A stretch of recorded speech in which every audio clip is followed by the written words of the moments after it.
ವತ್ಸಪಾದ ಗೋಪಾಲನ ಕೇಳಿದರೆ ಹೊರಟ ಬಂದ ಕಾರ್ಯಕ್ರಮ ಚಿತ್ತಬೀಜ ಕಲಿಪಾಠ ಹಿಂದೆ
ನಿಂದಿಸುವ ಸೌಭಾಗ್ಯದಿಂದ ನಮ್ಮಿ ಸಭೆಯ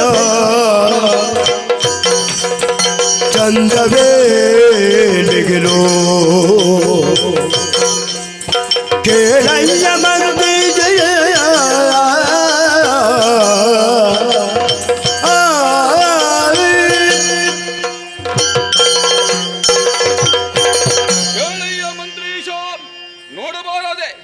ಇಂದ್ರನಿಂದ ಸ್ಥಾನಮಾನವಾಗಿ ಇರಬೇಕಾದಂತಹ ಈ ಮಾಳವ ದೇಶ ಯಾವುದೇ ಒಂದು ಕುಂದುಕೊರತೆ ಇಲ್ಲದಂತಹ ರೀತಿಯಲ್ಲಿ ಕಾಣುತ್ತಾ ಇದೆ. ಇಂದ್ರನಿಗಿಂತಲೂ ಮಿಗಿಲಾಗಿ ಕಾಣಿಸುವಂತಹ ಈ ದೇಶ ಮಾಳವ ದೇಶವಾಗಿದೆ. ಹೌದು, ಸತ್ಯ ಧರ್ಮಗಳಿಂದ ಇಲ್ಲಿ ಇರುವುದರಿಂದಲೇ ಈ ದೇಶ ಮತ್ತಷ್ಟು ಏರುತ್ತಾ ಇದೆ. ಇದಕ್ಕೆಲ್ಲ ಕಾರಣ ಯಾರು ಅಂತ ಕೇಳಿದ್ರೆ ಆ ಶ್ರೀಹರಿಯೂ ಹೌದು. ಸ್ವರ್ಗಲೋಕದಲ್ಲಿ ಏನೆಲ್ಲ ಉಂಟೋ ಹಾಗೆ ನಮ್ಮಲ್ಲಿ ಸಂತೋಷವನ್ನು ಕಾಣುತ್ತಾ ಇದ್ದೇನೆ. ಹೌದು, ಯಾಕೆ ಯಾಗ ಯಜನಾದಿಗಳನ್ನು ಮಾಡುತ್ತಾ ದೇವತೆಗಳಿಗೆ ತೃಪ್ತಿಯನ್ನು ಗೊಳಿಸುತ್ತಾ ಇದ್ದೇವೆ. ಆದ ಕಾರಣದಿಂದಲೇ ಈ ಲೋಕವು ಬಹಳಷ್ಟು ವಿಜೃಂಭಣೆಯಿಂದ ಇದೆ. ಆದರೆ ನಾನು ಅದೆಲ್ಲ ಕಾಣುದು ಯಾರೋ ಒಂದು ಬರುತ್ತಾ ಇದ್ದ ಹಾಗೆ ಕಾಣ್ತಾ ಇದಲ್ಲ. ಯಾರದು ಯಾರದು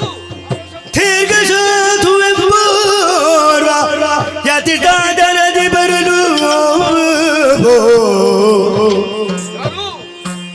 ಬಂದ ಯತಿ ವರಿಯನಿಗೆ ವಂದಿಸುತ್ತ ಪೀಠ ಬಿದ್ದರೆ ಕುಳ್ಳಿರಿಸುತ್ತ ಧರಣಿಯ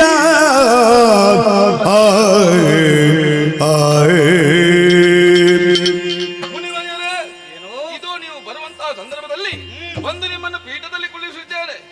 ಪಾದಗಳಿಂದ ನೀರಿನಲ್ಲಿ ತೊಳೆಯುತ್ತಾ ಇದ್ದೇನೆ. ದೇವ್ರೆ, ಏನೋ ನೀವು ಬಂದದ್ದು ಒಳ್ಳೇದಾಯ್ತು. ನಿಮಗೊಂದು ಮುಖಕ್ಕೊಂದು ಮಂಗಳಾರತಿ ಹೌದೇ ನನ್ನಿಂದಲೇ ಆಗ್ಬೇಕಲ್ವೇ? ಹಾಗಾಗಿ ಮುಖಕ್ಕೆ ಮಂಗಳಾರತಿ. ಮುನಿವರರೇ, ಏನು ನೀವು ಬಂದದ್ದು ಹಾ. ಒಳ್ಳೆಯದಾಯ್ತು. ನೀವು ಬಂದಂತಹ ರೀತಿಯನ್ನು ಕಾಣುವಾಗ ಮನಸ್ಸಿಗೆ ಸಂತೋಷವಾಯಿತು. ಓಹೋ. ಬಂದು ಕುಳ್ಳಿರಿಸಿದ್ದೇನೆ ಪೀಠದಲ್ಲಿ. ಬೇಕು ಬೇಕಂತಹ ವಿಧಿ ವಿಧಾನಗಳನ್ನು ಪೂರೈಸಿದ್ದೇನೆ. ನೀರನ್ನು ತೊಳೆದಿದ್ದೇನೆ, ಹಾ. ಪಾದಕ್ಕೆ ಎರಗಿ ಮುಖಕ್ಕೊಂದು ಆರತಿಯನ್ನು ಕಟ್ಟಿದ್ದೇನೆ. ಹಾ. ಆದರೆ ಒಂದು ವಿಶೇಷ, ಏನು ನೀವು ಬರುವುದು ಈ ಮಾಳ ದೇಶಕ್ಕೆ ಬಂದಿದ್ದೀರಿ. ಯಾಕೆ ಬಂದಿರಬಹುದು? ಯಾಕೆ ನನ್ನಿಂದ ಏನಾದರೂ ಮಹಾಮಹಿಮೋತ್ತಮ ಮುನಿವರಿಯರೇ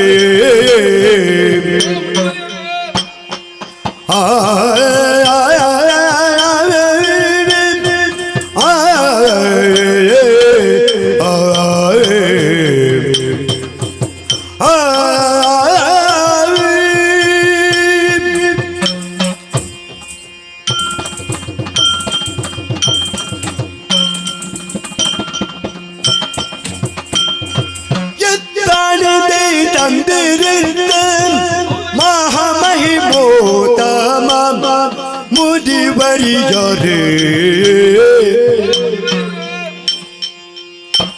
ಪೃಥ್ವಿ ಕಲ್ಯಾಣ ಕಾರ್ಯಾತ ಸಧರ್ಮ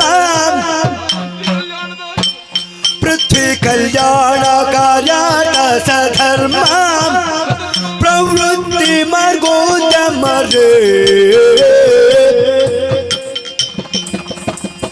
ಎತ್ತಾಳಿದೆ ತಂದಿರಿತ್ತ ಮಹಾಮಹಿಮೋತ್ತಮ ಮುನಿವರ್ಯರೇ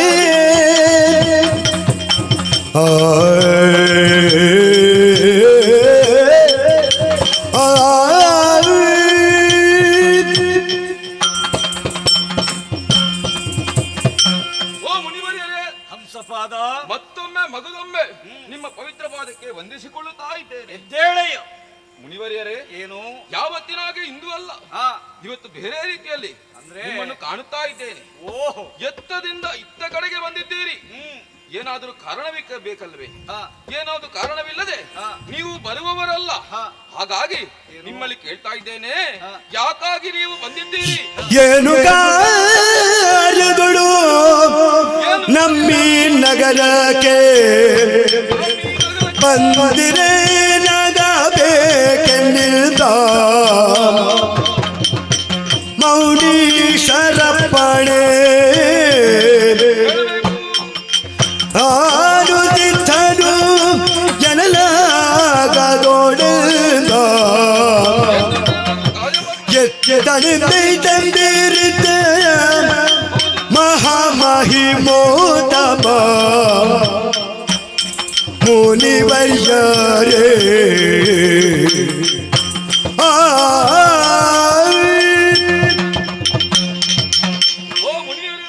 ಅರಸ, ನೀವು ಬರುವುದಕ್ಕೆ ಏನಾದರೂ ಕಾರಣವೇ? ಕಾರಣವಿಲ್ಲದಂತಾದರೆ ನೀವು ಇಲ್ಲಿಗೆ ಬರುವುದಕ್ಕೆ ಸಾಧ್ಯವೇ ಇಲ್ಲ. ಓಹೋ. ಅದಕ್ಕಾಗಿ ನಿಮ್ಮಲ್ಲಿ ಕೇಳುತ್ತಾ ಇದ್ದೇನೆ, ಏನು ಯಾಕಾಗಿ ಬಂದವರು? ನನ್ನಿಂದ ಏನಾದರೂ ಕಾರ್ಯವಾಗಬೇಕಿದ್ದೆ, ನಿಮಗೇನಾದ್ರೂ ಮಾಡಬೇಕಾದಂತಹ ಕಾರ್ಯ ನನ್ನಿಂದ ಆಗಬೇಕೆ? ಎಲ್ಲವನ್ನೂ ನೀವು ತಿಳಿಸಬೇಕು.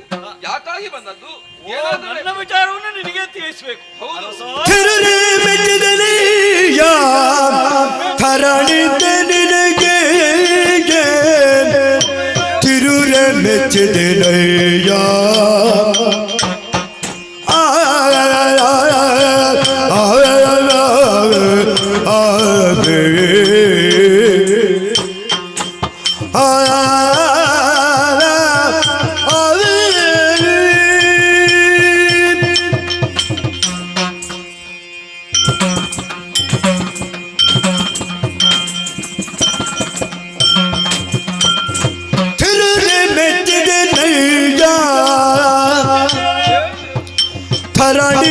ನಿನಗೆ ತಿರುಗೆ ಮೆಚ್ಚಿದೆನಯ್ಯವ ಸರಿಯಿಲ್ಲ ಜಗದೋಳು ಹರುಷವಾಟನಗೆ ಸುರಪಾಲಕನ ಖಾನ ತರದ ಸುಧರ್ಮೆಯ ಸಿರಿಯಾಧಿಕರಿಸುವ ತೆರದಿಂದಲೆಸೆಯುವ ಪರಮಂಗಲ ತಬಿಜೋ ನಿನ್ನದು ನೋಡಲೀಯನೇ ಪ್ರಜೆಯೋ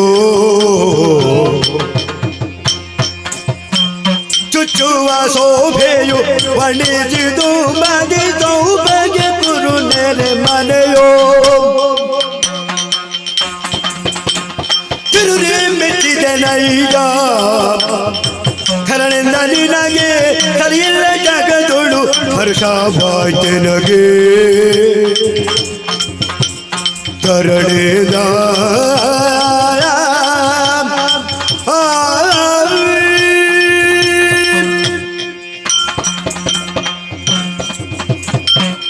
ಅರಸ ಮುನಿವರಿಯರೇ, ಹಂಸಪಾದ ನಿನ್ನವಾದ ಮಾನವ ದೇಶವನ್ನು ಪ್ರವೇಶ ಮಾಡಿದ ಕ್ಷಣವೇ ಹ ನನ್ನನ್ನು ಕರೆತಂದು ಉಚಿತ ಆಸನದಲ್ಲಿ ಕುಳ್ಳಿರಿಸಿ ನಿಜ, ಪಾದ ಪೂಜೆಯನ್ನು ಮಾಡಿದವನು ನೀನಿದ್ದಿ. ಅದು ನನ್ನ ಕರ್ತವ್ಯವೇ ಹೌದು. ಮಾತ್ರವಲ್ಲ, ಮುಖಕ್ಕೆ ಮಂಗಳಾರತಿಯನ್ನು ಬೆಳಗಿದವನು ನೀನಲ್ವೇ. ನಿಜ, ನಿನ್ನ ಪೂಜೆಯಿಂದ ಸಂತೋಷಗೊಂಡನೆಯ ಸಂತೋಷಗೊಂಡ ಧನ್ಯನಾದೆನ. ನೋಡಬಾರ್ದೆ ಹ ನಿಮ್ಮದಾದ ರಾಜ್ಯ ಸಭರನ್ನು. ಯಾಕೆ ಗೊತ್ತಾ? ಯಾಕೆ? ಇದು ಸಾಧಾರಣವಾದಂತ ಸಭೆಯಲ್ಲ, ಮಂತ್ರಿ ಮಾಂಡಲಿಕರು ತುಂಬಿದಂತ ರಾಜ್ಯ ಸಭೆಯಾಗಿದೆ. ನಿಜ, ಇದರ ಅಧಿಕಾರಿಯಾಗಿದ್ದಿ ನೀನು ಮಾಲವ ದೇಶದ. ಹೌದು. ಅಯ್ಯೋ, ಮಾಲವ ದೇಶ ಎಂಬುದು ಸಾಮಾನ್ಯವಾದ್ದಲ್ಲ. ಸತ್ಯ ಧರ್ಮ ನ್ಯಾಯ ನಿಷ್ಠೆಯಿಂದ ಮೆರೆದಾಡುತ್ತಾ ಇದೆ. ಇದನ್ನು ತಿಳಿದವನು ನಾನಿದ್ದೇನೆ. ಹೌದೇ? ಇದಕ್ಕೆಲ್ಲ ಕಾರಣಕರ್ತ ನೀನಾಗಿದ್ದಿ. ಧನ್ಯವಾದ. ಕಾಲ ಕಾಲಕ್ಕೆ ಯಜ್ಞ ಯಾಗಾದಿಗಳನ್ನು ಮಾಡಿ ದೇವತೆಗಳನ್ನು ಅರ್ಚಿಸಿದವನು ನೀನಲ್ವೇ. ನಿಜ. ಆದ್ದರಿಂದ ಸಂತೋಷಗೊಂಡಂತ ದೇವತೆಗಳು ಕಾಲ ಕಾಲಕ್ಕೆ ಮಳೆಯನ್ನು ಸುರಿಸುತ್ತಾ ಇದ್ದಾರೆ. ನಿಜ. ಆದ್ದರಿಂದಲೇ ನಿನ್ನದೇ ಅಂತ ಈ ರಾಜ್ಯವು ಇದೋ ಸಂಪತ್ ಭರಿತವಾಗಿದೆ ಅಲ್ವೇ. ಹೌದು. ಅಯ್ಯೋ, ದೇವ, ಅಷ್ಟು ಮಾತ್ರವಲ್ಲ, ನಿನ್ನದಾದ ಎಲ್ಲಾ ವಿಚಾರವನ್ನು ತಿಳಿದವನು ನಾನಿದ್ದೇನೆ. ನನ್ನ ವಿಚಾರವನ್ನು ತಿಳಿದವರೇ? ಹೇಗೆ? ಪ್ರಜೆಗಳನ್ನು ಮಕ್ಕಳ ಉಪಾಧಿಯಲ್ಲಿ ಸಾಕಿಕೊಂಡು ಬಂದವನು ನೀನಿದ್ಯಲ್ವಾ. ಹೌದು. ಪ್ರಜೆಗಳು ಕೂಡ ಹಾಗೆ ನಿನ್ನನ್ನು ದೇವ ಅಂತ ಕೊಂಡಾಡ್ತಾ ಇದ್ದಾರೆ. ನನ್ನ ಪ್ರಜೆಗಳಿಂದ ಹಾಗೆ ಕಾರಣಕರ್ತ ನೀನೇ ಆಗಿದ್ದಿ. ಹೌದು. ಬಿಡೋಣ, ಅದು ಅಲ್ಲ. ಮತ್ತೆ ನಿನ್ನ ವಂಶದ ಬಗ್ಗೆ ಕೇಳಿದ್ರೆ ನಿನ್ನಯ ಹಿರಿಸುತ್ತ ಉನ್ನತ ಬೆಳೆಯುತ್ತದೆ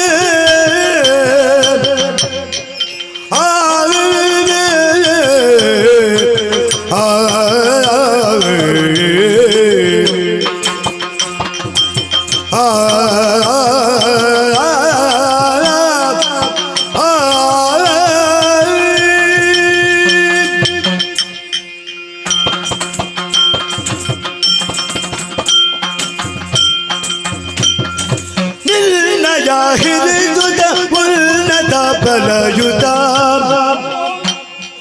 ನಿಲ್ಲು ಮುಂದತಿ ಖ್ಯಾತ ಎನ್ನುತ್ತ ಮೆರೆವಾತ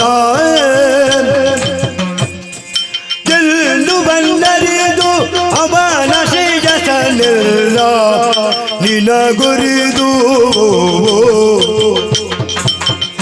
ಮುನ್ನಗ ಮಾನವಾಗುತ್ತ ಬೆರೆದು ಪಾಡುವೆಯನ್ನು ಯೋಚಿಸಿ ಬಂದೆ ಎನ್ನುವೆ ಕೇಳದು ನಿನ್ನಯ ಹಿರಿಸುದ ಉನ್ನತ ಬಲಯುತ ತರಣೇದ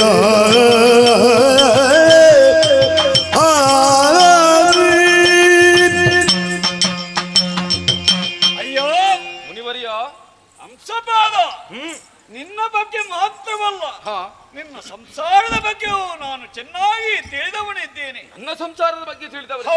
ಅದು ಹೇಗೆ? ಉಭಯ ಗಂಡು ಮಕ್ಕಳನ್ನು ಪಡೆದವನು ನೀನಿದ್ದಿ. ನಿಜ. ಅದರಲ್ಲಿಯೂ ಕೂಡ ಹಿರಿಯ ಸುಧನ ಅಂತ ರಾಜಹಂಸ. ಹೌದು. ಅವನಾದ್ರೂ ಸಾಮಾನ್ಯದವನಲ್ಲ, ಪರಾಕ್ರಮಶಾಲಿ ಆಗಿದ್ದಾನೆ. ನಿಜ. ಅದು ಅಲ್ಲದೆ ಸಕಲ ವಿದ್ಯೆಯನ್ನು ಕಲಿತಂತ ಧೀರನೂ ಹೌದಯ್ಯ. ಅಲ್ಲ, ಸತ್ಯ ಧರ್ಮ ನ್ಯಾಯ ನಿಷ್ಠೆಯಲ್ಲಿ ತಂದೆಯಂತೆ ಅವನು ಕೂಡ ಬೆಳಗುತ್ತಾ ಇದ್ದಾನೆ. ಹೌದು. ಇದನ್ನು ತಿಳಿದತ್ತ ನಾನು ಸಂತೋಷಗೊಂಡೆ. ಯಾಕೆ ಗೊತ್ತಾ? ಯಾಕೆ? ಇನ್ನು ಮುಂದೆ ಲೋಕದ ಕಲ್ಯಾಣವಾಗಬೇಕು, ಅದಕ್ಕಾಗಿ ಇವನನ್ನೇ ಬಳಸಬೇಕು ಎಂಬ ಉದ್ದೇಶದಿಂದ ನಾನು ಬಂದವನಿದ್ದೇನೆ. ಬರುವಾಗಲೇ ನಾನು ಚೆನ್ನಾಗಿ ಅರ್ಥ ಮಾಡಿಕೊಂಡು ಬಂದಿದ್ದೇನೆ. ಏನು ಗೊತ್ತಾ? ಏನದು? ಇದು ನನ್ನಲ್ಲಿ ಕೈಯಲ್ಲಿ ಅಲ್ವಾ ಇದೇನು ಗೊತ್ತಾ? ಚಂದ್ರಾಯುಧ. ಇದು ನೋಡು ಚಂದ್ರಾಯುಧ ಘೋರ ಜಡ ಮುನಿದ ಕೃತಯುಗದ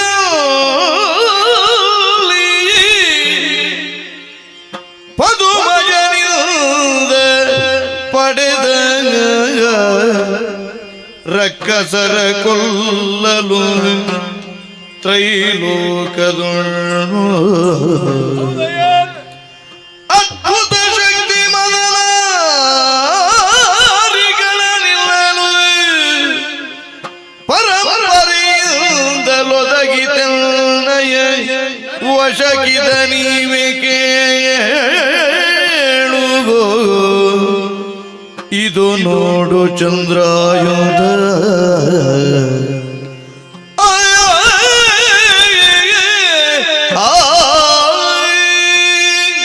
ಅಯ್ಯೋ ಮುನಿವರಿಯರೇ, ಬರುವಾಗಲೇ ಹಿಡಿದುಕೊಂಡು ಬಂದಿದ್ದೇನೆ.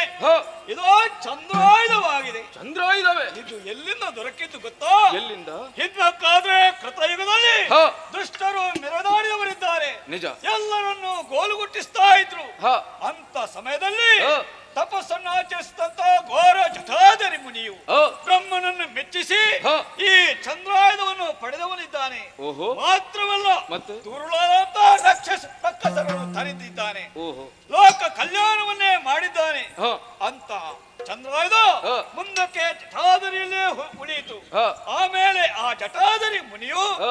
ಈ ಚಂದ್ರಾಯುಧವನ್ನು ನನಗೆ ಕರುಣಿಸಿದವರಿದ್ದಾರೆ. ಹೌದೇ? ಹೌದು, ಲೋಕ ಕಲ್ಯಾಣ ಆಗಬೇಕು ಎಂಬ ಉದ್ದೇಶದಿಂದ. ಹ. ಇದು ಇನ್ನು ಮುಂದಕ್ಕೆ ಇದು ನನಗೆ ಅಗತ್ಯವಿಲ್ಲ. ಮತ್ತೆ? ಅಗತ್ಯವಿಲ್ಲದಂತ ಇದನ್ನು ಇಲ್ಲಿಗೇ ಬಿಡುವುದು ಸರಿಯಲ್ಲ. ಮತ್ತೆ? ಇದನ್ನು ಯಾರಿಗೆ ಕೊಡಬೇಕು ಎಂಬ ಉದ್ದೇಶದಿಂದಲೇ ಹ. ನಾನು ಇಲ್ಲಿಗೆ ಬಂದಿದ್ದೇನೆ. ಯಾರಿಗೆ ಕೊಡ್ಬೇಕು? ನಿನ್ನ ಹಿರಿಸುತನ ಅಂತ ಹ. ರಾಜಾಂಶನಿಗೆ ಕೊಡಬೇಕು ಅಂತ. ನಿನ್ನ ಮಗನನ್ನು ಒಮ್ಮೆ ಕರೆಯುತ್ತೀಯಾ ಇಲ್ಲಿಗೆ? ಮುನಿವರಿಯರೇ, ಏನು? ದೇವರ ಪ್ರಸಾದ ದೇವರೇ ಕೊಡ್ಬೇಕಲ್ವೇ? ಹೌದು. ಅದಕ್ಕಾಗಿ ನೀವೇ ಕೊಡಬೇಕು. ಹ. ಮಗರಾದಂತ ನಾನು ಕರಿತೇನೆ. ಮಗನೇ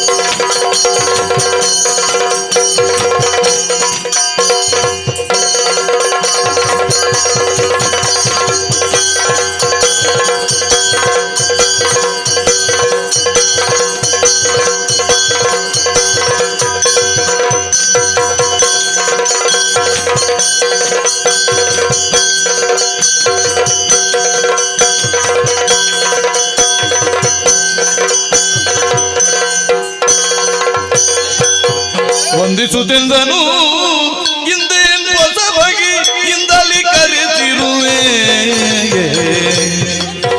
ಆ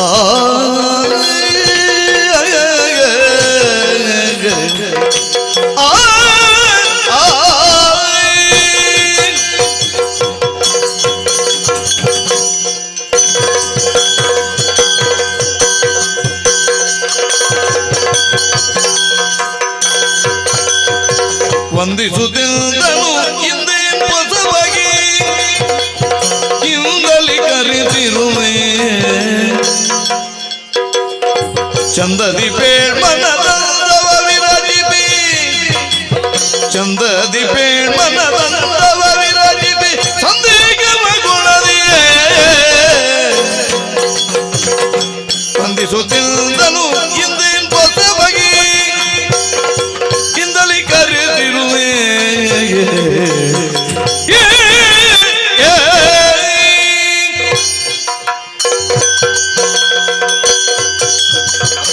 ಮಗನೇ ಹಂಸರಾಜ, ಚರಣದ್ವಯಗಳಿಗೆ ವಂದಿಸಿಕೊಳ್ಳುತ್ತಾ ಇದ್ದೇನೆ. ಹೇಳು ಮಗನೇ ಶುಭವಾಗಿ. ಮಹಾಮುನಿಗಳೇ, ವರ, ಪಾದಗಳಿಗೆ ವಂದಿಸಿಕೊಳ್ಳುತ್ತಾ ಇದ್ದೇನೆ. ಎದ್ದೇಳು, ಶುಭವಾಗಲಿ ನಿನಗೆ. ಅಪ್ಪಯ್ಯ, ಮಗನೇ ಮಾಳವದ ವಿದ್ವಜ್ಜನ ಪರಿವೇಷ್ಟಿತವಾದಂತಹ ಸಭಾವಲಯವನ್ನು ನೀನ್ ಪ್ರವೇಶ ಮಾಡಿದ್ದೇ ತಡ ಎಲ್ಲರೂ ನನ್ನತ್ತ ನೋಡ್ತಾ ಇದ್ದಾರೆ. ನಿಜ.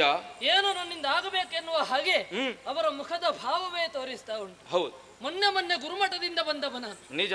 ಶಸ್ತ್ರವಿದ್ಯೆ ಹಾಗೂ ಶಾಸ್ತ್ರವಿದ್ಯೆ ಹ. ಎರಡನ್ನು ಕೂಡ ಕರದತ್ತ ಮಾಡಿಕೊಂಡು ಬರಬೇಕೆನ್ನುವಂತಹ ಅವಕಾಶವನ್ನು ನೀವು ಮಾಡಿಕೊಟ್ಟವರು. ನಿಜ. ಅದರ ತೆರನಂತೆ ಹ. ನಡೆದು ಶಾಸ್ತ್ರವಿದ್ಯೆ ಹಾಗೂ ಶಾಸ್ತ್ರವಿದ್ಯೆ ಎರಡನ್ನೂ ಕಲಿತವನಿದ್ದೇನೆ. ನಿಜ. ಅಪ್ಪಯ್ಯ, ಮಗನೇ, ಯೋಚನೆ ಮಾಡುವುದಲ್ಲ, ಮತ್ತೆ ಮಹಾಮುನಿಗಳು ನಮ್ಮದಂತಹ ಸಭೆಯಲ್ಲಿದ್ದಾರೆ. ಹಾಗಿದ್ರೆ ಏನೋ ಒಂದು ಆಗಬೇಕು ಎನ್ನುವುದು ಸ್ಪಷ್ಟವಾಗುತ್ತದೆ. ಯಾವುದೇ ಒಂದು ಕಾರ್ಯ ಆಗಬೇಕಿದ್ರೆ ಅದರದ್ದೇ ಆದಂತಹ ಕಾರಣ ಇರ್ತದೆ. ಎಲೆ ಅಲ್ಲಾಡಬೇಕಿದ್ರು ಗಾಳಿ ಅನ್ನುವಂತಹ ಕಾರಣ ಉಂಟು. ಹೌದು. ಅಗ್ನಿ ಏಳಬೇಕಿದ್ರು ಹೊಗೆ ಎನ್ನುವಂತಹ ಕಾರಣ ಉಂಟು. ಹೌದು. ಹೊಗೆ ಏಳಬೇಕಿದ್ರೆ ಅಗ್ನಿಯೇ ಕಾರಣವಾಗುತ್ತದೆ. ಆದ್ದರಿಂದ ಏನೋ ಒಂದು ಕಾರಣ ಉಂಟು ಎನ್ನುವುದು ಸ್ಪಷ್ಟ. ಆದ್ದರಿಂದ ನನ್ನಿಂದ ಏನಾಗಬೇಕು ಎನ್ನುವುದನ್ನು ಹೇಳುವುದು. ಕರೆದವನು ಅವನಾದ್ರೂ ಹೇಳುವುದಕ್ಕೆ ನಾನಿದ್ದೇನೆಯ ನನ್ನ ಪುಣ್ಯ. ಕೇಳು. ಧರಿಸಲಿ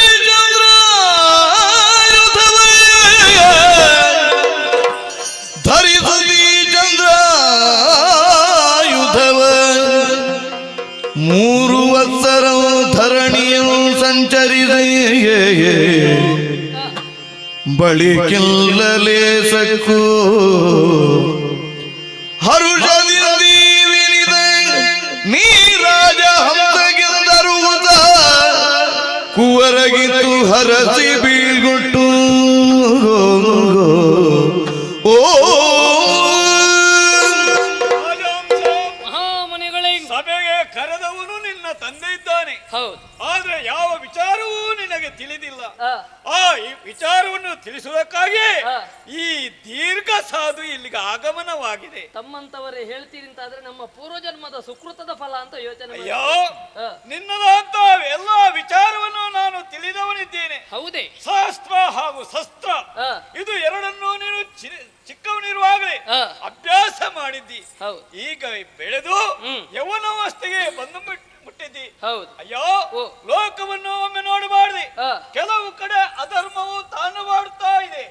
ಆ ಅಧರ್ಮವನ್ನು ನಿಲ್ಲಿಸಬೇಕು, ಧರ್ಮವನ್ನು ಉದ್ಧರಿಸಬೇಕು ಎಂಬ ಉದ್ದೇಶದಿಂದಲೇ ನನ್ನ ಇಲ್ಲಿಗೆ ಆಗಮನ.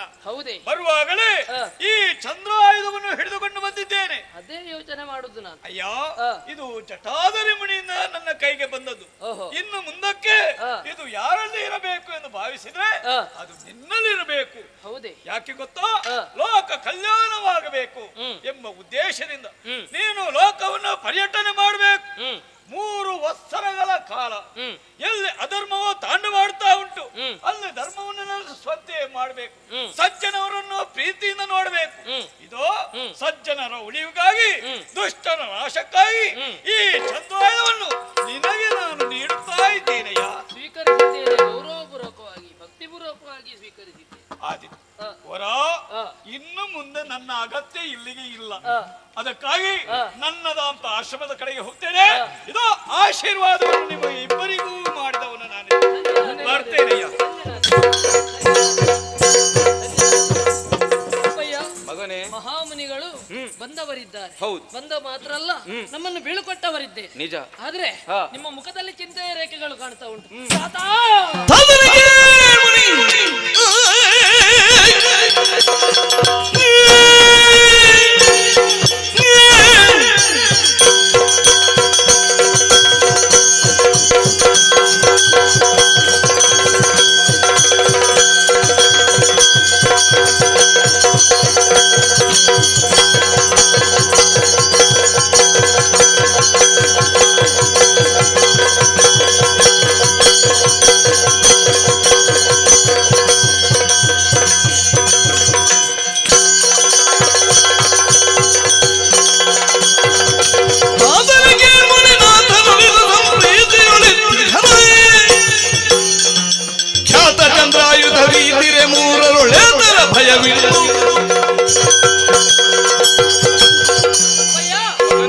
ಮಹಾಮುನಿಗಳು ಬಂದು ನಮ್ಮ ಅರಮನೆಯಲ್ಲಿ ನನ್ನನ್ನೇ ಕೇಳಿ ಆಯುಧವೊಂದನ್ನು ಕೊಡ್ತಾರೆ ಅಂತ ಆದ್ರೆ ನಾವು ಯೋಚನೆ ಮಾಡಬೇಕಾಗುತ್ತದೆ.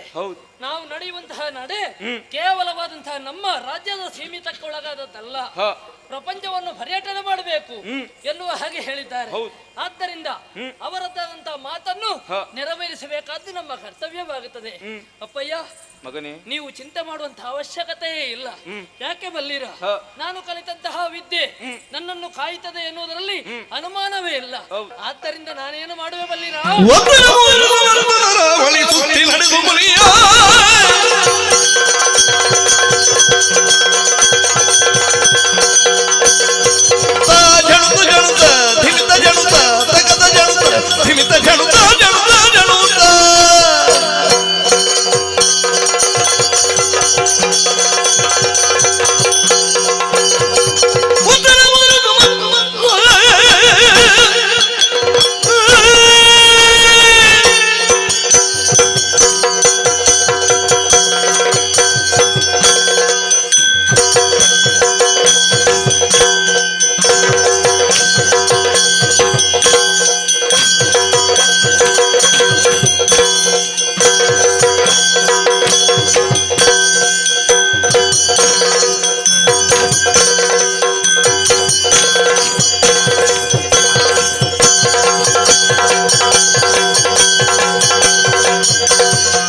ಅಧರ್ಮ ಎಲ್ಲಿದೆಯೋ ಅಂತದ್ದನ್ನು ನಿಯಂತ್ರಣಕ್ಕೆ ತರಬೇಕು ಎನ್ನುವುದು ಹ.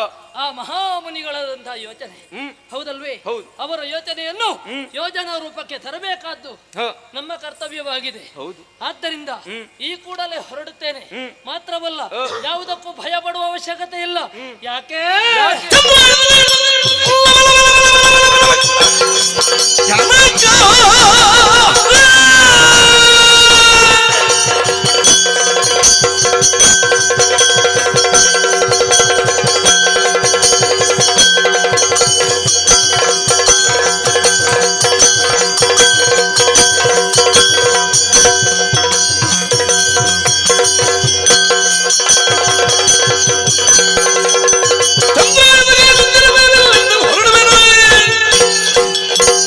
ಚಂದದೊಳಪ್ಪಣೆಯಿಂದ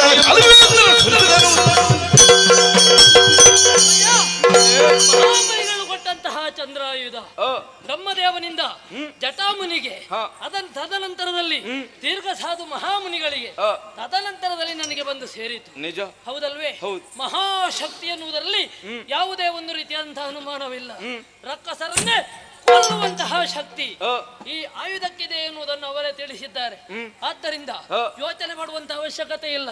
ಅಪ್ಪಯ್ಯ, ಚಿಂತೆಯನ್ನು ಬಿಟ್ಟು ನನ್ನನ್ನು ಆಶೀರ್ವಾದ ಮಾಡಿ ಕಳಿಸಬೇಕು ಈಗಲೇ. ಮಗನೇ, ನೀನು ಕೇವಲ 3 ದಿವಸ ಹೋಗುದಲ್ಲ ಮಗನೇ. ಎಷ್ಟು ವರ್ಷ? 3 ಸಂವತ್ಸರ. ಅಲ್ವಾ? ಹೌದು. ತಂದೆಯಾದವನಿಗೆ ಬೇಸರ ಅನ್ನುವುದು ಇದ್ದೇ ಇರುತ್ತದೆ. ಅದಕ್ಕಾಗಿ ನೀನು ಹೊರಟದ್ದು ಸತ್ಯ ಧರ್ಮಗಳನ್ನು ಉಳಿಸುವುದಕ್ಕಾಗಿ. ಹೌದಲ್ವಾ? ಎಲ್ಲಿ ಧರ್ಮಗಳು ನಡೀತದೋ ಧರ್ಮವನ್ನು ಉಳಿಸಬೇಕು. ಎಲ್ಲಿ ಅಧರ್ಮವನ್ನು ನಡೀತದೋ ಅಧರ್ಮವನ್ನು ತೊರೆದು ಧರ್ಮವನ್ನು ಉದ್ಧರಿಸುವುದಕ್ಕಾಗಿ ಹೊರಟು ನಿಂತಿದ್ದೀಯಾ. ಆದರೆ ನನಗೊಂದು ಬೇಸರ. ಏನಪ್ಪ? ಯಾವಾಗಲೂ ನೀನು ನನ್ನ ಹತ್ತಿರದಲ್ಲೇ ಇದ್ದವ. ಈಗ ಹಾಗಲ್ಲ, ನೀನು ಬೇರೆ ಹೋಗುತ್ತಿದ್ದೀಯಾ. ಹೌದಲ್ವೇ? ಮನಸ್ಸಿಗೇನು ಬೇಸರ, ಆದರೂ ಏನು ಮಾಡುದು? ಕಳಿಸಿಕೊಡ್ಬೇಕಾದದ್ದು ತಂದೆಯಾದವನ ಕರ್ತವ್ಯ. ಅದಕ್ಕಾಗಿ ಹೋಗಿ ಬಾ ಮಗನೇ. ನಿನಗೆ ಮುನಿಗಳಾಡಿದಂತಹ ಮಾತನ್ನು ನಾವು ಯಾವತ್ತೂ ಮೀರಬಾರದು ಎನ್ನುವಂತಹ ವಚನ. ಹೌದು. ಮುನಿಗಳು ಹೇಳಿದ ಹಾಗೆ ನೀನು ಧರ್ಮ ಕಾರಣಕ್ಕಾಗಿ ಹೋಗಬೇಕು. ಅದಕ್ಕಾಗಿ ಹೋಗಿ ಬಾ. ನಿನಗೆ ಶುಭವಾಗಲಿ. ಧನ್ಯನಾದೆ, ಧನ್ಯನಾದೆ. ಆದಷ್ಟು ಬೇಗ ಹೋಗಿ ಬರ್ತೇನೆ. ಹಾಗೆ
ಚಂದ್ರಾಯುಧವ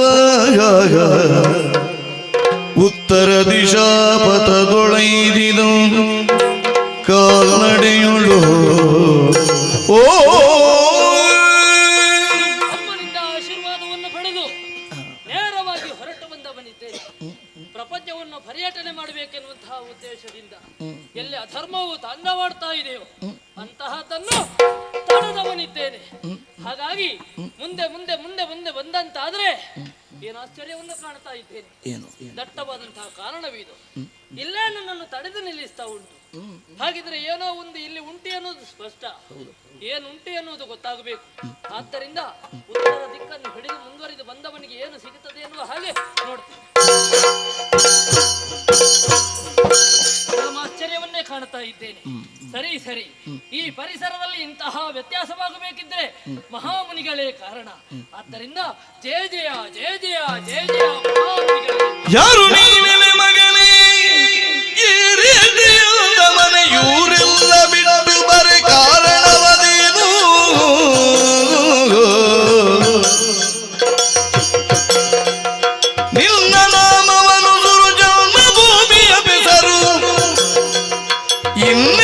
ಪಡೆದವರು ಧನ್ಯವರವರು.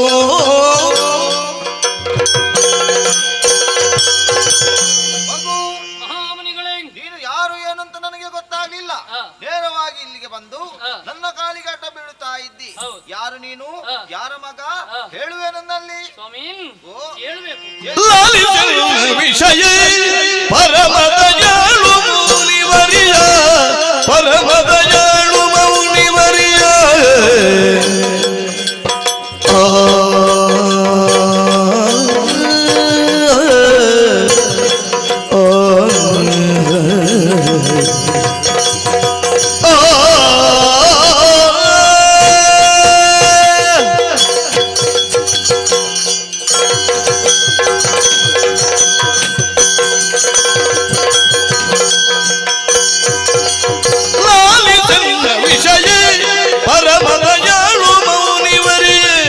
ಪರಮದಯಾಳು ಮೌನಿವರಿಯ. ಭೂಲೋಕದಿ ಸುವಿಶಾಲದೊಳೊಪ್ಪುವ, ಭೂಲೋಕದಿ ಸುವಿಶಾಲದೊಳೊಪ್ಪುವ ಮಳವದೇಶವನಾಳು ತಲೆದೆಯುವೆ. ಲಾಲಿಸನ್ನ ವಿಷಯ ಪರಮದಯಾಳು ಮೌನಿವರಿಯ.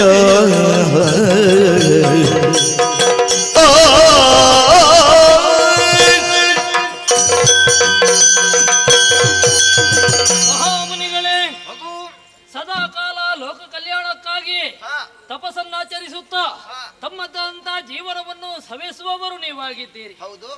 ನಾ ಬರುವಂತಹ ಸಂದರ್ಭದಲ್ಲಿ ನಿಮ್ಮನ್ನು ಕಂಡು ಹೋಯಿತು. ಏನು? ಆ ಸಂದರ್ಭದಲ್ಲಿ ನಿಮ್ಮ ಕುರಿತಾಗಿ ಧ್ಯಾನವನ್ನು ಮಾಡಿದೆ ಅಂತಾದ್ರೆ ಒಂದೊಮ್ಮೆಗೆ ಎಚ್ಚೆತ್ತಿರಲ್ವೇ? ಹೌದು.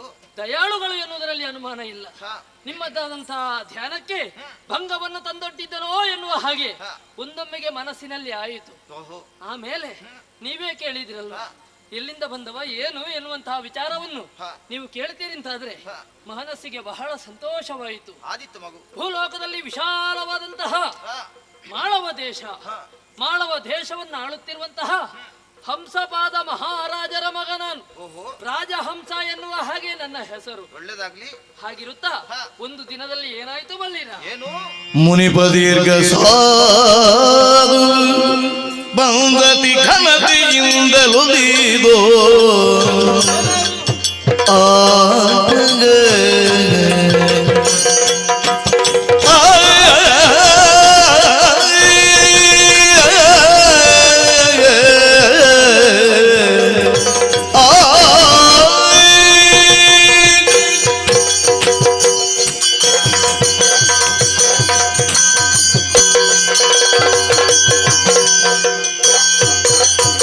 ಮುನಿಪ ದೀರ್ಘ ಸಾಧು ಬಂದತಿ ಘನತೆಯಿಂದಲೊಲಿದು, ಬಂದತಿ ಘನತೆಯಿಂದಲೊಲಿದು.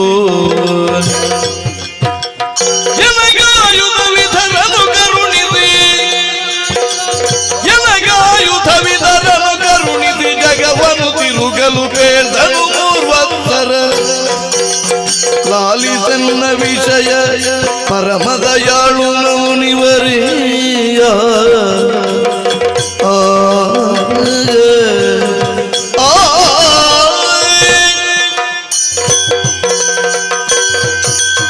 ಒಂದು ದಿನ ನನ್ನಪ್ಪ ರಾಜಸಭೆಯಲ್ಲಿರುವಂತಹ ಸಂದರ್ಭದಲ್ಲಿ ದೀರ್ಘ ಸಾಧು ಮಹಾಮುನಿಗಳ ಆಗಮನ ನಮ್ಮದಂತ ಅರಮನೆಗೆ ಆಯಿತು. ಬಂದವರೇ ಒಂದು ಆಯುಧವನ್ನು ಹಿಡಿದುಕೊಂಡು ಬಂದರು. ಸರಿ. ಮಾತ್ರವಲ್ಲ, ನಿನ್ನ ಹಿರಿಯ ಸುತನಾದಂತಹ ರಾಜಹಂಸನನ್ನು ಇಲ್ಲಿಗೆ ಕರೆಯಬೇಕು ಅಂತ ಹೇಳಿದರು. ಓಹೋ. ಆ ಸಂದರ್ಭದಲ್ಲಿ ನಾ ಹೋದಂತಹ ಕಾಲಕ್ಕೆ ಒಂದು ಆಯುಧವಂತೆ ಕೊಟ್ಟರು. ವಿಶೇಷವಾದಂತಹ ಚಂದ್ರಾಯುಧ ಎನ್ನುವ ಹಾಗೆ, ಸರಿ. ಧರೆಯನ್ನು ಸುತ್ತಬೇಕು ಎನ್ನುವ ಹಾಗೆ ಅವರ ಆಜ್ಞೆಯಾಯಿತು. ಎಷ್ಟು ಸಮಯ? 3 ಸಂವತ್ಸರಗಳ ಕಾಲ ಧರೆಯನ್ನು ಸುತ್ತಬೇಕು, ಅಧರ್ಮವನ್ನು ನಾಶಪಡಿಸಬೇಕು ಎನ್ನುವಂತಹ ಅವರ ಆಜ್ಞೆಯನ್ನು ಹಿಡಿದು ಮುಂದುವರಿದು ಬಂದೆ ಅಂತಾದ್ರೆ ನಿಮ್ಮದಂತಹ ಆಶ್ರಮದ ಬಳಿಗೆ ಬಂದಿದ್ದೇನೆ. 2 ಸಂವತ್ಸರ ಇಲ್ಲಿಗೆ ಕಳೆದು ಹೋಯಿತು, ಇನ್ನೊಂದು ಸಂವತ್ಸರ ಬಾಕಿ ಇದೆ. ಆದ್ದರಿಂದ ತಮ್ಮದಂತಹ ಆಶೀರ್ವಾದವನ್ನು ಪಡೆದು ಮುಂದುವರಿಯುವ ಹಾಗೆ ಬಂದವನಿದ್ದೇನೆ. ನಿಮ್ಮದಂತಹ ಆ ಆಶೀರ್ವಾದವನ್ನು ನನಗೆ ಕೊಡಿ. ಹರುಷವಾಯಿತು ನಿನ್ನ ಚರಿತೆಯ ಕೇಳಿ ಧರಣಿಪನಂದನನೇ. ಹರುಷವಾಯಿತು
ಮಹಾಮುನಿಗಳೇ, ನಿನ್ನ ಚರಿತೆಯನ್ನು ಕೇಳಿ ಮನಸ್ಸಿಗೆ ಬಹಳ ಸಂತೋಷವಾಯಿತು ನನಗೆ.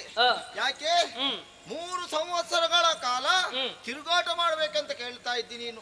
ತಿರುಗಾಟ ಮಾಡ್ಲಿಕ್ಕೆ ಪ್ರಾರಂಭ ಮಾಡಿದ್ದಿ.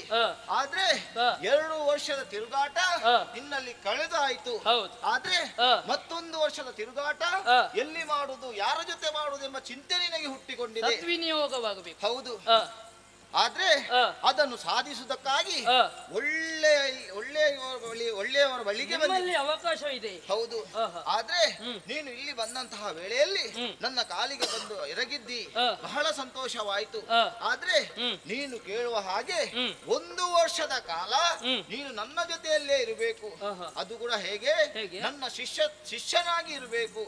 ಅಷ್ಟು ಮಾತ್ರವಲ್ಲ, ನನ್ನಲ್ಲಿ ಏನು ಎಲ್ಲ ವಿದ್ಯೆ ಉಂಟು ಅದನ್ನು ನಿನಗೆ ದಾರಿ ಇರುತ್ತೇನೆ. ಬಾ ನನ್ನ ಜೊತೆ. ಧನ್ಯನಾದಿ.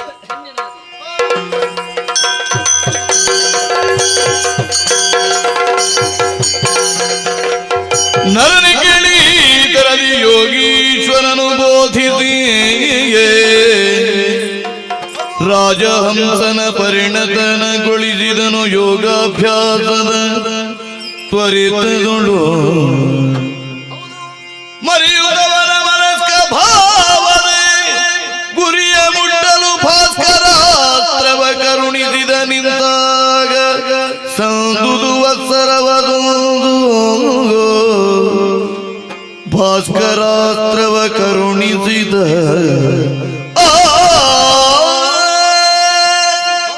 ಮಹಾಮುನಿಗಳೇ, ನೀವು ಇಲ್ಲಿಗೆ ಬಂದು 1 ವರ್ಷ ಕಾಲ ಇವತ್ತಿಗೆ ಸಂಧಿ ಹೋಯಿತು. ನನಗೂ ಧನ್ಯತಾ ಭಾವವಿದೆ. ಹೌದು. ವಾಲ್ಮೀಕಿ ಮಹರ್ಷಿಗಳ ಆಶ್ರಮದಲ್ಲಿ ನನಗೆ ವಿದ್ಯೆಯನ್ನು ಪಡೆಯುವಂತ ಅವಕಾಶವು ದೊರಕಿತಲ್ಲ. ಹೌದು. ನನಗೂ ಕೂಡ ಸಮಯ ಕಳೆದದ್ದೇ ಗೊತ್ತಾಗ್ಲಿಲ್ಲ.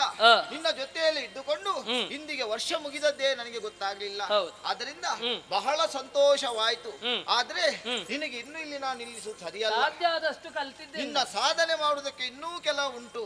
ಆದ್ದರಿಂದ ನೀನು ಸಾಧನೆ ಮಾಡಿ ಒಂದು ಗುರಿಯನ್ನು ಮುಟ್ಟಬೇಕು. ಹಾಗಾಗಿ ಇಲ್ಲೇ ಇರ್ಬೇಕು. ಇಲ್ಲ, ನಿನಗೆ ನಾನು ಕಳುಹಿಸಿಕೊಡ್ತೇನೆ. ಆದ್ರೆ ಬರೇ ಕೈಯಲ್ಲಿ ನಾನು ಕಳುಹಿಸಿಕೊಡುವುದಿಲ್ಲ. ಹೋಗುವಾಗ ನಿನಗೆ ಧೈರ್ಯಕ್ಕಾಗಿ ಭಾಸ್ಕರಾಸ್ತ್ರವನ್ನು ಕರುಣಿಸುತ್ತೇನೆ. ನಿನಗೆ ಕಷ್ಟ ಕಾಲ ಬಂದಂತಾದ್ರೆ ಇದನ್ನು ಉಪಯೋಗಿಸು. ಹೋಗು, ನಿನಗೆ ಶುಭವಾಗಲಿ. ಸ್ವಾಮಿನ್, ಮೊದಲೇ ಚಂದ್ರಾಯುಧ ಎನ್ನುವಂತಹ ಮಹಾಯುಧ ನನ್ನ ಪಾಲಿಗೆ ಸಿಕ್ಕಿತು. ಈಗ ಭಾಸ್ಕರಾಸ್ತ್ರ ಎನ್ನುವುದನ್ನು ನೀವು ಕರುಣಿಸಿದ್ದೀರಿ. ಆದ್ದರಿಂದ ಲೋಕ ಕಲ್ಯಾಣ ನನ್ನ ಮೂಲಕವಾಗಿ ಆಗುತ್ತದೆ ಎನ್ನುವುದರಲ್ಲಿ 2 ಮಾತಿಲ್ಲ. ಸ್ವಾಮಿನ್, ನಿಮ್ಮದಂತಹ ಸಂಕಲ್ಪವನ್ನು ಈಡೇರಿಸುವಲ್ಲಿ ನನ್ನದಾದ ಪ್ರಯತ್ನ ಮಾಡ್ತೀನಿ. ಜಯ ಶಾಲಿಯ ಜಯ ಜಯ ಜಯ ಜಯ ಜಯ ಜಯ.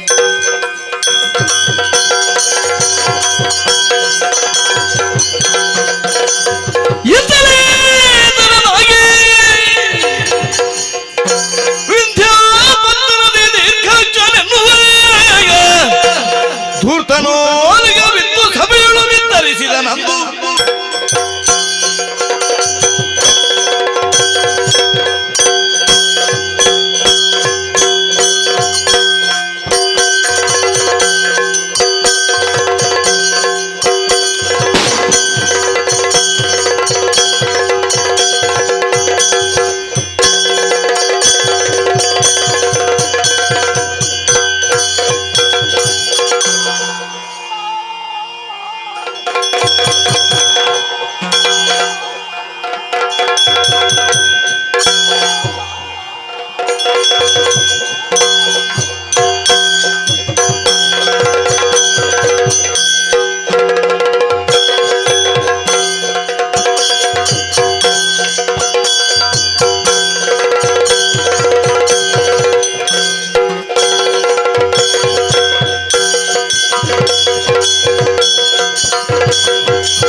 ರಾಕ್ಷಸಗಳು ಧಾರಕ ಅಲ್ಲಿರಾಣಯ್ಯ, ಇರುವಂತಹ ಸ್ಥಳನಾಮ ವಿಂಧ್ಯಾದ್ರಿ ಪಟ್ಟಣಕ್ಕೆ ಯಾರೆಂಬುದಾಗಿ ಕೇಳಿದ್ದೇನೆ. ದೀರ್ಘಾಕ್ಷ ಎಂಬ ಹಾಗೆ ನಾನೇ ಸರಿ, ನಾನೇ ಸರಿ. ಏನು ಹೊರಟು ಬಂದ ಕಾರ್ಯಕ್ರಮ ಕವಿತೆ ಆಲಿಸಿ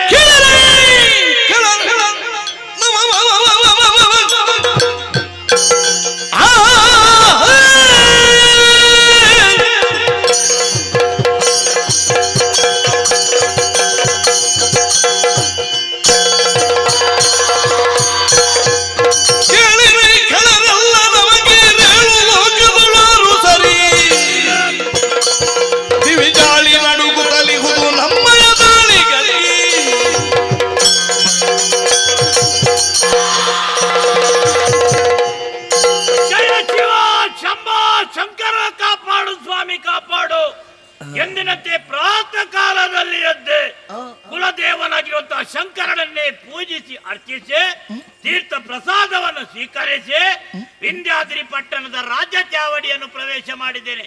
ನೋಡಿದ್ದೀರಾ ಇಂದಿನ ಸಭೆಯನ್ನು ಪ್ರವೇಶ ಮಾಡಿದ ಕ್ಷಣದಲ್ಲೇ ಎಲ್ಲರೂ ದೀರ್ಘಾಕ್ಷನಿಗೆ ಜಯವಾಗಲಿ ಶುಭವಾಗಲಿ ಎನ್ನುವಂತಹ ಜಯಘೋಷವನ್ನೇ ಆಡುತ್ತಾ ಇದ್ದಾರೆ. ಈ ಜಯಘೋಷವನ್ನು ಕೇಳುವಾಗ ಮನಸ್ಸಿಗೆ ಬಹಳ ಸಂತೋಷವಾಗುತ್ತಾ ನೋಡಿ. ವರ್ತಮಾನ ಕಾಲದಲ್ಲಿ ವಿಂಧ್ಯಾದ್ರಿ ಪಟ್ಟಣದೊಡೆಯ ನಾನಾಗಿದ್ದೇನೆ. ಅಷ್ಟು ಮಾತ್ರವಲ್ಲದೆ ನಮ್ಮದಂತಹ ದೈತ್ಯ ಕುಲ ಏಳಿಗೆ ಹಾಕುವೆನ್ನುವ ಉದ್ದೇಶದಿಂದ ನಮ್ಮರೆಲ್ಲ ಒಟ್ಟು ಸೇರಿಸಿದೆ. ಅಸುರ ಕುಲ ಸಾಮ್ರಾಜ್ಯವನ್ನು ಸ್ಥಾಪಿಸಿದೆ. ಒಬ್ಬೊಬ್ಬರಿಗೂ ಸ್ಥಾನ ಮಾನ ಗೌರವವನ್ನು ಕಲ್ಪಿಸಿ ಸಂತೋಷಿನ ಕಾಲವನ್ನು ಕಳೆಯುತ್ತಾ ಇದ್ದೇನೆ. ಮಾತ್ರವಲ್ಲದೆ 7 ಲೋಕಾದ ಅಧಿಕಾರ ನನ್ನ ಪಾಲಿಗಾಗಿದೆ. ಆದರೆ ಏನು ಮಾಡೋಣ, ನನ್ನನ್ನು ಗೆಲ್ಲುವಂತ ವ್ಯಕ್ತಿಗಳು ಈ ಪ್ರಪಂಚದಲ್ಲಿಲ್ಲ. ಸಂತೋಷದಿಂದ ಕಾಲವನ್ನು ಕಳೆಯುತ್ತಿರುವ ಸಂದರ್ಭ ಏನದು ನೀಲನಾದ ಕೇಳುತ್ತುಂಟಲ್ಲ. ಕಾಲಗಂಧರ ಕಾಲ ಕಾಲಾದಿಜಾಪಟ ಫಲನಯನ ಶಂಕರ ನೀಲಲೋಕಿತ ರುಂಡಮಾಲ ಸದಾ ಶಿವ ಶೂಲಿಗಿರೀಶ ಮೃಡ ಕಾಲಗಂಧರ ಕಾಲ ಕಾಲಾದಿಜಾಪಟ ಫಲನಯನ ಶಂಕರ ಶಂಭೋ ಶಂಕರ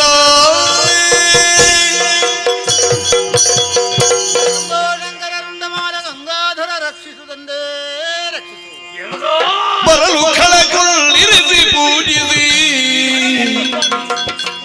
ಪರದಿ ಬಂದಿಹ ಕಾರ್ಯವೇನು ಅರುಗಬೇಕೆನಲಿಲ್ಲ ನಾರದ ದುರುಳನೊಡನೆ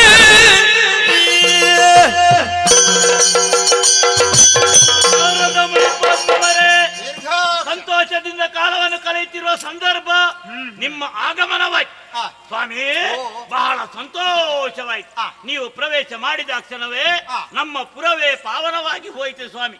ಅತಿಥಿಯಾಗಿ ಬಂದಿದ್ದೀರಿ.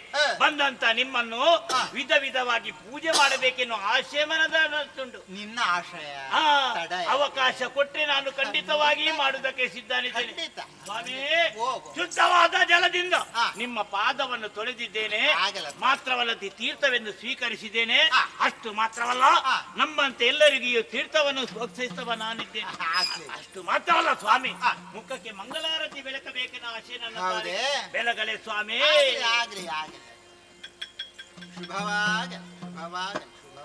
ಸ್ವಾಮಿ, ವಿಧ ವಿಧದ ಪೂಜೆಯನ್ನು ಮಾಡಿದ್ದೇನೆ. ಮಾಡಿದಂತ ಪೂಜೆಯಲ್ಲಿ ಏನಾದ್ರೂ ಹೆಚ್ಚು ಕಡಿಮೆ ಇದ್ರೆ ಅದನ್ನು ಮನ್ನಿಸಬೇಕು. ಅಷ್ಟು ಮಾತ್ರವಲ್ಲ, ಬಂದಂತ ನಿಮಗೆ ಉಚಿತವಾದ ದರ್ಭಾಸನವನ್ನು ಇಟ್ಟಿದ್ದೇನೆ. ದನ ಕನಕ ವಸ್ತ್ರ ಆಭರಣ ಇತ್ಯಾದಿ ಎಲ್ಲವನ್ನು ದಾನ ರೂಪವಾಗಿ ಇಟ್ಟಿದ್ದೇನೆ. ಮಾಡಿದಂತ ಪೂಜೆಯಲ್ಲಿ ಏನಾದ್ರೂ ಹೆಚ್ಚು ಕಡಿಮೆ ಇದ್ರೆ ಅದನ್ನು ಮನ್ನಿಸಬೇಕು. ಅಷ್ಟು ಮಾತ್ರವಲ್ಲದೆ ಒಂದು ವಿಚಾರ ಕೇಳಲೇ ಸ್ವಾಮಿ. ಸ್ವಾಮಿ, ನೀವು ಬರಬೇಕೆಂದ್ರೆ ಬರುವಾರಲ್ಲ, ಹೋಗ್ಬೇಕೆಂದ್ರೆ ಹೋಗುವಾರಲ್ಲ. 3 ಗಳಿಗೆಯಲ್ಲಿ 3 ಲೋಕವನ್ನೇ ಸಂಚರಿಸುವಂತ ತ್ರಿಕಾಲಜ್ಞಾನಿಗಳು ನೀವಾಗಿದ್ದೀರಿ. ಹಾಗಾದ್ರೆ ನಮ್ಮ ಪುರವನ್ನು ಪ್ರವೇಶ ಮಾಡಬೇಕಿದ್ರೆ ಮುಖ್ಯವಾದ ಏನಾದ್ರೂ ವಿಷಯ ಇರಬೇಕು ತಿಳಿದುಕೊಂಡಿದ್ದೇನೆ ಸ್ವಾಮಿ. ನನ್ನ ರಾಜ್ಯಕ್ಕೆ ವಿಷಯದಲ್ಲಿ ಏನಾದ್ರೂ ಕುಂದುಕೊರತೆಗಳುಂಟೆ, ಅಲ್ಲ ಬೇರೆ ಏನಾದ್ರೂ ಹೊಸ ವರ್ತಮಾನಗಳುಂಟೆ, ಅದನ್ನು ಹೇಳುವುದಕ್ಕೆ ಬಂದಿದ್ದೀರಿ. ಸವಿಸ್ತಾರವಾಗಿ ತಿಳಿಸಬೇಕು ಸ್ವಾಮಿ. ಹೇಳಬೇಕು, ಹೇಳು ಕಂಡೀಗ ನಿನ್ನ ಸ್ಥಾನ ವೈಭವ ಮಾನಸಕ್ಕೆ ದೋಷ.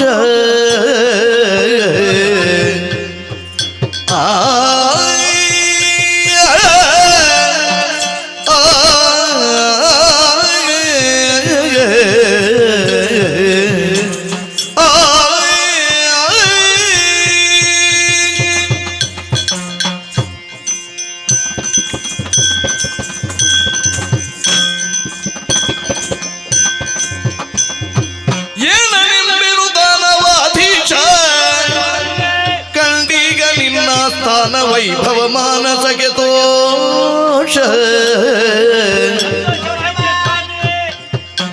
ಮಾನನಿಧಿ ಕೇಳಿ ನವೀನ ವಿಧಾನ ವೈಭವವಾನು ಜಗದಲ್ಲಿ ಮಾನನಿಧಿ ಕೇಳಿ ನವೀನ ವಿಧಾನ ವೈಭವವಾನು ಜಗದಲ್ಲಿ ಕಣವಿಲ್ಲ ಪ್ರಧಾನವಿದು ವೈಮಾನಿಕರಿಗಲ್ಲಾರೆ ಅರಿಯನೋ ಏನನಿಲ್ದಿನು ದಾನವಾಧೀಶ ಕಂಡೀಗ ನಿನ್ನ ಸ್ಥಾನ ವೈಭವ ಮಾನಸಕ್ಕೆ ತೋಷ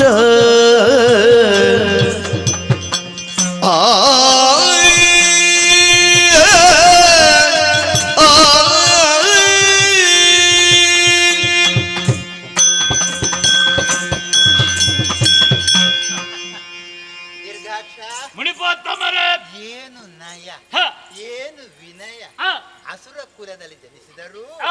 ಮಾನವರಿಗಿಂತ ಅಧಿಕವಾದಂತಹ ವ್ಯಕ್ತಿತ್ವ ನೀನು. ಅಲ್ವೇ? ಬೇಕು ಲೋಕಮುಖದಲ್ಲಿ. ಹ, ಕೆಲವರು ಹೇಳುವುದುಂಟು, ಏನು ಸ್ವಾಮಿ? ಅಸುರರತಿ ಮಾಂಸಾಹಾರಿಗಳು, ಪಾಷಂಡಿಗಳು, ಹ. ವಿಕೃತ ಮನಸ್ಸುಳ್ಳವರು. ಹೇಳುವವರು ಹೇಳ್ತಾರೆ, ಅವರ ಅಭ್ಯಾಸವೇ ಹಾಗೆ ಸ್ವಾಮಿ. ಆದ್ರೆ ನೀನು ಹಾಗಲ್ಲ. ಹ. ಅಸುರನಾದ್ರೂ ಕೂಡ ಹ. ಮೇಲ್ಮಟ್ಟಕ್ಕೆ ಏರಿದವ. ವ್ಯಕ್ತಿತ್ವ ನಿನ್ನದು. ಎಲ್ಲ ನಿಮ್ಮ ಅನುಗ್ರಹ ಸ್ವಾಮಿ. ಸಂತೋಷವಾಯಿತು. ಹ. ನಾನು ಬಂದ ಸಂದರ್ಭದಲ್ಲಿ ಹ. ಯಥೋಚಿತವಾಗಿ ಸತ್ಕರಿಸಿ ಮಾಡಿದ್ದೇನೆ ಸ್ವಾಮಿ. ಕಡಿಮೆ ನನ್ನ ಆಯ್ತು. ಕರ್ತವ್ಯ ಅಲ್ವೇ ಮಾಡಬೇಕಾದ. ಕಡಿಮೆ ಆಯ್ತು ಅಂತ ಗ್ರಹಿಸಿದೀಯ. ಏನು ಹೆಚ್ಚಾಯ್ತಪ್ಪ ಇದು ಪೂಜೆ. ಅಂದ್ರೆ ಹೆಚ್ಚಾಯ್ತು ಮಾಡಿದ ಮತ್ತೆ ಅತಿಶಯೋಕ್ತಿಯ ಮಾತಲ್ಲ. ಹ. ಹೌದೌದು. ನಿನ್ನ ತೃಪ್ತಿಯಾಗಿದ್ದೆ. ಆಡಳಿತದ ಬಗ್ಗೆ ಕೊರತೆ ಉಂಟೆ? ಹ, ಹ. ನಿನ್ನನ್ನೇ ಅಪ್ಪಿಕೊಂಡು ಒಪ್ಪಿಕೊಂಡು ಓಲೈಸಿಕೊಂಡು ಬರುವಂತ ಪ್ರಜಾ ಪರಿವಾರ ಎಷ್ಟೋ ಮಂದಿ ಇದ್ದಾರೆ ಸ್ವಾಮಿ. ಮಕ್ಕಳ ಹಾಗೆ ಕಾಪಿಟ್ಟು ಹೌದು ಕೊಡ್ತಾ ಸ್ವಾಮಿ. ಇದ್ದೀನಿ. ಹ. ನೀನು ಹಾಕಿದಂತಹ ಗೆರೆಯನ್ನು ತಪ್ಪಲಾರರು. ಆ, ಚಾಚು ಅನ್ನುವಂತ ಮಾತೇ ಇಲ್ಲ ಸ್ವಾಮಿ, ಇಲ್ಲ. ಹೌದಷ್ಟೇ. ಹ. ಸರಿಯಪ್ಪ. ಹ. ಸೌಭಾಗ್ಯ ತುಂಬಿದಳು ಕಾಣ್ತಾ ಉಂಟು. ಹ. ನಿನ್ನ ಗೆಣೆ ಕಾಣೆ ಲೋಕ ಮುಖದಲ್ಲಿ. ಹ. ಎಲ್ಲಿಂತ ಹೇಳಿದ್ರೆ ಏನು ಹೇಳ್ತಾರೆ, ಸ್ವರ್ಗ ಸ್ವರ್ಗ ಸ್ವರ್ಗ ಸ್ವರ್ಗ ಅಂತ. ಹ. ಏನು ಕರ್ಮ ಸ್ವರ್ಗ. ನಿನ್ನ ಆಡಳಿತದಲ್ಲಿಯೇ ಸ್ವರ್ಗ ಉಂಟು. ದೇವತೆಗಳಿಗಿಂತಲೂ ಅಧಿಕವಾಗಿ ಮೆರೆಯುವವ ನೀನು. ಬಹಳ ಹೌದಷ್ಟೇ? ಹೊಳ ಹೊಗಳ್ತಾ ಇದ್ದೀರಿ ಸ್ವಾಮಿ. ಅಲ್ಲಪ್ಪ, ಅಯ್ಯೋ ಹ. ಹೊಗಳಿಕೆಲ್ಲ ನೆಚ್ಚಿನ ಮಾತಿದು. ನಿಮ್ಮ ಆಶೀರ್ವಾದ ನಾವು ಹೆಚ್ಚಿಗೆ ಇಷ್ಟೆಲ್ಲ ಆಗಿದೆ. ನಾವು ಹೆಚ್ಚಿಗೆ ಹೇಳುವುದೇ ಇಲ್ಲ. ಇದ್ದದನ್ನ ಇದ್ದ ಹಾಗೆ ಹೌದು ಸ್ವಾಮಿ. ಇರ್ಲಿ. ಹ. ಸಂತೋಷವಾಯ್ತು. ಹ. ಇಷ್ಟೆಲ್ಲ ಆಳ್ವಿಕೆಯನ್ನು ಮಾಡ್ತಾ ಇದ್ದಿ, ಹ. ಎಲ್ಲ ತೊಡಗಿ ಕೊಡ್ತಾ ಇದ್ದಿ. ಆದರೆ ಏನು ಸ್ವಾಮಿ? ಕೆಲವೊಂದು ವಿಚಾರದಲ್ಲಿ ಹ. ಇನ್ನಷ್ಟು ಮೇಲ್ಮಟ್ಟಕ್ಕೆ ಹೋಗ್ಬೇಕೋ ಬೇಡವೋ, ಯಾವನೇ ವ್ಯಕ್ತಿಗಾದರೂ ಹ. ಆಸೆ ಎಂಬುದು ಮೇಲ್ಮುಖವಾಗಿರಬೇಕಂತೆ. ಉಂಟು ಸ್ವಾಮಿ. ನೀನು ಕೂಡ ಹ. ಅದರಿಂದ ಹ. ಹೊರತಾಗಬಾರದು. ಹಾಗಾದ್ರೆ ಏನ್ ಮಾಡ್ಬೇಕು? ಹಾಗೆ ಆಗಬೇಕು ಅಂತಾದ್ರೆ ಹ. ಒಂದು ಉನ್ನತವಾದಂತಹ ಏನು ಸ್ವಾಮಿ ಉನ್ನತವಾದ ದಾರಿ ಉಂಟು. ದಾರಿ ಉಂಟೆ? ಏ, ಅಂತ ದಾರಿ ಯಾವುದು ಸ್ವಾಮಿ? ನೆಗಳತೆಗೆ ಮಾತ್ರನಾಗಬೇಕು. ಹಾ ಹಾ ಹಾ ಹಾ ಹೌದೌದು ಹೌದು. ಹಾ, ಏನಾದ್ರು ಪ್ರಶ್ನೆ ಉಂಟು ನಿನ್ನದು ಆ ಬಗ್ಗೆ? ಇಲ್ವಲ್ಲ? ಇಲ್ಲ. ಹಾಗಾದ್ರೆ ಮುಂದುವರಿಸ್ತೇನೆ. ಹ. ಬೇರೆ ಯಾವುದೂ ಅಲ್ಲ, ಬೇರೆ ಯಾವುದೂ ಅಲ್ಲ. ಪೃಥ್ವಿಯಲ್ಲಿ ಹೆಸರೆತ್ತಲೆಸೆದಿರುವ ಏನು ಸ್ವಾಮಿ ಅದು? ಗಾಂಧಾರ ದೇಶದ ಕಾರ್ತಿಕೇಯನ ಪುತ್ರಿಯಾಗಿರುವ ಆ ಆ ಆ ಆ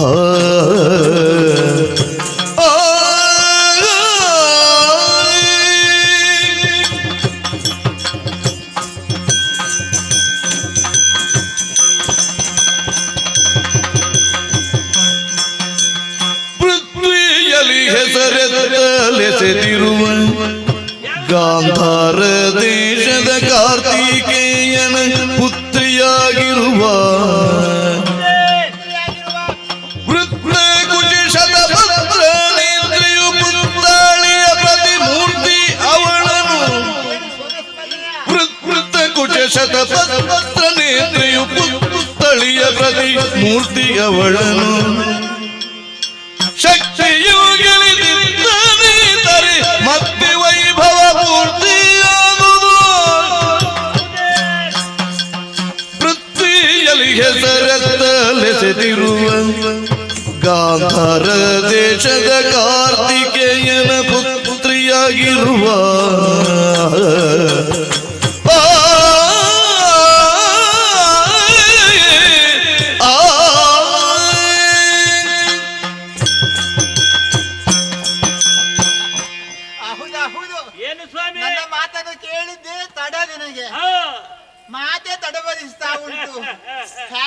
ಕೇಳಬೇಕನ್ನತ ಉತ್ಸಾಹವಾಗುತ್ತಾ ಉಂಟು ಸ್ವಾಮಿ.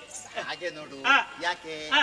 ಅತಿಶಯೋಕ್ತಿಯ ಮಾತನ್ನಾಡದೆ ಇದ್ದ ಹಾಗೆ ಹೇಳುವವರು ಇದ್ರೆ ಹಾ. ಕೇಳುವ ಅಂತ ಆಗ್ತದೆ ಸ್ವಾಮಿ. ಒಂದು ಸಲ ನಿಮ್ಮ ಮಾತು ಹಾಗೆ ಅಲ್ವೇ? ಹೌದು, ಹಾ. ಮಾತು ತಡವರಿಸ್ತದೆ. ಹಾ. ಇರ್ಲಿ, ಹಾ. ದೋಷವಾಯ್ತು. ಹಾ. ಯಾಕೆ ಹಾ. ನಿನ್ನ ಮುಖದ ಭಾವ ಉಂಟಲ್ಲ, ಹಾ. ಇನ್ನಷ್ಟು ಕೇಳುವ ಅನ್ನುವ ತವಕ ಇದೆಯಲ್ಲ, ಹೌದೇ? ಅದು ನನಗೂ ಸಮಾಧಾನ ತಂದಿದೆ. ಆದ್ರೆ ಒಂದು ವಿಚಾರ ಉಂಟು. ಏನು ಒಂದು ವಿಚಾರ ಸ್ವಾಮಿ? ಯಾಕೆ ಹಾ. ಈಗ ದೀರ್ಘಾಕ್ಷ ಹಾ. ಅಂದರೆ ದೊಡ್ಡ ಕಣ್ಣುಳ್ಳವ ಅಂತ ಅರ್ಥ ಅಲ್ಲ. ಹೇಳ್ತಾರೆ ಅಷ್ಟೇ. ದೀರ್ಘವಾದಂತ ಸೂಕ್ಷ್ಮತೆ ಹಾ.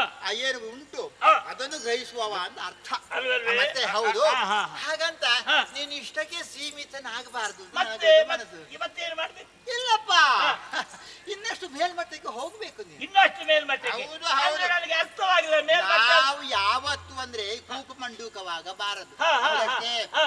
ಹಾಗಾದ್ರೆ ಸಮುದ್ರದಲ್ಲಿರುವಂತಹ ಮಂಡೂಕ ಆಗಬೇಕು. ಹಾ. ಆ, ಹಾ, ಹಾ, ಆಳ ಹಾ. ಎಷ್ಟು ಹಾ. ಏನು ಎಲ್ಲ ಗೊತ್ತಾಗ್ತದೆ. ಗೊತ್ತಾಗ್ತದೆ. ಹಾಗಾದ್ರೆ ಮೇಲ್ಮಟ್ಟಕ್ಕೆ ಹೋಗಬೇಕು ಅಂತಂದ್ರೆ ಒಂದು ಕಾರಣಗಳು ಬೇಕಾಗ್ತದೆ. ಕಾರಣ ಬೇಕಾಗ್ತದೆ ಸ್ವಾಮಿ. ಅಲ್ವೇ? ಏನದು? ಬೇರೆ ಯಾವುದೂ ಅಲ್ಲ, ಹಾ. ನೀನೊಂದು ಘನವಾದಂತ ಕಾರ್ಯವನ್ನು ಮಾಡಬೇಕು. ಘನವಾದ ಕಾರ್ಯ. ಹಾ. ಅದೆಷ್ಟೆಷ್ಟೋ ಘನವಾದ ಕಾರ್ಯವನ್ನು ಮಾಡಿದವ ಸ್ವಾಮಿ. ಮಾಡಿದ್ದೇನೆ. ಇನ್ನಷ್ಟು ದೊಡ್ಡ ಘನ ಕಾರ್ಯ ಉಂಟೆ ಸ್ವಾಮಿ? ಇಷ್ಟರವರೆಗೆ ಹಾ. ಘನ ಕಾರ್ಯದಲ್ಲಿ ಹಾ. ಎಲ್ಲಿಯಾದ್ರೂ ನಾರಿಯರನ್ನು ತುಳುಕಿದುಂಟ ನೀನು? ಇಲ್ಲಪ್ಪ, ಇಲ್ಲ ಇಲ್ಲ ಇಲ್ಲ, ಅದೆಲ್ಲ ನನಗೆ ಅಭ್ಯಾಸವೇ ಇಲ್ಲ. ಇಲ್ಲಲ್ಲ. ಇಲ್ಲ. ಹಾಗಂತ ಹಾ. ನೇರವಾಗಿ ಹೋಗುದು ಒಂದು ಮಾತು, ಆಯ್ತು. ಮತ್ತೊಂದು ಬಗೆಯಲ್ಲಿ ಹೋಗುದು ಒಂದು ಮಾತು. ಎಲ್ಲಿಗೆ? ಇಲ್ಲಿ ಹಾಗಲ್ಲ. ಹಾ. ಇಲ್ಲಿ ನೀನು ಹೇಗೆ ನಾರಿಯರ ತುಳುಕಬೇಕು, ಹಾ. ನಾನು ಯಾಕೆ ಹೇಳ್ತಾ ಇದ್ದೇನೆ, ಏನು? ನಿನ್ನ ಏಳಿಗೆ ಆಗಬೇಕು ಅಂತಾದ್ರೆ ಒಬ್ಬಳು ನಾರಿಯಿಂದ ಅಲ್ಲಿ ಇನ್ನಷ್ಟು ಮೇಲ್ಮಟ್ಟಕ್ಕೆ. ಹಾ, ಹಾ, ಹಾ. ಹೌದು, ನಾರಿಯಿಂದ? ಹಾ, ಹಾ, ಹಾ, ಹಾ, ಹಾ. ನಾರಿ ಹಾ, ಹಾ, ಹಾ. ಪ್ರಶ್ನೆ ಉಂಟಲ್ಲ, ಹಾ, ಹಾ, ಎಲ್ಲಿ ಅವಳು, ಹೌದು, ಎಲ್ಲಿ ಅವಳು? ಹೇಗಿದ್ದಾಳೆ? ಅದು ಬೇಕು, ಕುತೂಹಲವಾಗ್ತಾ ಉಂಟು. ಕೇಳಬೇಕು ಕೇಳಬೇಕೆಂಬ. ಹೌದು. ಎಲ್ಲಿ ಅವಳು ಸ್ವಾಮಿ? ಎಲ್ಲಿ ಅವಳು? ಎಲ್ಲಿ ಅವಳು? ಅಂತಿಂತವಳಲ್ಲ, ಮತ್ತೆ? ಗೆಲುವ ಪುತ್ಥಳಿ. ಹೌದೇ? ಹಾ. ಹಾ, ಹಾ. ಬೆಳೆದಿಟ್ಟಂತಹ ಗೊಂಬೆ, ಹೌದೇ? ಶಿಲಾ ಬಾಲಿಕೆ, ಅಪ್ರತಿಮ ಸೌಂದರ್ಯವತಿ. ಹೌದೇ ಸ್ವಾಮಿ? ನೀವು ಹೇಳುವಾಗ ಈಗಲೇ ಒಮ್ಮೆ ಹೋಗಿ ನೋಡುವ ಅಂತ ಆಗುತ್ತಾ ಉಂಟು ನನಗೆ. ಅಂತಹ ಬಾಲಿಕೆ ನಾರದನಾದಂತಹ ನಾನೇ ಇಷ್ಟು ಹೊಗಳಬೇಕು ಅಂತ ಇನ್ನು ಅದನ್ನೇ ಆಶಿಸಿ ಬದುಕುವಂತ ನೀವೆಷ್ಟು ಹೊಗಳ್ತೀರೋ. ಅಲ್ವೇ? ಇಲ್ಲಿ ಹಾ, ಹಾ. ಯಾರು ಹಾ. ಗಾಂಧಾರ ದೇಶದಲ್ಲಿ ಹಾ. ಕಾರ್ತಿಕೇಯನ ಅರಸನಿದ್ದಾನೆ. ಕಾರ್ತಿಕೇಯ. ಆತನಿಗೊಬ್ಬಳು ಮಗಳಿದ್ದಾಳೆ, ಹಾ. ಕಂಜಾಕ್ಷಿ ಎಂಬವಳು. ಪಂಜಾಕ್ಷಿ ಅಂತ ಹೆಸರು ಬಹಳ ಒಳ್ಳೆ ಹೆಸರು, ಬಹಳ ಒಳ್ಳೆ ಹೆಸರು. ಸಾಮ್ಯತೆ ಕಂಡೆಯ ಏನು? ನೀನು? ಏನು? ನಿನ್ನ ಹೆಸರು ದೀರ್ಘಾಕ್ಷ, ಅವಳ ಹೆಸರು ಕಂಜಾಕ್ಷಿ. ಮತ್ತೆ ಬಹಳ ಹೊಂದಾಣಿಕೆ ಅಂತ ಉಂಟು. ಅಕ್ಷಿ ಒಟ್ಟಿಗೆ ಉಂಟು. ಹೌದಲ್ವೇ? ಆ ಅಕ್ಷಿ ಈ ಅಕ್ಷಿಗೆ ಸೇರ್ಬೇಕೋ ಬೇಡವೋ? ಸೇರ್ಬೇಕು ಅಂತ ನಾವು ಕೊಟ್ಟಾನ ಹೋಗಿ ಕೇಳಿದ್ರೆ ಕೊಡುವುದಿಲ್ಲ. ಹಾಗಾದ್ರೆ ಏನ್ ಮಾಡ್ಬೇಕು ನೀನು? ಏನ್ ಮಾಡ್ಬೇಕು? ಆತನಲ್ಲಿ ಹೋರಾಟ ಮಾಡಿ ಮಾಡಿ. ಆತನನ್ನ ಗೆಲ್ಲಿದು ಆಕೆಯನ್ನ ತಂದು ಹಾ. ನೀನು ವರಿಸಬೇಕು. ನಾರದ ಮುನಿಪೋತ್ತಮರೇ, ಓ. ಸರಿಯಾದ ಸಂದರ್ಭಕ್ಕೆ ಬಂದು ಸರಿಯಾದ ಸಲಹೆಯನ್ನು ಹೇಳಿದ್ರಿ. ಹಾ. ಮದುವೆ ಆಗ್ಲಿಲ್ಲ, ನಾನು ಹಾ. ಮದುವೆ ಬಗ್ಗೆ ಯೋಚನೆ ಮಾಡಲಿಲ್ಲ. ಆವೇಳೆಗೆ ಬಂದಿರಲ್ಲ. ಒಬ್ಬಳು ಹೆಣ್ಣು ಇದ್ದಾಳೆ, ನನ್ನ ವಾಮವಾಗ ಆರಾಧಿಸಬೇಕು. ಒಬ್ಬಳು ಹೆಣ್ಣು ಗಾಂಧಾರ ದೇಶಾಧೀಶ ಕಾರ್ತಿಕೇಯನ ಮಗಳು ಕಂಜಾಕ್ಷಿ, ಬಹಳ ರೂಪವಂತ. ಅವಳನ್ನು ತಂದು ನಾನು ಮದುವೆ ಅಂತಾದ್ರೆ ಮತ್ತೆ ನನಗೆ ಯಾವುದೇ ರೀತಿಯ ಕೊರತೆ ಇಲ್ಲ. ಇದಕ್ಕೊಂದು ಗತಿಯೇ. ಎಂತದ್ದು ಸ್ವಾಮಿ ಗತಿ ಅಂದ್ರೆ? ಎಂತದ್ದು ಗತಿ? ಮದುವೆ ಮೇಲೆ ಗತಿ? ಹೌದು, ಹಾ? ಗತಿ ಗತಿ ಅಂದ್ರೆ ಹಾಗಲ್ಲ, ಮತ್ತೆ ಸುಗತಿ. ಓ, ನೀವೊಂದು ಮಾತಾಡ್ತೀರಿ ಒಂದೊಂದು, ಅದ್ರಲ್ಲಿ ಏನಾದ್ರೂ ಒಂದು ಉಂಟೆ ನಿಮ್ಮ? ಅಲ್ಲಲ್ಲ, ಹಾ, ಹಾ, ಸುಗತಿ ಸೂಬಿಟ್ಟೆ. ಹೌದು, ಹೌದು. ಆದೀತು, ಹಾ. ಒಳ್ಳೇದು. ಹಾ. ಮನಸ್ಸು ಮಾಡು, ನೋಡಿ. ಹೋಗು. ನೀವು ಆಶೀರ್ವಾದ ಮಾಡಿದ್ದೀರಿ, ಹಾ. ಮದುವೆ ಹಾಕ್ತೇನೆ. ಹಾ. ಮದುವೆ ಸಂದರ್ಭ ನೀವು ಬರಬೇಕು, 2 ಅಕ್ಷತೆಯನ್ನು ಹಾಕಿ ನಮ್ಗೆ ಆಶೀರ್ವಾದ ಮಾಡಬೇಕು. ನೀವು ಬಾರದಿದ್ರೆ ಮತ್ತೆ ಆಗ್ಲಿಕ್ಕೆ ನಾನು ಕಾಯ್ತಾ ಇದ್ದೇನೆ. ಯಾವುದು? ನಿನಗೆ ಯಾವಾಗ ಅಕ್ಷತೆ ಕಾಳು ಹಾಕುವುದು ಅಂದ್ರೆ ಎಂತದ್ದು? ಸುಮುಹೂರ್ತದಲ್ಲಿ, ಮದುವೆ ಸಂದರ್ಭದಲ್ಲಿ ನೀವು ಬರಲೇಬೇಕು. ಆದೀತು. ನಿಮ್ಮ ದಾರಿ ನಿರೀಕ್ಷೆಯಲ್ಲಿ ಇದ್ದೇನೆ. ಖಂಡಿತ. ಹೆಣ್ಣನ್ನು ತಂದಾಕ್ಷರ ಖಂಡಿತವಾಗಿ ಬರಬೇಕು. ನಾನು ಮದುವೆ ಆಗಲಿ, ಸಂತೋಷವಾಯ್ತು. ಲೋಕಕ್ಕೆ ಕಲ್ಯಾಣ. ಹಾಗೆ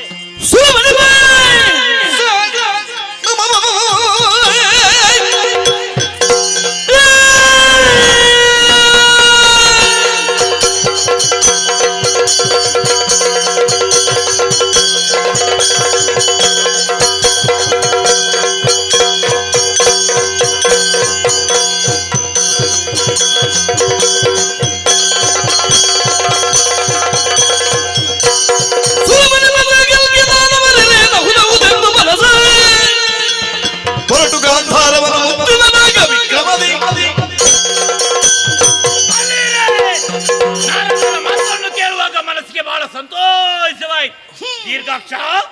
ಇನ್ನಷ್ಟು ಮೇಲೆ ಉನ್ನತ ಮಟ್ಟಕ್ಕೆ ಏರ್ಬೇಕಿದ್ರೆ ನೀನು ಆ ಕಾರ್ತಿಕೇಯನ ಮಗಳನ್ನು ತಂದು ಮದುವೆ ಆಗ್ಬೇಕೆಂದು ಹೇಳಿದ್ದಾರೆ. ಸಂತೋಷದ ವಿಷಯ. ಈ ವಿಷಯವನ್ನು ನಮ್ಮವರು ಹೇಳಬೇಕು. ಬರಲಿ ನೋಡೋಣ.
ಕ್ಷಣ ಮಾತ್ರದಲ್ಲಿ ವಿರಚಿಸಿ ಬರುವಂತೆ ದುರದಿರ ನಾನಿಗೆ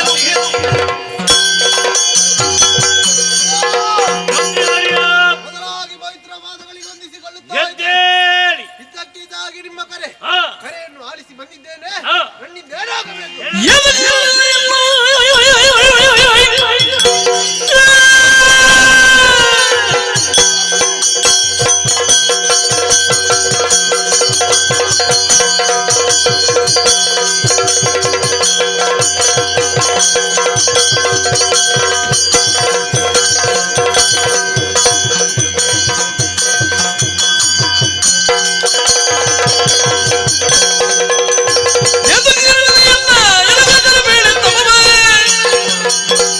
ಈ ತರ ಹರುಷವಿದೇನು ಎನಗೆಂದರೆ ಪಡೆಬೇಡು. ಮೊದಲಾಗಿ ಪವಿತ್ರ ಪಾದಗಳಿಗೆ ಹೊಂದಿಸಿಕೊಂಡಿದ್ದೇನೆ. ಇದ್ದಕ್ಕಿದ್ದಂತೆ ದೀರ್ಘವಾದಂತಹ ಕರೆ ಮಂತ್ರಿ ಸೇನಾಧಿಗಳು ಇತ್ತವರು ಎಂಬಂತ ಕರೆ ನಿಮ್ಮ ಮುಖಾರವಿಂದವನ್ನು ಆಲೋಚಿಸಿದಾಗ ಸಂತೋಷದಿಂದ ನಗ್ತಾ ಇದ್ದೀರಾ. ಏನು ಕಾರಣ? ಕರೆಸಿದ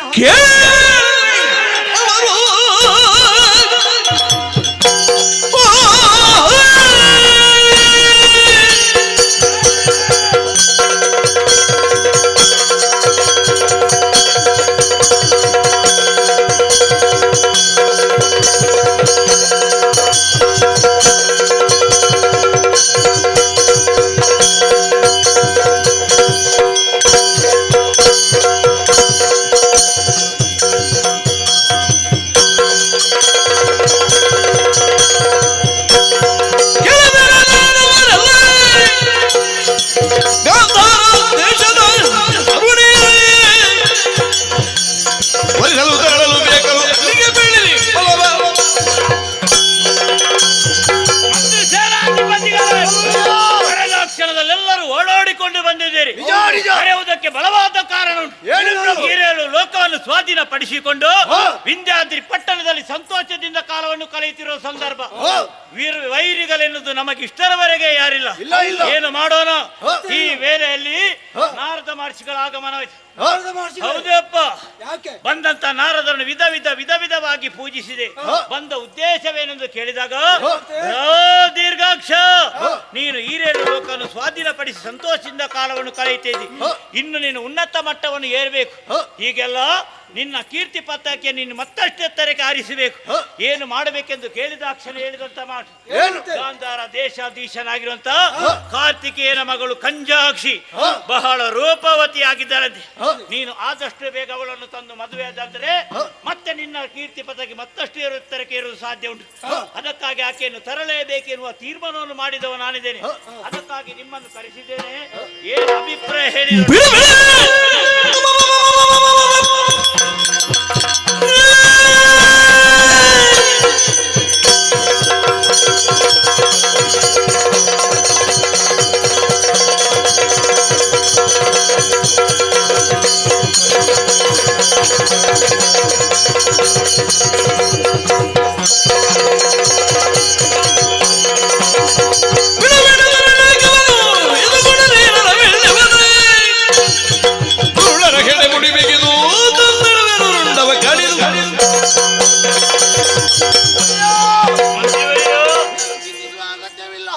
ಅವರೆಷ್ಟೇ ಪರಾಕ್ರಮಿಯಾಗಿದ್ದರು, ಅವರನ್ನು ಸಾಧನೆ ಮಾಡಿದ್ದು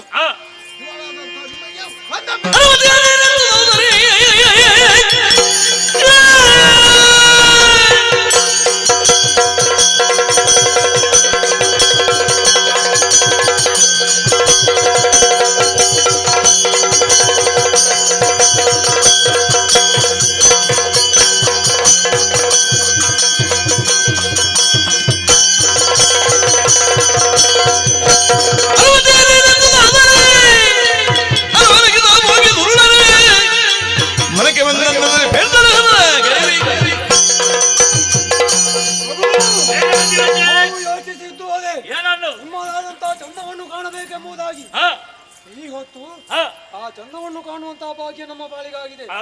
ಹೌದು, ನಿಮಗೊಂದು ಮದುವೆ ಆಗಬೇಕು. ಯಾವಾಗ ಆಗ್ತದೆ ಎಂಬುದಾಗಿ ಕಾಯ್ತಾ ಇದ್ದವರು ಗಾಂಧಾರ ದೇಶದ ದೊರೆಯ ಮಗಳು ಕಂಜಾಕ್ಷಿಯನ್ನು ಕರೆತರುವರೆ ಆಜ್ಞೆಯನ್ನು ಕೊಡಿ.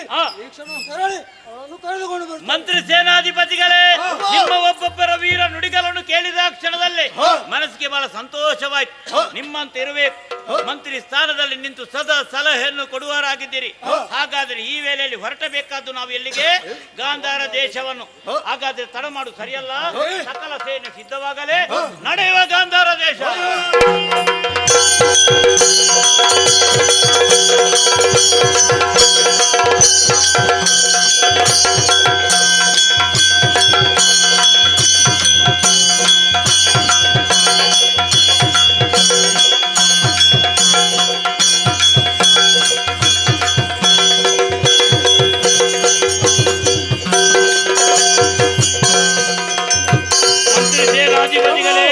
ನಾವು ಬಂದ ಸೇರಿದಂತ ಪ್ರದೇಶವೇ ನೋಡಿ, ಇದೇ ಗಾಂಧಾರ ದೇಶ ಅಲ್ವೇ? ಹಾಗಾದರೆ ಏನು ಮಾಡೋಣ? ಈ ಗಾಂಧಾರ ದೇಶವನ್ನು ಒಮ್ಮೆಲೆ ಪ್ರವೇಶ ಮಾಡುವುದು ಸರಿಯಲ್ಲ. ದ್ವಾರದಲ್ಲಿ ವಿಚಾರ ಮಾಡುವುದಕ್ಕಾಗಿ ಯಾರಾದ್ರೂ ಇರಲೇಬೇಕು. ಯಾರು ಇದ್ದಾರೆ ಎಂಬುದಾಗಿ ಸ್ವಲ್ಪ ನೋಡಿಕೊಂಡು ಬನ್ನಿ ಹೋಗಿ.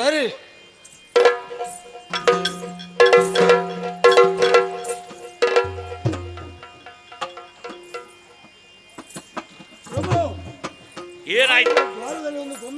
ದ್ವಾರದಲ್ಲಿ ಗೊಂಬೆ ಯಾಕೆ? ಆ ಗಾಂಧಾರ ದೇಶನ ಕಪಟ ಇರಬಹುದು. ಏನೇ ಆಗಲಿ ಗೊಂಬೆ ಇದ್ರೆ ಬಹಳ ಒಳ್ಳೆಯದಾಯ್ತು, ನೋಡುವುದಕ್ಕೆ ಬಹಳ ಒಳ್ಳೆದುಂಟು. ಹಾಗಾದ್ರೆ ತಡ ಮಾಡುವುದು ಸರಿಯಲ್ಲ. ಇದರ ತಲೆಯನ್ನು ತೆಗೆಯಬೇಕು. ನಮ್ಮ ವಿಂಧ್ಯಾದ್ರಿ ಪಟ್ಟಣದ ಪುರದಲ್ಲಿ ವಸ್ತು ಪ್ರದರ್ಶನಕ್ಕಿಟ್ರೆ ಎಲ್ಲರೂ ಬಂದು ಇಂಥ ಗೊಂಬೆ ಹಬ್ಬವನ್ನು ನೋಡ್ತಾ ಇದ್ದಾರೆ. ತಡ ಮಾಡುವುದು ಸರಿಯಲ್ಲ. ಕಡೀರಿ, ತೆಗೆಯಿರಿ ತಲೆ.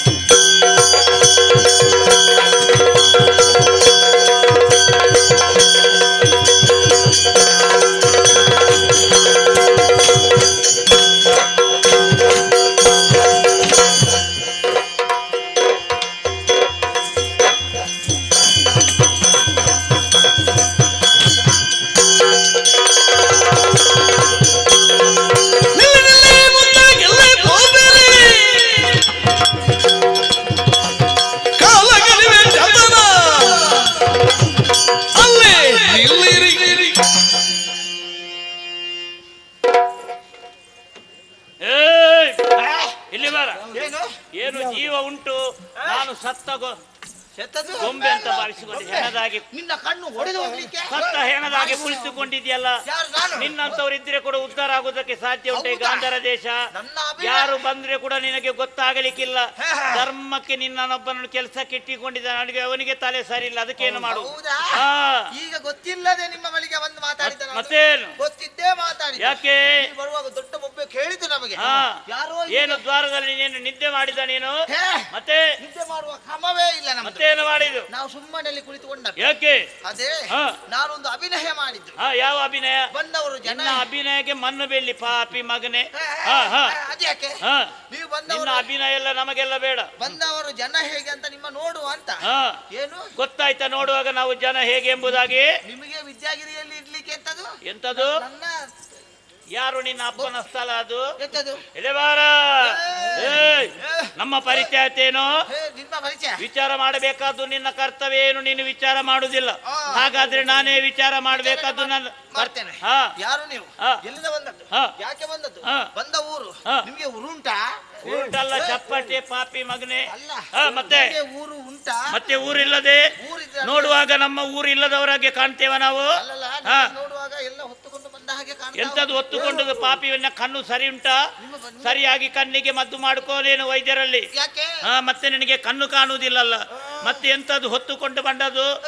ಇದು ಕಿರೀಟ ನಮ್ಮ ಕಟ್ಟಿಕೊಂಡು ಬಂದದ್ದು. ಓ, ಹೌದೇನೋ? ಓಯ್. ಇಲ್ಲಿ ಬಾ. ಏನು? ವಿಂಧ್ಯಾದ್ರಿ ಪಟ್ಟಣ ಕೇಳಿ ಬಲ್ಲೆಯ? ಅದಕ್ಕೆ ಬೆಂಕಿ ಬಿತ್ತು ನಮಗೆ. ಮತ್ತೆ ನಿಮ್ಮ ವಿಂಧ್ಯ ಅಯ್ಯಪ್ಪ, ಅಲ್ಲ ನಿಮ್ಮ ನಿಮ್ಮ ಉಂಡಗಿರಿ. ಹೇಳು. ಓಯ್. ಹೇಳಿದೆ ವಿಂಧ್ಯಾದ್ರಿ ಪಟ್ಟಣ. ವಿಂಧ್ಯಾದ್ರಿ ಪಟ್ಟಣ. ಓ, ಅದೇ. ಆ, ಏನು ನಿನ್ನ ನಾಲಿಗೆ ಮಗು ಸರಿಯಾಗಿ ನಿನ್ನ ನಾಲಿಗೆಗೆ ಚೆನ್ನಾಗಿ ಗರಗಸಲೇಬೇಕು, ಮತ್ತೆ ಸರಿ ಆಗ್ತಿದ್ರೆ. ಹೌದಾ? ಹೇ, ನೀವೇ? ಆ ಮಗನೇ ಪಾಪಿ, ಇಲ್ಲಿ ಬಾ. ಯಾಕೆ? ಅಲ್ಲಿ ಯಾರಸ್ತ ದೀರ್ಘಾಕ್ಷ ಕೇಳಿ ಬಲ್ಲೆಯ? ಇದು ಇಂಡಿಯಾ ಪಟ್ಟಣ. ವಿಂಧ್ಯಾದ್ರಿ ಪಟ್ಟಣ. ವಿಂಧ್ಯಾದ್ರಿ ಪಟ್ಟಣ. ಸರಿ, ಹೇಳು. ಆಯ್ತು, ಆಯ್ತು. ಯಾವುದು? ಅದೇ ಯಾವುದು? ವಿಂಧ್ಯ. ಬರ್ತದೆ ನಿನ್ಗೆ. ಅದೇ, ಅದೇ. ವಿಂಧ್ಯಾದ್ರಿ ಪಟ್ಟಣದೊಡೆಯ ಹೌದೌದು. ದೀರ್ಘಾಕ್ಷ. ಓ. ಇವರು ಮಂತ್ರಿ ಸೇನಾಧಿಪತಿಗಳು. ಹೌದಾ? ಹಾ. ನೀವು ದೀರ್ಘಾಕ್ಷ? ಮತ್ತೇನು? ಓಹೋ, ಇಲ್ಲಿ ಬಾ, ಇಲ್ಲಿ ಬಾ, ಇಲ್ಲಿ ಬಾ. ಬರುವುದಕ್ಕೆ ಬಲವಾದ ಕಾರಣ ಉಂಟು. ಅದೇ ನೀವು ಈಗ ನಿನ್ನ ಒಡೆ ನಿನ್ನ ಅಪ್ಪ ಇದ್ದಾನ ಒಳಗೆ. ನನ್ನ ಅಪ್ಪ ಇದ್ದಾರೆ? ಏ, ಏ, ಏ, ಏ. ಓಯ್. ಇಲ್ಲಿ ಬಾರ. ನಿನ್ನ ಅಪ್ಪ ಯಾಕೆ ಉಪ್ಪಿನಕಾಯಿ ಹಾಕ್ಲಿಕ್ಕ ಪಾಪಿ ಮಗನೇ? ಮತ್ತೆ ನೀವು ನನ್ನ ಅಪ್ಪ? ಮತ್ತೆ ನಿನಗೆ ಅನ್ನ ಕೊಡುವ ಇದ್ದಾನ? ಓ, ಇದ್ದಾರೆ, ಅಣ್ಣಪ್ಪರು ಇದ್ದಾರೆ. ಯಾರು ಅನ್ನಪ್ಪರು? ಅನ್ನ ಕೊಡುವ. ಅವರು ಸತ್ತು ಕೆಲವು ಕಾಲ ಕಳೆದು ಹೋಯ್ತು. ಅವರಲ್ಲ ನಮ್ಮ ಒಡೆ. ಏಯ್, ಓಯ್. ನಿನ್ನ ಒಡೆಯ ಗಾಂಧಾರಾಧೀಶ ಕಾರ್ತಿಕೇಯ ಹೌದೌದು. ಬರುವುದಕ್ಕೆ ಬಲವಾದ ಕಾರಣ ಉಂಟು. ಏನು ನೀವು ಬಂದ- ಅವಳಿಗೊಬ್ಬಳು ಮಗಳಿದ್ದಾಳೆ ಅಂತ ವಿಚಾರ ಕೇಳಿದ್ದೇವೆ. ಇದು ದೊಡ್ಡ ವಿಷಯವೇ. ಏನು? ಇದು ಒಂದು ಅರಸ ಇದ್ದಾರೆ ಅಂತ ಹೇಳಿದ್ರೆ ಹಾ. ಒಂದು ಏನು? ಮಗಳು ಉಂಟು, ಅದು ನಿನ್ನಲ್ಲಿ ಕೇಳಿದ್ದು. ಅಲ್ಲ, ಮಕ್ಕಳುಂಟು. ಮಕ್ಕಳಿದ್ರೆ ಮಕ್ಕಳೆಲ್ಲ ಸಂದದೊಬ್ಬಳು ಹುಡುಗಿ ಇದ್ದಾಳ ಮಗಳು. ಚಂದದು ಎಷ್ಟೋ ಜನ ಇದ್ದಾರೆ. ಎಷ್ಟೋ ಜನ ಬೇಡ ನಮ್ಗೆ. ಅವನಿಗೆ ಮಗಳಿದ್ದಾಳ? ಅವಳಿಗೆ ಮಗಳಿದ್ದಾರೆ. ಇದ್ದಾಳ? ಹೌದೌದು. ಅವಳನ್ನು ಬಯಸಿ ಬಂದಿದ್ದೇನೆ. ಆದಷ್ಟು ಬೇಗ ನನಗೆ ಮದುವೆ ಮಾಡಿ ಕೊಡಬೇಕೆಂಬುದಾಗಿ ನಿನ್ನ ಅರಸನಲ್ಲಿ ಹೋಗಿ ಹೇಳಬೇಕು. ಓ, ಹಾ, ಈಗ ಹಾ. ಅವರ ಮಗಳನ್ನು ಮದುವೆ ಆಗಿರ್ಲಿಕ್ಕೆ ಕೊಡ್ಬೇಕು. ಬಂದದ್ದು. ಸರಿಯಾಗಿ ನಿನ್ನ ಮುಖ ನೋಡಿದ್ಯಾ? ಅದನ್ನ? ಏನು? ಸರಿ ಉಂಟಾ? ಏನು? ನಿನ್ನ ಬಾಯಲ್ಲಿ ಉಂಟು. ಇಲ್ವಾ? ನಿಮ್ಮ ಬಾಯಿ ಅಂತದ ಬಾಯಿ. ಎಲ್ಲಿ? ಸರಿ ನೋಡು, ಆ, ಸರಿ ನೋಡು. ಆ, ಕಡೆ, ಕಡೆ. ಎದೆಗೆ ಹಾಕಿದ್ರೆ ಬೆನ್ನಲ್ಲಿ ಇಲ್ಲ, ಬರ್ಬೇಕು. ಇಲ್ಲ, ಈಗ ಗೊತ್ತಾಯ್ತು, ಗೊತ್ತಾಯ್ತು. ಗೊತ್ತಾಯ್ತಾ? ಗೊತ್ತಾಯ್ತು. ಕತ್ತಿ ಹಿಡಿದ್ರೆ ಎಲ್ಲ ಗೊತ್ತಾಗ್ತಾ ನಿನ್ಗೆ. ಹೌದೌದು. ಪಾಪಿ ಮಗನೇ, ಇನ್ನೊಂದು ನೋಟವನೇ ಓಯ್. ದೊಡ್ಡಕ್ಕೆ ತಗೊಳ್ತೇನೆ ಮಗನೇ. ಯಾಕೆ ರೇ? ಆ, ಆದಷ್ಟು ಹೋಗಿ ಹೇಳ್ಬೇಕು. ಆಯ್ತು, ಹಾ, ವಿಷಯ ಹೇಳ್ತೇನೆ. ಕೊಡ್ಬೇಕಂತ ಹೇಳ್ಬೇಕು. ಆಯ್ತು. ಹಾ. ಕೊಡಿದ ಇರೆ. ಕೊಡದ ಈರೆ ನಿನ್ನ ಅಜ್ಜಿ ಬೊಜ್ಜಕ್ಕೆ ಮಾರಿ ಹಿಡಿದ. ಹಾಗೆಲ್ಲ. ಕೊಡದಿದ್ದರೆ ಸುಮ್ಮನೆ ಬಿಡುವುದಿಲ್ಲ. ಮತ್ತೆ? ಅವನನ್ನು ಪೀಠದಿಂದ ಕುತ್ತಿಗೆ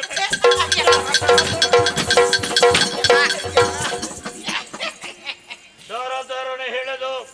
ಅವನ ಮಗಳೆತ್ತಿಕೊಂಡು ಹೋಗ್ತೇನೆ. ಹೌದಾ? ಈ ವಿಷಯವನ್ನು ಹೋಗಿ ಹೇಳ್ಬೇಕು. ಅಷ್ಟು ಕೊಡ್ತದ ನಿಮಗೆ? ಹಾ. ನಿಮ್ಗೆ ಅಷ್ಟು ಕೊಡ್ತದ? ಏನು ಕೂಡದಿದ್ದರೆ ಅಷ್ಟೇ. ಮತ್ತೆ ಕೇಳಿದ್ದು ನಾನು. ಹಾ. ಆಯ್ತಾ? ಹೋಗು, ಬರ್ತೇನೆ. ಹೋಗು. ಬರ್ತೇನೆ. ಹೋಗು. ಓಯ್, ನೀ ಎಲ್ಲಿ ಮಾರಾಯ? ಆಯ್ತು, ಬರ್ತೇನೆ. ಸುಮ್ಮನೆ ಬನ್ನಿ, ಅಂದೇನಂತ ನೋಡುವ.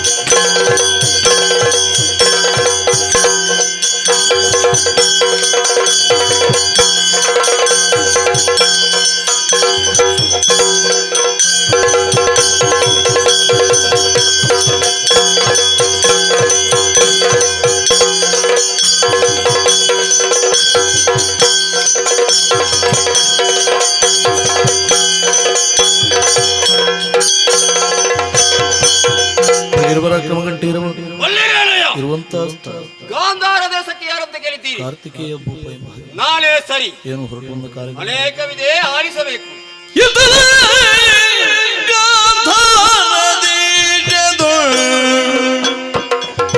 ಇತ್ತನೋಲಗ ಕಾರ್ತಿಕೇಯನೋ ಓ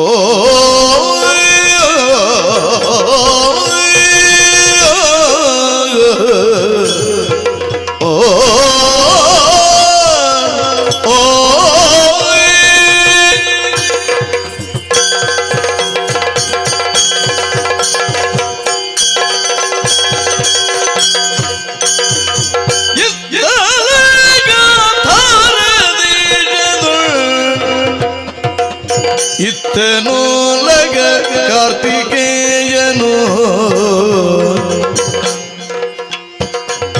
ಮತ್ತೆ ಮಂತ್ರಿ ಮುಖ್ಯರೆಲ್ಲರ ನೆರಗಿ ವಿಭವದಳು ಓ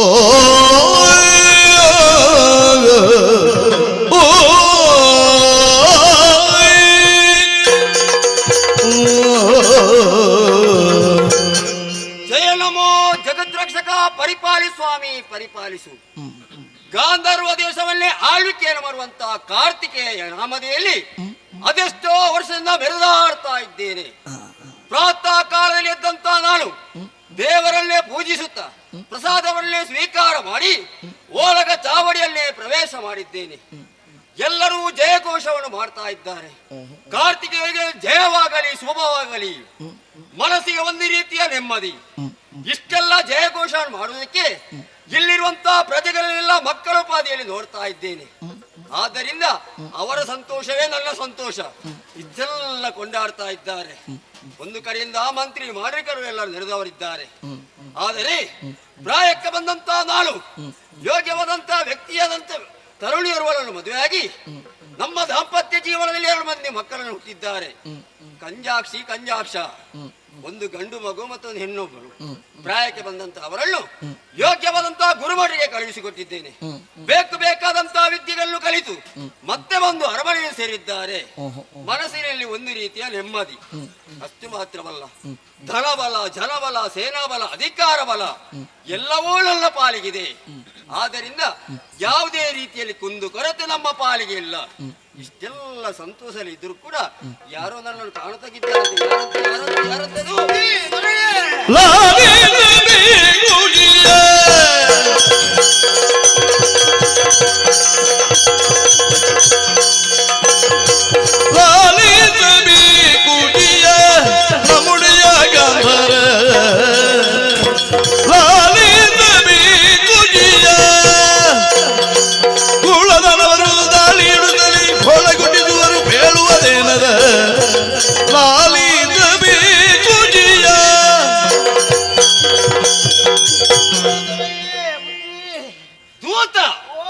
ದ್ವಾರದ ಬಳಿಯಲ್ಲಿ ನಿನ್ನನ್ನು ನೇಮಕ ಮಾಡಿದವ ನನಗಿದ್ದೆ.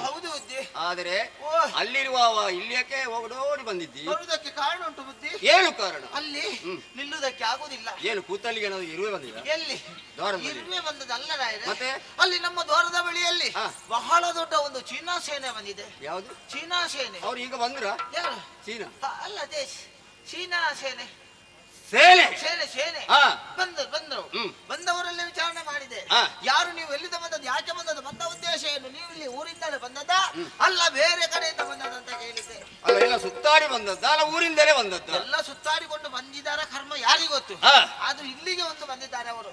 ಇಲ್ಲಿಗೆ ಹೌದು. ಏನು ಬಂದವರು ನೇರವಾಗಿ ನಮ್ಮ ದ್ವಾರದ ಒಳಗೆ ಬರ್ಲಿಕ್ಕೆ ಪ್ರಾರಂಭ ಮಾಡಿದ್ರು. ನೀನೇನು ಮಾಡಿದ್ರಿ? ತಡೆದಲ್ಲಿಗೆ ನಿಲ್ಲಿಸಿದ್ದೆ. ಮತ್ತೆ ನಿಲ್ಲಿಸಿದೆ. ನೀವು ನನ್ನ ಜನ ಮಾತ್ರ ಇಷ್ಟು ಮಾಡದಿದ್ದಾರೆ ನಾನು ಬಿಡ್ಲಿಲ್ಲ. ಎಲ್ಲಿ ನಿಮ್ಮ ಅಪ್ಪನ ಮನೆಗೆ ಹೋಗ್ತೀರಿ? ಇಲ್ಲಿ ಕೇಳುವ ಜನ ಇಲ್ಲ ಅಂತ ಭಾಷಿದ ಏನು ಮುಖ ಮುಖ ನೋಡಿದೆ ಅಂತಂದ್ರು. ಒಂದು ಕಪಾಲಕ್ಕೆ ಮಾಡಿದ್ದೇನು ಕೆಟ್ಟವನೇ. ಯಾರಲ್ಲಿ ಮಾತಾಡೋದು ಅಂತ ಅವರೇ ಅಲ್ಲಿ ಅಲ್ಲಿ ಅವರು ಬಾಹವನಲ್ಲ. ಹೌದು, ಅದು ನನಗೆ ಒಂದು ಭಾವನ ಅಲ್ವಾ, ಎಲ್ಲಿ ಎಲ್ಲಿ ಬರ್ತದೆ ಅಂತ ನನಗೆ ಯಾರು ಬಂದ್ರೆ ಇಲ್ಲಿಗೆ? ಅಲ್ಲ ಅದೇ ಅದೇ ಭಾವನ. ಹಾಗೆ ಬಂದವರು ತಡೆ ನಿಲ್ಲಿಸಿ ವಿಚಾರಣೆ ಮಾಡುವಾಗ ವಿಷಯ ಗೊತ್ತಾಯ್ತು. ಏನು? ಅವರು ದೂರದಿಂದ ಬಂದವರಂತೆ, ವಿಂಧ್ಯಾದ್ರಿ ಪಟ್ಟಣದವರಂತೆ. ವಿಂಧ್ಯಾದ್ರಿ ಪಟ್ಟಣ? ಹೌದು, ಪಟ್ಟಣ. ಅಲ್ಲಿ ಆಳುವರು ಬಂದ್ರು. ಅಲ್ಲಿ ಆಳುವರು ಅವ್ರು ಇಲ್ಲಿ ಬಂದ್ರ? ಅವ್ರು ಬೇರೆ ಕಡೆ ಇಲ್ವ? ಅಲ್ಲಲ್ಲ, ಅವ್ರು ಇವತ್ತು ಇಲ್ಲಿಗೆ ಬಂದದ್ದು. ಅಲ್ಲಿ ಆಳ್ವಿಕೆಯನ್ನು ಮಾಡುವುದು. ಆಳ್ವಿಕೆ ಅವರು ದೀರ್ಘಾಕ್ಷ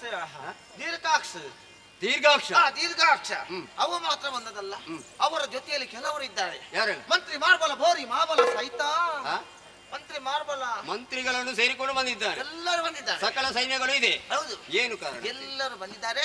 ಯಾಕೆ ಬಂದಿದಂತೆ ಕೇಳಿದರೆ ಏನೋ ಬರಗಾಲ ಬಂದಿರ್ಬೋದು. ಯಾರಿಗೆ? ಅವರಿಗೆ. ಬರಗಾಲ ಅವರಿಗೆ ಬಂದದಲ್ಲ, ಬರಗಾಲ ನಮಗೆ ಎಲ್ಲಿ ಬಂದದೀಗ? ಯಾರಿಗೆ? ಮತ್ತೆ ಏನು ವಿಷಯ ಉಂಟು? ಏನು ವಿಶೇಷ? ಯಾಕೆ ಬಂದದ್ದು? ನೀವು ಏನು ಬೇಕು ನಮ್ಮ ಮಹಾರಾಜರಿಂದ, ಏನು ಬೇಕು ನಿಮಗೆ? ನಾನು ಎಲ್ಲ ಮಾಡ್ತೇನೆ, ನಾನು ಕೊಡಿಸ್ತೇನೆ ಅಂತ ಹೇಳಿದೆ. ಅದಕ್ಕೆ ನೀನು ಜನ ಯಾರ? ನೀನು ಜನ ಯಾರು? ನೀನು ಜನ ಯಾರು ಅಂತ ನಿನ್ನಲ್ಲಿ ಕೇಳಿದ. ನೀನು ಸೊಟ್ಟ ಬಿಟ್ಟರು ಪಾಪಿ ಮಗನೇ. ಯಾರಲ್ಲಿ ಯಾವ ರೀತಿಯಾಗಿ ಮಾತಾಡಬೇಕಂತ ನಿನ್ನ ಪ್ರಜ್ಞೆ ಇದೆಯಾ? ಹಾಗೆ ನನಗೆ ಉಂಟು ಅಂತ ಅವರು ನನ್ನಲ್ಲಿ ಕೇಳಿದ್ರು. ನಾನು ಹೇಳಿದೆ ಅವರಿಗೆ, ಏನು ಬೇಕಾದ ನನ್ನಲ್ಲಿ ಹೇಳಿ ವ್ಯವಸ್ಥೆ ಒಳಗೆ ಹೋಗಿ ನಾನು ಮಾಡ್ತೇನೆ ಅಂತ. ನಿನ್ನ ವ್ಯವಸ್ಥೆ ಎಲ್ಲ ಕೊಂಡು ಹೋಗ್ಲಿಕ್ಕೆ ನಿನ್ನ ಕೈಯಲ್ಲಿ ಕೊಟ್ಟರೆ ಎಲ್ಲರಿಗೂ ಕೊಡ್ತೀಯ ನೀನು? ಯಾರು? ಅದೇ ನನ್ನ ಲೆಕ್ಕ ಉಂಟು, ಗೊತ್ತಾಯ್ತಲ್ಲ. ಎಲ್ಲ ವ್ಯವಸ್ಥೆ ನಾನು ಮಾಡ್ತೇನೆ. ಆದ್ರೆ ವಿಷಯ ಅಂತದಕ್ಕೆ ನೀವು ಏನು ಯಾವುದಕ್ಕೆ ತೊಂದರೆ ಆಯ್ತು ಅಂತ ಕೇಳಿದೆ. ನಮ್ಗೆ ತೊಂದರೆ ಆದದ್ದು ಯಾವುದೂ ಇಲ್ಲ. ನಾವು ಒಂದನ್ನು ಬಯಸಿ ಬಂದಿದ್ದೇವೆ. ಯಾವುದಿಲ್ಲ, ಯಾವ್ದಾವುದನ್ನೆಲ್ಲ. ಕೊನೆಗೆ ನಿಮ್ಮ ಮೂಲಕ್ಕೆ ಕೈ ಹಾಕಿದ್ದು. ಯಾರ ಮೂಲಕ್ಕೆ? ನಿಮ್ಮ ಮೂಲ. ನನ್ನ ಮೂಲಕ್ಕೆ? ಹೌದು. ಏನಂತೆ? ನನ್ನ ವಿಷಯ ಬಿಡಿ, ನಿಮ್ಮ ವಿಷಯಕ್ಕೆ ಬಂದ್ರು. ನಿನ್ನ ಒಡೆಯನಿಗೆ ಮದುವೆ ಆಗಿದೆಯಾ? ಮದುವೆ ಆಗಿದೆಯಾ? ನಿನ್ನಲ್ಲೇ ನಿನ್ನಕ್ಕೆ ಬಾಯಿ ಬರ್ತಿಲ್ವಾ? ಹೌದೇನಾ? ಈಗ ಮದುವೆ ಆಗುದೇ ಇಲ್ವಾ ಅಂತ ನಿನಗೆ ಗೊತ್ತಿಲ್ವಾ? ಅಲ್ಲ, ಅವರು ನನ್ನಲ್ಲಿ ಕೇಳಿದ್ರು. ನೀನ್ ಹೇಳಿ ಮದುವೆ ಆಗಿದೆ, ಮದುವೆ ಆಯ್ತು ಅಂತ ಹೇಳಿದ್ರೆ ಅಷ್ಟಕ್ಕೂ ಸಮಾಧಾನ ಇಲ್ಲ ಅವರಿಗೆ. ಮಕ್ಕಳಿದ್ದಾರೆ ಕೇಳಿದ್ರು. ಮಕ್ಕಳಿದ್ದಾರೆ. ಯಾಕೆ ನಿಮಗೆ ಮಕ್ಕಳೆಂತ? ಮಕ್ಕಳನ್ನು ನೀವು ಸಾಕ್ತೀರಾ ಅವರ ಮಕ್ಕಳನ್ನು ಅಂತ ನಾನು ಕೇಳಿದೆ. ಏನು ಮಕ್ಕಳ ಗುರು? ಹಾಗಲ್ಲ, ಕೇಳಿದೆ. ನಿಮಗೆ ಮಕ್ಕಳೆಂತ ಕೇಳಿದೆ. ಹಾಗೆ ಮಕ್ಕಳನ್ನು ಕೇಳಿದಲ್ಲ, ಅವರಿಗೆ ಒಬ್ಬಳು ಮಗಳಿದ್ದಾಳೆ, ಚಂದದವಳು. ಅಲ್ಲೇ ಚಂದದ ಮಗಳಿದ್ರೆ ಅವರಿಗೆ ನಿನಗೇನು ಲಾಭ ಉಂಟು ಅಂತ ಕೇಳಿದೆ. ವಿಷಯ ಅದೇ. ಯಾಕೆ? ನಿಮ್ಮ ಮಗಳನ್ನು ಮದುವೆ ಆಗುವುದಕ್ಕಾಗಿ ಆ ದರ್ಗಸ್ನವ ಬಂದಿದ್ದಾಳೆ. ದರ್ಗಸ್ನವ ಅವ ದೀರ್ಘಾಕ್ಷ ಅವನಿಗೆ ಕೊಟ್ಟು ಮದುವೆ ಮಾಡ್ಬೇಕಂತೆ. ಮಾಡದೇ ಇದ್ದಾರೆ ನಮ್ಮ ಹೆಣ್ಣು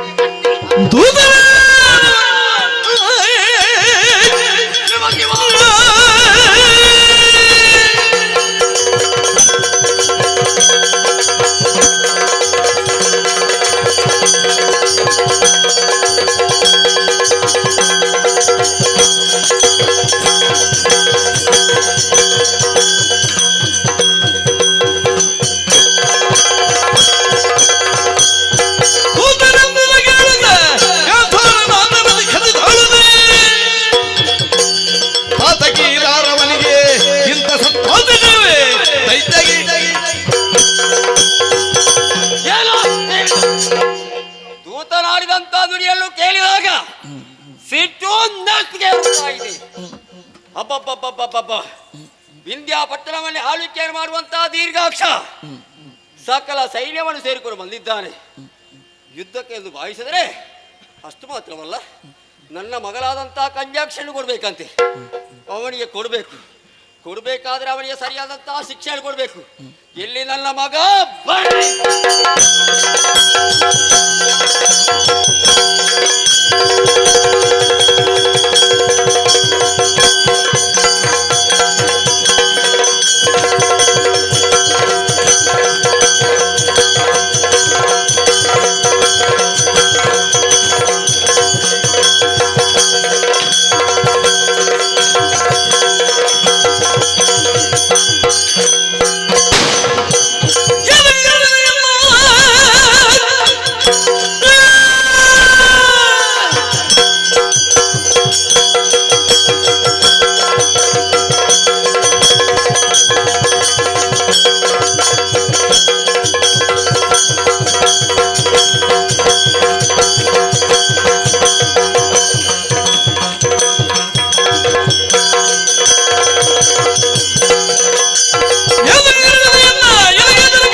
ಒಮ್ಮಿಂದೊಮ್ಮೆಗೆ ಮಗನು ಇದ್ದ ಕಡೆಗೆ ಬರಲಿ ಎಂಬಂತಹ ಕರೆ ಆಯ್ತಲ್ಲ. ನಿಮ್ಮ ಮುಖಾವಲೋಕನವನ್ನು ಮಾಡಿದೆ ಅಂತಾದ್ರೆ ಏತಕ್ಕೆ ಈ ತರ ರೋಷ?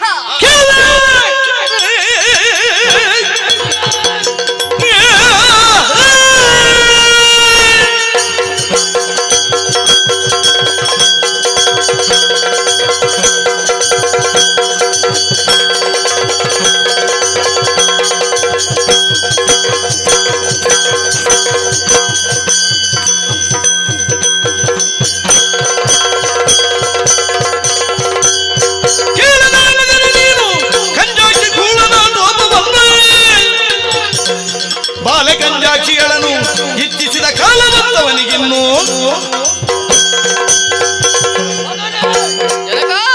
ನಿನ್ನನ್ನು ಕರೆಯುವುದಕ್ಕೆ ಬಲವಾದಂತಹ ಕಾರಣವಿದೆ. ಏನದು?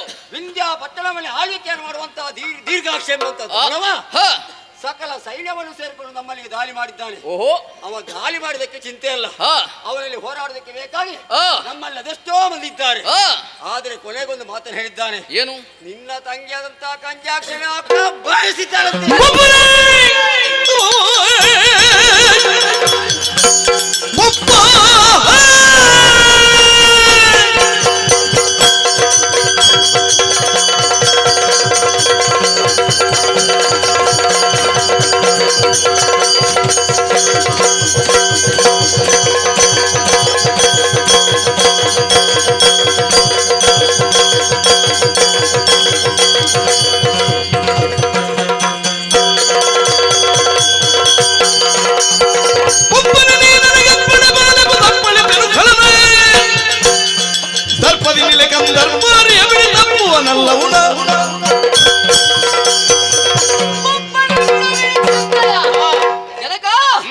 ಈ ಕಾಲದಲ್ಲಿ ಆ ವಿರೋಧಿಗಳು ನಮ್ಮ ಪುರವನ್ನು ಮುಚ್ಚಿದ್ದಾರೆ. ಏನೇ ಆಗಲಿ ಸಾಕ್ಷಾತ್ ಕಂದರ್ಪಾರಿಯೇ ಬಂದರೂ ಕೂಡ ನಾವು ಲೆಕ್ಕಿಸಲಾರೆ. ಒಂದು ವೇಳೆ ನಿನಗೆ ಅಪ್ಪನೆಯನ್ನು ಕೊಟ್ಟರೆಂತಾದರೆ ತಂಗಿಯನ್ನು ಬಯಸಿದ್ದು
ಸರಸ ಸಮರ ಸಂಧಾನ ಸಹಪಂಕ್ತಿ ಭೋಜನ ಇವೆಲ್ಲದರಲ್ಲೂ ಸಮಾನತೆ ಎನ್ನುವುದು ಬೇಕೇ ಬೇಕು. ಈ ಕಾಲದಲ್ಲಿ ನನ್ನ ತಂಗಿಯನ್ನು ಬಯಸಿ ಅವಳನ್ನು ಮದುವೆಯಾಗಿ ಸರಸವಾಡುವುದಕ್ಕೆ ಆ ರಾಕ್ಷಸ ಮುಂದುವರಿದಿದ್ದಾನಂತಾದ್ರೆ ಇದು ಹೊಸ ಪರಿಯಾಗಿ ಹೋಯ್ತು. ಬಿಡಲಾರೆ ನಾನು ಹೋಗ್ತೇನೆ.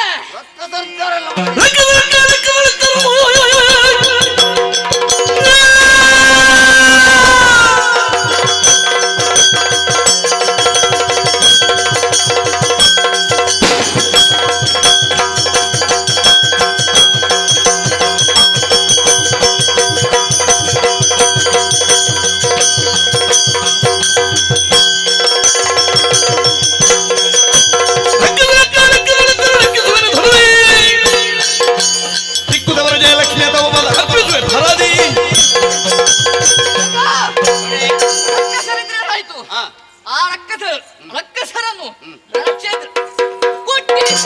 ಈ ಕಾಲದಲ್ಲಿ ಶಾಕಿನಿ ಡಾಕಿನಿ ಜ್ವಾಲಿನಿ ಮಾಲಿನಿ ಮುಂತಾದಂತಹ ಭೂತಗಳಿಗೆ ಯಾವ ಉತ್ತರಿಸ್ತೇನೆ. ಹರುಷದಿತನ ಜನ ಹರಸುತ್ತೆ ಮನಸಹ ಹೋಗಿರಲಾಗ ಎನಲ ಭೂಪ ಹರುಷದಿತನ ಜನ ಹರಸುತ್ತ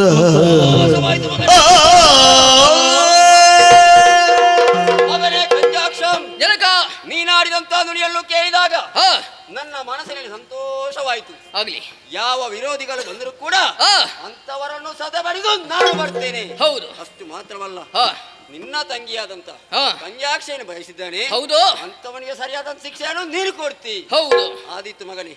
ಆದರೆ ನಿನಗೆ ಆಶೀರ್ವಾದ ಮಾಡಿ ನಾನು ಕಳುಹಿಸಿ ಕೊಡ್ತೇನೆ.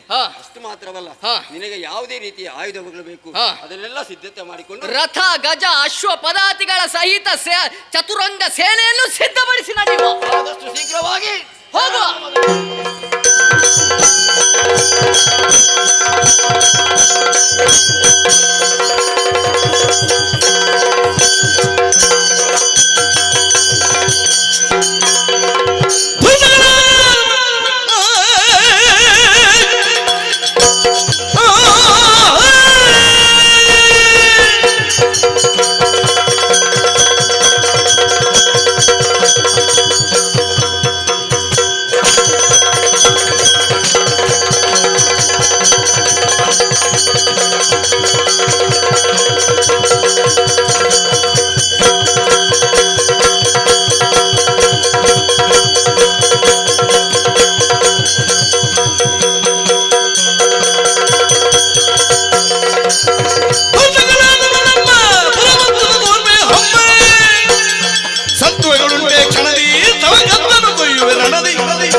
ಸಾಮಾನ್ಯನೆಂದು ಭಾವಿಸಬೇಡ. ಯಾರು ಈ ಊರಿನ ಅರಸನ ಮಗ ನಾನು ಕಂಜಾಕ್ಷನಿದ್ದೇನೆ.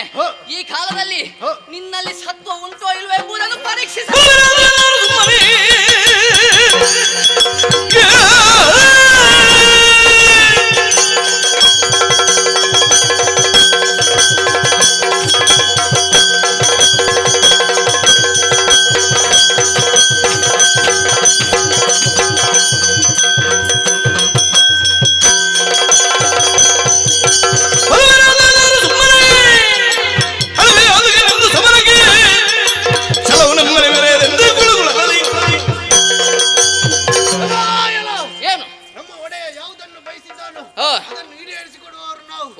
ಹಾಗಾಗಿ ತಂಗಿಯಾದಂತಹ ಕಂಜಾಕ್ಷಿಯನ್ನು ಬಯಸಿದ್ದಾನೆ.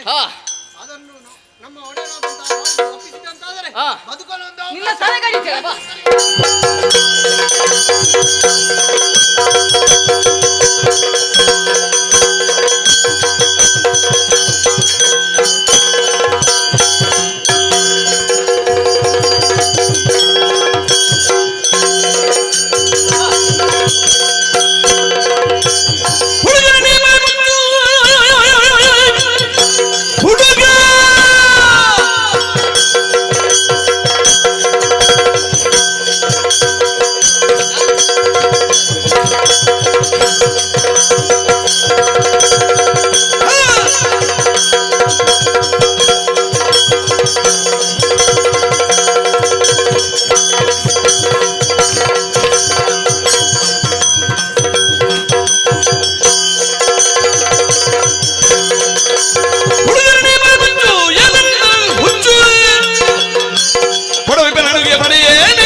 ಕಾರ್ತಿಕೇಯನ ಮಗ ಕಂಜಾಕ್ಷ. ಹೌದು, ನಿನ್ನ ತಂಗಿ ಆದಂತಹ ಕಂಜಾಕ್ಷಿಯನ್ನು ನಮ್ಮ ಒಡೆಯ ಮನೆಯಿದ್ದಾನೆ. ನೀನಾಗಿ ಕಳುಹಿಸಿಕೊಟ್ಟರೆ ಮದುವೆ ದೂರಿಯಾಗಿ ನಡೆಸಿಕೊಡ್ತೇವೆ. ಅದರಂತೆ ಕರೆದು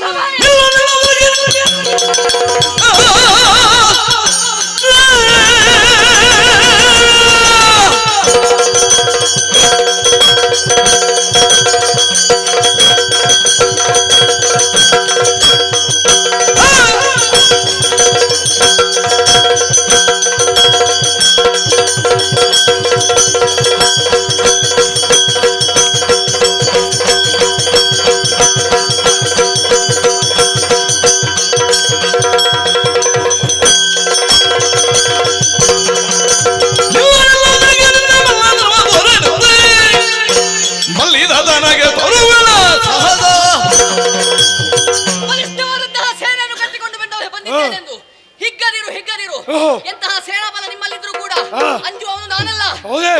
ಕಠಾರಿ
ದೀರ್ಘಾಕ್ಷ ಏನು ಸಕಲ ಸೈನ್ಯವನ್ನೇ ಸೇರಿಕೊಂಡು ನಮ್ಮೀಪುರಕ್ಕೆ ಪ್ರವೇಶ ನಿನ್ನದು.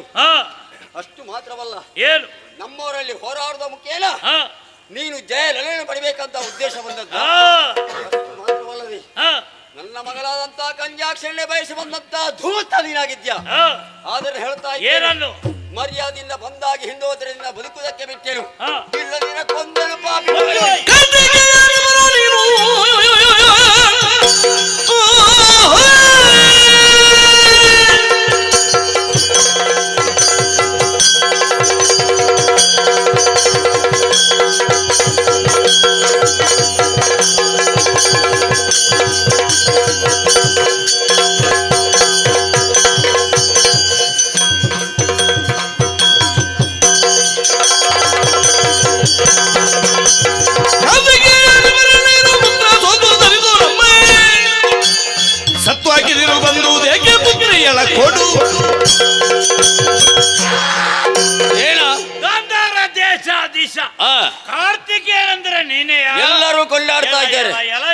ಏನು ಇದು ಬಾಯಿ ತಪ್ಪು.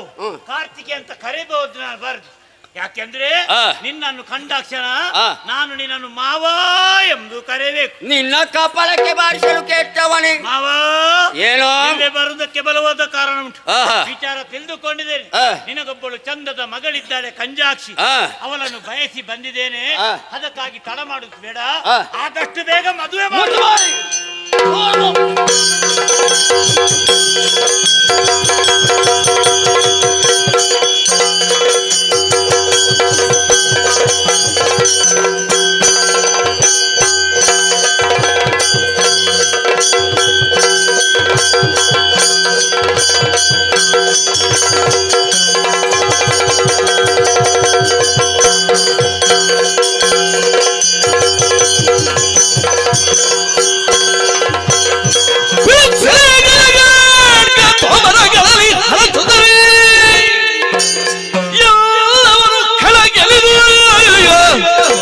ಭೂಪಾಲಕನ ಕೈ ಸೆರೆ ಹಿಡಿಯುತ್ತಲ್ಲ ಕ್ಷಣದಿ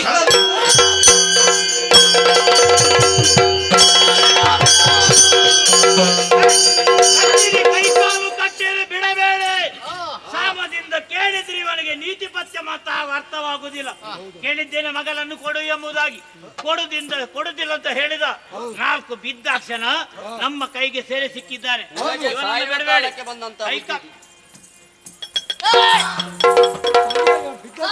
ಪ್ರಸಂಗಿ ಮಾತು ಬಿಡುದಿಲ್ಲ. ಕೈಕಾಲು ಕಟ್ಟಿವನನ್ನು ಸೆರೆಯಲ್ಲಿ ಕೊಂಡೋಗಿಡಿ. ಉಪ್ಪು ನೀರು ಕೊಡಿ, ಅನ್ನ ಕೊಡಬಾರ್ದು. ಕೊರಗಿ ಕೊರಗಿ ಕೊರಗಿ ಕೊರಗಿ ಸಾಯ್ಬೇಕು. ಒಳಗೆ ಸರಿ ಸರಿ ಸರಿ ಸರಿ. ಇವನ ಗಾಂಧಾರ ದೇಶದಿಸನ್ನು ಸೋಲಿಸಿದ್ದೇನೆ, ಸೆರೆಯಲ್ಲಿ ಹಾಕಿದ್ದೇನೆ. ಆದರೆ ಈಗ ನೆನಪಾಗುವುದು ಯಾವುದು? ನಾರದರು ಹೇಳಿದ ಮಾತು ನೆನಪಾಗುತ್ತಾ ಉಂಟು. ಆದಷ್ಟು ಬೇಗ ನೀನು ಕಂಜಾಕ್ಷಿಯನ್ನು ಮದುವೆ ಆಗಬೇಕೆಂಬುದಾಗಿ. ಹಾಗಾದ್ರೆ ಏನು ಮಾಡುದು? ಈ ಕಂಜಾಕ್ಷಿ ಎಲ್ಲಿದ್ದಾಳೆ ಹುಡುಕುತ್ತಾ ಹುಡುಕುತ್ತಾ ಮುಂದೆ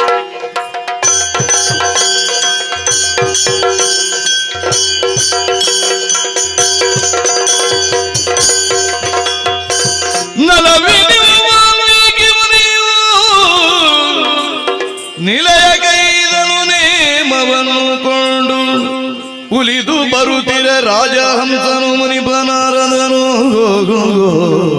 ಓ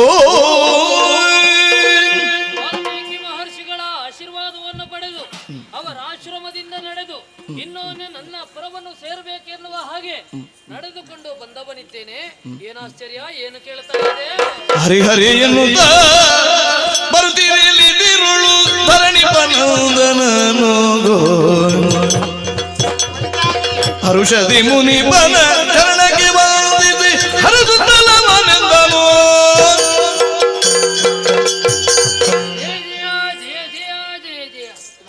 ನಾರದ ಮಹರ್ಷಿಗಳು ಇತ್ತ ಬಂದವರಿದ್ದೀರಿ. ಆದ್ರೆ ಆಶ್ಚರ್ಯ ಅದಲ್ಲ, ನಾನು ಕೇಳುವುದಕ್ಕೆ ಏನು ಬಲ್ಲೆ ಸ್ವಾಮಿನ್? ಇತ್ತ ಬರುವರಂತಹ ಕಾರಣವಾದರೂ ಏನು?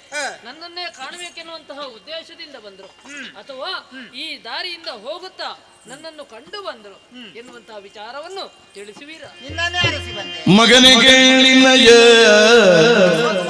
ಬಗೆಯೆಲ್ಲ ತಿಳಿದಿರ್ಬೇಯ ಮಗನೇ.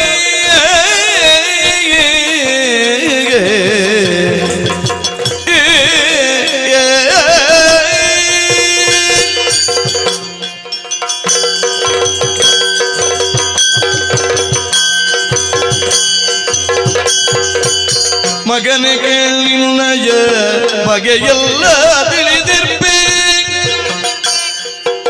ನಿನಗೆ ಬೀಳುವೇನೊಂದು ಕಾರ್ಯ ಜಗಳದೇ ಗಾಂಧಾರ ಜಗದ ದೀಪನಗೂಡಿ ಬಗೆ ಬಗೆ ತೋರಿ ಶೌರ್ಯ ಮಗನ ಕೇಳು. ಓ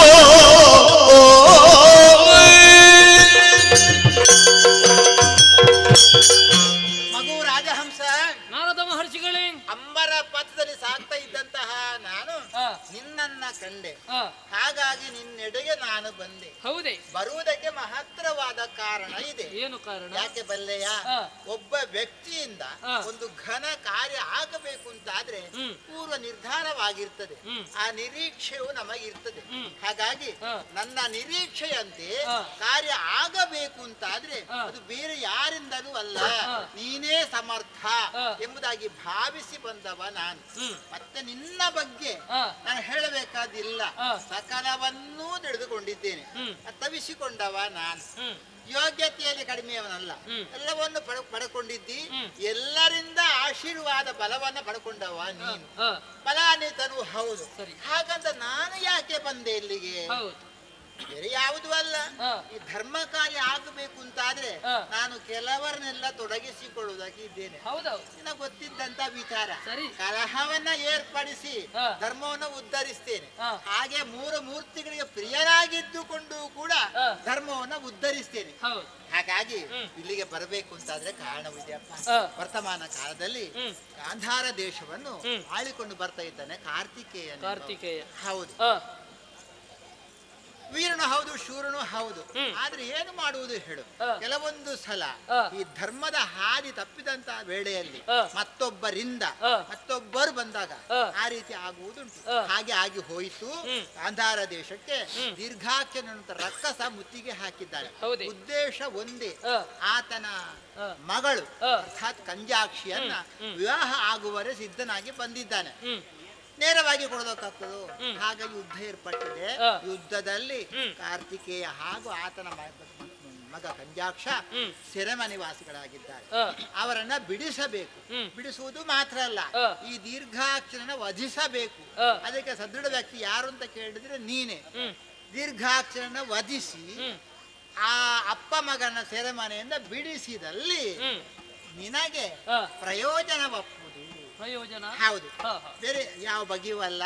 ಆ ಕಂಜಾಕ್ಷಿನ ವಿವಾಹ ಆಗಬೇಕು. ಆ ಮುಖಾಂತರವಾಗಿ ದಾಂಪತ್ಯ ಜೀವನದಲ್ಲಿ ತೊಡಗಿಕೊಳ್ಬೇಕು.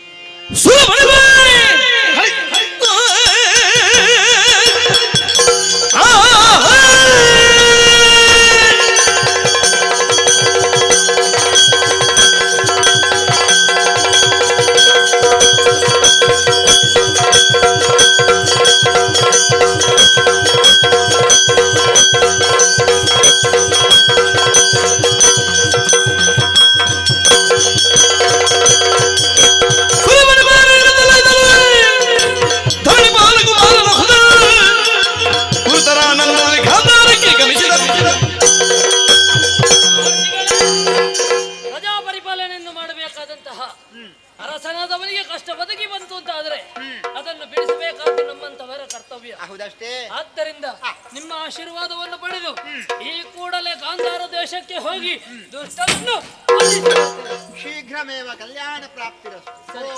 ಸರಿ ಸರಿ, ನನ್ನ ತರಂತ ಗಮನ ಗಾಂಧಾರ ದೇಶ.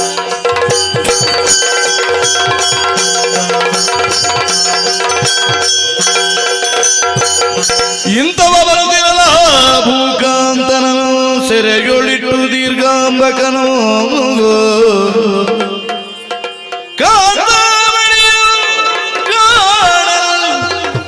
ಅಂತಃಪುರದಿಡಿಗಿ ಸಾಗಿ ಬೆರಗಾದಿಂತಂದ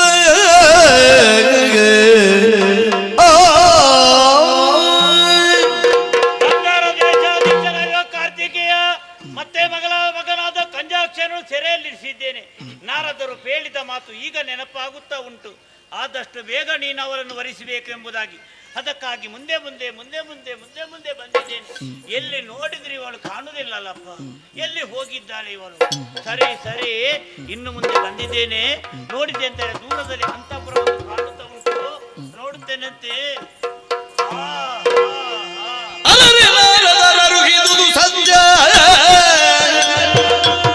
ಇವಳಂತ ಸೊಬಗಿನ ತರುಣಿಯಂ ಕಂಡರಿಯನೆಂದುತ್ಯ ಅರರೆ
ಆದರೂ ಪೇಳಿದ ಇದು ಮಾತು ಸತ್ಯ. ಎಂತ ಸುಂದರಾಗಿ ಇವಳು. ಇಂಥ ಸುಂದರವಾದ ಹೆಣ್ಣನ್ನು ಇಷ್ಟರವರೆಗೆ ನೋಡಿದವರಲ್ಲ. ಹಾಗಾದ್ರೆ ಇವಳು ಯಾರಿರಬೇಕು? ಯಾರೇ ಆಗಲಿ ಬ್ರಹ್ಮದೇವ ಸೃಷ್ಟಿಗೊಳಿಸಿದ್ದು ನನಗೋಸ್ಕರವೆಂಬುದರಲ್ಲಿ ಸಂದೇಹವಿಲ್ಲ.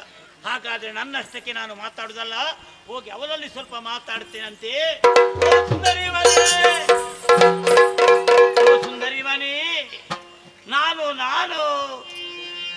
ನಲಿದ ನಯನೇ ಕಿಳಿ ನಲಿದೋಳೆ ಬಾಲಿಯೇ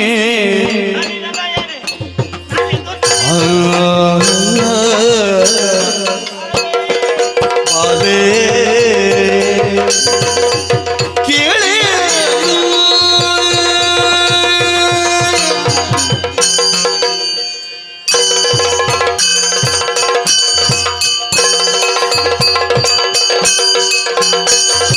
ನಲಿದ ನಯನ ಕೇಳಿ ನಲಿದೋಳ ಬಾಲೆ ನಲಿದೋಳ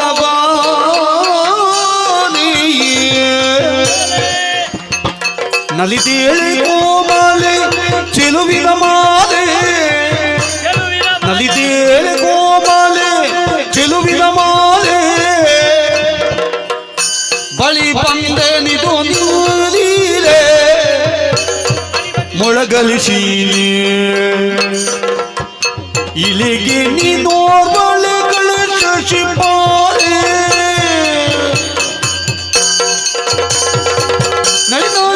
ಕೇಳಿ ನಲಿದೋಳ ಬಾಲೆ ನಲಿದೇಳೆ ಕೋಮಲೆ ಚೆಲುವಿನ ಮಾಲೆ ಕೇಳಿ ಬಾಲೆ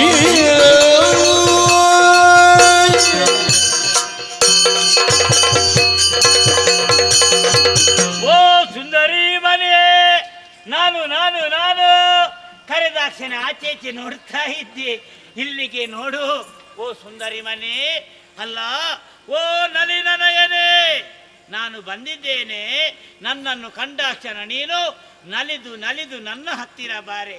ಓ ನನ್ನ ಮುತ್ತಿನ ಮಾಲೆ, ಓ ಸುಂದರಾಂಗೆ, ಹೀಗೋ ನಾನು ಬಂದಿದ್ದೇನೆ.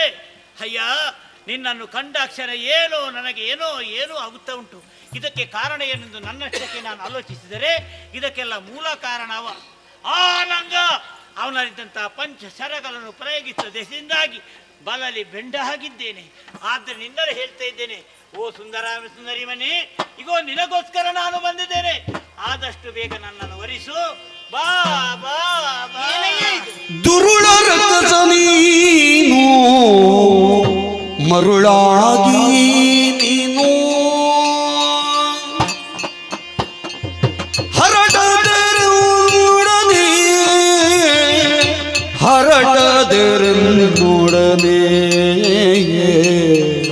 ಆ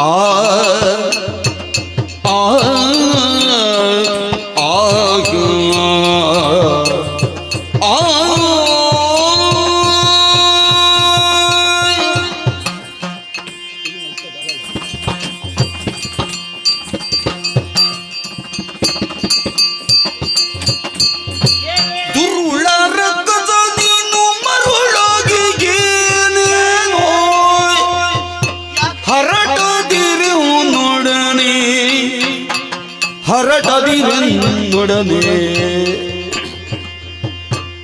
ತರವಲ್ಲವದು ನಿನ್ನ ಪುರದತ್ತ ಸರೆ ಮುನ್ನ. ತರವಲ್ಲ ಅದು ನಿನ್ನ ಪುರದತ್ತ ಸರೆ ಮುನ್ನ.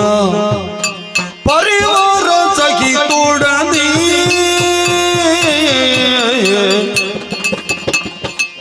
ದುರುಳ ರಕ್ತ ನೀನು ಮರುಳಾಗಿ ನೀನು ಹರಟದಿರನ್ನೊಡನೆ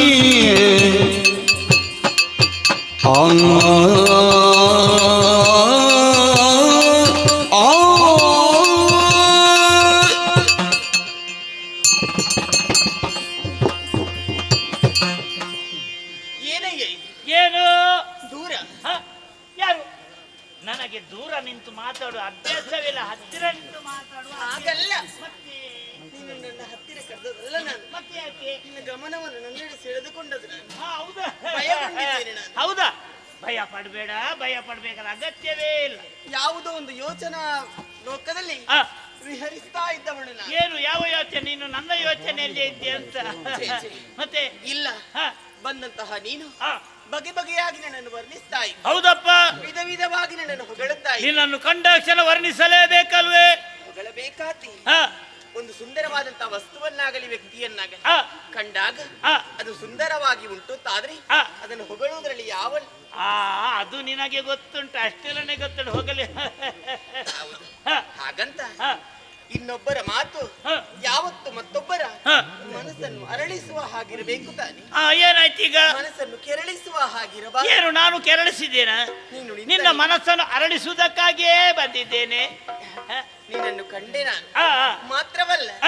ನಿಂತ ನಿಲುವು, ಹ. ನೋಡ್ತಿರುವಂತ ನೋಟ, ಆ. ಹುಟ್ಟಿರುವಂತಹ ವಸನ, ಆ. ದೀರ್ಘ ದೇಹಿ, ಆ. ಆಜಾನುಬಾಹು, ಹೌದೇ? ಇವೆಲ್ಲವನ್ನು ಕಾಣುವಾಗ ಮನಸ್ಸಿಗೆ ಸಂತೋಷವಾಯ್ತೇ? ಖಂಡಿತವಾಗಿಯೂ ಇಲ್ಲ. ಆ. ನೀನೊಬ್ಬ ದುರುಳ ಎನ್ನುವುದರಲ್ಲಿ ಸಂಶಯವೇ ಇಲ್ಲ. ಆಹಾ. ಯಾಕೆ ಈ ಮಾತನ್ನು ಹೇಳಿದ್ದು? ಏನು? ವಿಧ ವಿಧವಾಗಿ ಮಾತನಾಡ್ತಾ ಇದೆಯಲ್ಲ, ಹ್ಮ್. ನೊಂದವಳು ಬೆಂದವಳು ನಾನು. ಏನು? ನನ್ನೆದುರು ಬಂದು ನಿನ್ನ ಮಾತುಗಳ ಮಾಣಿಕ್ಯವನ್ನೇ ಮುಂದಿಡುತ್ತಾ ಇದ್ದೀಯಲ್ಲ, ಹೌದಪ್ಪ. ಯಾಕೆ ಈ ರೀತಿಯಾಗಿ ನನ್ನನ್ನು ಚುಚ್ಚಿ ಮಾತಾಡುತ್ತಾ ಇದ್ದೀಯ? ಆ. ತೆರಳಯ್ಯ ನಿನ್ನ ಪುರಕ್ಕೆ. ನನ್ನ ಪರಿಚಯ ನಿನಗೆ ಸಿಗಲಿಲ್ಲ. ಯಾರು ನೀನು? ಯಾಕೆ ಬಂದಿ? ವಿಂಧ್ಯಾದ್ರಿ ಪುರವದ ಚಂದ ತೋಳಿಗುದು ಸುಂದರಿ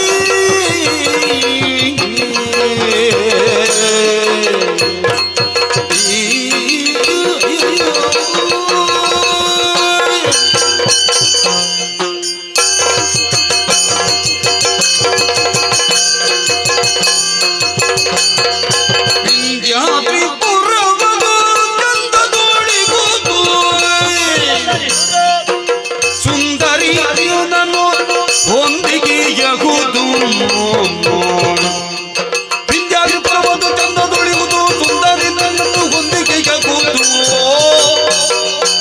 ಮುಂದಾಗಿಗೆ ಒಯ್ದೋರಿಂದಿರಬಹುದು ಮುಂದಲ್ಲಿಗೆ ಒಯ್ದು ನಿಂದಿರಬಹುದು ಕಂದರ್ಪನೇ ಗೆದ್ದು ಬಂದಿರಬಹುದು ವಿಂಧ್ಯಾದ್ರಿ ಪುರವದು ಚಂದದೊಳಿಗುದು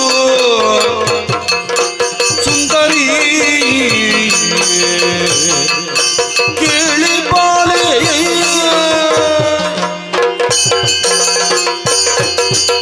ಓ ಬಾಲೆ, ಓ ಸುಂದರಿ ಮನೆಯೇ, ನನ್ನನ್ನು ಕಂಡಾಕ್ಷರ ನಾನೊಬ್ಬ ಅಸುರ ಎಂದು ಹೇಳ್ತಾ ಇದ್ದಿ. ಖಂಡಿತವಾಗಿಯೂ ನಿಜ. ಆದರೆ ನನ್ನನ್ನು ಕಂಡಾಕ್ಷರ ನೀನು ಭಯಪಡಬೇಡ. ಯಾಕೆ ಭಯಪಡುತ್ತಾ ಇದ್ದಿ? ನಾನು ಯಾರು ಏನು ಎಂಬುದನ್ನು ಯೋಚನೆ ಮಾಡ್ತಾ ಇದ್ದಿ. ನಾನು ಕೂಡ ಸಾಮಾನ್ಯ ಅಲ್ಲ, ಅಂದ್ರೆ ನಾನು ಕೂಡ ಒಬ್ಬ ರಾಜಾಧೀಶ. ವಿಂಧ್ಯಾದ್ರಿ ಪಟ್ಟಣ ಕೇಳಿ ಬಲೆಯ? ವಿಂಧ್ಯಾದ್ರಿ ಪಟ್ಟಣದೊಡೆಯ ನಾನಾಗಿದ್ದೇನೆ. ಎಲ್ಲರೂ ದೀರ್ಘಾಕ್ಷ ಎಂದು ಕೊಂಡಾಡುತ್ತಾ ಇದ್ದಾರೆ. ಸಕಲ ಸಂಪತ್ತಿನಿಂದ ಕೂಡಿಕೊಂಡಿದೆ ನಮ್ಮ ವಿಂಧ್ಯಾದ್ರಿ ಪಟ್ಟಣ. ಅಲ್ಲಿದ್ದ ಒಡೆಯ ನಾನಾಗಿದ್ದೇನೆ. ಆದ್ರೆ ನಮ್ಮಲ್ಲಿ ಕೂಡ ಯಾವುದೇ ರೀತಿಯ ಕುಂದುಕೊರತೆಗಳಿಲ್ಲ. ಹಾಗಾದ್ರೆ ನಿನ್ನ ನೋಡಿದೆ ತಡ, ಈಗ ಗೊತ್ತಾಯ್ತು ನನಗೆ. ಆ ಬ್ರಹ್ಮದೇವ ಸೃಷ್ಟಿಗೊಳಿಸಿದ್ದು ಅದಕ್ಕೆ. ನಿನಗೋಸ್ಕರವೇ ನನಗೋಸ್ಕರವೇ ನಿನ್ನನ್ನು ಸೃಷ್ಟಿಗೊಳಿಸ್ತಾನೆ. ಆದರೆ ತಡ ಮಾಡಬೇಡ. ಆದಷ್ಟು ಬೇಗ ಕೈ ಹಿಡಿದು ನನ್ನ ತುಟಿಗೆ ತುಟಿಯನ್ನು ಕೊಟ್ಟು ಕೈ ಹಿಡಿದು ಕುರಿಯುವ ಪರನಾರಿಯನನು ಸೋದರಿಗೆ ಸಮಾನವೆಂದು ಅಯ್ಯ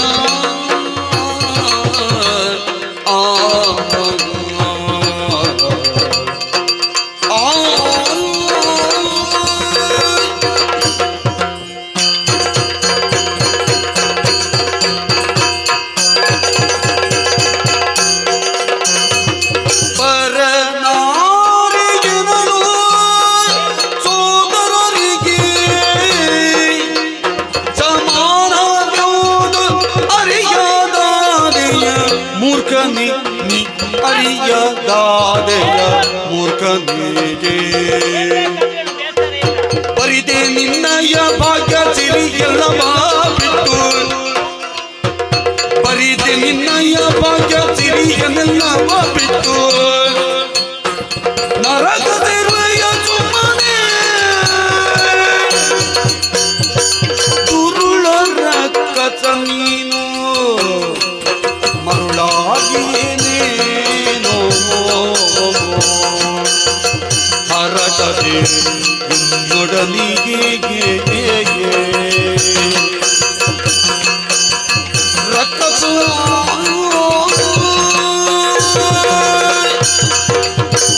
ಮತ್ತೆ ಮತ್ತೆ ಮಾತುಗಳನ್ನು ಮುಂದುವರಿಸ್ತಾ ಇದೆಯಲ್ಲ. ಹೌದಪ್ಪ, ಏನು ತಪ್ಪೇನು? ಮಾತನಾಡುವಂತಹ ಮನಸ್ಸು ನನ್ನಲ್ಲಿ. ನನ್ನ ಮಾತು ಮೂಕವಾಗಿ ಬಿಟ್ಟಿದೆ. ಭಯಗೊಂಡನು. ಯಾಕೆ ಭಯ ಪಡಬೇಡ.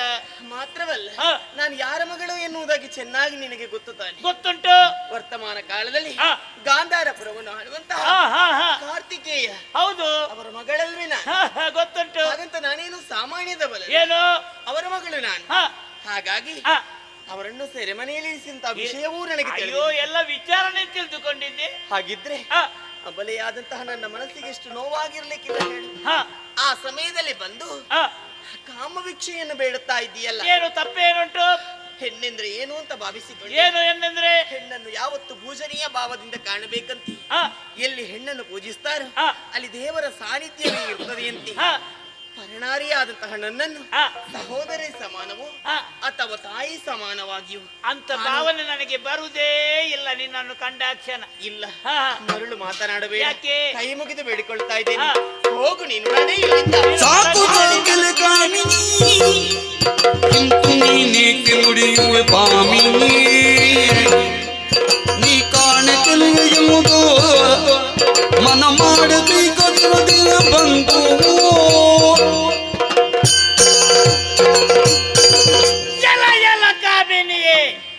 ಮುಚ್ಚು ಬಾಯ ಮುಚ್ಚು, ತುಟಿ ಬಿಚ್ಚಿದ್ರೆ ಜಾಗ್ರತೆ.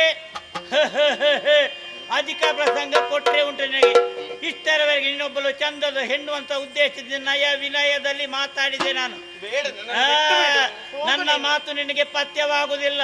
ನಿನ್ನ ಮಾತು ನಿನಗೆ ಪಥ್ಯವಾಗದಿದ್ರೆ ಏನಾಯಿತು? ಇಲ್ಲಿ ನಿನ್ನನ್ನು ರಕ್ಷಣೆ ಮಾಡುವವರು ಯಾರೂ ಕೂಡ ಇಲ್ಲ.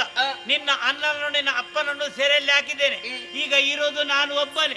ನೀನು ಬಾರದಿದ್ರೆ ನಿನ್ನನ್ನು ಸುಮ್ಮನೆ ಬಿಡ್ತೇನೆ ಎಂದು ಭಾವಿಸಿಕೊಂಡೆಯಾ? ಬಾರದಿದ್ದರೆ ನಿನ್ನನ್ನು ಬಲಾತ್ಕಾರವಾಗಿ ಕೊಂಡೋಗಿ ನಾನು ಸ್ವೀಕರಿಸಲಾರೆ ನಿನ್ನ ಬರಿದೆ ನೀ ಭೀಕರಿಸು ಬೈದು ನಿನ್ನ ಓ ಕಥನವೆಲ್ಲೊಂದು ಸಲ್ಲದಿರುವುದೇಕೆ ಬಾಧಿಸುವೆಯ ನಿಂದು. ಸಾಕು ಸಾಕು ಆವಾಗದಿಂದ ಬಾಯಿಗೆ ಬಂದ ಹಾಗೆ ಮಾತನಾಡ್ತಾ ಇದ್ದೀಯ. ಹೆಣ್ಣು ಹೇಳಿದನೆಲ್ಲ ಗೊತ್ತುಂಟು. ಏನು ಹೇಳಿದನೆಲ್ಲ ಹಾಕಬೇಡ. ಸರ್ಪದ ನುಡಿಗಳನ್ನು ಇಲ್ಲಿ ತೋರಿಸಬೇಡ. ನಿನ್ನನ್ನು ರಕ್ಷಣೆ ಮಾಡುವುದಕ್ಕೆ ಯಾರೂ ಕೂಡ ಬರುವುದಿಲ್ಲ. ನಿನಗೆ ಕೈ ಮುಗಿದು ಬೇಡಿಕೊಳ್ಳ. ಏನನ್ನು ಕೈ ಮುಗಿದು? ನನ್ನನ್ನು ಬಿಟ್ಟು ನೀ ಇಲ್ಲಿಂದ ಹೋಗು ತಮ್ಮಯ್ಯ, ಹೊರಟು ಹೋಗು, ನಡೆ ಇಲ್ಲಿಂದ. ಹೋಗುವುದಕ್ಕೆ ಬಂದವ ನಾನಲ್ಲ. ಬಾರದಿದ್ರೆ ನಿನ್ನನ್ನು ಬಿಟ್ಟು ಹೋಗೋನಲ್ಲ.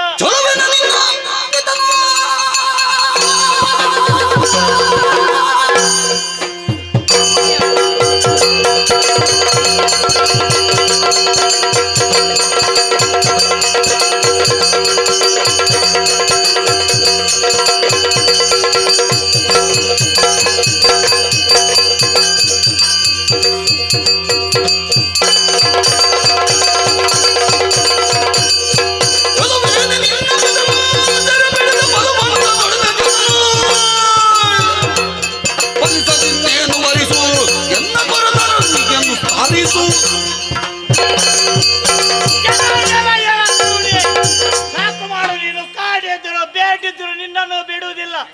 ಎಲ್ಲಿ ಎದ್ರು ನಿನ್ನನ್ನು ಕೊಂಡೊಯ್ಯುವಂತ ಸಾಮರ್ಥ್ಯ ನನಗುಂಟು. ನಿನ್ನನ್ನು ಕೊಂಡೋಗಿ ಮದುವೆ ಆಗುವ ಸಂದರ್ಭದಲ್ಲಿ ತಡೆಯುವುದಕ್ಕೆ ಯಾರು ಬರ್ತಾರೆ ಅಂತ ನಾನು ನೋಡ್ತೇನೆ.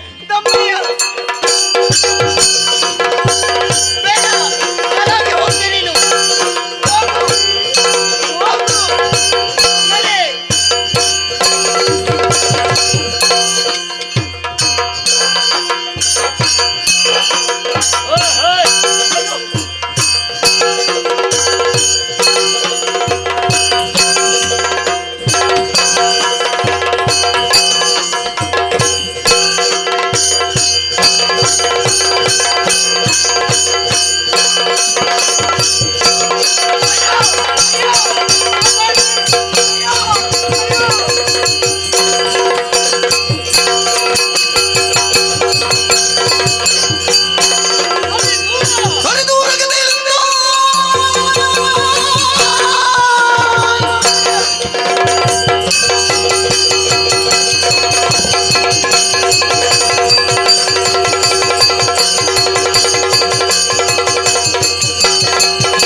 ತತ್ರ ದೇವತಾ, ಎಲ್ಲಿ ನಾರಿಯರನ್ನು ಪೂಜಿಸ್ತಾರೋ ಅಲ್ಲಿ ದೇವತೆಗಳ ಸಾನ್ನಿಧ್ಯವಿರುತ್ತದೆ.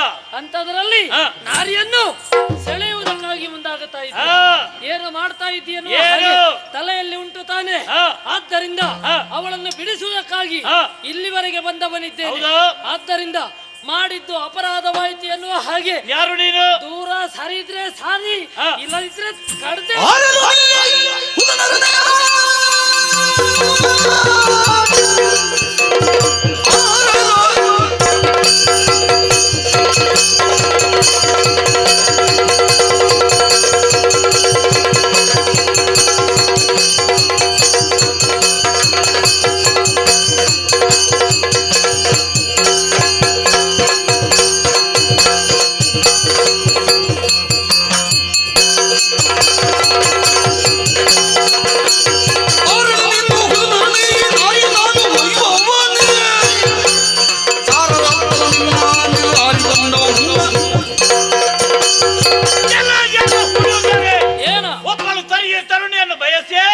ಬಲಾತ್ಕಾರ ಮಾಡುವ ಸಂದರ್ಭದಲ್ಲಿ ಮಧ್ಯದಲ್ಲಿ ಬಂದಿದೆಯಲ್ಲ, ಶಿವ ಪೂಜೆಗೆ ಕರಡಿ ಬಂದ ಹಾಗೆ ಬಂದಿದೆಯಲ್ಲ.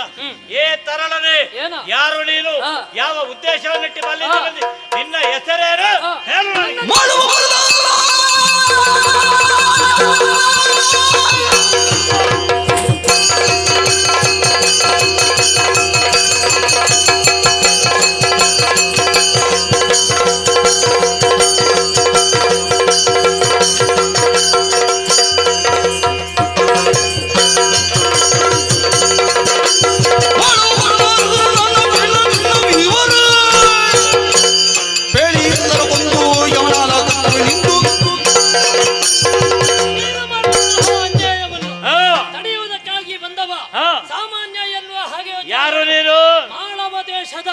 ಹಂಸಪಾದ ಮಹಾರಾಜರ ಮಗ ನಾನು.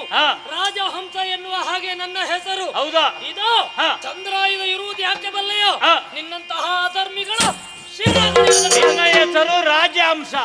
ಏ ರಾಜಹಂಸ, ಇಂದಿಗೂ ನಿನ್ನ ಪ್ರಯಾಣವನ್ನು ಇಲ್ಲಿಯೇ ಕೊನೆಗೊಳಿಸ್ತೇನೆ.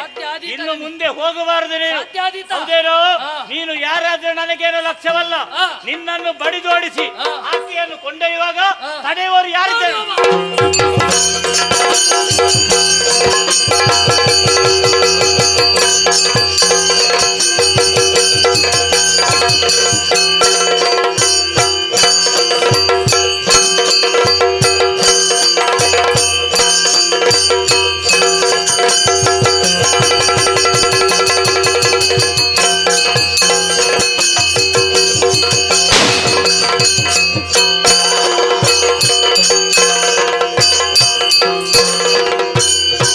ಧನ್ಯಳಾದಿನ ಸ್ವಾಮಿ ನಿಮ್ಮ ಮಹೋನ್ನತದ ಸಾಮರ್ಥ್ಯದಿ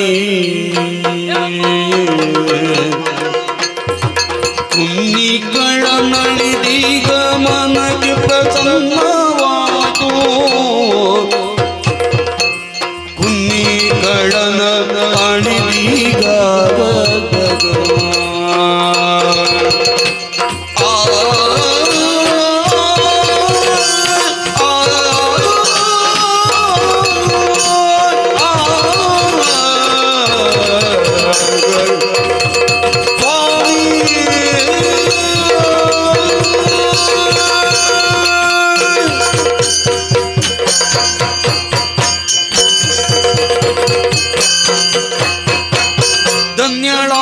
ಧನ್ಯಳಾದೆನು ಸ್ವಾಮಿ ನಿಮ್ಮ ಮಹೋನ್ನತದ ಸಾಮರ್ಥ್ಯದಿ. ನಿಮ್ಮ ಮಹೋನ್ನತದ ಸಾಮರ್ಥ್ಯದಿ.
ಕುನ್ನಿ ಕಳನಳಿದೀಗ ಮನಕಿ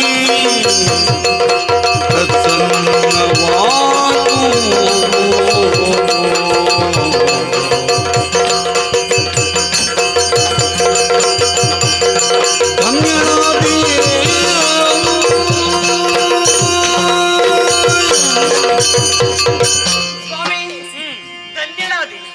ನನ್ನ ಮಾನವನ್ನು ಪ್ರಾಣವನ್ನು ಕಾಪಾಡಿದಂತಹ ದೇವರ ರೂಪದಲ್ಲಿ ಬಂದವರು ನೀವು. ನನ್ನ ಕರ್ತವ್ಯವಾದ ಅದನ್ನು ಮಾಡಿದ್ದೇನೆ ಅಷ್ಟೇ. ಖಂಡಿತವಾಗಿ ಹೆಣ್ಣಾದವರಿಗೆ ಮಾನಿನಿಗೆ ಮಾನವೇ ಮುಖ್ಯ ತಾನೆ.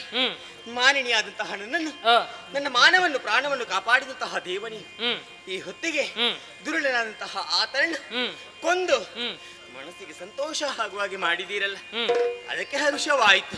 ನೀವು ಯಾರು, ಯಾಕಾಗಿ ಬಂದಿರಿ ಇತ್ತ ಕಡೆ, ನಿಮ್ಮ ಹೆಸರೇನು ಹೇಳುವಿರೇ? ನನ್ನ ರಾಜಹಂಸ ಎನ್ನುವ ಹಾಗೆ ನನ್ನ ಹೆಸರು. ಹೌದೇ? ಮಾಳವ ದೇಶದಿಂದ ಇತ್ತ ಬಂದವನಿದ್ದೇನೆ.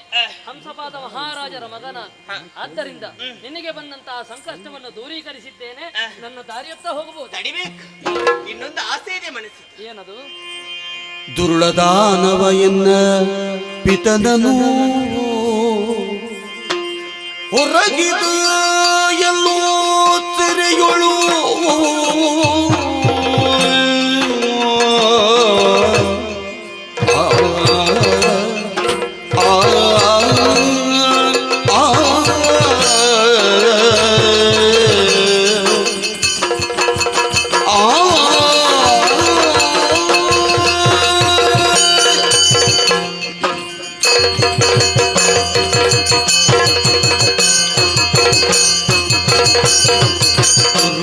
ದಾನವ ಎನ್ನ ಪಿತನನು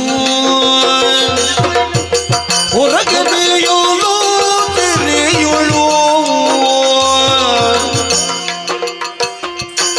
ಕಿರಿತೀಗನು ನೀ ಒಡನೆ ಬಿಡಿಸುತ್ತ ಕಿರಿತೀಗನು ನೀ ಒಡನೆ ಬಿಡಿಸುತ್ತ ಪೊರೆಯಬೇಕು ಧನ್ಯಳಾದೆನೋ ಸ್ವಾಮಿ.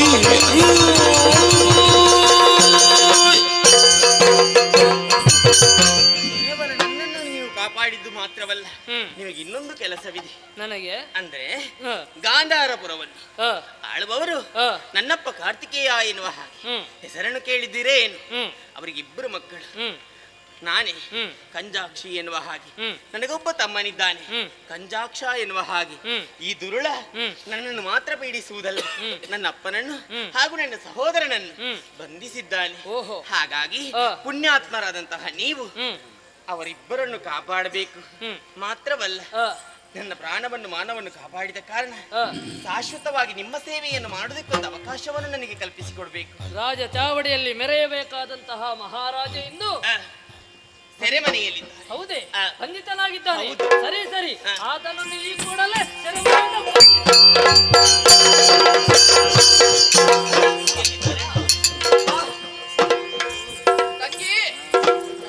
ಮಗಳೇ, ಏನಾಯ್ತಪ್ಪ? ನನಗೇನಾಗಲಿಲ್ಲ, ಬಂಧನಕ್ಕೊಳಗಾಗಿದ್ದಾರೆ ನಾವಿದ್ದೇವೆ. ನಾವಾದ್ರೂ ಬಂಧನದಲ್ಲಿದ್ದೆವು. ನನ್ನ ರಕ್ಷಣೆ ನಮಗೆ ಚಿಂತೆ ಇದ್ದದ್ದೇ ನಿನ್ನ. ಅವಳನ್ನು ಬಿಡಿಸಿದವ ನಾನಿದ್ದೇನೆ. ಯಾರು ಪುಣ್ಯಾತ್ಮನಿ ಈ ರೀತಿಯಿಂದೆನ್ನ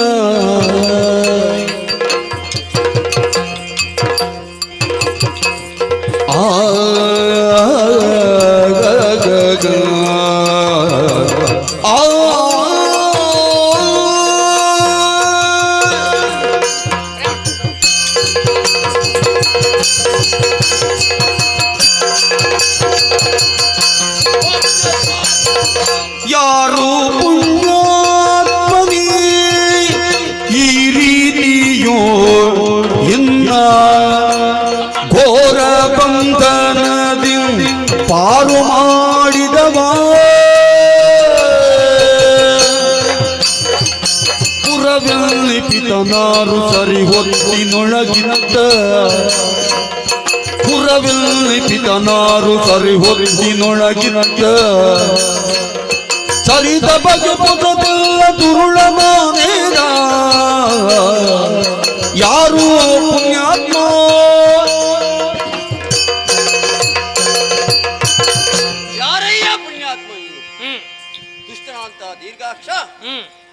ನಮ್ಮಲ್ಲಿರುವಂತಹ ಸಕಲ ಸೈನ್ಯವನ್ನೇ ಕಾಲಗಮಕೆಯನ್ನು ಸೋಲಿಸಿ ತಂದೆ ಮಗನ ಅಂತ ನಮ್ಮನ್ನು ಬಂಧನ ಬೀಳಿಸಿದ. ಆದರೆ ಈ ಸಮಾಜದಲ್ಲಿ ಬಂಧನೆಯನ್ನು ಬಿಡುಗಡೆ ಮಾಡಿದವ ನೀನಾಗಿದ್ದೀಯ. ಯಾರಯ್ಯ ಪುಣ್ಯಾತ್ಮ, ಯಾವ ರಾಜ್ಯದ ಅರಸ ನೀನು? ಯಾಕಾಗಿ ಇಲ್ಲಿಯವರೆಗೆ ಬಂದಿ? ನಿನ್ನ ಬೆಸರೇನು? ಸಕಲ ವಿಚಾರಗಳು ನಮಗೆ ಹೇಳು. ರಕ್ಕಸನ ಕುರಿತಾಗಿ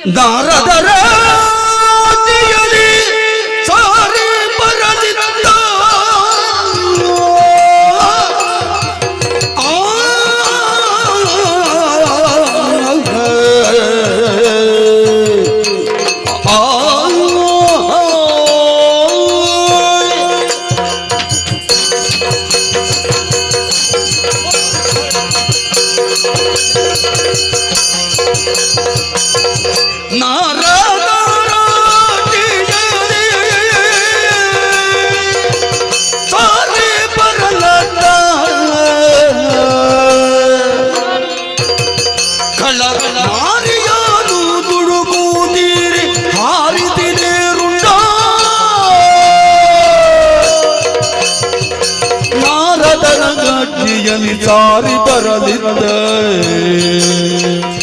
ಕಳ್ಳನಾರಿಯನ್ನು ತುಡುಕು ತಿರುಗಾರಿಸಿದೆ ಗುಂಡ.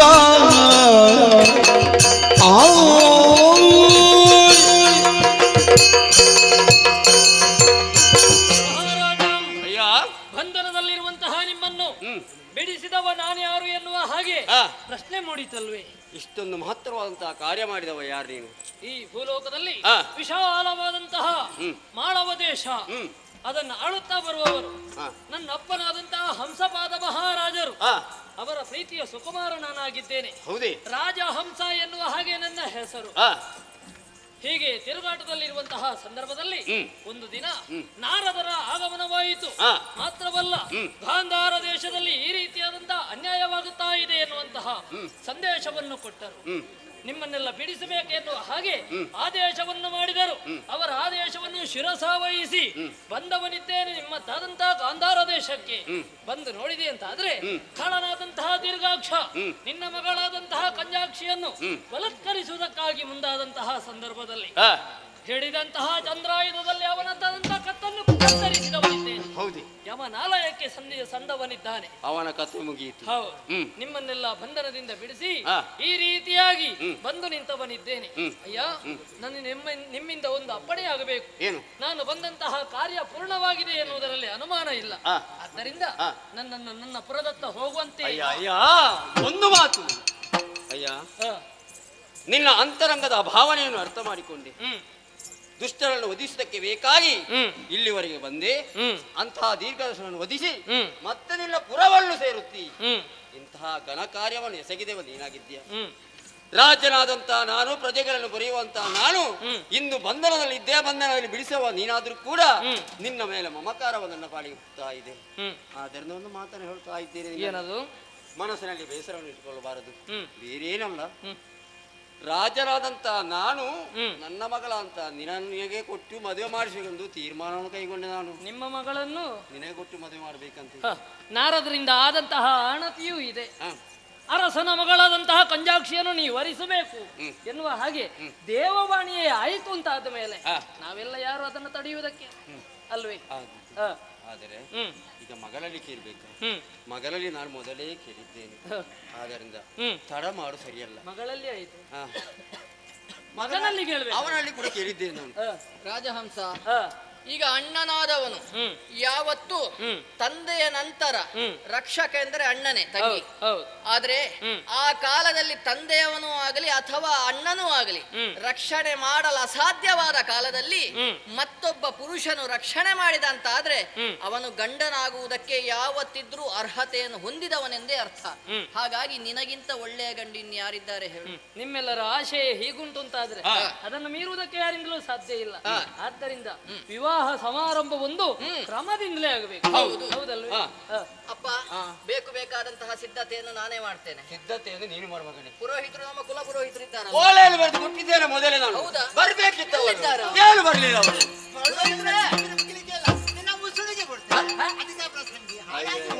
ಬಹುಶಃ ಕಾರ್ಯಕ್ರಮದಲ್ಲಿದ್ದಾರೆ ಕಾಣಿಸ್ತದೆ. ಓ ಪುರೋಹಿತರೆ, ಏನು ಸ್ವಾಮಿ ನಿಮ್ಮ ಕಿರಿ ಕಿರಿ ಕಿರಿ ಕಿರಿ ಅಂತ ಹಾಗಂತ ಬೊಬ್ಬ ಇಡ್ತಾ ಇದ್ದೀರಿ? ನನಗೆ ಒಂದು ನಿರ್ಣಯ ಉಂಟು. ಏನು? ಅವ ಪಿರಿ ಪಿರಿ ಮಾಡ್ತಾನೆ ಅಂತ ಹೇಳಿ. ಯಾರು? ಹೌದೌದು, ನಾನು ಪಿರಿ ಪಿರಿ ಧರ್ಮಕ್ಕೆ ಮಾಡಿಕೊಂಡು ಬಂದದ್ದಲ್ಲ, ಮತ್ತೆ? ನನ್ನ ಹೆಂಡತಿಗೆ ಬೈದುಕೊಂಡು ಬಂದೆ. ಹೆಂಡತಿಗೆ ಅಂಥದ್ದೇನಾಯ್ತು ಸ್ವಾಮಿ? ಎಂತ ಸುಮ್ಮನೆ ಏನಾಯ್ತು? ಹೊರಡ್ಲಿಕ್ಕೆ ಗೊತ್ತಿಲ್ಲ. ಅದು ತನ್ನಿ, ಇದು ತನ್ನಿ, ಇದು ತನ್ನಿ, ಅದು ತನ್ನಿಂದ ಮುಗಿಲಿಕ್ಕೆ ಅಲ್ಲ ಅಲ್ಲ, ಅವರು. ನಿಮ್ಮ ಹೆಂಡತಿ ನಿಮ್ಮಲ್ಲದೆ ಪಕ್ಕದ ಮನೆಯವರಲ್ಲಿ ಹೇಳಿಕ್ಕೆ ಆಗ್ತಾರೆ ಅದು ತನ್ನಿ ಇದು ತನ್ನಿ ಅಂತ? ನೀನು ತಯಾರಿ ಆಗಿದ್ದೆಲ್ಲ. ಅಲ್ಲ, ಹಾಗಲ್ಲ, ನಿಮ್ಮಲ್ಲೇ ಹೇಳ್ಬೇಕಲ್ಲ. ನೀವು ದಿನವೊಂದಕ್ಕೆ 3-4 ಕಾರ್ಯಕ್ರಮವನ್ನು ಹೌದು, ಮಾಡ್ತೀವಿ. ವಿಷಯ ಹೌದಪ್ಪ. ಅಂದ ಹಾಗೆ ಇದು ಮದುವೆ ಅಲ್ವಾ? ಹೌದು. ನಿಮ್ಮ ಆಳು ಬಂದಾಗ ಒಂದು ಕಥೆಯನ್ನು ಅರ್ಥ ಹೋದಲ್ವಾ? ಏನು? ಆಳು ಬಂದನ ಮದುವೆ ಅಂತ ಹೇಳಿದ್ನ, ಹಾಗೆ ಬರ್ಲಿಕ್ಕೆ ಆಗ್ತದ? ಒಂದು ಕೆಲಸ ಪೂರೈಸಿಕೊಂಡು ಬಂದವ, ಸ್ನಾನ ಮಾಡ್ಬೇಕೋ ಬೇಡವೋ? ಹಾಗೆ ಬಾವಿ ಕಟ್ಟೆಗೆ ಕೊಡ್ಕೊಂಡು ಹೇಳ್ಕೊಂಡು ಹೋದೆ. ಹೋದೆ, ಬಾವಿ ಕಟ್ಟೆಯ ಮೇಲೆ ಇಟ್ಟ. ಇಡುವಾಗ ಒಂದು ಕಾಗೆ ಬಂದು ಆ ಬಾವಿ ಕೊಡಪಡದ ಮೇಲೆ ಕುಳಿತು ಕುಡುಂಬ ಕೆಳಗೆ ಹಾಕಿ ಬಾವಿಗೆ ಬಿತ್ತು. ಈಗ ಹೋದದ್ದು ಒಂದಲ್ಲ, ಇನ್ನೊಂದಿಲ್ವಾ ಕೊಡಪಡ? ಅಯ್ಯಯ್ಯೋ, ಅವಸರಕ್ಕೆ ಬೇಕೋ ಬೇಡವೋ? ಒಂದೇ ಕೊಡಪನ ಆಗಕ್ಕೆ ಬೇಕಲ್ವ? ಹೌದು. ಏನು ಮಾಡುದು? ಕರೆದೆ ಹೆಂಡತಿಯನ್ನು, ಈ ಕನೆ ಕನೆ, ಈ ಕನೆ ಕನೆ ಬಾ ಇಲ್ಲಿಗೆ. ಏನು? ನಾನು ಹಾಗೆ ಕರೆಯುದು, ಹಾಗೆ ಈ ಕನೆ ಕನೆ. ಹೆಂಡತಿ ಹಾಗೆ ಬಂದಳು. ಈಗ ಹಗ್ಗ ಹಿಡ್ಕೊ, ನಾನು ಇಳಿತೇನೆ ಅಂತ ಹೇಳಿದೆ. ಸರಿ. ಆಯ್ತಾ? ಸರಿ, ಹಗ್ಗ ಹಿಡ್ಕೊಂಡ್ಲು. ದೊಡ್ಡ ಬಾವಿ ಅಲ್ಲ, ಹದದ ಬಾವಿ. ಸರಿ. ಹಗ್ಗ ಹಿಡ್ಕೊಂಡ್ಲು, ನಾನು ಹದಾಕ ಹಿಡಿದೆ. ಸ್ವಲ್ಪ ಸುತ್ತಕೊಂಡಿದ್ದಾಳೆ, ಬೇರೆ ವಿಚಾರ. ಹಿಡಿದು ಕೊಡಪಾನವನನ್ನು ಬೈದು ಹಗ್ಗಕ್ಕೆ ಸುತ್ತಿದೆ. ಹಾಗೆ ನಾನು ಕೂಡ ಮೇಲೆ ಬರ್ಬೇಕಲ್ಲ, ಹಾಗೆ ಹತ್ತಿಕೊಂಡು ಅರ್ಧವರೆಗೆ ಬಂದೆ. ಬರುವಾಗ ರಾಯರ ಆಳು ಬಂದವ ನಮಸ್ಕಾರ ಅಂತ ಹೇಳಿದ. ಆಯ್ತಾ? ಈ ಧರ್ಮಕ್ಕೆ ಸಿಕ್ಕಿದ ನಮಸ್ಕಾರ ಬಿಡುದು ಯಾಕೆ? ಅವಳಿಗೆ ಸಿಗುವುದೇ ಅಪರೂಪ. ನಮಸ್ಕಾರ ಅಂತ ಕೈ ಬಿಟ್ಟಿದ್ದಾಳೆ. ನಾನು ಬುಡುಂಬ ಪುನಃ. ನಿಮ್ಮ ಕತೆ ಮತ್ತೆ ನೀವು ಸಾಗಲಿಲ್ಲ. ಹಾಗೆ ನೆರೆಮನೆಯನ್ನು ಕರೆ ಅಂತ ಹೇಳಿದೆ. ಆಗ ಒಬ್ಬ ಬಂದ, ಹಿಡ್ದ, ಮೇಲೆ ಬಂದೆ, ಸ್ನಾನ ಮಾಡಿದೆ, ಇಲ್ಲಿವರೆಗೆ ಬಂದೆ. ಬರುವಾಗ ಸ್ವಲ್ಪ ಫಿರಿ ಫಿರಿ ಆಯ್ತು. ಅದೇ ಸ್ವಲ್ಪ ಅದು ಇದ್ದದ್ದೇ. ಇಲ್ಲಿ ಮದುವೆ ಅಲ್ವಾ? ಹೌದು, ಶೀಘ್ರಂ ಸುಮುಹೂರ್ತದಲ್ಲಿ ಮದುವೆ ಆಗ್ಬೇಕು. ಹೌದಷ್ಟೇ, ಮದುವೆ ಆಗ್ಬೇಕು ಅಂತ ಸಿದ್ಧತೆ ಎಲ್ಲ ಆಗಿದೋ? ಸಿದ್ಧತೆ ಎಲ್ಲ ಆಗಿದೆ ಸ್ವಾಮಿ. ನೀವು ಏನು ಹೇಳಿದ್ದೀರಾ ಆ ಸಿದ್ಧತೆಯನ್ನು ಮಾಡಿದ್ದೇವೆ ನಾವು. ಹಾಗೆ ಆಗ್ಯದಲ್ಲ? ಯಾಕಂದ್ರೆ ಸ್ವಲ್ಪ ಗಡಿಬಿಡಿಯ ಮದುವೆ ಆದರೂ ಕ್ರಮ ತಪ್ಪಲಿಕ್ಕಿಲ್ಲ ಅಲ್ವಾ? ನಾಳೆ ಹೆಚ್ಚು ಕಡಿಮೆ ಆಯ್ತು ಅಂತಾದ್ರೆ ದೋಷ ನನಗಲ್ವ ಬರುದು? ತಳಿ ಕಾಳಲ್ವ ಸುದ್ದಿ ಹೇಳ ಕಣ್ಣೀರಿಂಗೆ ವರಪಿತ ಪುರೋಹಿತ ಸಾಯ್ತಾ ಹತ್ತಲ್ಲಿ ಮನದಿಂದ ಮಾತಿಗೆ ಹೇಳಿದಷ್ಟು ನಾನು. ನೀವು ಸಹಿತ ಅಂದ್ರೆ ಬೇರೆ ಆಗ್ತದ ಸಹಿತ. ಹೌದಾ? ಅಂದ ಹಾಗೆ ಏನು ಸ್ವಾಮಿ? ಏನು ಯಾರನ್ನು ಹೋಗ್ತಾ ಇದ್ದೀರಿ? ಎಂತದ್ದು ಹುಡುಗ? ಕೋಳಿಯಲ್ಲಿ ಎಂತದು ನೀನು? ಏನು ಸ್ವಾಮಿ? ಮದುಮಗ ಅಂತ ಹೇಳ್ತೀನಿ. ಅವನಿಗೊಂದು ಪೀಠ ಕೊಡ್ಬೇಕು ಬೇಡು? ಒಂದು ವಿಷಯ, ಯಾಕಂದ್ರೆ ಹಿರಿಯರ ಮುಂದೆ ಕುಳಿತುಕೊಡುದು ಬೇಡ ಅಂತ. ಸರಿ, ವಿನಯ ಮಾತಾಡುವ. ಅದೇನು ಮುಖ ತಿರುಗಿಸಿ ನಾಚಿಕೆ ಸ್ವಲ್ಪ ನಾಚಿಕೆ ಈಗೇನು ಹುಡುಗರಿಗೆ ಮನೆ ಕೂತ್ಕೊಳ್ಳಿ. ನಮಸ್ಕಾರ. ಒಳ್ಳಿತಾಗಲಿ. ಮಾಳವ ದೇಶದ ಅರಸನ ಮಗ. ಹೌದಾ? ದಾನ ಗೌರವ ಇರ್ಲಿ, ಬೇಕಾಗ್ತದೆ. ಹೆಸರು ರಾಜಹಂಸ ಎನ್ನುವ ಹಾಗೆ. ಈಗಷ್ಟೇ ಬಂದದ್ದ? ಹೌದು. ಹೊತ್ತಿಗೆ ಸರಿ. ಅದು ಸುಗಮವಾಗಿ ಬಂದ. ಸುಗಮವಾಗಿ ಐರಾವತದ ಹಾಗೆ ಸುಗಮವಾಗಿ. ಹೌದೌದು, ಬಂದಿದ್ದೇನೆ. ಬಂದದ್ದು. ಹೌದು, ಒಳ್ಳೆತಾಯ್ತು. ನೀವು ನಡ್ಕೊಂಡು ಬಂದದ್ದು ಕಾಣ್ತದೆ. ನಾನು ಇಲ್ಲ ಹತ್ರ ಅಲ್ಲ, ಒಳ್ಳೆ ಗುಂಡು ಕಲ್ಲಿನ ಹಾಗೆ. ಎಂತದು ಸ್ವಾಮಿ ಗುಂಡು ಕಲ್ಲಿನ ಹಾಗೆ ಅಂದ್ರೆ? ಅಷ್ಟು ಚಂದ ಇದ್ದಾನೆ.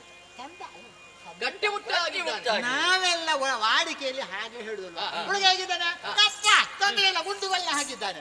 ಹಾಗೆ ಏನಂತ ಮಗ? ಹೌದಲ್ವಾ? ಅವಸರ ಮಾಡಬೇಡ, ಮದುವೆ ಆದ ನೀವೇ ಕರ್ಕೊಂಡು ಬಂದದ್ದ? ಅದು ಪುಳ್ಳಿ. ಹೌದು. ಊಟ ಮತ್ತೆ ಮಾಡುವ. ಈಗಲೆಂತದ್ದು ಊಟ? ಮತ್ತೆ ಎಲ್ಲ ಕೊಡುವ ನಿನಗೆ, ಲಡ್ಡು ಹೋಳಿಗೆ ಎಲ್ಲ. ಅವಾಗ ಅವಸರ ಮಾಡಬೇಡ, ಕೂತ್ಕ ಹೋಗು. ಅವನಿಗೆ ಅವಸರ ಇದ್ರೆ ಅಲ್ಲಿಗೆ ಹೋಗ್ತಾನೆ. ಇಲ್ಲಂದ್ರೆ ಅಲ್ಲಿಗೆ ಹೋಗಿ. ಆಯ್ತಾ? ಬಡಿಸ್ತಾ ಇದ್ದಾರೆ. ಅಂದ ಹಾಗೆ ವಿವಾಹ ಮನೆ ಕಡೆ ಅಡುಗೆ ಅಲ್ವೇ? ಚೆನ್ನಾಗಿದ್ದೀರಲ್ಲ? ಅಂತೂ ತಂದೆ ತಾಯಿ ಸಮೇತ ಇದ್ದುಕೊಂಡು ಮದುವೆ ಆಗಬೇಕಿತ್ತು. ಆದರೆ ಸಂದರ್ಭಾನುಸಾರ ಅದು ಕ್ರಮ ಉಂಟು, ಇಲ್ಲ ಅಂತಲ್ಲ. ಹೋದ ಸಂದರ್ಭದಲ್ಲಿ ಮದುವೆ ಆಗುವಂತದ್ದು ಇತ್ಯಾದಿ ಇತ್ಯಾದಿ ಎಲ್ಲ ಉಂಟು. ಹುಡುಗಿ ಹಾಗಾಗಿ ಇನ್ನು ತಡೆ ಮಾಡುದಕ್ಕೆ ಹುಡುಗಿ ಹುಡುಗ ಇಲ್ಲ ತಂಗಿ ಅಂತ ಅಂಗಿ ಅಂಗಿ ಅಂತ ಕರೆಯುದು. ಹೋಗಿ ಕರೆತಾ ಆಯ್ತು. ಶೃಂಗಾರ ಎಲ್ಲ ಆಯ್ತಂತೆ? ಶೃಂಗಾರ ಆಯ್ತಾ? ಹೌದು. ಹುಡುಗಿ ಹುಡುಗಿಯನ್ನು ನೋಡಿದ್ದಲ್ಲ ನೀನು? ನಾನ್ ನೋಡಿದ್ದೆ. ಯಾಕಂದ್ರೆ ಮೊದಲು ನೋಡಿದ್ದು ಹುಡುಗಿ. ಗೊತ್ತಾಯ್ತು ನನಗೆ. ಯಾಕೆ ನೀನು ಆ ರಕ್ಕಸನ ಕೈಯಿಂದ ಕಾಪಾಡಿದ್ದೆ ನೀನಂತ. ದೇವರ ಹಾಗೆ ಬಂದು ಒಂದು ವಿಚಾರ ಹಾಗೆ ನಿನ್ನಿಂದಲಾಗ ರಕ್ಕಸ ಸತ್ತಲ್ಲಿಗೆ ಸತ್ತು ಹೋದ. ಮಣ್ಣು ತಿಂದು ಹೋಗ್ಲಿಕ್ಕೆ ಎಂತ ಅವಸ್ಥೆಗಳು. ಈ ರಕ್ಕಸರಿಗೂ ಮಾನವರ ಸ್ತ್ರೀ ಬೇಕು ಅಂತ ಹೇಳಿದ್ರೆ ಅಲ್ವಾ? ಇರ್ಲಿ, ಇನ್ನು ಮಾತಾಡಿ ಹೋಗ್ತುಕೊಳ್ಳಿ. ಯಾಕೆ ಈ ಮದುವೆ ಆಗುದಲ್ವಾ? ನೋಡುವ, ನೀನು ಹೊರಗೆ ಹೋಗು ಆಯ್ತಾ? ನೀನು ಹೊರಗೆ ಹೋಗು. ಎಲ್ಲಿಗೆ? ಹೊರಗೆ ಅಂದ್ರೆ ಮದುವೆ ಬೇಡವಾ? ಮದುವೆ ಬೇಡವಾ? ನೀವು ಬಂದದ್ದು ಅದಕ್ಕೆ ಅಲ್ವಾ? ಹೌದು. ಬೇಗ ಬೇಡವಾ? ಬೇಕು ಬೇಕು. ಹೌದಾ? ಹಾಗಂತ ಇಲ್ಲಿಂದ ಅಲ್ಲಿಗಲ್ಲ, ಈ ಅಂತರ್ಪಟ ಹಿಡಿತಾರೆ. ಯಾಕೆ? ಇನ್ನು ಹುಡುಗಿಯ ಮುಖ ನೋಡ್ಲಿಕ್ಕೆ ಇಲ್ಲ. ನೋಡ್ಲಿಕ್ಕೆ ಇಲ್ಲ ಅಂತ ಹೇಳಿ ಮತ್ತೆ ತಪ್ಪು ನಿಮ್ಮದೇ ಪುರೋಹಿತ. ಅಂತರ್ಪಟ ಹಿಡಿಯದೆ ಹೊರಗೆ ಅಂತ ಹೇಳಿದ್ರೆ ಅವನು ಹೊರಗೆ ಹೋಗದೆ ಇರ್ತಾನೆ. ನೀವು ಮೊದಲು ಹಿಡಿಸಬೇಕಿತ್ತು. ಅದು ಹೌದಲ್ಲ.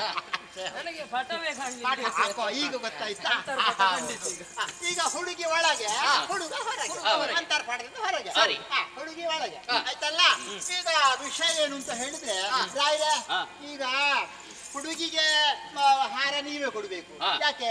ತಂದೆಯಾಗಿ ನೀವೇ ಇದ್ದೀರಿ, ಹೌದಷ್ಟೇ. ಈಗ ಹುಡುಗನಿಗೆ ಹಿರಿಯರು ಯಾರು ಇಲ್ಲ, ಹಿರಿಯನ ಸ್ಥಾನದಲ್ಲಿ ಇದ್ದುಕೊಂಡು ನಾನೇ ಕೊಡುವೆ. ಸಂತೋಷ. ಈಗ ಇಲ್ಲಿ ಉಪಸ್ಥಿತರಿಲ್ಲ. ಹೌದು, ಅದೇ ಈಗ ಇಲ್ಲಿ ಇಲ್ಲ ಅಂತ, ಅಂತರ್ಪಾನ ಇಲ್ಲ. ಅದೇ ಯಾಕೆ ಗೊತ್ತಾಯ್ತಾ? ಭಾವ ಏನು ನನ್ನ ಭಾವನಾಗುವುದಕ್ಕೆ ಮನಸ್ಸಿಲ್ವ ಹೇಗೆ? ನನಗೆ ಅನುಭವ ಇಲ್ಲ. ಕುತ್ತಿಗೆಗೆ ಹಾಕಿದ ನನ್ನ ಕುತ್ತಿಗೆಗೆ ಅಲ್ಲ, ಹುಡುಗಿಯ ಕುತ್ತಿಗೆ. ನಾನು ಮದುವೆ ನೋಡಿದ್ದು ಇಲ್ಲ, ಅನುಭವವೂ ಇಲ್ಲ. ಅಲ್ಲ, ಗೊತ್ತಿಲ್ವ? ಮತ್ತೆ ಒಂದು ಈಗಿನ ಯುವಕರು ಮದುವೆಗೆ ಹೋಗ್ತಾರೆ ಆಯ್ತಾ? ಹೋದ್ರೆ ಮದುವೆ ಕಾರ್ಯಕ್ರಮ ನೋಡ್ಲಿಕ್ಕಿಲ್ಲ, ಅಲ್ಲಿ ಬೇರೆ ನೋಡಿ. ಎಲ್ಲಾದ್ರೂ ನಮಗೆ ಬಂದವರೆಲ್ಲ ಮಾತಾಡುವುದೇ ಮಾತಾಡುದು ಇರ್ಲಿ. ಹಾಗಾದ್ರೆ ನೋಡುವ, ಇದು ಅಂತರ್ಪಟ ತಗ್ಗಿಸಿ, ತೆಗಿ ತೆಗಿ. ಹುಡುಗ ಈ ಕಡೆಗೆ ಬರ್ಬೇಕು, ಈ ಕಡೆ. ಆಯ್ತು ಆಯ್ತು. ಆ ಕಡೆ ನಿಲ್ಲಿ. ಈಗ ಯಾರು ಮೊದಲು ಹಾಕುದು ಹೇಳಿ ನೋಡುವ. ಏಯ್, ನಿನಗೆ ಅಭ್ಯಾಸಕ್ಕೆ ಈಗ ಮೊದಲು ಹಾಕುದು ಯಾರು ಹೇಳು? ಅಲ್ಲ, ನನಗೆ ಅಭ್ಯಾಸಕ್ಕಂದ್ರೆ ಅಭ್ಯಾಸ ಆದಿದ್ರೆ ನಾನು ಇಷ್ಟೊತ್ತಿಗೆ ಹೇಳ್ತಿದ್ದೆ ಯಾರು ಮೊದಲು ಅಂತ. ನನಗೆ ಇನ್ನು ಮುಂದೆ ಅಭ್ಯಾಸ ಆಗಬೇಡವಾ? ಅದಕ್ಕೆ ಯಾರು ಮುಂದೆ ಹಾಕುದು? ನನಗೆ ಪ್ರಶ್ನೆ, ಹೇಗೆ ಗಂಡು ಹಾಕಿದ್ರೆ ಆದೀತಾ? ಇಲ್ಲ, ಮೊದಲಿಗೆ ಹುಡುಗಿ ನಂತರ ಹುಡುಗ. ನೋಡಿ, ನಾನು ಈಗಲೇ ತಪ್ಪು ಮಾಡಿದ್ದು ಒಳ್ಳೇದಾಯ್ತು. ನಾಡಿದ್ದು ತಪ್ಪು ಮಾಡ್ತಿದ್ದೆ. ಹೌದು, ಆಯ್ತು. ಮಂತ್ರ ಉಂಟು, ಅವಸರ ಮಾಡಬೇಡಿ, ಅವಸರ ಮಾಡಬೇಡಿ. ಹುಡುಗ ತಲೆ ತಗ್ಗಿಸ್ಬೇಕಾಯ್ತಾ? ಎಂತದು ಸ್ವಾಮಿ, ಹುಡುಗಿ ಎದುರು ಹುಡುಗ ತಲೆ ತಗ್ಗಿಸುವ ಕ್ರಮ ಉಂಟ? ಅದನ್ನ ಯಾರು ಹೇಳಿದ್ರು ಈಗ? ಮತ್ತೆ ನೀವು ಹೇಳಿದ್ರೆ ಹುಡುಗ ತಲೆ ತಗ್ಗಿಸ್ಬೇಕು. ಹಾರಕ್ಕೆ ಹಾರಕ್ಕೆ ಹಾರ ಹಾಕುವ. ಈಗ ಇಲ್ಲದೆ ತಗ್ಗಿಸಿದ್ರೆ ಮತ್ತೆ ಜೀವನ ಪರ್ಯಂತ ತಗ್ಬೇಕಾಗ್ತದೆ. ಸಂದರ್ಭಾನುಸಾರ ತಗ್ಬೇಕು ಆಯ್ತಾ? ತದೇವ ಲಗ್ನಂತು ತದೇವ ತಾರಾಪರಂ ತಂತ್ರಪರಂತು ತದೇವ ಲಕ್ಷ್ಮೀಪತಿ ಅಂಗರೀಕ ಸ್ಮರಾಮಿ. ಹುಡುಗನಿಗೆ ಹಾರ ಹಾಕುವುದು, ಹುಡುಗಿಗೆ ಹಾಕುವುದು ಹಾರ. ತಂದ ಆಯ್ತು, ಆಯ್ತಲ್ಲ. ನೋಡುವ ಇನ್ನು ದಾರೆ ದಾರೆ ದಾರೆ ದಾರೆ ದಾರೆ ದಾರೆ ದಾರೆ. ಓಯ್ ಓಯ್ ರಾಜ, ದಾರೆ ನೀವಲ್ವಾ? ಮಂತ್ರ ನನ್ನದು, ದಾರೆ ನಿಮ್ಮದು. ಗಂಗೆ ಯಮುನೆ ದೈವ ಗೋದಾವರಿ ನರ್ಮದಾ ಸಿಂಧು ಕಾವೇರಿ ಸನ್ನಿ ತುಮಕೂರು ಗೋವಿಂದ.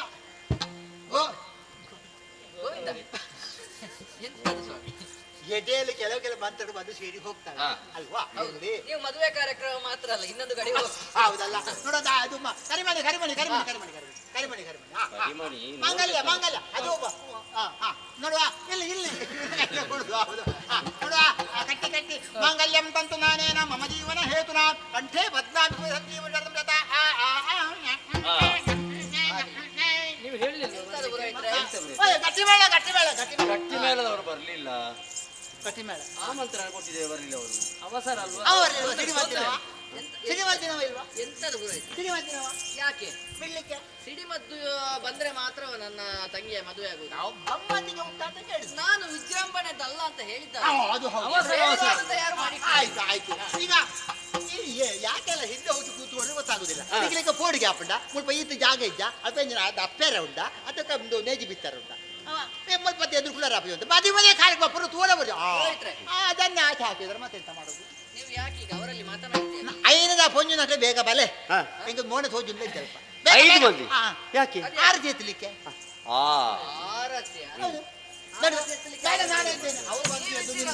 ಅದು ಸೀರೆ ಸೀರೆ ಪಡಿಸ್ಕೊಂಡು ಬರುವಾಗ ಸುಂದರಾಗ ಮುಕುಂದ ತ್ರಿಜಗ ವಂದ್ಯರಾಜ ಕಂಸಗೆ ನಂದ ಕಂದಕ ಕೇಂದ್ರ ಶಯನ ಉಪೇಂದ್ರ ಸದ್ಗುಣ ವೃಂದಗೆ ಆರತಿ ಎತ್ತಿದರು ರಾಜಹಂಸಗೆ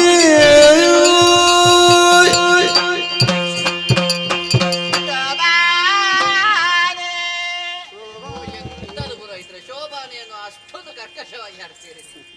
ನಾನೇನ ಮಾಡಲಿ, ನನ್ನ ಕಂಠವೇ ಹಾಗೆ.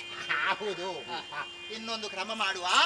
ಅರಿಶಿನ ಎಣ್ಣೆ ಹಚ್ಚುವುದುಂಟಲ್ಲ, ಹೌದು, ಅದೊಂದು ಕ್ರಮ ಮಾಡುವ. ಆಗಲಿ ಸರಿ. ತಗೋ, ಇದನ್ನು ಹಿಡ್ಕೋ. ಇದ್ಯಾಕೆ ಗೊತ್ತಾಯ್ತಾ? ಅದೇ ಅರಸಿನ ಎಣ್ಣೆ ಹಚ್ಚುವುದಲ್ಲ, ಗೊತ್ತಾಯ್ತಲ್ಲ? ನಾನು ಹಿಡಿದಾಗ ಹೇಳ್ಬೇಕು, ತಪ್ಪಲಿಕ್ಕಿಲ್ಲ. ಎನ್ನರಸಿ, ಹೊನ್ನರಸಿ, ಪ್ರಾಣದರಸಿ, ಪಟ್ಟದರಸಿ, ನಿಮ್ಮ ನಿನ್ನ ನಿನ್ನ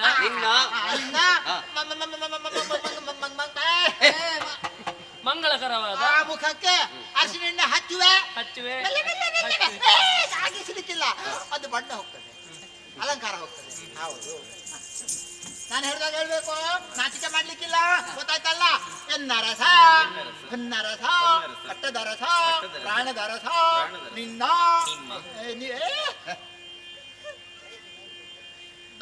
ನಿಮ್ಮ ಮಂಗಳಕರವಾದ ಮುಖಕ್ಕೆ ಅರಿಶಿನ ಎಣ್ಣೆ ಪೂಸುವೆ. ಮೀಸೆ ಬರುವುದಾಗ ಆಯ್ತಲ್ಲ. ಸರಿ, ಹಾಗಾದ್ರೆ ಏನು ಆಯ್ತು? ಇದು ಇಲ್ಲೇ ಕ್ರಮ ಆಯ್ತು. ದೊಡ್ಡ ಉಡುಗೊರೆ ಕಾರ್ಯಕ್ರಮ ಉಂಟು, ದೂರ ಕೂತ್ಕೊಂಡಿದ್ದಾರೆ. ಆಯ್ತಾ? ಅವಸರ ನೋಡು, ಅವಸರ ನೋಡು.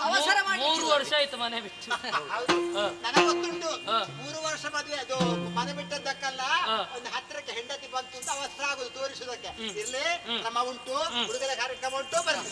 ಓ ಪುರೋಹಿತರೆ, ಈ ಸಭೆಯಲ್ಲಿ ನಾವು ಹೇಳಿದ್ದೇವೆ, ಅವರ ಆಶೀರ್ವಾದವೇ ಉಡುಗೊರೆ. ಹೌದಾ? ಹಾಗಾದ್ರೆ ಮುಗಿಸುವ. ಅಲ್ಲಿ ಸಭೆಯಲ್ಲಿ ಯಾರೋ ಹೇಳಿದ ಹಾಗಾಯ್ತು. ಏನಂತ? ಆಶೀರ್ವಾದವೇ ಉಡುಗೊರೆ. ಹೌದು, ಆದ್ರೆ ಪುರೋಹಿತರ ಕೈ ಬೀಳ್ಬೇಡುವ ಅಂತ. ನಿಮ್ಮ ಕೈ ಬಿದ್ದರೆ ನಾನೇನ ಮಾಡಲಿ? ಹಾಗಲ್ಲ, ನಿಮ್ಮ ಆಶೀರ್ವಾದ ಒಂದು ಬೇಡವಾ? ನಿಮ್ಮ ಕೈಯಾರೆ ಉಡುಗೊರೆಯ ರೂಪದಲ್ಲಿ ಒಂದು ಆಶೀರ್ವಾದ. ಹೌದು, ನಾನು ಕೊಡ್ಬೇಕು. ಅಯ್ಯೋ, ಏನ ಕೊಡಲಿ? ಏನು ಕೊಡಲಿ? ಅದು ಕೊಡ್ತೀರಾ ನೀವು? ನಿಮ್ಮಲ್ಲಿ ಏನುಂಟು, ಏನು ಕೊಟ್ಟರು ಅದು ಆಶೀರ್ವಾದವೇ. ಅದೆಲ್ಲ ಬೇಡ, ಅದೆಲ್ಲ ಬೇಡ ಸ್ವಾಮಿ. ಅದನ್ನು ಬಿಚ್ಚಿದ್ರೆ ಮತ್ತೆ ನೋಡುವವರು ಯಾರು? ನಾನೇ ಕೊಡ್ಬೇಕು. ಇದೊಂದು ಉಂಟಲ್ಲ, ಹೌದು, ಇದು ಪಟ್ಟೆ. ಪಟ್ಟೆ ಏನು ಇಲ್ಲ, ಆಗಲಿ ಸ್ವಾಮಿ. 200. ಹೌದು ಹೌದು, ಹಳೆಯ ಪಟ್ಟೆ. ಪುರುಷೋತ್ತಮ ಜಾಡೇನ, ಪುರುಷೋತ್ತಮ ಜಾಡೆ. ಯಾರು ನಿಮ್ಮ ಮಾವನ? ಅಲ್ಲ, ಪುರುಷೋತ್ತಮ ಬ್ರಾಹ್ಮಣನ ಮಾವ ಜಾಡ, ಅದು ಶೆಟ್ಟಿಗಾರ. ಅದೇ ಪುರುಷೋತ್ತಮ ಜಾಡೆ ಅಂತ ಹೇಳ್ತಾರೆ. ಅದು ಒಬ್ಬ ಪುರುಷೋತ್ತಮ ಶೆಟ್ಟಿಗಾರ ಅಂತ ಇದ್ದ, ಅವ ಕೊಟ್ಟದ್ದು ಸವಿ ನೆನಪಿಗೆ ಇರಲಿ ಅಂತ. ಹಾಗೆ ಈಗ ನೆನಪು ಬಂತು. ಹಾಗೆ ಸ್ಮರಣಾರ್ಥ ಅಲ್ಲ, ಇದ್ದಾನವ. ಹೌದು, ನೆನಪು ಮಾಡು. ಪುರೋಹಿತರ ಕಡೆಯಿಂದ ಮದುಮಗನ ಗುತ್ತಿಗೆಗೆ, ಅಲ್ಲಿಂದ ಮದುಮಗನ ಗುತ್ತಿಗೆಗೆ, ಪುನಃ ಪುರೋಹಿತರ ಹೆಗಲಿಗೆ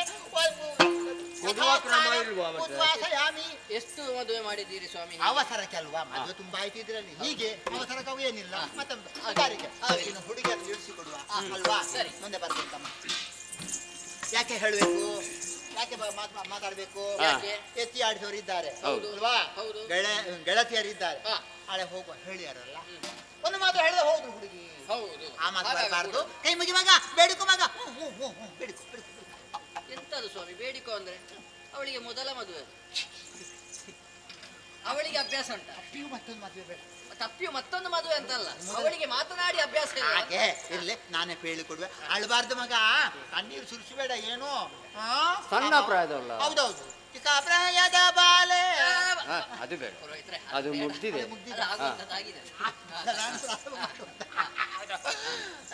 ಬಂದು ಸೇರಿರುವಂತಹ ಬಂಧು ಬಾಂಧವರೇ, ಗುರು ಹಿರಿಯರೇ, ಅಕ್ಕ ತಂಗಿಯರೇ, ಅಣ್ಣ ತಮ್ಮಂದಿ, ನಾನೇ ಮದುವೆಯಾಗಿ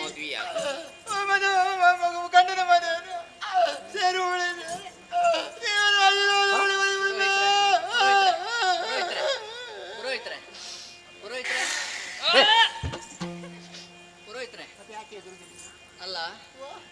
ದೂರದಲ್ಲಿ ಕಾಣ್ಲಿಕ್ಕಿಲ್ಲ ಅಂತ ಅವಳ ಹತ್ತಿರ ಹೋಗಿ ಒಮ್ಮೆ ಕಣ್ಣನ್ನು ನೋಡಿದೆ. ಕಣ್ಣಿನಲ್ಲಿ ಒಂದು ತೊಟ್ಟು ಹನಿಯೂ ಇಳಿಲಿಲ್ಲ. ನಿಮ್ಮ ಕಣ್ಣಿನಲ್ಲಿ ಗಂಗೆ ಪ್ರವಾಹ ಹರಿದ ಹಾಗೆ ಹರಿತಾ ಉಂಟಲ್ಲ, ಯಾಕೆ ಸ್ವಾಮಿ? ಅಲ್ಲ, ನೀವೇ ಯಾಕೆ ಕೂಗ್ತಾ ನೀವ್ಯಾಕೆ ಇದ್ದೀರಿ? ಕೂಗುದು ಯಾಕೆ? ಧರ್ಮ ಕಾಯ್ತಲ್ಲ. ಹೌದು, ಯಾಕೆ? ಅವಳ ಕಣ್ಣಲ್ಲಿ ಹರಿಯದ ನೀವು ನಿಮ್ಮಲ್ಲಿ ಯಾಕೆ ಹರಿದದ್ದು? ಎಚ್ಚಿ ಆಡಿಸಿದ ಮಗು ನನ್ನ ಮಗಳನ್ನು ಕೊಡುವಾಗ ಹಾಗೆ ಅಲ್ವೇ? ಹಾಗೆ ಉಕ್ಕುಕ್ಕಿ ಉಕ್ಕುಕ್ಕಿ ಉಕ್ಕುಕ್ಕಿ ಬಂದದ್ದು ಅದು ನನಗೆ. ಹೌದು, ಉಕ್ಕುಕ್ಕಿ ಬರುವುದಿದ್ರು ಅದು ಅಲ್ಲಿ ಹೆತ್ತ ಜನ್ಮಕ್ಕೆ ಕಾರಣೀಭೂತರಿದ್ದಾರೆ, ಅವರ ಕಣ್ಣಿನಲ್ಲಿ ಬಂದ್ರೆ ಸಾಕು. ಅಲ್ಲ, ಹಾಗೆ ಭಾವ. ಇಲ್ಲಿ ಬೇಡ, ಆದಿತ್ತು. ನೀವೆಲ್ಲರೂ ಆಶೀರ್ವಾದ ಮಾಡಿ ಕಲಿಸಿ. ಆಯ್ತು, ಅಲ್ಲ ಆಶೀರ್ವಾದ ಸಿಕ್ಕಿದೆ. ಕಣ್ಣೀರು ಸುರಿಸಬಾರದು. ಒಳ್ಳೆದಾಯ್ತು, ಆಯ್ತು. ಓಯ್ ಬಂದಲ್ಲ, ಬನ್ನಿ, ನಿಮ್ಮ ಮಾತು ಕೇಳಬೇಕು ಅಂತ ಕಾಯ್ತಾ ಇದ್ದಾರೆ. ಹಾಗಾಗಿ ಕೈ ಮುಗಿರಿ, ಕೈ ಮುಗಿರಿ. ನಾನೇ ಹೇಳ್ಕೊಡ್ಬೇಕು, ಹೇಳ್ತೀರಾ? ನೀವು ಹೇಳಿ. ಸರಿ. ಬಂದು ಸೇರಿರುವ ಬಂದು ಸೇರಿರುವ ಓ ರಾಜ್ರೆ, ಏನು ಸಮಯ ತುಂಬಾ ಆಗ್ಲಿಲ್ವಾ? ಹೊಟ್ಟೆ ತುಂಬ ಊಟ ಕೊಡ್ಲಿಲ್ವಾ?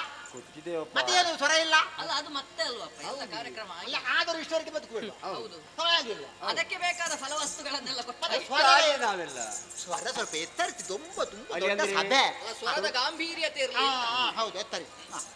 ಬಂದು ಸೇರಿರುವ ಬಂದು ಸೇರಿರುವ ಎಂತದು ಸ್ವಾಮಿ, ಗಾಂಭೀರ್ಯ ಹೆಚ್ಚಾಯ್ತಾ? ಹೆಚ್ಚಾಯ್ತದು.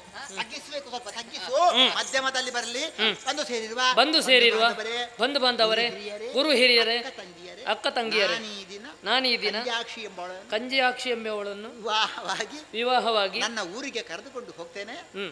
ಎಲ್ಲರ ಆಶೀರ್ವಾದ, ನಿಮ್ಮೆಲ್ಲರ ಆಶೀರ್ವಾದವನ್ನು ಬೇಡ್ತಾ ಇದ್ದೇನೆ. ಎಲ್ಲ ಕೈ ಎತ್ತಿದ್ದಾರೆ, ಆಶೀರ್ವಾದ ಮಾಡಿದ್ದಾರೆ.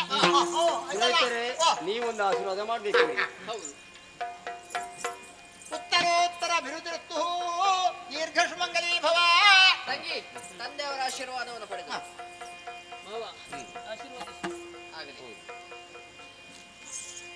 ಎಂತದು ಸ್ವಾಮಿ? ನಾನು ಪೊರಾಟ. ನೀವು ಹೊರಟ್ರ? ನಾನು ಪೊರಾಟ.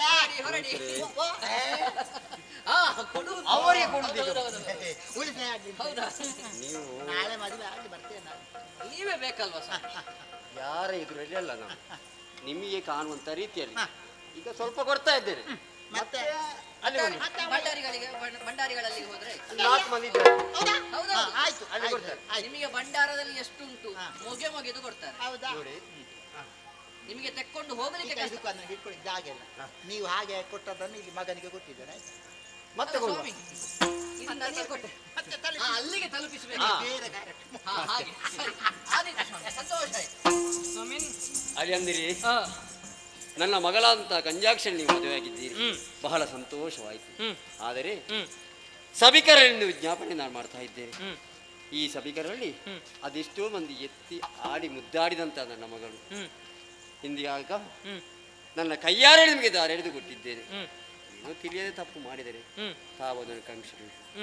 ಆದ್ದರಿಂದ ಆದಷ್ಟು ಶೀಘ್ರವಾಗಿ ನಿನ್ನದಂತ ಪುರವನ್ನು ಸೇರು ಮಗ. ಮಾವ, ನಿಮ್ಮದಂತ ಆಶೀರ್ವಾದದಿಂದ ನಾವು ಹೋಗಿ ಬರ್ತೇವೆ. ಆವಾಗ ಬರ್ತಾ ಇರ್ಬೇಕು. ಆವಾಗ ನೀವು ಬರ್ತಾ ಇರ್ಬೇಕು. ಖಂಡಿತ. ನನ್ನ ತಂಗಿಯನ್ನು ನೋಡುವ ಮನಸ್ಸು ನನಗಾಗ್ತದಲ್ಲ. ಖಂಡಿತ. ಅದಕ್ಕಾಗಿ ಆದೀತು. ಸರಿ ಬಾವ, ಆದೀತು. ಸರಿ, ಒಳ್ಳೆಯದಾಗಲಿ. ತಂಗಿ,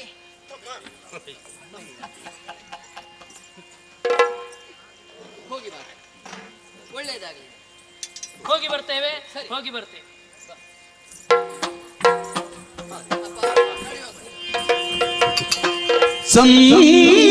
ಸಂತಸದಿರಾದ್ರಿಯೊಳು ವೀಣೆಯ ನುಡಿಸುತ್ತ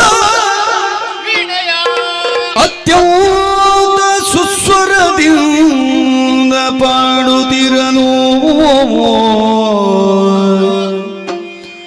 ಅಂಬರದಿ ನಿಂತಾಲಿಸುತ್ತ ರಬ್ಬೆ ಜೊತೆಯೊಳಿದುದ ಊರ್ವಶಿಯ ಕರೆದಾಗ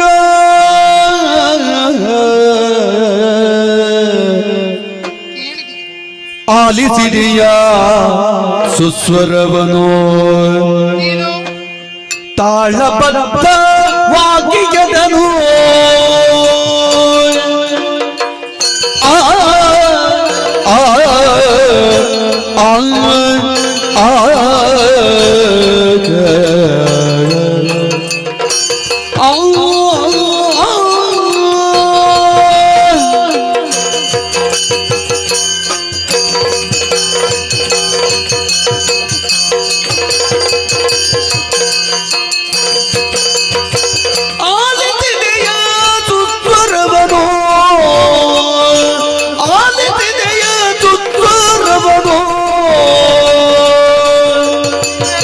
ತಾಳಬದ್ಧವಾಗಿ ಎದನೋ ತಾಳಬದ್ಧವಾಗಿ ಎದನೋ ಆಲಿಸಿದೆಯಾ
ಲೀಲೆಯೋದ ಪಾಡುತ್ತಿಗನು ಲೀಲೆಯೋದ ಪಾಡುತ್ತಿಗನು ಪೀಳಲೇನನು ಲೀಲೆಯೋದ ಪಾಡುತ್ತಿಗನು ಪೀಳಲೇನನು ಆಲಿಸಿದೆಯ ಸುಸ್ವರವನು ತಾಳಬದ್ಧವಾಗಿಯದನು ಲೀಲೆಯಿಂದ ಪಾಡುತ್ತಿಗನು ಪೀಳಲೇನನು ಲೀಲೆಯಿಂದ ಪಾಡುತ್ತಿಗನು ಪೀಳಲೇನನು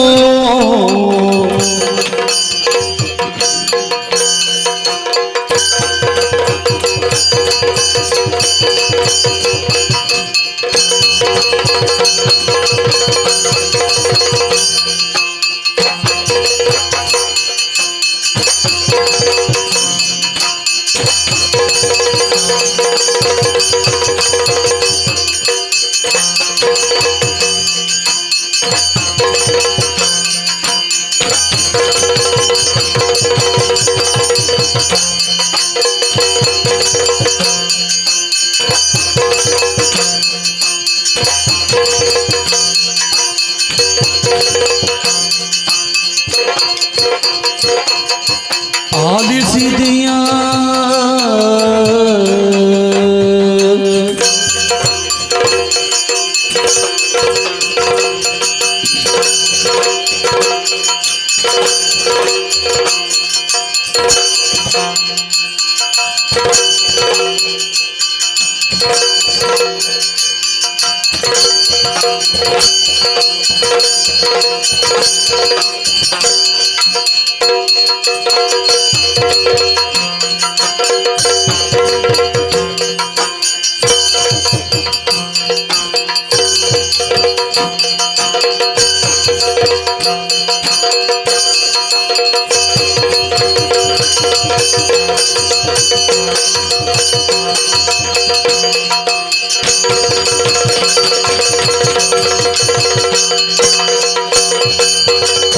ತಾಳಬದ್ಧವಾಗಿ ಅದನು ಲೀಲೆಯಿಂದ ಪಾಡುತ್ತಿಗನು ಬೀಳಲೇನೋ ಆಲಿಸಿದೆಯಾ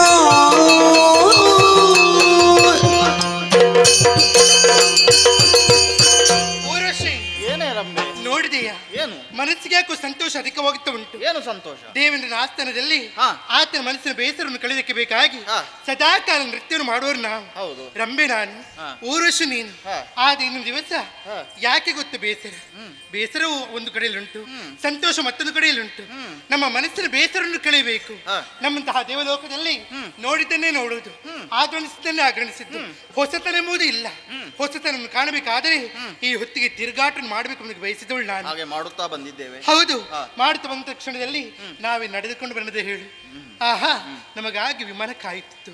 ಅದನ್ನು ಏರಿಕೊಂಡು ಬಂದಿದ್ದೇವೆ. ಬಂದು ಬಂದು ಮುಂದೆ ನೋಡುವಾಗ ಯಾಕೋ ಏನು ಗೊತ್ತಿಲ್ಲ, ಒಂದು ವಿಶೇಷವಾದ ಸ್ವರ ಕೇಳಿ ಬರುತ್ತಾ ಉಂಟು. ವೀಣೆಯನ್ನು ಹಿಡಿದು ಸ್ವರವನ್ನು ಕೇಳಿದಾಗ ಯಾಕೋ ಏನು ಗೊತ್ತಿಲ್ಲ, ನಮ್ಮ ದೇವಲೋಕದಲ್ಲಿ ಕೂಡ ಸಂಗೀತವನ್ನು ಕೇಳಿದ್ದೇವೆ. ಆದ್ರೆ ಏನು ಮಾಡುದು, ಕೇಳಿದ್ದನ್ನೇ ಕೇಳುದು. ಇದು ಆ ರೀತಿ ಅಲ್ಲ, ಹೊಸದಾದಂತಹ ಸ್ವರವನ್ನು ಕೇಳಿ ಬಂದಿದ್ದೇನೆ. ನೋಡಿದಾಗ ಯಾರೆಂದು ಕೂಡ ತಿಳಿದವಳು ನಾನಾಗಿದ್ದೇನೆ. ಗಾಂಧಾರ ದೇಶದ ಕಾರ್ತಿಕೇಯನ ಮಗನಂತೆ, ಹೆಸರು ಕಂಜಾಕ್ಷ ಎಂಬುದಾಗಿ. ಆದರೂ ಕೂಡ ವೀಣೆಯನ್ನು ನುಡಿಸುವ ಬಂದ ಸಂದರ್ಭದಲ್ಲಿ ಯಾಕೋ ಏನು ಗೊತ್ತಿಲ್ಲ, ನನ್ನ ಮನಸ್ಸು ಮತ್ತೊಂದು ಆಸೆ ನೆಟ್ಟಿದ್ದೇನೆ. ಇಲ್ಲಿ ಇರಬೇಕೆಂಬ ಆಸೆ ನನ್ನದು. ವಿಚಾರ ಅದು ಅಲ್ಲ, ನನ್ನ ಮನಸ್ಸಿಗೆ ಏನೋ ಸಂತೋಷವಾಯಿತು. ಊರ್ವಶಿ ಕೇಳು, ಏನು ಏನು ನಿನಗೆ ನಿನ್ನ ಮನಗೆ ಮೆಚ್ಚಿದ್ದೇನೆ, ಪುಣ್ಯವಂತನವನು ಜಾಣೆ, ಪುಣ್ಯವಂತನವನು ಜಾಣೆ.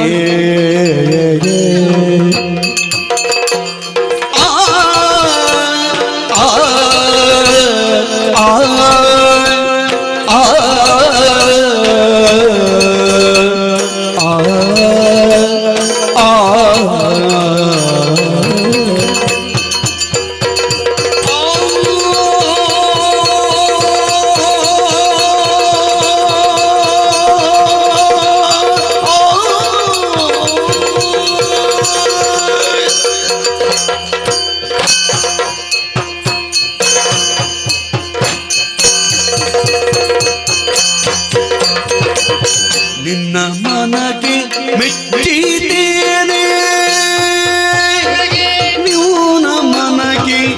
ನಿನ್ನ ಮನಗೆ ಮೆಚ್ಚಿದ್ದೇನೆ, ಪುಣ್ಯವಂತನವನು ಜಾಣೆ, ಪುಣ್ಯವಂತನವನು ಜಾಣೆ. ಆಲಿಸಿದೆಯ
ಎನ್ನ ಚಿತ್ತ ಸೋತುವುದೆಲ್ಲ ಎನ್ನು ಬೇಗನೆ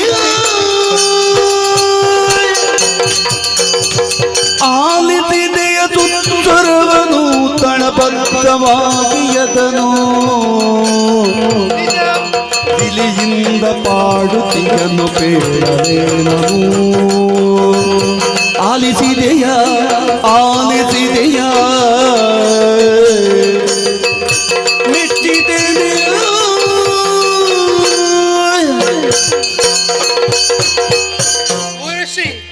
ನಿನ್ನೆಲ್ಲ ಒಂದು ಮಾತನ್ನು ಕೇಳುತ್ತೇನೆ. ಏನು ಮಾತು? ಆ ಸ್ವರ ರಾಗವನ್ನು ಕೇಳಿ ನನ್ನ ಮನಸ್ಸಿಗೆ ಸಂತೋಷನೂ ಅಧಿಕವಾಯಿತು. ಕಾಲು ಬೆರಳುಗಳು ನಿಂತಲ್ಲಿ ನಿಲ್ಲುತ್ತಿಲ್ಲ. ಹಾಗಾಗಿ ನನ್ನ ಮನದ ಆಲೋಚನೆ ಇರಬಹುದು, ಏನು ಆಲೋಚನೆ? ನಿನಗೆ ಕೂಡ ಸಂತೋಷವೇ ಆಗುವುದು ಎಂಬುದಾಗಿ. ಹಾಗಾಗಿ ನಿನ್ನೆಲ್ಲೊಂದು ಮಾತನ್ನು ಕೇಳುತ್ತಿದ್ದೇನೆ. ಆ ಸ್ವರ ರಾಗವನ್ನು ಕೇಳಿ ನಿನ್ನ ಮನಸ್ಸಿಗೆ ಸಂತೋಷವಾಯ್ತೇನೆ. ರಂಬೆ, ಓ ವಿಹಾರಾರ್ಥವಾಗಿ ನಾವು ಮೇಲಿನಿಂದ ಈ ಕಡೆ ಬಂದವರು ಹೌದು. ಆದರೆ ನೀನು ಈ ರೀತಿ ಹೇಳುತ್ತಿರುವಾಗ ಏನೋ ನಡೆಯುತ್ತಿದೆ ಎನ್ನುವುದು ನನಗೆ ಸ್ಪಷ್ಟವಾಗುತ್ತಾ ಉಂಟು. ಹೌದಾ? ಆದ್ರೂ ನಾನು ಸಂಗೀತ ಏನೋ ಕೇಳಿದ್ದೆ, ಏನೋ ನಮ್ಮವರಿಂದಲೇ ನಡೆಯುತ್ತಾ ಇದೆ ಅಂತ ನಾನು ಭಾವಿಸಿಕೊಂಡದ್ದು.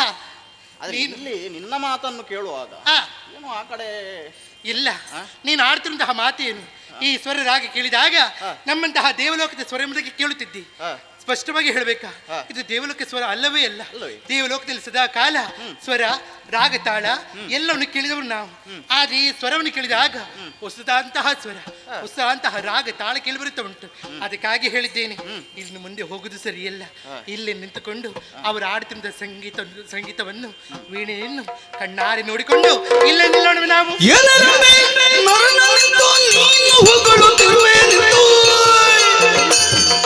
ಮಾನದಕ್ಕೆ ಬಂತು ಪ್ರಾಂತು ಕಾನ ಗೆಲ್ದಂತೂ ಏನು ರಂಬೆ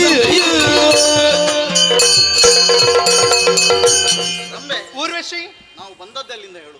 ದೇವಲೋಕದಿಂದ ದೇವಲೋಕದಿಂದ ಬಂದವರು ದೇವಲೋಕದ ಆಚಾರವನ್ನು ಪಾಲಿಸುತ್ತಿರಬೇಕು. ಇದು ನಮ್ಮ ಆಚಾರ. ಸತ್ಯ. ಆದ್ರೆ ನೀನು ಆ ಆಚಾರವನ್ನು ಮೀರುತ್ತಾ ಇದ್ದಿ.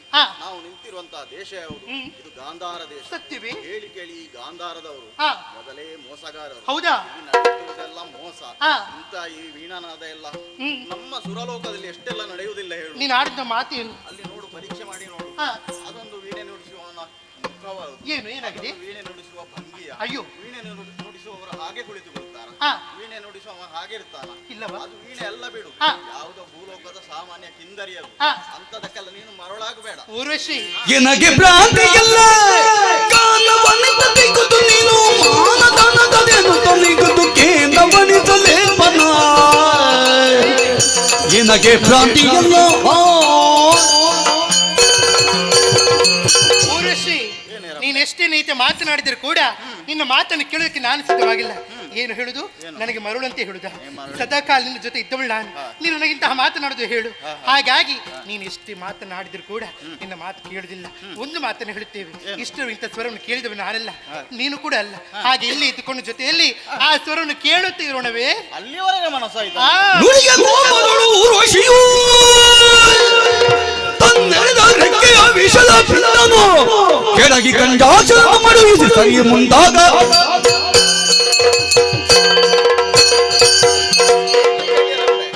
ನಾವು ಬಂದದ್ದು ಸುರಲೋಕದಿಂದ. ಹೌದು, ಸುರಲೋಕದ ಆಚಾರವನ್ನು ನಾವು ತಪ್ಪುವಂತಿಲ್ಲ. ಒಂದು ವೇಳೆ ನೀನು ತಪ್ಪಿದರೂ ನಾನು ನಿನ್ನನ್ನು ತಪ್ಪಲು ಬಿಡಲಾರೆ. ಹೌದಾ? ಹೌದೇ? ಏನ್ ಮಾಡ್ತೀಗ? ಏನು ಮಾಡುತ್ತೇನೆ ಅಂತ ನೋಡು. ನನ್ನನ್ನು ಹೆಚ್ಚು ನೀವು ಕಾಯಿಸಬೇಡ, ಗೊತ್ತಾಯ್ತಲ್ಲ? ನೀನ್ ಎಷ್ಟು ಮಾತನಾಡಿದ್ರು ಕೂಡ ನಾವು ಇಲ್ಲಿ, ನಾನು ನೀನಂತ ಹೋಗಿದ್ದಾರೆ ಹೋಗು, ನಾನು ಇಲ್ಲಿ ನಿಲ್ತೇನೆ. ಅವ್ರ ಆಡ್ತ ಸ್ವರವನ್ನು ಕೇಳುತ್ತಾ ಇರುತ್ತೆ. ಏನ್ ಮಾಡ್ತೀನಿ? ನೀನು ಬರಗೆಟ್ಟವಳು ಅಂತ ಗೊತ್ತಿತ್ತು, ಆದ್ರೆ ಇಷ್ಟು ಬರಗೆಟ್ಟವಳು ಅಂತ ಗೊತ್ತಿರ್ಲಿಲ್ಲ. ಹೌದಾ? ನಿನ್ನ ಬರಕ್ಕೆ ತಕ್ಕ ಮದ್ದು ನಾನು ಏನ್ ಮಾಡ್ತೀನಿ ನೀನೀಗ? ಎಡರೆಕ್ಕೆಯಿಂದ ವಿಷದ ಬಿಂದುವನ್ನು ತೆಗೆಯುವುದು.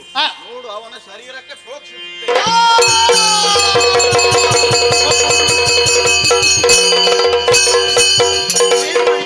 ನೋಡಿದ್ಯಾ ನಿನ್ನ ವಿಟನ ಪಾಡು? ಅವನ ಶವದ ಮುಂದೆ ಯಾರಾದರೂ ಮರಣ ಮೃದಂಗ ಬಾರಿಸಲಿ, ನೀವು ಬಾಯಿಗೆ ಪುಡವಿಪದಿ ಕೇಳ್ದದನು ಚಿಂತಾ ಮಾಡುವಿ ನೋಡು ಮುಳುಗುತ್ತ ಹೊರಲೊಳಗಡೆ ತಿಳಿದ ರಾಜಹಂಸನೋ ಧೈರ್ಯವಾಂತೆಂದಾಗ ಮಗನೇ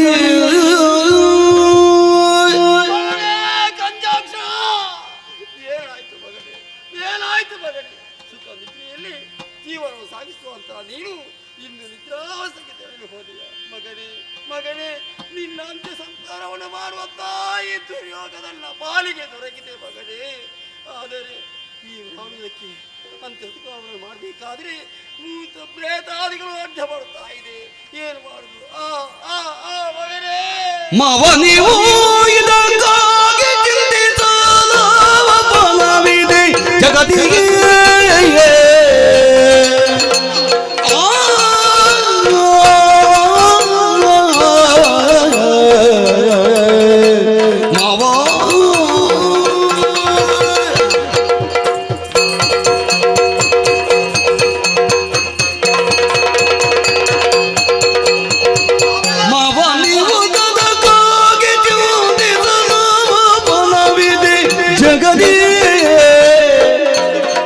ಮನುಜಗೆ ಸಾವು ಹುಟ್ಟುಗಳೆಂಬ ದಿಪ್ಪುದಿ ಕವರ್ಯಾರೋ ಮಾವು.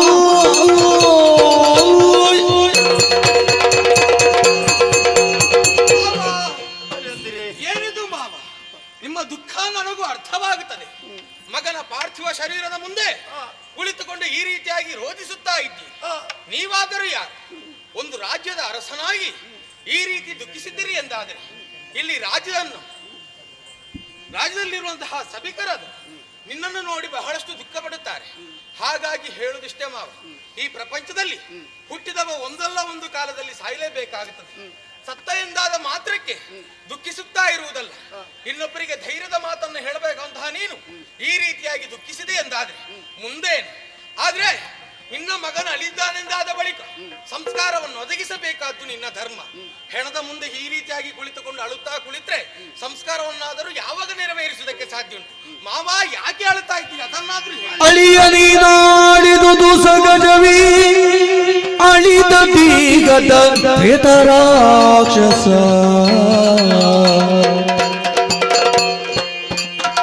ಅಳಿದ ದಿಗವ ಪ್ರೇತರಾಕ್ಷಸ ಬಳಗ ಕೀಯುವ ದನಿದಿ ಮತ್ತು ಕಳವಳಿಸುವೆಗೆ ಅಳಿಯ.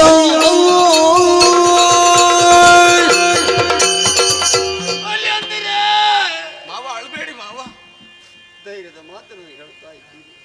ಆದರೂ ಕೂಡ ಇವನ ಅಂತ್ಯಸಂಸ್ಕಾರವನ್ನು ಮಾಡುವುದು ನನ್ನ ಕರ್ತವ್ಯ. ಸರಿ, ಆದರೆ ನೋಡು ನೋಡು, ಇವನ ಶವವನ್ನು ಆ ಪ್ರೇತಾತ್ಮ ಎಳೆಯುವುದಕ್ಕೆ ಮುಂದಾಗ್ತಾ ಇದೆ. ಏನು ಮಾಡುವುದು?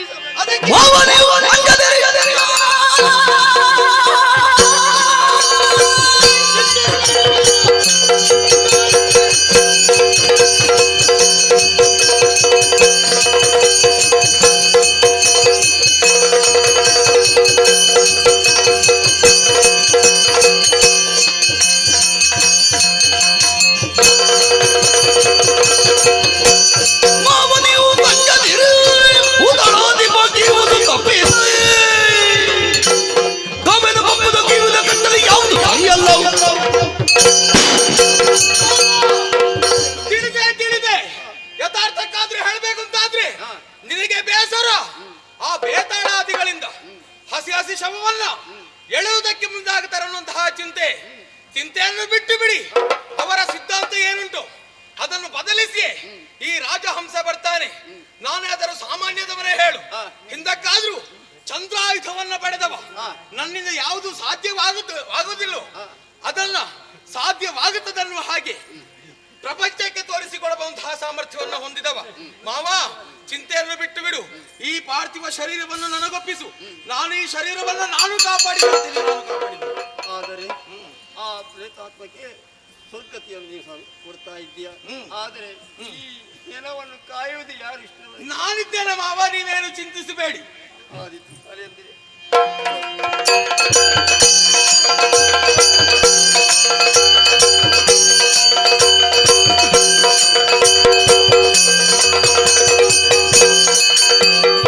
ಇನ್ನು ಮುಂದೆ ಬರುವ ಎನ್ನುವುದರಿಂದ ಕಾಯುತ್ತಿರುವ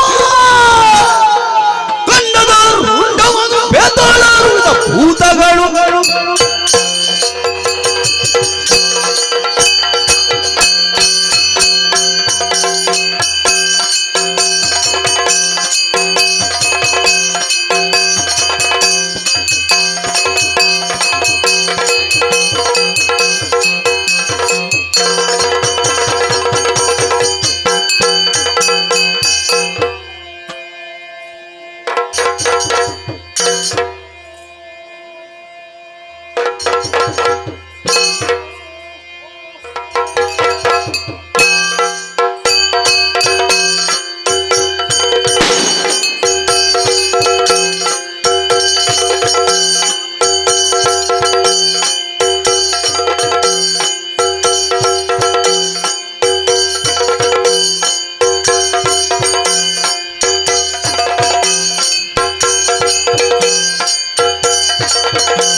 ಸ್ವಾಮಿ ನಿಮಗೆಲ್ಲ ಪರಿಚಯ ಆಗ್ಲಿಕ್ಕಿಲ್ಲ.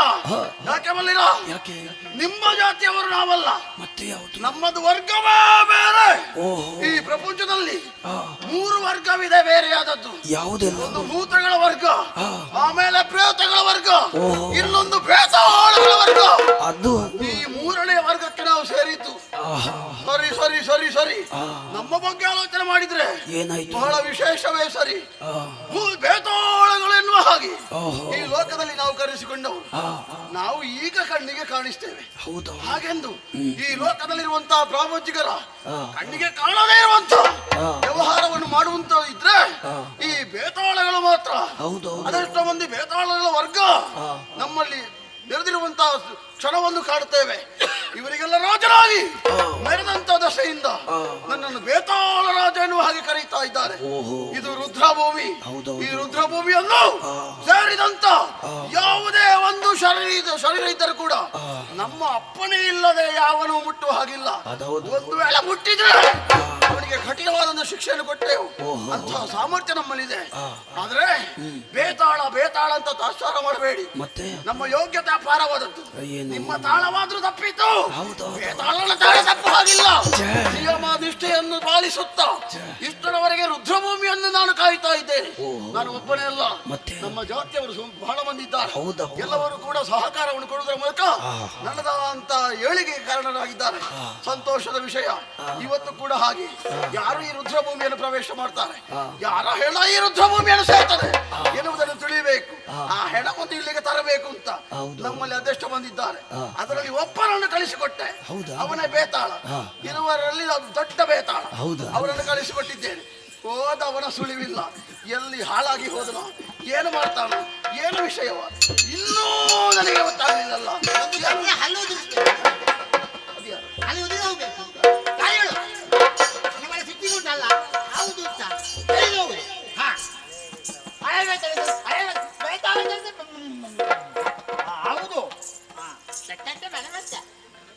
ಅಲ್ಲ ಸುಮ್ಮನೆ ನಾನಿಲ್ಲದ್ರೆ ಎಂತ ಅವಸ್ಥೆ ಅವ್ನು ಹೊಟ್ಟೆಗೆ ಹಿಟ್ಟಿಲ್ಲ ಇಲ್ಲಿ ಮಾರುವ ಸಿಕ್ಕಿ ಎಂತದ ಬೊಬ್ಬೆ ಏನು ಬೊಬ್ಬೆಯ ಎಂತದ್ದು ಪುಣ್ಯಾತ್ಮ ಎಂತದ್ದು ಏನು ಅಂತ ಕೇಳಿದೆ ನಿನ್ನಷ್ಟಕ್ಕೆ ನೀನು ಮಾತಾಡ್ತಾ ಬರ್ತಾ ಇದ್ದೆ ಯಾವಾಗ್ಲೂ ಮಾತಾಡಿಕೊಂಡು ಬರುವವ ನೀನಲ್ಲ ಹೇಳ್ಕೊಂಡು ಬರ್ತಾ ಇದ್ದೆ ಹೌದು ಇವತ್ತು ಅದು ಇಲ್ಲ ಇವತ್ತು ಮಾತು ಮಾತ್ರ ಕಥೆ ಇಲ್ಲ ಅದೆಂತದ್ದು ಕಥೆ ಬೇರೆ ಅದು ಯಾವ ಕಥೆ ವಿಷಯ ಏನು ವಿಷಯ ಏನಾಯ್ತು ಅಂತ ಬೇಕಲ್ಲ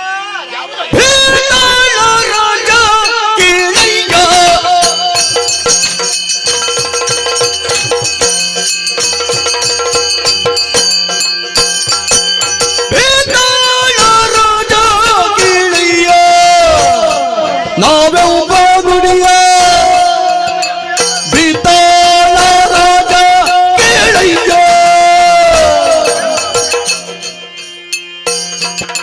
ಭೂತಳದಳು ನರಗೀಗಿರದವೇ ಕೌತುಕವಿದು ಭೌತಿಕ ದೇಹವ ನಾತನು ಕಾಯುವ ರೀತಿಯ ಪದದಿಂದ ಭೀತಿಗೊಳಿಪ ನನ್ನ ಎತ್ತರ ತತ್ವನೋ ಆಯ್ತಾ ಅಲ್ಲ ಇನ್ನೂ ಉಂಟಾ ಮತ್ತೆ ನಿಲ್ಲಿಸಿದೆ ಸ್ವಲ್ಪ ಮತ್ತೆಂತದಕ್ಕೆ ಮುಗಿದ ಮೇಲೆ ತಿನ್ನುವುದಕ್ಕ ತಿನ್ನಲಿಕ್ಕೆ ಸಿಕ್ಕಿದ್ರಲ್ಲ ತಿನ್ನುದು ಮತ್ತೆ ಎಂತದ್ದ ಅಲ್ಲ ಅಂತೆ ನನಗೆ ಸಿಕ್ಕಿ ಬಂದು ಅದೇ ಅಲ್ವಾ ನಿಮಗೆ ಸಿಕ್ಕಿಲ್ಲ ಅಂತ ಯಾವುದು ಹೊಟ್ಟೆಗೆ ನಾನು ಒಂದು ಸಲ ಪ್ರಾರಂಭ ಮಾಡಿದ ಮೂರು ಸಲ ತಿನ್ನುವ ಹೌದಾ ಹೌದು ಆಗುದಿಲ್ಲ ಅಂತ ಹೇಳಿ ಆದ್ರೂ ನಿನಗೆ ಆಗ್ತದೆ ಅದು ಉಳಿದವರಿಗೆ ಆದ್ರೆ ಅಜೀರ್ಣ ಆಗ್ತದೆ ನಿನಗೆ ನಾನು ಬಿಟ್ಟು ತಿನ್ನುದಲ್ವಾ ಎಂತದ್ದು ಬಿಟ್ಟು ತಿನ್ನುವುದ ಸ್ವಲ್ಪ ಹೊತ್ತು ಒಮ್ಮೆಲೆ ತಿನ್ನುವಾರ್ದು ಹೌದು ನೀವು ನನಗೆ ನೇಮ ಕೊಟ್ಟದ್ದು ಹೌದಾ ಅದು ಭೂತಕ್ಕಲ್ವೇನೋ ನಮಗಲ್ಲ ಅದು ಬೇತಾಳಗಳಿಗೆ ನೇಮ ಇಲ್ಲ ಆ ಭೂತಕ್ಕೆ ನೇಮ ಕೊಟ್ಟದ್ದಲ್ಲ ನೀವು ಈ ಬೇತಾಳಿಗೆ ಕೊಟ್ಟಿದ್ದೀರಿ ನಿನ್ನನ್ನು ನೇಮಕ ಮಾಡಿದೆ ಅದೇ ಹೋಗು ಸಿಕ್ಕ ಕಡೆ ತಿರುಗಾಟ ಮಾಡು ಅಲ್ಲಿ ಏನು ಸಿಗ್ತದೆ ಏನಾಗ್ತದೆ ಪೂರ ಹೇಳಿಕೊಂಡು ಬಾ ರುದ್ರ ಭೂಮಿಯನ್ನು ಸಂಚಾರ ಮಾಡು ಹೌದು ಎಲ್ಲಿ ಹೆಣ ಸಿಗ್ತದೆ ನಮಗೆ ಜೀವ ಹೋದದ್ದಾಗಬೇಕು ಜೀವ ಇದ್ದದ್ದು ಬೇಡ ನಮಗೆ ಎರಡು ವರ್ಗ ಉಂಟು ಒಂದು ಜೀವ ಇದ್ದ ಹೆಣ ಮತ್ತೊಂದು ಜೀವ ಹೋದ ಹೆಣ ಹೋದ ಮೇಲೆ ಹೆಣ ಅದು ನಮಗೆ ಹೋದ ಮೇಲೆ ಆದದ್ದು ಬೇಕು ಕೆಲವರು ಜೀವ ಇದ್ದಾಗಲೇ ಹೆಣ ಆಗುದು ಏನು ಮಾಡೋಣ ಏನಕ್ಕೂ ಆಗ್ಲಿಕ್ಕಿಲ್ಲ ಆದ್ರೆ ನಮಗಂತದ್ದು ಬೇಡ ನಮಗೆ ಸತ್ತದ್ದೇ ಬೇಕು ಹಾಗೆ ನಾನು ಪುಡುಕಿದೆ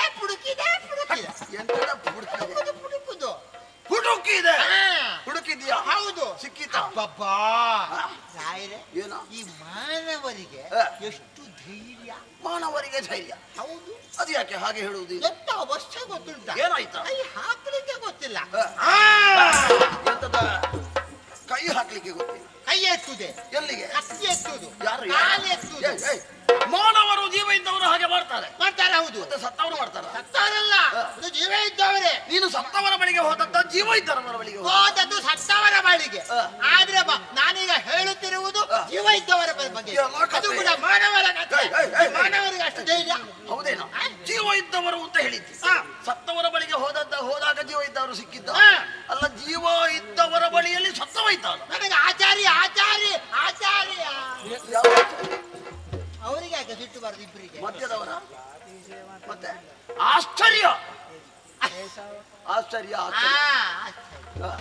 ಎರಡೆರಡು ಹೌದು ಆಶ್ಚರ್ಯ ಯಾಕೆ ನನಗೆ ಎರಡೆರಡು ಆಶ್ಚರ್ಯ ಆಶ್ಚರ್ಯ ಆಯ್ತು ಹೌದು ಚೋದ್ಯವಾಯ್ತು ಚೋದ್ಯ ಅಲ್ಲ ಇಂಥದ್ದು ಒಂದು ಉಂಟ ನಾನು ಇಷ್ಟವರೆಗೆ ಕಂಡದ್ದು ಕೇಳದ್ದು ನೋಡದ್ದು ಹೌದೇನೋ ಇಂಥದ್ದು ಅಂತ ಕೇಳಿದ್ದೆ ಅದು ಎಂಥದ್ದು ಅಂತ ಬೇಕಲ್ಲ ಹೌದು ಎಂತದ್ದು ಹೇಳಲೇ ಮತ್ತೆ ಹೇಳಿದ್ರೆ ನನಗೆ ಗೊತ್ತಾಗುದಿಲ್ಲ ಪುಣ್ಯಾತ್ಮ ಹೇಳಲೇ ಇಲ್ವಾ ಎಂತದ್ದ ವಿಷಯ ಬೇರೆ ಉಂಟು ಹೌದು ಅಲ್ಲಿ ಹೆಣ ಉಂಟಲ್ಲ ಆ ಹೆಣವನ್ನೊಬ್ಬ ಕಾಯ್ತಾ ಇದ್ದಾನೆ ಗೊತ್ತುಂಟ ಯಾರವ ಕಾರ್ತಿಕೇಯನ ಸೂತ್ರನು ಸತ್ತಿರಲವನು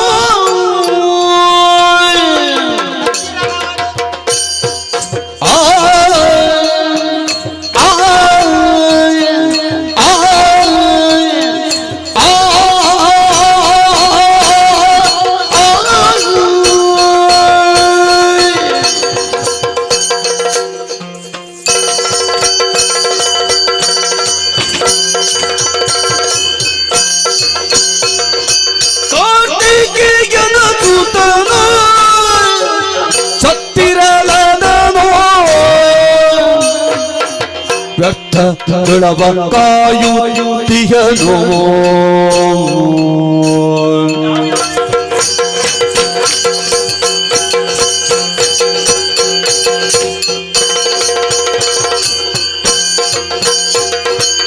ಇತ್ತನ ನಮ್ಮ ಮಹತ್ತರ ಶಕ್ತಿಯ, ಇತ್ತನ ನಮ್ಮ ಮಹತ್ತರ ಶಕ್ತಿಯ ಗೊತ್ತರಿಯದೆ ನರ ವ್ಯರ್ಥದಿ ಕಡಿಸೋ, ಗೊತ್ತರಿಯದೆ ನರ ವ್ಯರ್ಥದಿ ಕಡಿಸೋ. ಸುತ್ತಲಿ ಸುತ್ತಲು ಸುತ್ತುವ ನಾನು ತುತ್ತಾಗದೆಯೇನ ವ್ಯರ್ಥಲು ಬೀಳಿಗೆ.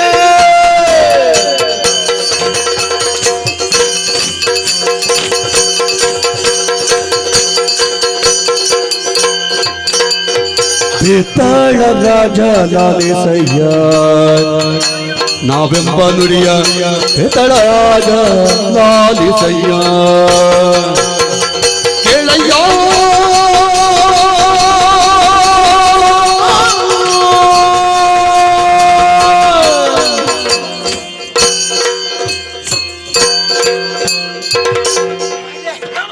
ನನಗೆ ಆಶ್ಚರ್ಯ ಆದ್ದು, ಸೋಜಿಗ ಆದ್ದು ಅಂತ ಹೇಳಿದ್ರೆ ನಾನು ಆ ಸತ್ತ ಹೆಣದ ಹತ್ರ ಹೋದೆಯ ಕೈ ಹಾಕಿದೆಯ ಅದನ್ನ ಎಳೆದು ತರ್ತೇನೆ ಅಂತ ಹೇಳುವಾಗ ಒಬ್ಬ ಕತ್ತಿಡ್ಕೊಂಡು ಬಂದ.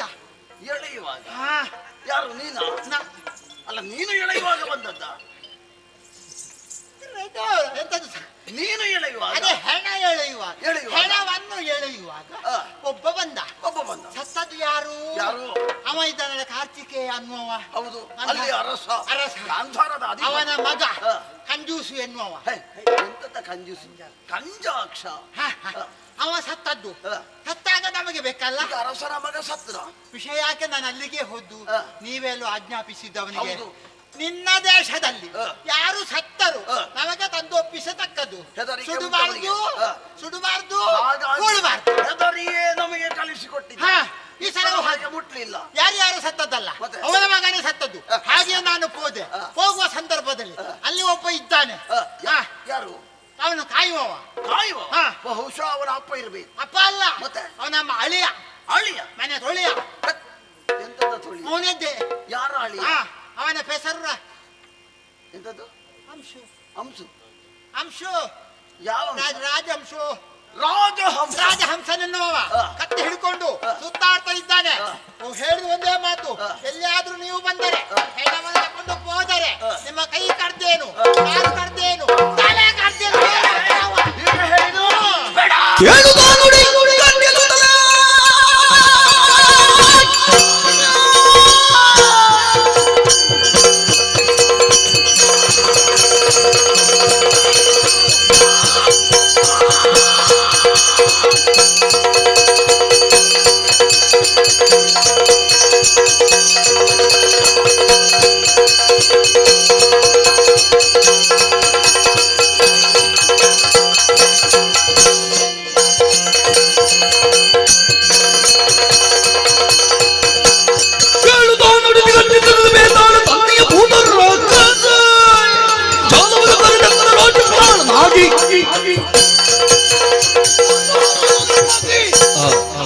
ದೇಶದ ಒಡೆಯ ಆ ಕಾರ್ತಿಕೇಯ ನಮಗೆಲ್ಲ ಹೆದರಿ ಇಷ್ಟರವರೆಗೆ ನಾವು ಹೇಳಿದ ಹಾಗೆ ಕೇಳ್ತಾ ಇದ್ದ.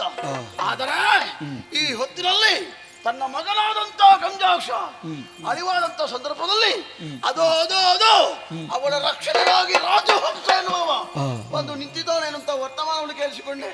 ನಾವು ಹಕ್ಕಿನಿಂದ ಪಡೆಯಬೇಕಾದಂತಹ ದೇಹವನ್ನು ಇನ್ನೊಬ್ಬ ರಕ್ಷಣೆ ಮಾಡ್ತಾನೆಂದಾದ್ರೆ ಇದು ನಮಗೆ ಬಹಳ ಕೇಳಿದೆ. ಸರಿ ಸರಿ ಸರಿ ಸರಿ ಸ್ವಲ್ಪ ವಿಚಾರಣೆ ಮಾಡಬೇಕಲ್ಲ. ನಾನೊಬ್ಬರು ಹೋಗುವುದಲ್ಲ, ಇದ್ದಾರಲ್ಲ ಮಗನಲ್ಲಿ.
ಸಾನುರಾಗಲು ಮಾನವೇ ನಗಲು ಮಾನವೇ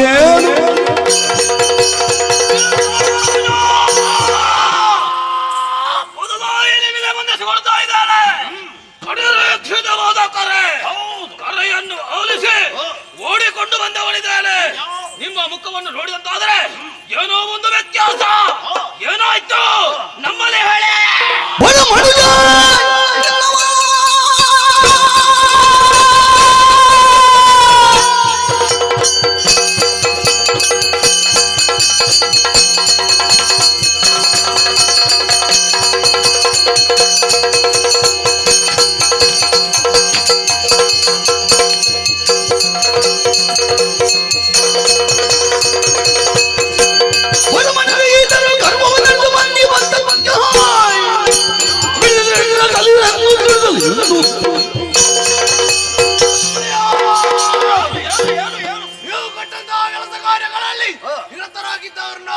ಇದ್ದಕ್ಕಿದ್ದಾಗೆ ಕರೆಯನ್ನು ಆಲಿಸಿ ಬಂದಿದ್ದೇನೆ. ನಿನ್ನಿಂದ ಏನಾಗಬೇಕು? ನಮ್ಮವರು ಈ ಹೊತ್ತಿನ ಹೊರಗೆ ಆ ರುದ್ರಭೂಮಿಯಿಂದ ತರ್ತಾ ಇದ್ದಂತ ಯಾವ ಶರೀರ ಉಂಟು ಅದನ್ನು ಮುಟ್ಟುವುದಕ್ಕೆ ಆಗುವುದಿಲ್ಲ. ಯಾಕೆ ಬಲ್ಲಿದ? ಯಾಕೆ? ರಕ್ಷಣೆಗಾಗಿ ಒಬ್ಬ ಇದ್ದಾನೆ, ಕಂಗಾಕ್ಷ ಅಳಿದಿದ್ದಾನೆ. ಅವನ ಭಾವನಂತ ಸಂಬಂಧದಲ್ಲಿ ಅವ ರಕ್ಷಣೆಗಿರುವಂತಹ ವೇಳೆಯಲ್ಲಿ ನಮ್ಮವರು ಹೋದಾಗ ಆಗುವುದಿಲ್ಲ, ಬಿಡುವುದಿಲ್ಲ, ದಂಡಿಸಿ ಕಳಿಸಿದ್ದಾನೆ. ಬಂದವನಿಗೆ ಸರಿಯಾದ ಶಿಕ್ಷೆಯನ್ನು ಕೊಡಬೇಕು. ನಿಮ್ಮ ಅಭಿಪ್ರಾಯ ಏನಂತ ನನಗೆ ಹೇಳಿ.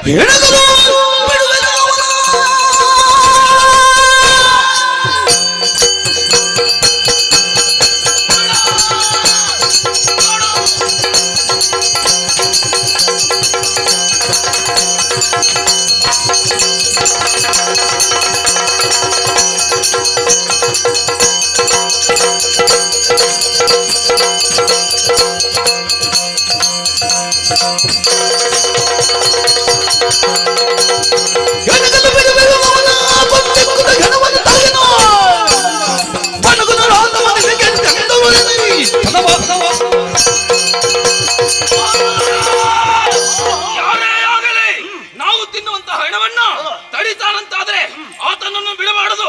ನನಗೊಂದು ಅಪ್ಪಣೆ ಕೊಟ್ಟಂತಾದ್ರೆ ಈ ಕ್ಷಣವೇ ಹೋಗ್ತೇನೆ, ಅವನನ್ನು ಎತ್ತಿನತ್ತೇನೆ.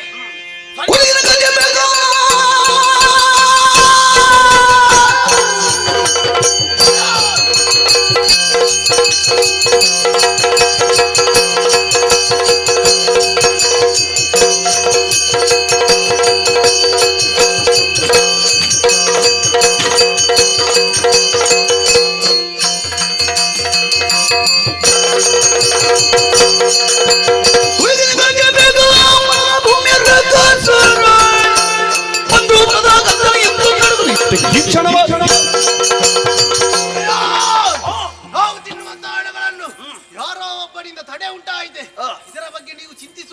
ಇಲ್ಲ. ಅವನು ಎಷ್ಟೇ ಪರಾಕ್ರಮಿಯಾಗಿದ್ದರು, ಎಷ್ಟೇ ದುರ್ಬಲನಾಗಿದ್ದರು, ನೀವು ಚಿಂತಿಸಬೇಡಿ. ನೀವು ಕೊಡಿಯಪ್ಪಣೆ. ಒಳ್ಳೆಯದಾಯ್ತು, ನಿಮ್ಮ ಮಾತಿನಿಂದ ಸಂತೋಷಗೊಂಡೆ.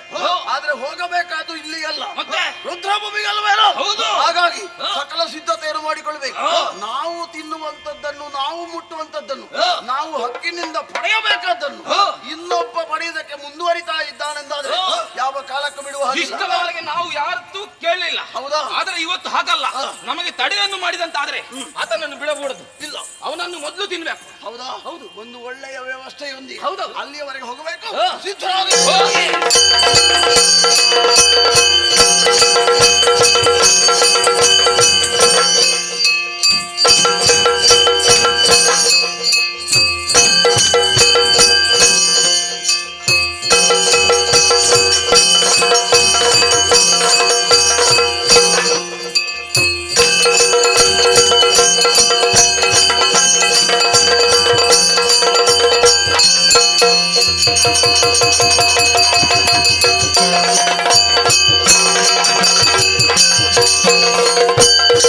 ಬಣಗು ಮನುಜ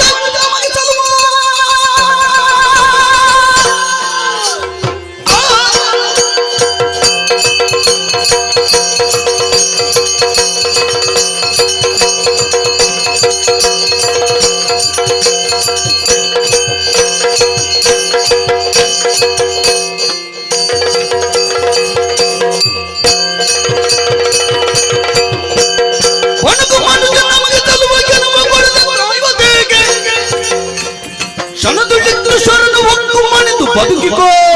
ಶರಣು ಶರಣು ಹೊಕ್ಕು ಮಣಿದು ಬದುಕಿಕೋ.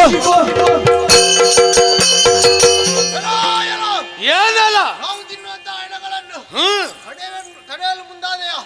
ಒಳ್ಳೆಯ ಮಾತಿನಿಂದ ಹೇಳುತ್ತಿದ್ದೇನೆ. ಏನು ಬಂದ ಹಾಗೆಯಿಂದ ನಡೆದರೆ ಲೇಸು, ಇಲ್ಲವಂತಾದರೆ ಏನು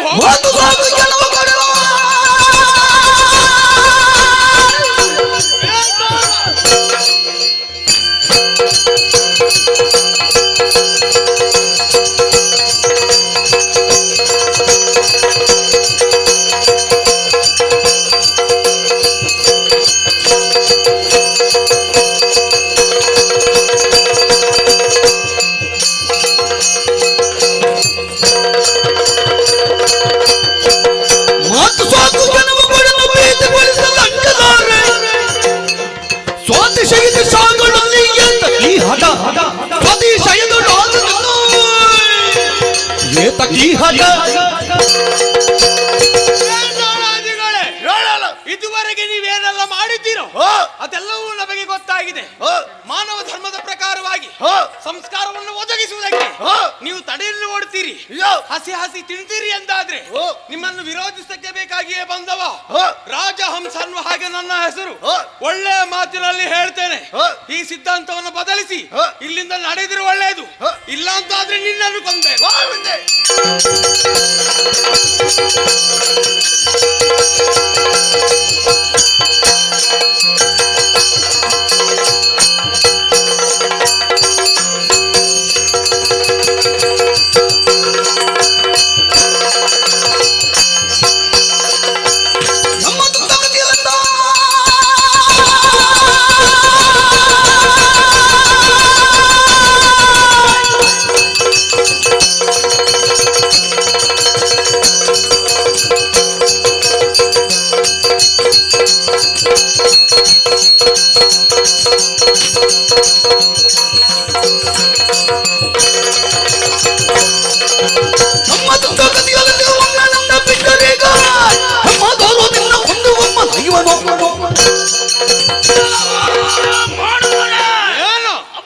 ಅಹಂಕಾರವೇ ಹೇಗೆ ಇಷ್ಟರ ತನಕ ಹೆಣಗಳನ್ನು ತಿನ್ನುತ್ತಾ ಬದುಕುತ್ತವರು ನಾವು. ಈ ಕಾಲಕ್ಕೆ ಹೆಣವನ್ನು ತಡೆದು ನಿಲ್ಲಿಸದೇ ಅಲ್ಲ. ಯಾರು ನೀನು? ಯಾಕಾಗಿ ತಡೆದಿದ್ಯಾ?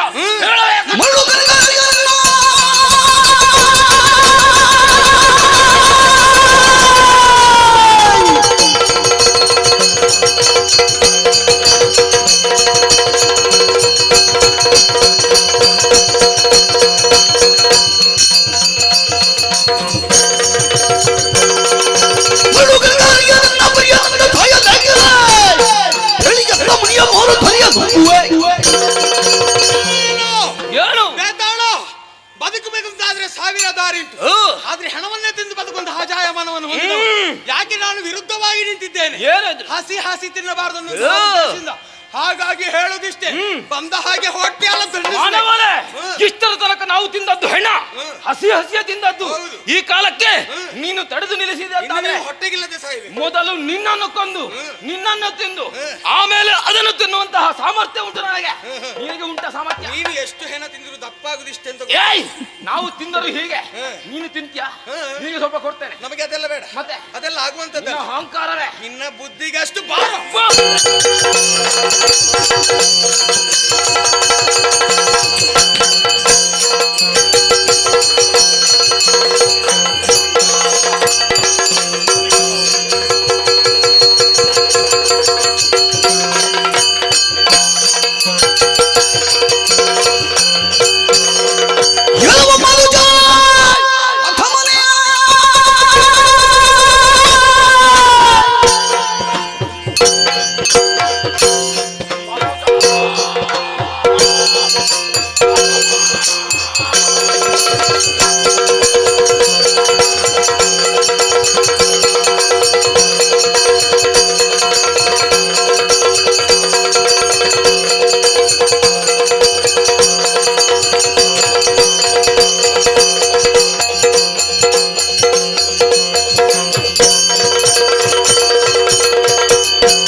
ಮನುಜನಾದಂತ ನೀನು ಈ ರೀತಿಯಾದಂತ ಕಾರ್ಯಕ್ಕೆ ಯಾಕೆ ಮುಂದಾದೆ?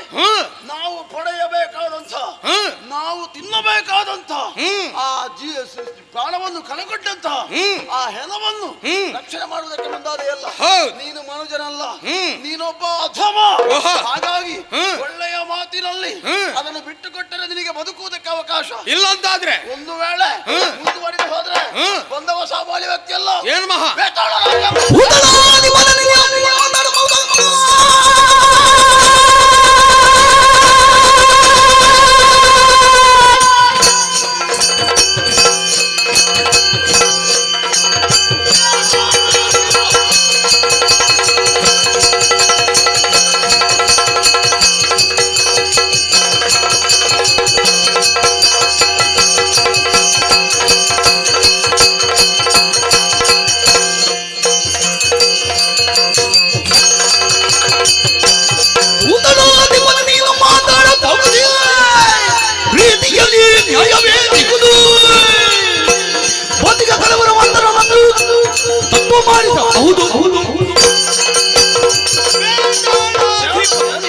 ನಿನ್ನನ್ನು ನೋಡುವಾಗಲೇ ಗೊತ್ತಾಗುತ್ತದೆ. ಹೇಗೆ ಬೇತಾಳಾಧಿಪನಾದವ ಮೊದಲೇ ಬರಬೇಕಿತ್ತು. ಇಲ್ಲಂತಾದ್ರೆ ಉಳಿದವರಿಗೆ ಪೆಟ್ಟು ಬೀಳದಾದ್ರೂ ಕಡಿಮೆ. ನಾನು ಮೊದಲೇ ಬಂದ್ರೆ ಉಳಿದವರಿಗೆ ಅವಕಾಶ ಇಲ್ಲ ಅಂತ ಆಗ್ತದೆ. ಹಾಗಾದ್ರೆ ಪೆಟ್ಟು ತಿನ್ಲಿಕ್ಕೆ ಅವರನ್ನು ಕಳಿಸಿದ ಅಲ್ವಾ? ಹಾಗಲ್ಲ. ಮತ್ತೆ ಯಜಮಾನನಾದವ ಆರಂಭದಲ್ಲಿ ಬಂದ್ರೆ ಒಳ್ಳೆಯದ? ಒಳ್ಳೆಯದೇ. ಯಾಕೆ? ಸುಖಾಂತಿ ಆಗುತ್ತದೆ. ಇಲ್ಲ, ಕೊನೆಯ ಕಾಲಕ್ಕೆ ಬರಬೇಕು. ಆ ಚಂದವನ್ನು ಕಾಣಬೇಕಂತ ಇದ್ರೆ ಆ ಕ್ಷಣದಲ್ಲೇ ಬಂದ್ರೆ ಒಳ್ಳೆಯದು. ಹೌದು. ನೀನು ಯಾವಾಗ ಬಂದ್ರು ಆಗುದೇನು ಅಂತ ಮೊದಲೇ ನನಗೆ ಗೊತ್ತಾಗ. ಅದು ನಮಗೆ ಭೂಷಣ. ಏನು ಇದುವರೆಗೆ ನಿಮ್ಮ ಮನುಷ್ಯರು ಮಾಡುವಂತಹ ಸಂಸ್ಕಾರಕ್ಕೆ ತಡೆನೊಡ್ಡುವುದರ ಮೂಲಕವಾಗಿ ನಿಮ್ಮನ್ನು ನೀವು ಬಿಂಬಿಸುವುದಕ್ಕೆ ಹೊರಟವರು ಹಸಿ ಹಸಿ ಮಾಂಸವನ್ನು ತಿಂತಿರಲು ಈ ಕಾಲಕ್ಕೆ ಭೂತಲಾಧಿಪರ ಮಗನಂತಹ ನಾನು ಬಂದಿದ್ದೇನೆ. ಯಾಕೆ? ನಿಮ್ಮನ್ನ ದಂಡಿಸಿ ಆದ್ರು ನಮ್ಮ ಸಂಸ್ಕಾರವನ್ನು ನಾವು ಒದಗಿಸಿಕೊಳ್ಬೇಕು ಅನ್ನುವಂತಹ ಉದ್ದೇಶ ಬಿಟ್ರೆ ಬೇರೆ ಏನೂ ಅಲ್ಲ. ಇದುವರೆಗೆ ಹೇಗೆ ಬೇಕಾದ್ರೂ ಇದ್ದಿರಬಹುದು, ಇನ್ನು ಮುಂದೆ ಹಾಗಾಗುವುದಿಲ್ಲ. ನನ್ನ ಆಜ್ಞೆ ಅಂತ ನಡೆಯತಕ್ಕದ್ದು. ನನ್ನ ಈ ಸತ್ತ ಹೆಣ ಯಾರದ್ದು ಗೊತ್ತುಂಟು? ನನ್ನ ಭಾವನದ್ದು. ಹೌದು, ಸಂಬಂಧ ಇದ್ದೇ ನಿಂತದ್ದು. ಇಲ್ಲಂತಾದ್ರೆ ನನಗೆ ಅಗತ್ಯ ಇರಲಿಲ್ಲ. ಆದ್ರೂ ಇನ್ನು ಮುಂದೆ ಯಾರ ಹೆಣವನ್ನು ಮುಟ್ಟಬೇಕಾದ್ರೂ ಕಂಜಾಕ್ಷರನ್ನು ಸ್ಮರಿಸಿಕೊಳ್ಬೇಕು. ಆಗಾದಂತಹ ಅನಾಹುತ ಏನು ಅದು ಸ್ಪಷ್ಟ ಆಗ್ಬೇಕು ಅಂತಾದ್ರೆ ನಿನಗೆ 2 ಪೆಟ್ಟು ಬೀಳಬೇಕು. ಹಾಗಾಗಿ ಹಿಂದಿನಿಂದ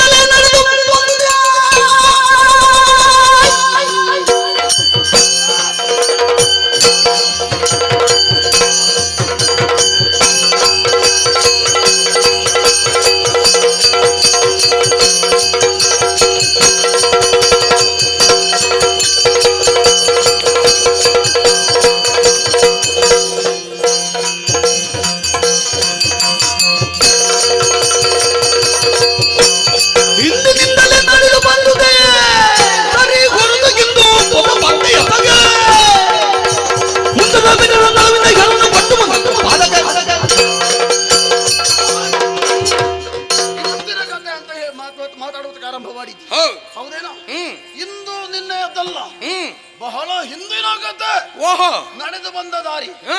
ಅದು ಹೇಗೆ ಬಲ್ಲೆಯ? ಹೇಗೆ? ನಮ್ಮದು ಪರಂಪರೆ. ಹಾ. ನೀನು ಬಿಡು, ನಿನ್ನ ಅಪ್ಪ ಬಿಡು, ನಿನ್ನ ಅಪ್ಪನ ಅಪ್ಪ, ನಿನ್ನ ಅಜ್ಜ, ನಿನ್ನ ಮುತ್ತಜ್ಜ ಯಾರು ಸತ್ತರೂ ಕೂಡ ಈ ರುದ್ರಭೂಮಿಯನ್ನು ಸೇರಿದಾಗ ಅದನ್ನು ತಿನ್ನುವಂತ ಒಂದು ಹಕ್ಕು ಉಂಟುತ್ತಾದ್ರೆ ಅದು ನಮಗೆ ಮಾತ್ರ. ಓ, ಇದು ಪರಂಪರೆಯಿಂದ ಬಂದದ್ದು ಬೇತಾಳಗಳ ಬುದ್ಧಿ. ಪರಂಪರೆಯನ್ನು ಮೀರಿ ನಡೆಯುವವರು ನಾವಲ್ಲ. ಪದ್ಧತಿಯನ್ನು ಬದಲಾವಣೆ ಮಾಡ್ತೇನೆ. ಈಗ ಎಲ್ಲಿಯಾದ್ರೂ ಮುಂದುವರಿದ್ರೆ ಅರಸು ಕುವರ ಅಂತ ನೋಡ್ಲಿಕ್ಕಿಲ್ಲ. ನಿನ್ನನ್ನು ಏನು ನಾನು ಎಷ್ಟು ಹೇಳಿದ್ರು ನೀನು ಕೇಳುದಿಲ್ಲ ಅಂತ ಗೊತ್ತಾಗುತ್ತದೆ. ದಂಡದಲ್ಲಿ 10 ವಿಧದ ಗುಣ ಉಂಟು. ಅದರಲ್ಲಿ ಒಂದಾದ್ರೂ ನಿನಗೆ ಬಿದ್ರೆ ಎಲ್ಲ ಸಮಸ್ಯೆ ಬಗೆಹರಿಯುತ್ತದೆ. ಬೀಳುವ ಮೊದಲೇ ನಿನ್ನನ್ನು ನಾನು ಬಾ.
ಕಾಪಾಡಬೇಕು ನೀನನ್ನ ಹೇ ಭೂಪಾಲ ತನಯ ಸಂಪನ್ನ.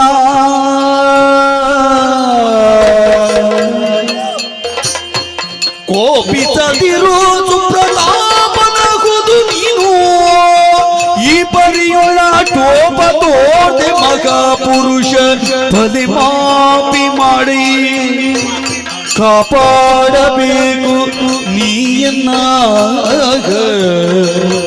ಸಂಪನ್ನ.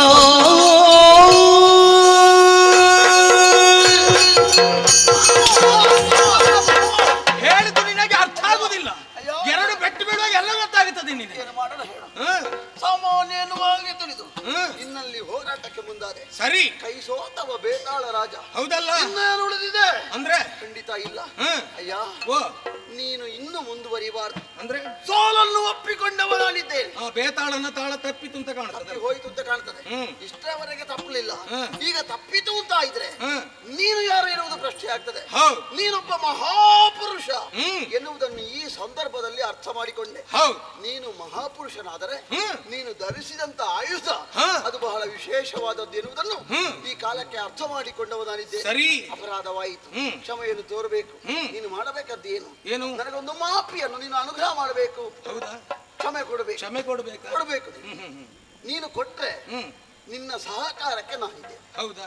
ಹಾಗೆ ಇದುವರೆಗೆ ಮಾಡಿದಂತಹ ಅಪರಾಧಕ್ಕೆಲ್ಲ ಕ್ಷಮೆ ಬೇಕು ಅಂತ ಹೇಳುದಲ್ಲ? ಖಂಡಿತ ಕ್ಷಮಿಸಿದ್ದೇನೆ. ಎದ್ದೇಳಯ್ಯ.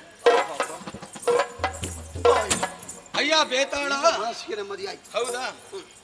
ನನ್ನಲ್ಲಿ ಹೋರಾಟವನ್ನು ಮಾಡಿ ನೀನು ಸೋಲನ್ನು ಅನುಭವಿಸಬೇಕು ಅಂತಾದ್ರೆ ಮುಖ್ಯವಾಗಿ ಕಾರಣ ಯಾವುದದ್ದು ಆದದ್ದು ಗೊತ್ತುಂಟು? ನನ್ನಲ್ಲಿರುವಂತಹ ಆಯುಧ. ಈ ಚಂದ್ರಾಯುಧದ ಮೂಲಕವಾಗಿ ಏನನ್ನು ಬೇಕಾದರೂ ಸಾಧಿಸಬಲ್ಲೆ. ಇದು ಚಂದ್ರಾಯುಧ. ಹೌದು. ಹಾಗಾಗಿ ನಿನ್ನನ್ನು ನಾನು ಸೋಲಿಸಿದ್ದೇನೆ. ನನ್ನಲ್ಲಿ ನೀನು ಕ್ಷಮೆಯನ್ನು ಕೇಳಿದೆ ಎಂದಾದ ಬಳಿಕ ಖಂಡಿತವಾಗಿಯೂ ಕ್ಷಮಾಗುಣ ಸಂಪನ್ನಂತಹ ನಾನು ನಿನ್ನನ್ನು ಕ್ಷಮಿಸಿದ್ದೇನೆ. ಆದ್ರೆ ಒಂದು ಮಾತುಂಟು. ಏನು? ಯಾವತ್ತಿಗೂ ನನ್ನ ಜೊತೆಯಾಗಿರ್ಬೇಕು. ಇದುವರೆಗೆ ನಾವು ದ್ವೇಷವನ್ನೇ ಸಾಧಿಸುತ್ತಾ ಮುಂದುವರಿದವು. ಇನ್ನು ಮುಂದೆ ಹಾಗಲ್ಲ. ನಾವು ಸ್ನೇಹವನ್ನು ಬೆಳೆಸಿಕೊಂಡ್ರೆ ಹೇಗೆ? ಯಾಕೆ ಈ ಮಾತನ್ನು ಹೇಳಿದೆ? ಒಂದು ವೇಳೆ ನನಗೆ ಕಷ್ಟ ಬಂತು ಎಂದಾದ್ರೆ ಸದಾ ಕಾಲ ಸಹಕಾರ ಮೂರ್ತಿಯಾಗಿ ನೀನು ನನ್ನ ಜೊತೆಗೆ ಬರಬೇಕು. ಸ್ಮರಿಸಿದ ತಕ್ಷಣದಲ್ಲಿ ನೀನು ಬಂದೆ ಎಂದಾದ್ರೆ ಆಗ ನಮಗೆ ಬಹಳಷ್ಟು ಸುಲಭ ಆಗುತ್ತದೆ ಮುಂದಿನ ಕೆಲಸವನ್ನ ಮಾಡುವುದಕ್ಕೆ. ಒಳ್ಳೆಯ ಯೋಚನೆ. ಹೌದಲ್ಲ? ನನ್ನಿಂದಲಾಗಿ ನಿನಗೆ ಉಪಕಾರ ಎನ್ನುವುದು ಆಗ್ತದೆ ಎಂದಾದ್ರೆ ಸಕಾಲದಲ್ಲಿ ಬಂದು ನಾನು ಈಡೇರಿಸಿಕೊಡ್ತೇನೆ. ನಾನು ಆಗಲೇ ದ್ವೇಷ ಹೋಯಿತು, ಸ್ನೇಹ ಬೆಳೆಯಿತು, ಆತ್ಮೀಯರಾಗಿದ್ದೇವೆ. ಸಂತೋಷ. ಸಂತೋಷ. ಆಡಿದ ಮಾತನ್ನು ಯಾವುದೇ ಕಾರಣಕ್ಕೂ ತಪ್ಪು ಮೀರಿ ನಡೆಯುವ ಹಾಗಿಲ್ಲ. ನಂಬಿಕೆಯನ್ನು ಉಳಿಸಿಕೊಳ್ಳಬೇಕಾದ್ದು ನಿನ್ನ ಧರ್ಮ. ಸೂಚನೆ ಮಾಡಿ ಸ್ಮರಿಸಿದ್ರೆ ಸಾಕು, ಆ ಕ್ಷಣದಲ್ಲಿ ಬೇತಾಳ ಪ್ರತ್ಯಕ್ಷ ಆಗ್ತಾನೆ. ಸರಿ, ಆದೀತು, ಒಳ್ಳೆ ಆದೀತಲ್ಲ. ಬೇತಾಳನಿಗೆ ಸರಿಯಾದಂತಹ ಶಿಕ್ಷೆಯನ್ನು ಕೊಟ್ಟ ಹಾಗಾಯ್ತು. ಹಾಗಿದ್ರೆ ಭಾವನ ಶವದ ಸಂಸ್ಕಾರವನ್ನ ಈಡೇರಿಸಬೇಕಾದ್ದು ನನ್ನ ಧರ್ಮ. ಯಾವುದೇ ವಿಧದ ಕೊರತೆ ಬಾರದ ಹಾಗೆ ಮುಂದುವರಿತೇನೆ ಆ ಕೆಲಸ.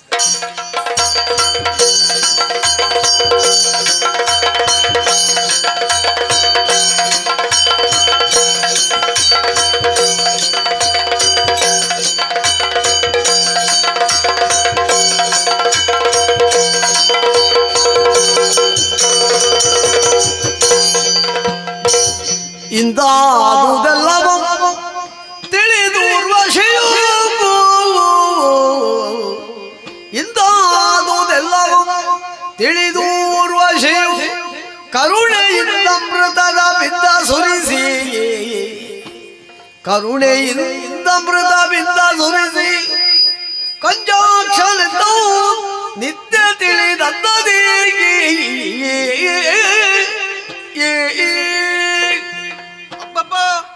ಎಂತ ದೃಶ್ಯವನ್ನು ಕಾಣುತ್ತಾ ಇದ್ದೇನೆ.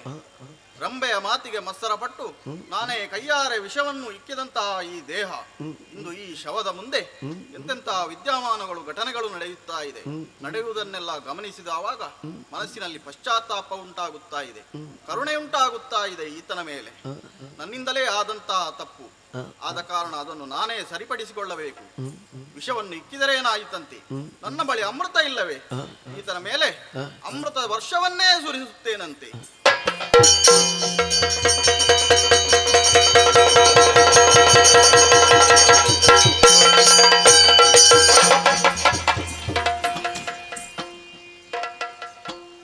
ಅಪ್ಪಪ್ಪ, ಏನಾಶ್ಚರ್ಯವೇ!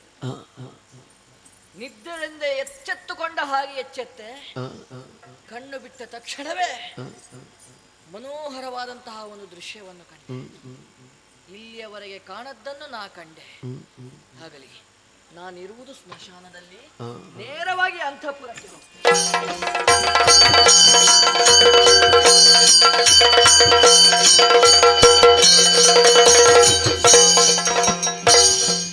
ಮನ್ನಿಸುತ್ತ ಕೊಂಡಾಡೆ ಪೂರ ಜನ ತೂಪಗಳ ಹಿನ್ನನಾಗಿದೆ ಕಂಜನೇಂದ್ರದನನ್ನು ನೋಡಿ.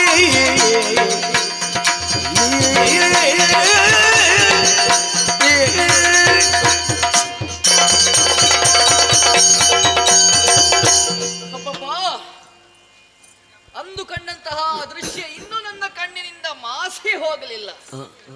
ಏನೇ ಆಗಲಿ, ಕಂಡದ್ದು ಯಾರನ್ನೆಂಬ ಹಾಗೆ ಆಲೋಚನೆ ಮಾಡಿದೆ ಅಂತಾದ್ರೆ ಸುರಲೋಕದಲ್ಲಿರುವಂತಹ ಊರ್ವಶಿ, ಆ ಊರ್ವಶಿಯ ರೂಪವು ನನ್ನ ಕಣ್ಣಿಗೆ ಕಟ್ಟಿದ ಹಾಗಾಗಿದೆ. ಏನು ಮಾಡೋಣ, ಏನು ಮಾಡೋಣ, ಇನ್ನೊಮ್ಮೆ ನೋಡ್ಬೇಕು, ಮತ್ತೊಮ್ಮೆ ನೋಡ್ಬೇಕು, ಮಗನೊಮ್ಮೆ ನೋಡ್ಬೇಕು ಎಂಬ ಹಾಗೆ ಮನಸ್ಸು ಹಪಹಪಿಸ್ತಾ ಉಂಟು. ಯಾರಲ್ಲಿ ಹೇಳಿ, ಏನು ಹೇಳಿ, ಏನು ಮಾಡಲಿ ನಾನು? ಅಯ್ಯೋ ಅಯ್ಯೋ ಅಯ್ಯೋ! ಕರೆದು ಹತ್ತಿರ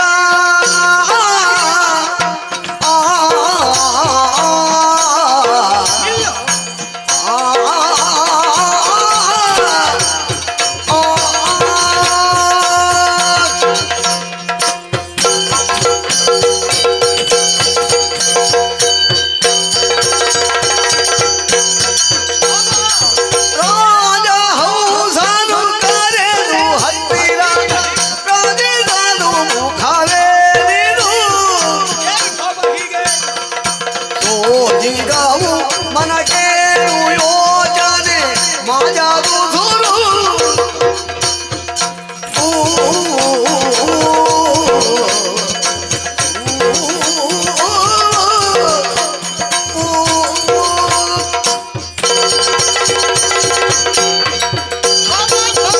ಭಾವ ಸತ್ತ.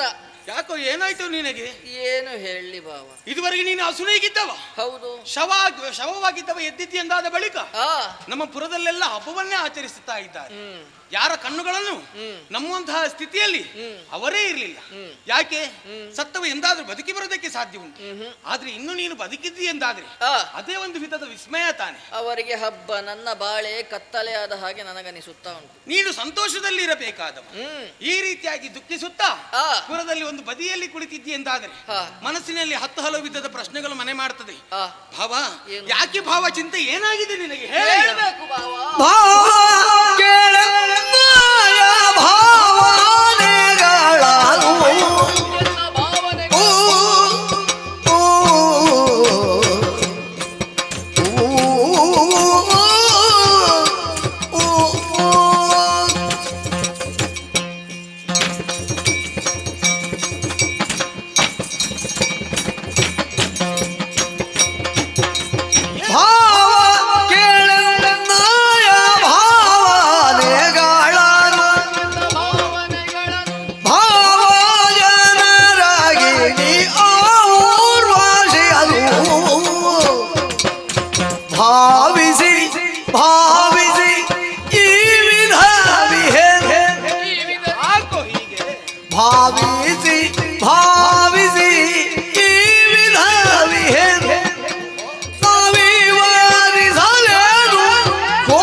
ಶರಬಾದೆ ಯಮಯವ ಮಾತು ನವೆವುದೇ ಎನಾಗ ಯುವತಿಯ ಭ್ರಾಂತು ಭಾವ ಕೇಳೆನ್ನಾಯ ಭಾವನೆಗಳನ್ನು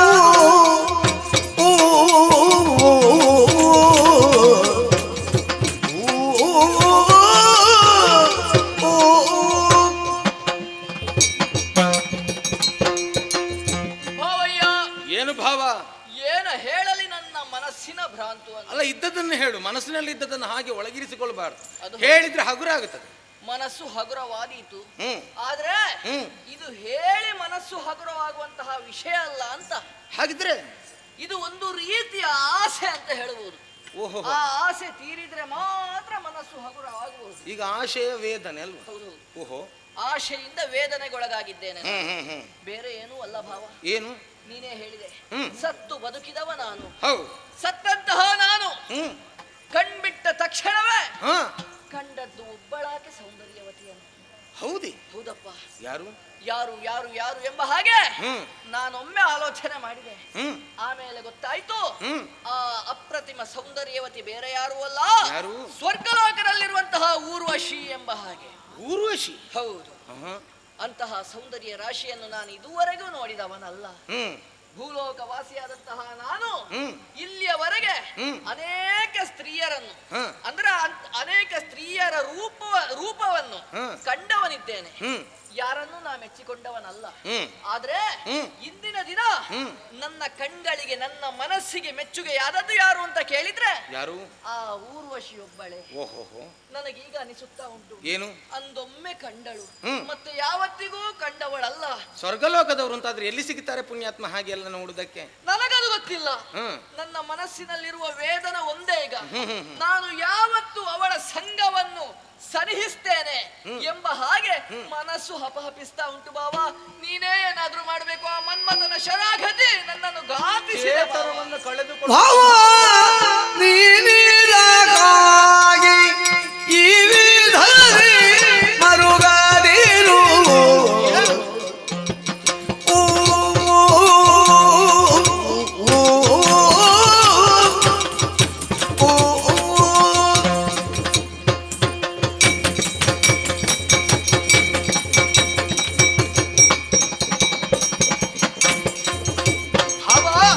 ಭಾವನಿ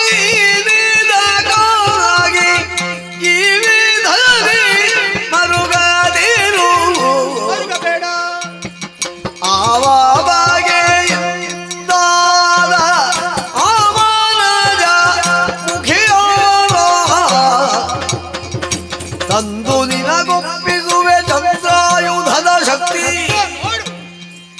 ತಂದು ನಿನಗೊಪ್ಪಿಸುವೆ ಚಂದ್ರಾಯುಧದ ಶಕ್ತಿ ಇಂದಿರಲು ಎನಗೆ ದರಿಂದ ಭಯವಿಹುದು ಎಂದಿರಲು ಎನಗೆ ತಗಿಂದು ಭಯವಿಹುದು ಭಾವಾ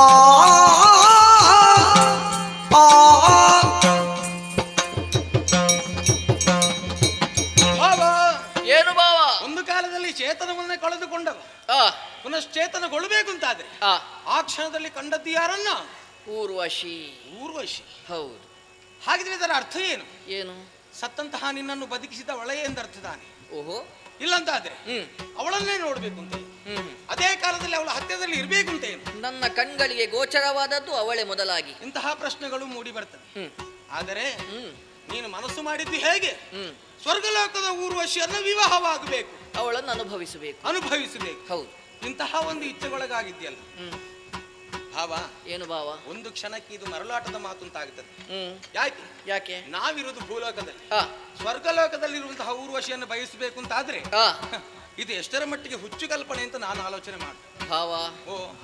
ನನ್ನ ಮನಸ್ಸಿನ ನಿವೇದನೆ ಏನೆಂಬುದನ್ನು ಒಮ್ಮೆ ಆದರೂ ನೀನು ಸರಿಯಾಗಿ ಆಲೋಚನೆಯನ್ನು ಮಾಡು. ನಾ ಆಗ ತಾನೇ ಹೇಳಿದೆ, ಇದುವರೆಗೂ ನಾನು ಯಾವ ಹೆಣ್ಣಿನ ಮೇಲೆಯೂ ಮೋಹಗೊಂಡವನಲ್ಲ. ಇಂತಹ ಮೋಹ ಹುಟ್ಟಬೇಕಂತಾದ್ರೆ ಏನೋ ಒಂದು ಸಂಕಲ್ಪ ಇರಲೇಬೇಕು. ಅದಕ್ಕಿಂತಲೂ ಹೆಚ್ಚಾಗಿ ಹೇಳಬೇಕಾ? ಏನು? ನೀನು ನನ್ನ ಭಾವ. ನಿನ್ನ ಬಾಳನ್ನು ಹೊಸನಾಗಿಸುವಲ್ಲಿ ಬಂಗಾರದಂತಹ ಸೌಶೀಲ್ಯವಂತಳಾದಂತಹ ನನ್ನ ತಂಗಿಯನ್ನು ನಿನಗೆ ನನ್ನ ತಂದೆಯವರು ಧಾರೆ ಎರೆದುಕೊಂಡಿದ್ದಾರೆ. ಈಗ ನನ್ನ ಮನಸ್ಸಿನ ಮೌಢ್ಯವನ್ನು ಕಳೆಯುವಲ್ಲಿ ನೀನೇ ಏನಾದ್ರೂ ಮನಸ್ಸನ್ನು ಮಾಡಬೇಕು ಭಾವ. ಹೌದು. ಈಗ ನೀನು ಹಾಗೆ ಹೇಳಿದ ಬಳಿಕ ನಾನೊಂದು ಮನಸ್ಸನ್ನು ಮಾಡಲೇಬೇಕಾಗುತ್ತದೆ. ನಿನ್ನ ಮಾತಿನ ಹಾಗೆ ಇದುವರೆಗೆ ನೀನು ದುಃಖದಲ್ಲಿದ್ದದ್ದಲ್ಲ, ಆದ್ರೆ ಈ ರಾಜಹಂಸ ಪ್ರತಿಯೊಬ್ಬರ ಮುಖದಲ್ಲೂ ನಗುವನ್ನೇ ಕಾಣಬೇಕನ್ನುವ ಹಾಗೆ ತವಕಿಸುವವ. ನೀನು ನನ್ನ ಭಾವ ಅಲ್ವ? ನಗುವುದು ಧರ್ಮ, ನಗಿಸುವುದು ಪರಧರ್ಮ, ನಗುತ್ತಾ ಬಾಳುವುದು ಅತಿಶಯವಾದಂತಹ ಧರ್ಮ. ಹೌದಪ್ಪ. ಈ ನೆಲೆಯಲ್ಲೇ ಬದುಕಿದವ ಈ ರಾಜಹಂಸ. ಅಂತದ್ರಲ್ಲಿ ಭಾವನ ಚಿಂತೆಗೆ ಸ್ಪಂದಿಸದೆ ಹೋದ್ರೆ ಅದಕ್ಕೆ ಅರ್ಥ ಉಂಟಾ ಹೇಳು? ಅಲ್ವಾ? ಹಾಗಿದ್ರೆ ತಡ ಮಾಡುವುದಿಲ್ಲ. ನಿನ್ನ ಮಾತಿನ ಹಾಗೆ, ನಿನ್ನ ಆಶಯ ಹಾಗೆ ಊರ್ವಶಿಯನ್ನು ಕಳೆದುಕೊಂಡು ಬರ್ತೇನೆ. ಹೇಗೆ? ನಾನಾದರೂ ಸಾಮಾನ್ಯದವನೇ ಹೇಳು, ನನ್ನಲ್ಲಿಲ್ವೇನು ಆಯುಧ? ಚಂದ್ರ ಆಯುಧ. ಈಗ ತಾನೇ ಎಷ್ಟೊಂದು ಸಾಧನೆ ಮಾಡಿದ್ಯಾ? ಯಾವುದು ಸಾಧ್ಯವಾಗುವುದಿಲ್ವೋ ಅದು ಸಾಧ್ಯ ಅಂತ ತೋರಿಸಿಕೊಟ್ಟದ್ದು ಇದು ಹಸ್ತಕ್ಕೆ ಬಂದ ನಂತರ ಅಲ್ವಾ? ಹಾಗಿದ್ರೆ ನಿನ್ನ ಕಲ್ಪನೆ ಏನು? ಅದು ಈಡೇರಿಸಬೇಕು ಅಂತಾದ್ರೆ ನಾನೇ ಹೋಗುತ್ತೇನೆ, ಆಕೆಯನ್ನು ಕರೆತರುವಂತಹ ವ್ಯವಸ್ಥೆಯನ್ನು ಮಾಡ್ತೇನೆ. ಆದ್ರೆ ಈ ರೀತಿಯಾಗಿ ಮುಖವನ್ನು ಬಾಡಿಸಿಕೊಂಡು ಪುರದಲ್ಲಿ ಇರುವುದಲ್ಲ, ನಗನಗುತ್ತಾ ಇರ್ಬೇಕು. ಏನು? ಹೌದಾ? ಯಾರಿಗೂ ಗೊತ್ತಾಗಬಾರ್ದು. ನಿನಗೋಸ್ಕರ ನೀನು ನಗಡಿ, ಅದು ಒಂದು ಲಕ್ಷಣ ಅಂತ. ನಿನಗೊಂದು ಹುಮ್ಮಸ್ಸು ಬರುವುದಕ್ಕಾಗಿ. ಇದು ನಾಟಕದ ನಗು ಅಲ್ಲ, ಮತ್ತೆ ಒಳಗಿಂದ ಅಂತರಂಗದಿಂದ ಬಂದವ. ಅಂತರಂಗದಿಂದ ಈಗ ಬರ್ಲಿಕ್ಕಿಲ್ಲ, ಅವಳನ್ನು ಕಂಡ ಮೇಲೆ ಬಂದಿತ್ತು. ಓಹೋ, ಹಾಗೆ. ಅವಳನ್ನು ಕರೆತರ್ತೇನೆ. ನಿನಗೊಂದು ಉತ್ಸಾಹಕ್ಕೆ. ಆಯ್ತಪ್ಪ, ಯಾವತ್ತೂ ಉತ್ಸಾಹದಲ್ಲೇ ಇರ್ತೇನೆ. ಬೇಗ ಬರಬೇಕು. ಆಯ್ತಾಯ್ತು, ನಿರೀಕ್ಷೆಯಲ್ಲಿರ್ತೇನೆ. ಸರಿ. ಎನ್ನುತ್ತಾವಾನ ಸಂತೈಸಿ ಮಣಿದು ಮಾವಾನೋಡಾರು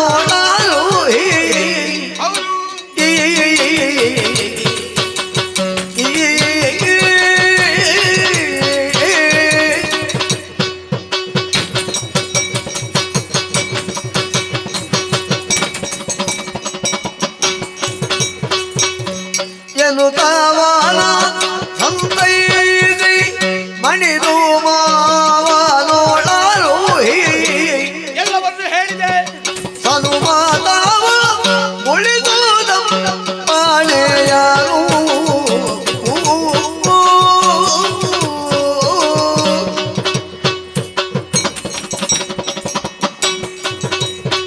ಅವನಂತಹ ಕಂಜಾಕ್ಷಣಿಗೆ ಧೈರ್ಯದ ಮಾತನ್ನು ಹೇಳಿದ್ದೇನೆ.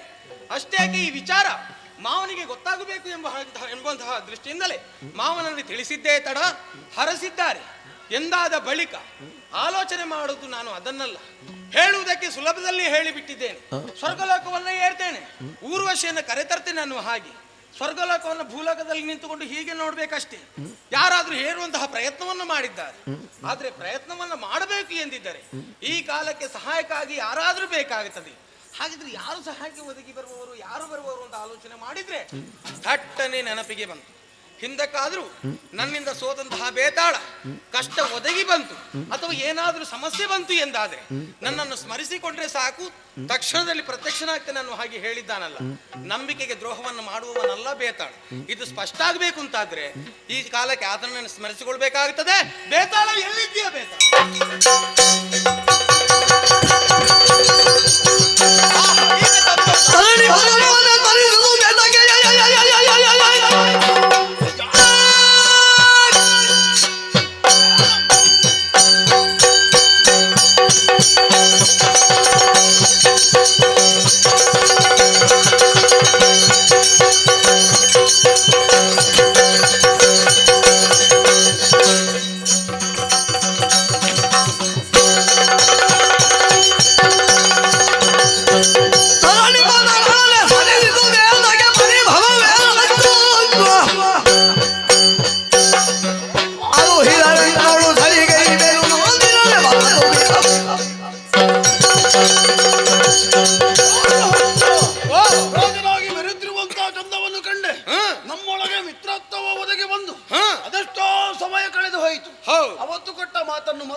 ನನ್ನನ್ನು ಬರಮಾಡಿಕೊಂಡೆ ಎಲ್ಲೋ ಏನು ಪರಿಭವ, ಏನೋ ಆಯ್ತು, ಕಷ್ಟ ಬಂದಿದೆ ಅಲ್ಲ ಈಗ.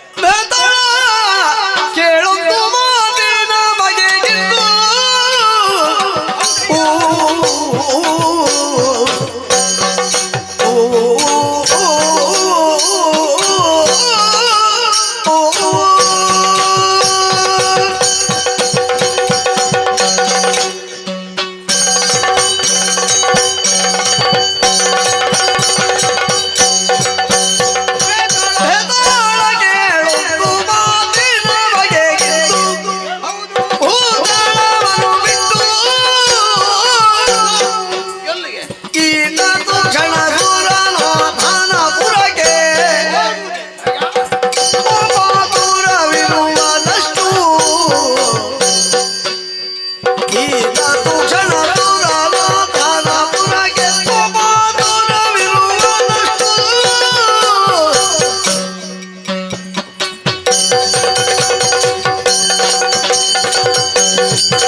ನಿನ್ನ ಆಗಮನವನ್ನ ಕಂಡು ಬಹಳಷ್ಟು ಸಂತೋಷಗೊಂಡವನೇ ಇದ್ದೇನೆ. ಭೂಲೋಕದಲ್ಲಿ ಆಡಿದ ಮಾತನ್ನು ತಪ್ಪುವವರು ಬಹಳಷ್ಟು ಮಂದಿ ಇದ್ದಾರೆ. ಆದ್ರೆ ಬೇತಾಳನಾಗಿ ಯಾವತ್ತೋ ಕೊಟ್ಟಂತಹ ಮಾತನ್ನು ಈಡೇರಿಸಲಿಕ್ಕೆ ಬೇಕಾಗಿ ತಕ್ಷಣದಲ್ಲಿ ಬಂದೆಯಲ್ಲ, ಬಹಳ ಆನಂದವಾಯಿತು. ಆಡಿದ ಮಾತನ್ನು ತಪ್ಪುವನಲ್ಲ ಅಂತ ಸ್ಪಷ್ಟ ಆಯ್ತು. ಆದ್ರೆ ಏನು ಬಹಳಷ್ಟು ಕಷ್ಟ ಒದಗಿ ಬಂದಿದೆ ಬೇತಾಳ. ಯಾರಿಗೆ ಕಷ್ಟ, ಏನು ಕಷ್ಟ? ಒಂದೆಡೆಯಲ್ಲಿ ಸಂತೋಷ, ಮತ್ತೊಂದೆಡೆಯಲ್ಲಿ ಕಷ್ಟ, ಮತ್ತೊಂದೆಡೆಯಲ್ಲಿ ಸಮಸ್ಯೆ. ಇದೆಲ್ಲವೂ ಏಕಕಾಲದಲ್ಲಿ ಬಂದಾಗ ಏನಾಗುತ್ತದೆ, ಏನನ್ನು ಮಾಡುದು ಅಂತಲೇ ಗೊತ್ತಾಗುದಿಲ್ಲ. ಆ ಕಾಲಕ್ಕೆ ನಿನ್ನ ಸ್ಮರಣೆ ಬಂದದ್ದು. ಯಾಕೆ ಹಿಂದೆ ಸತ್ತು ಬಿದ್ದಿದ್ನಲ್ಲ ನನ್ನ ಭಾವ ಕಂಜಾಕ್ಷ, ಅವ ಮರಳಿ ಬದುಕಿದ್ದಾನೆ. ಯಾವ ಕಾರಣಕ್ಕೆ? ಆ ಸಂತೋಷ ಒಂದೆಡೆಯಲ್ಲಿ ನಿಂತಾದ್ರೆ ಇದಕ್ಕೆಲ್ಲ ಕಾರಣವಾಗಿ ಬಂದದ್ದು ಸ್ವರ್ಗಲೋಕದ ಊರ್ವಶಿ ಆಕೆ ಬದುಕಿಸಿದ್ದಂತೆ. ಈ ವಿಚಾರವನ್ನ ಕೇಳಿದಾಗ ಆನಂದವೇನೋ ಆಯ್ತು. ಆದ್ರೆ ಸಮಸ್ಯೆ ಆದದ್ದು ಎಲ್ಲಿ ಗೊತ್ತುಂಟು? ಊರ್ವಶಿಯ ರೂಪವನ್ನು ಕಂಡಂತಹ ನನ್ನ ಭಾವ ಕಂಜಾಕ್ಷನಿಗೆ ಆಕೆಯ ಮೇಲೆ ಮನಸ್ಸಾಗಿದೆ. ಅದಕ್ಕೆ ಯಾವ ಹುಚ್ಚಾದ್ರೂ ಆದೀತು, ಈ ಹೆಣ್ಣು ಹುಚ್ಚು ಒಮ್ಮೆ ಹಿಡಿದ್ರೆ ಮತ್ತೆ ಬೇಗ ತಪ್ಪುವುದೇ ಇಲ್ಲ ಅಂತ. ಮದುವೆಯ ಹುಚ್ಚು ಏನು ಮಾಡೋಣ ಹೇಳಿದ್ದಾರೆ. ಊರ್ವಶನ್ನು ಕರೆದುಕೊಂಡು ವಿವಾಹ ಮಾಡಿಕೊಡಬೇಕು, ನನಗೆ ಬೇಕನ್ನುವ ಹಾಗೆ ಹೇಳಿದ್ದಾನೆ ಎಂದಾದ ಬಳಿಕ ಆತನ ಮಾತನ್ನು ಈಡೇರಿಸಬೇಕಾದ್ದು ಭಾವನಾಗಿ ನನ್ನ ಧರ್ಮ ತಾನೆ. ನೀನು ಮಹಾಪುರುಷ, ನಿನಗೆ ದೊಡ್ಡ ವಿಷಯ ಅಲ್ಲ. ನೇರವಾಗಿ ಹೋಗುವುದಪ್ಪ, ಅವರನ್ನು ತರುವುದು, ಮದುವೆ ಮಾಡಿಸು. ಎಲುಬಿಲ್ಲದ ನಾಳೆಗೆ ಹೇಗೆ ಬೇಕಾದ್ರೂ ಹೊರಲಾಡ್ತದೆ. ಮತ್ತೆಂದದ್ದು? ಆದ್ರೆ ಆಡಿದ ತದನಂತರ ಗೊತ್ತಾಗೋದು ಎಷ್ಟು ಕಷ್ಟ ಉಂಟು ಅನ್ನುವ ಹಾಗೆ. ಏನು ಕಷ್ಟ? ನಾವು ಭೂಲೋಕದಲ್ಲಿ ಇರುವುದು ಪುಣ್ಯಾತ್ಮ, ಸ್ವರ್ಗಲೋಕ ಕಣ್ಣಿಗೆ ಕಾಣುವಷ್ಟು ದೂರದಲ್ಲಿ ಉಂಟು ಹೇಳು. ಏನು? ಮೇಲ್ಲೋಕಕ್ಕೆ ಏರಬೇಕು. ನೀನು ರಾಜಹಂಸ ಅಲ್ವಾ? ನಿನಗೆ ಒಂದು ಪ್ರಯಾಣಿಸುವುದಕ್ಕೆ ಕಷ್ಟ ಆದೀತು. ಅದನ್ನು ಅಷ್ಟನ್ನು ಸುಲಭದಲ್ಲಿ ಹೇಳಿ ಮುಗಿಸಿ ರಾಜಹಂಸ. ಮತ್ತೆಂತದ್ದು ಈಗ ನಮಿಗಾದ್ರೆ ಉಳಿದವರಿಗಾದ್ರೆ ಕಷ್ಟ ಸಾಧ್ಯ ಅಂತ ಹೇಳ್ಬೋದು. ಅಲ್ಲ ನಮಗೆ ದೊಡ್ಡ ವಿಷಯ ಅಲ್ಲ, ಆದ್ರೂ ಕೂಡ ನಿನಗೆ ಸುಲಭ ಅಂತ ಹೇಳಿದ್ದು ನಾನು. ಅದು ಸುಲಭ ಅಲ್ಲ ಅಂತ ನನಗೆ ಅನಿಸ್ತದೆ. ಯಾಕೆ? ನನಗೆ ಸಹಾಯಕ್ಕೆ ಬೇಕು ಅಂತಲೇ ನಿನ್ನನ್ನು ಸ್ಮರಿಸಿಕೊಂಡದ್ರಲ್ಲಿ ಈಗ ನನ್ನಿಂದ ಆಗುದಿಲ್ಲ ಅಂತ ಹೇಳುದಿಲ್ಲ ಅಂತ ನನಗೆ ಸ್ಪಷ್ಟ ಗೊತ್ತುಂಟು. ಆದ್ರೆ ಹೇಳಬಾರ್ದು ಅನ್ನುವಂತಹ ನಿಟ್ಟಿನಲ್ಲಿ ಹೇಳಿದ್ದು. ಆದ್ದರಿಂದ ಸ್ವರ್ಗಲೋಕವನ್ನು ಏರ್ಬೇಕು ಅಂತ ಆದ್ರೆ ಸಹಾಯಕನಾಗಿ ನೀನು ಒದಗಿ ಬರಬೇಕು. ಏನಾಗುತ್ತದೆ ನಿನ್ನಿಂದ? ಒಳ್ಳೆದಾಯ್ತು ಒಳ್ಳೆದಾಯ್ತು ಒಳ್ಳೆದಾಯ್ತು. ಸರಿ ಸರಿ ಗಂಡ ಹೊರೆಯಲ್ಲ ಕೊಂಡೊಯ್ದು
ಬಂದಿದ್ದಾನೆ. ಬಂದವ ಬೇರೆ ಯಾರು ಅಲ್ಲ, ನಿನ್ನ ಭಾವ. ನನ್ನ ಭಾವ. ಭಾವನಿಗೆ ಭಾವನ ಬಲ, ಹಕ್ಕಿಗೆ ರೆಕ್ಕೆಯ ಬಲ. ಹೌದಲ್ಲ? ಹೌದಾ? ರೂಢಿಯಲ್ಲಿ ಒಂದು ಮಾತುಂಟು, ನಿನ್ನ ಭಾವನಿಗೆ ಬೇಕಾಗಿ ಮಹತ್ತರವಾದಂತ ಒಂದು ಸಾಧನೆಗೆ ಮುಂದಾದವ ನೀನು. ನೀನು ನಿನ್ನ ಭಾವನಿಗೆ ಬಲ ತುಂಬುತ್ತಿ ಅಂತಾದ್ರೆ ನಿನಗೆ ಬಲ ತುಂಬುವುದಕ್ಕೆ ನಾನಿದ್ದೇನೆ. ಅಷ್ಟೇ ಬೇಕಾದ್ದು. ನಾನು ಯೋಚನೆ ಮಾಡಬೇಡ. ಹೋಗಬೇಕಾದ್ದು ಮೇಲುಲೋಕವಾದಂತಹ ದೇವಲೋಕಕ್ಕೆ, ಸ್ವರ್ಗಲೋಕಕ್ಕೆ ಹೋಗಬೇಕು. ಹೌದಾ? ಇಚ್ಛಾ ಗಮನವನ್ನು ಹೊಂದಿದವರು ನಾವು ಮನಸ್ಸು ಮಾಡಿದ್ರೆ ನಾವು ಇಚ್ಛೆ ಪಟ್ಟಲ್ಲಿಗೆ ನಾವು ಪ್ರಯಾಣಿಸ್ತೇವೆ. ಹಾಗಂತ ಯಾರಿಗೂ ಕಾಣಿಸುವುದಿಲ್ಲ. ಹಾಗಿರುವಾಗ ನಮಗೆ ದೊಡ್ಡ ವಿಷಯ ಅಲ್ಲ, ನಿನ್ನ ಕಾರ್ಯ ಸಾಧನೆಗೆ ಬೇಕಾಗಿ ಅಲ್ಲ ನಿನ್ನನ್ನು ದೇವಲೋಕಕ್ಕೆ ಕರ್ಕೊಂಡು ಹೋಗುವರಿ ಸದಾ ಸಿದ್ಧನಾಗಿ ನಿಂತವ ಬೇತಾಳ ರಾಜ. ಯೋಚನೆ ಮಾಡಬೇಡ. ಆದ್ರೆ ಮಾಡಬೇಕಾದ್ದು ಏನು? ಏನು? ನಿನಗೆ ಏರುವುದಕ್ಕೆ ಗೊತ್ತುಂಟಾ? ಎಲ್ಲಿಗೆ ಏರಬೇಕು ಅಂತ ಬೇಕು? ಮರ ಏರುವುದಕ್ಕಲ್ಲ, ಮತ್ತೆ ನನ್ನ ಹೆಗಲನ್ನು ಏರುವುದಕ್ಕೆ. ಹೆಗಲನ್ನು ಏರಿದ್ರೆ ನಿನ್ನ ದೂರದವರಿಗೆ ನಾನು ಪ್ರಯಾಣಿಸ್ತೇನೆ. ಆದ್ರೆ ಒಂದು ಏನು? ಹಿಂದೆ ನಾನು ಹೊಡೆದದ್ದು ನಿನಗೆ ಆ ಪ್ರತೀಕಾರವಾಗಿ ಮೇಲೆ ಕೊಂಡು ಹೋಗಿ ಕೆಳಗೆ ಹಾಕ್ಲಿಕ್ಕಿಲ್ಲಲ್ಲ ನೀನು. ಹಾಗೊಂದು ಕ್ರಮ ಉಂಟೇನು? ನಾವು ಆವಾಗಲೇ ಮಾತು ಕೊಟ್ಟಿದ್ದೇನೆ ಅಲ್ಲ, ಪೂರ್ವ ದ್ವೇಷ ಎಲ್ಲಿಯಾದ್ರೂ ಉಳಿದು ಅಂತರಂಗದಲ್ಲಿ ಇನ್ನು ಮುಂದೆ ಭವಿಷ್ಯದಲ್ಲಿ ನಡೆಯಬಹುದಾದಂತ ಯಾವುದೇ ಕಾರ್ಯ ಇದ್ದರೂ ಕೂಡ ನಿನಗೆ ಸಹಕಾರಿಯಾಗ್ತೇನೆ ಎಂಬ ಹಾಗೆ. ಹಾಗಾಗಿ ಮಾತನ್ನು ಕೊಟ್ಟಿದ್ದಿ, ಅವಕಾಶ ಸಿಗುವುದಿಲ್ಲ. ನನಗಾಗಿ ನೀನೊಂದು ಅವಕಾಶ ಮಾಡಿಕೊಟ್ಟಿದ್ದಿ. ಆಗಿರುವಾಗ ಇದು ಒಳ್ಳೆಯ ಅವಕಾಶ ಅಂತ ನಿನ್ನಿಂದಾಗಿ ರಾಜಹಂಸ ಸ್ವರ್ಗಕ್ಕೆ ಹೋಗು. ಹೌದಾ? ಹಾಗಿದ್ದೆ ತಡ ಮಾಡುದಲ್ಲ, ಹೆಗಲನ್ನ ಇದೋ ಇದೋ ಏರಿಕೋ.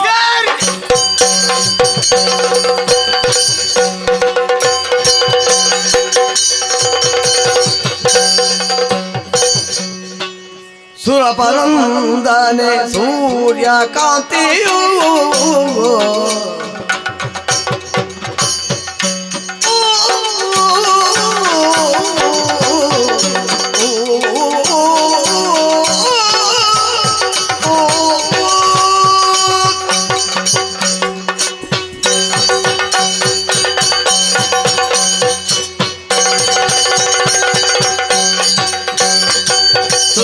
ಸುರಪನಂದನೆ ಸೂರ್ಯಕಾಂತಿಯು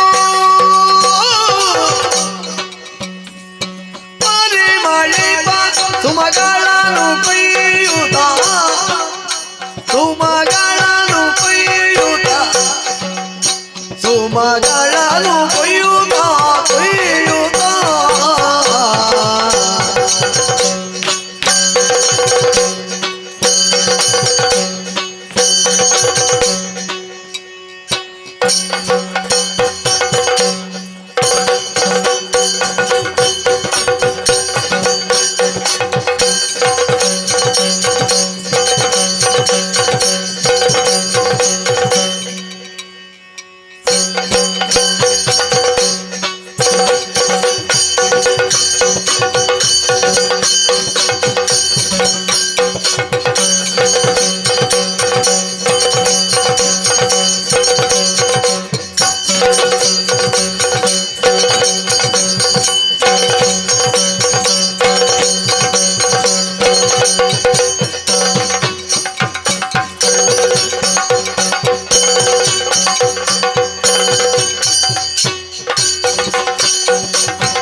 ಪರಿಮಳಿಪ ಸುಮಗಳನ್ನು ಕೊಯ್ಯುತ್ತ ಸುಮಗಳನ್ನು ಕೊಯ್ಯುತ್ತ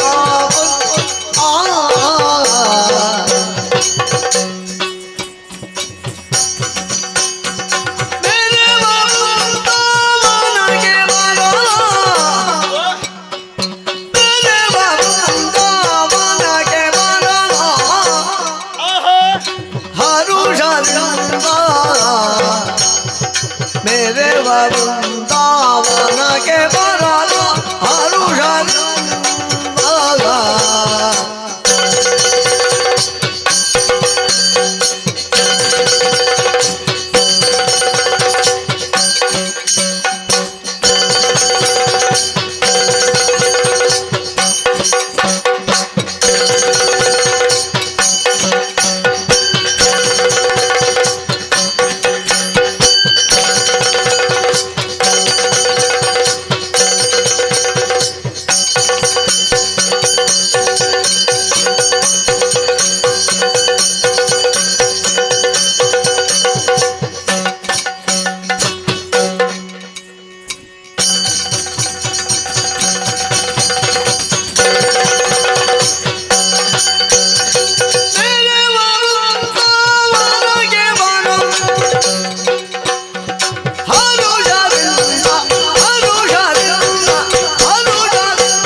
नंदने सूर्य कांतियु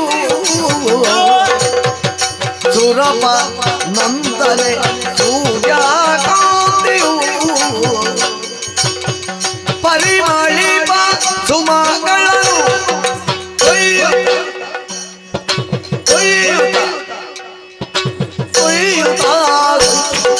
ಸುಮಗಳನ್ನು ಕೊಯ್ಯುತ್ತ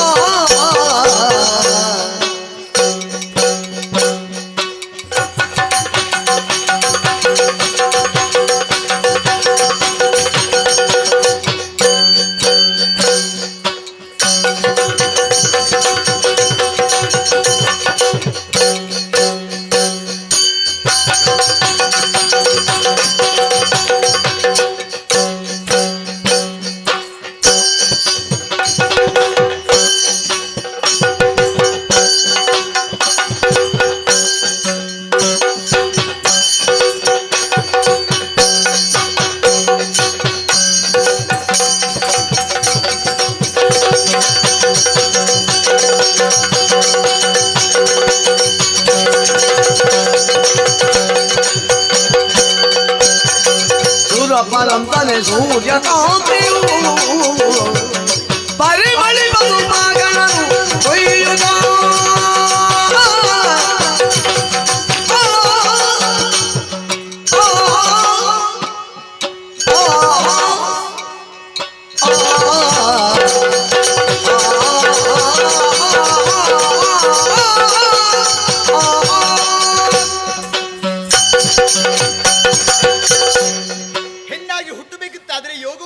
ಭಾಗ್ಯವೂ ಬೇಕು.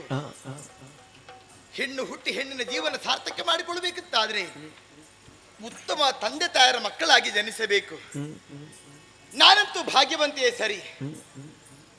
ತುಂಬಿ ತುಳುಕುತ್ತಿರುವ ಶರದಿಯ ನೀರಾದರೂ ಬತ್ತುವುದಕ್ಕುಂಟು, ನಮ್ಮಲ್ಲಿ ಕರುಣಾರಸ ಎಂಬುದು ಬತ್ತುವುದಕ್ಕೆ ಸಾಧ್ಯವೇ ಇಲ್ಲ. ಅಂತಹ ಸ್ವರ್ಗಲೋಕದ ನನ್ನಯ್ಯ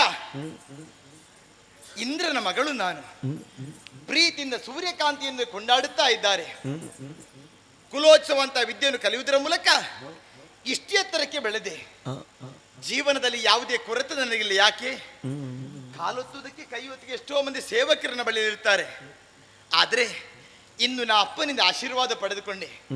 ಮನಸ್ಸಿನ ಬೇಸರ ಕಳೆದುಕೊಳ್ಳುವ ಬಗ್ಗೆ ಹೇಗೆ ಆಲೋಚನೆ ಮಾಡಿದಾಗ ತಟ್ಟನೆ ಹೊಳೆದಿಷ್ಟು ಸಖ್ಯರೆಲ್ಲ ಕೂಡಿಕೊಳ್ಳಬೇಕು, ವನವಿಹಾರ ಮಾಡಬೇಕೆನ್ನುವುದಕ್ಕೆ ಕೆಲವರಿಗೆ ಆಸೆ ಹುಟ್ಟುವುದು. ನನ್ನ ಮನಸ್ಸು ಹಾಗಲ್ಲ. ನಾನು ಒಬ್ಬಂಟಿಗಳಾಗಿ ಇರಬೇಕು, ಯಾರೂ ಸುತ್ತಮುತ್ತ ಇರುವುದು ಬೇಡ. ಹಾಗಂತೇಳಿ ಪ್ರಕೃತಿಯ ಸೌಂದರ್ಯ ಕಣ್ತುಂಬ ಕಾಣಬೇಕೆನ್ನೋ ಬಯಕೆ. ಬಾಲ್ಯವನ್ನು ಕಳೆದು ಯೌವನದ ಹೊಸ್ತಿಲೆ ಕಾಲಿರಿಸುವವಳು ನಾನು. ಈ ವೇಳೆಯಲ್ಲಿ ಈ ಪ್ರಾಯದಲ್ಲಿ ನಾನಾ ಬಗೆಯ ಆಸೆಗಳು ಮೂಡುವುದು ಸಹಜವಂತೆ. ಆದರೆ ಹೆಣ್ಣಿನ ಮನಸ್ಸು ಹೆಣ್ಣಿಗೆ ಮಾತ್ರ ಅರ್ಥ ಆಗುವುದು, ಅಥವಾ ಹೆಣ್ಣಿನ ಮನಸ್ಸು ಮತ್ತೊಬ್ಬರಿಗೆ ಅರ್ಥವಾಗಬೇಕಿತ್ತಾದ್ರೆ ಪುರುಷನಾದ್ರೆ ಹೃದಯವಂತನಾಗಿರ್ಬೇಕು, ಸ್ವಲ್ಪ ಹೆಣ್ಣಿನ ಬಗ್ಗೆ ಎಲ್ಲೂ ತಿಳಿದವನಾಗಿರಬೇಕು. ಏನೇ ಇರಲಿ, ಭವಿಷ್ಯತ್ ಕಾಲದ ಬಗ್ಗೆ ನಾನು ಯಾಕೆ ಯೋಚನೆ ಮಾಡಬೇಕು? ನಾನಿರುವುದು ಹೀಗೆ ಎನ್ನುವುದಾಗಿ ಮೊದಲೇ ತೀರ್ಮಾನ ಮಾಡಿ ಆಯಿತು. ಹಾಗಂತೇಳಿ ಮನಸ್ಸಿನ ಬೇಸರ ಕಳೆದುಕೊಳ್ಳುವ ಬಗೆ ಹೇಗೆ? ನಾ ಹೀಗೆ ಆಲೋಚನೆ ಮಾಡಿದೆ. ಹೆಣ್ಣು ಮಕ್ಕಳಿಗೆ ಪ್ರಿಯವಾದ ವಸ್ತು ಯಾವ ಅಂತ ಕೇಳಿದ್ರೆ ಹೂಗಳು. ನಂದನಾವನದಲ್ಲಿ ನಾನಾ ಬಗೆಯ ಜಾತಿಯ ಹೂಗಳು ಉಂಟು, ಬಾಡುವುದಕ್ಕೆ ಸಾಧ್ಯವೇ ಇಲ್ಲ. ಯಾವತ್ತಿದ್ರೂ ಅರಳು ಇರುವುದು, ಆಮೇಲೆ ಪರಿಮಳ ಕುಂದುವುದಕ್ಕೆ ಸಾಧ್ಯ ಉಂಟೆ? ಅಂತಹ ವಿಶೇಷವಂತ ನಂದನವನಕ್ಕೆ ಹೋಗಬೇಕು, ನಾನಾ ಬಗೆಯ ಪುಷ್ಪವನ್ನು ಕೊಯ್ಯಬೇಕೆನ್ನು ಬಯಕೆಯನ್ನು ಇಟ್ಟುಕೊಂಡು ಬಂದವಳು ನೇರವಾಗಿ ಇಲ್ಲಿಗೆ ಬಂದೆ. ಅಬ್ಬ, ಬಂದು ಸೇರಿದ್ದು ನಾ ಒಳ್ಳೇದಾಯ್ತು. ಆದರೊಂದು ಪರಿಸರ ಸುತ್ತ ಗಮನಿಸಿದೆ, ಮನಸ್ಸಿಗೆ ಆನಂದವಾಯಿತು. ಇಲ್ಲೇ ಕಾಲಹರಣ ಮಾಡುದು ಬೇಡ, ನಾನಾ ಬಗೆಯ ಪುಷ್ಪಗಳುಂಟಲ್ಲ, ಒಮ್ಮೆ ಕೊಯ್ಯುತ್ತಾ ಹೀಗೆ ಮುಂದುವರಿತೇನೆ, ಏನಾಗುತ್ತೆ ನೋಡುವ.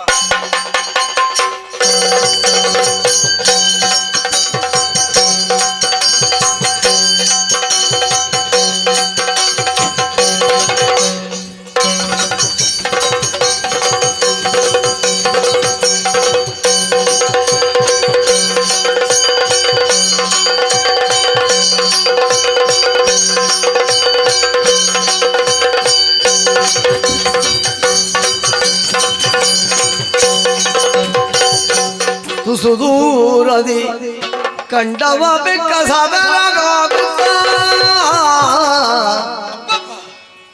ಸುದೂರದಿ ಕಂಡವ ಬೆಕ್ಕ ತನ್ನ ಮನದೊಳಗೆಂದ ಯಾರಿದು ಸೌಂದರ್ಯ ಸನ್ಮೋಹಿನಿ? ಯಾರಿದು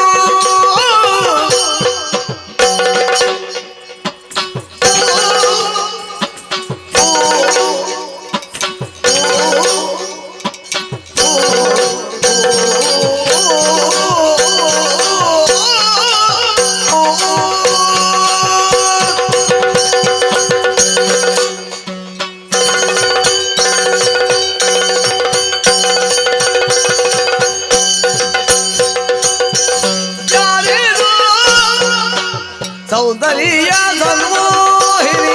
ಯಾರಿದು ಯಾರಿದು ಸೌಂದರ್ಯ ಮಣಿಯು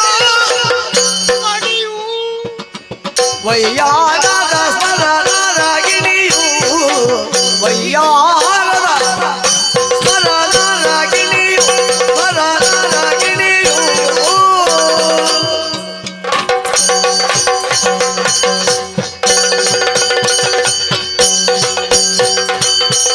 ಮದ ವರಣಗಾಮಿನಿ ವಾರಿ ಜನಯನೆ ಶೃಂಗಾರಿಣಿ ಮಗನಿಗೆ ಮೀನು ತಲಿರುವಳು ಯಾರಿದು?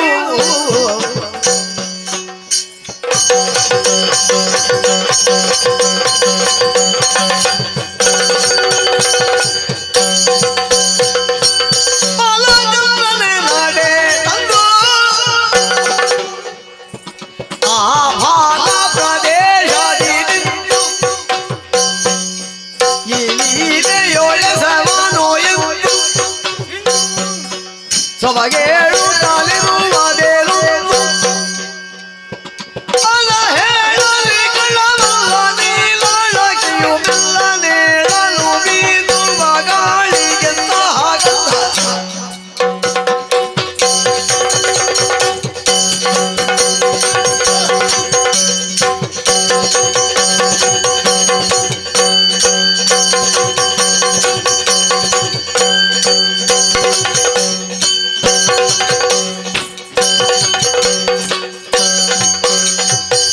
ಯಾರಿದು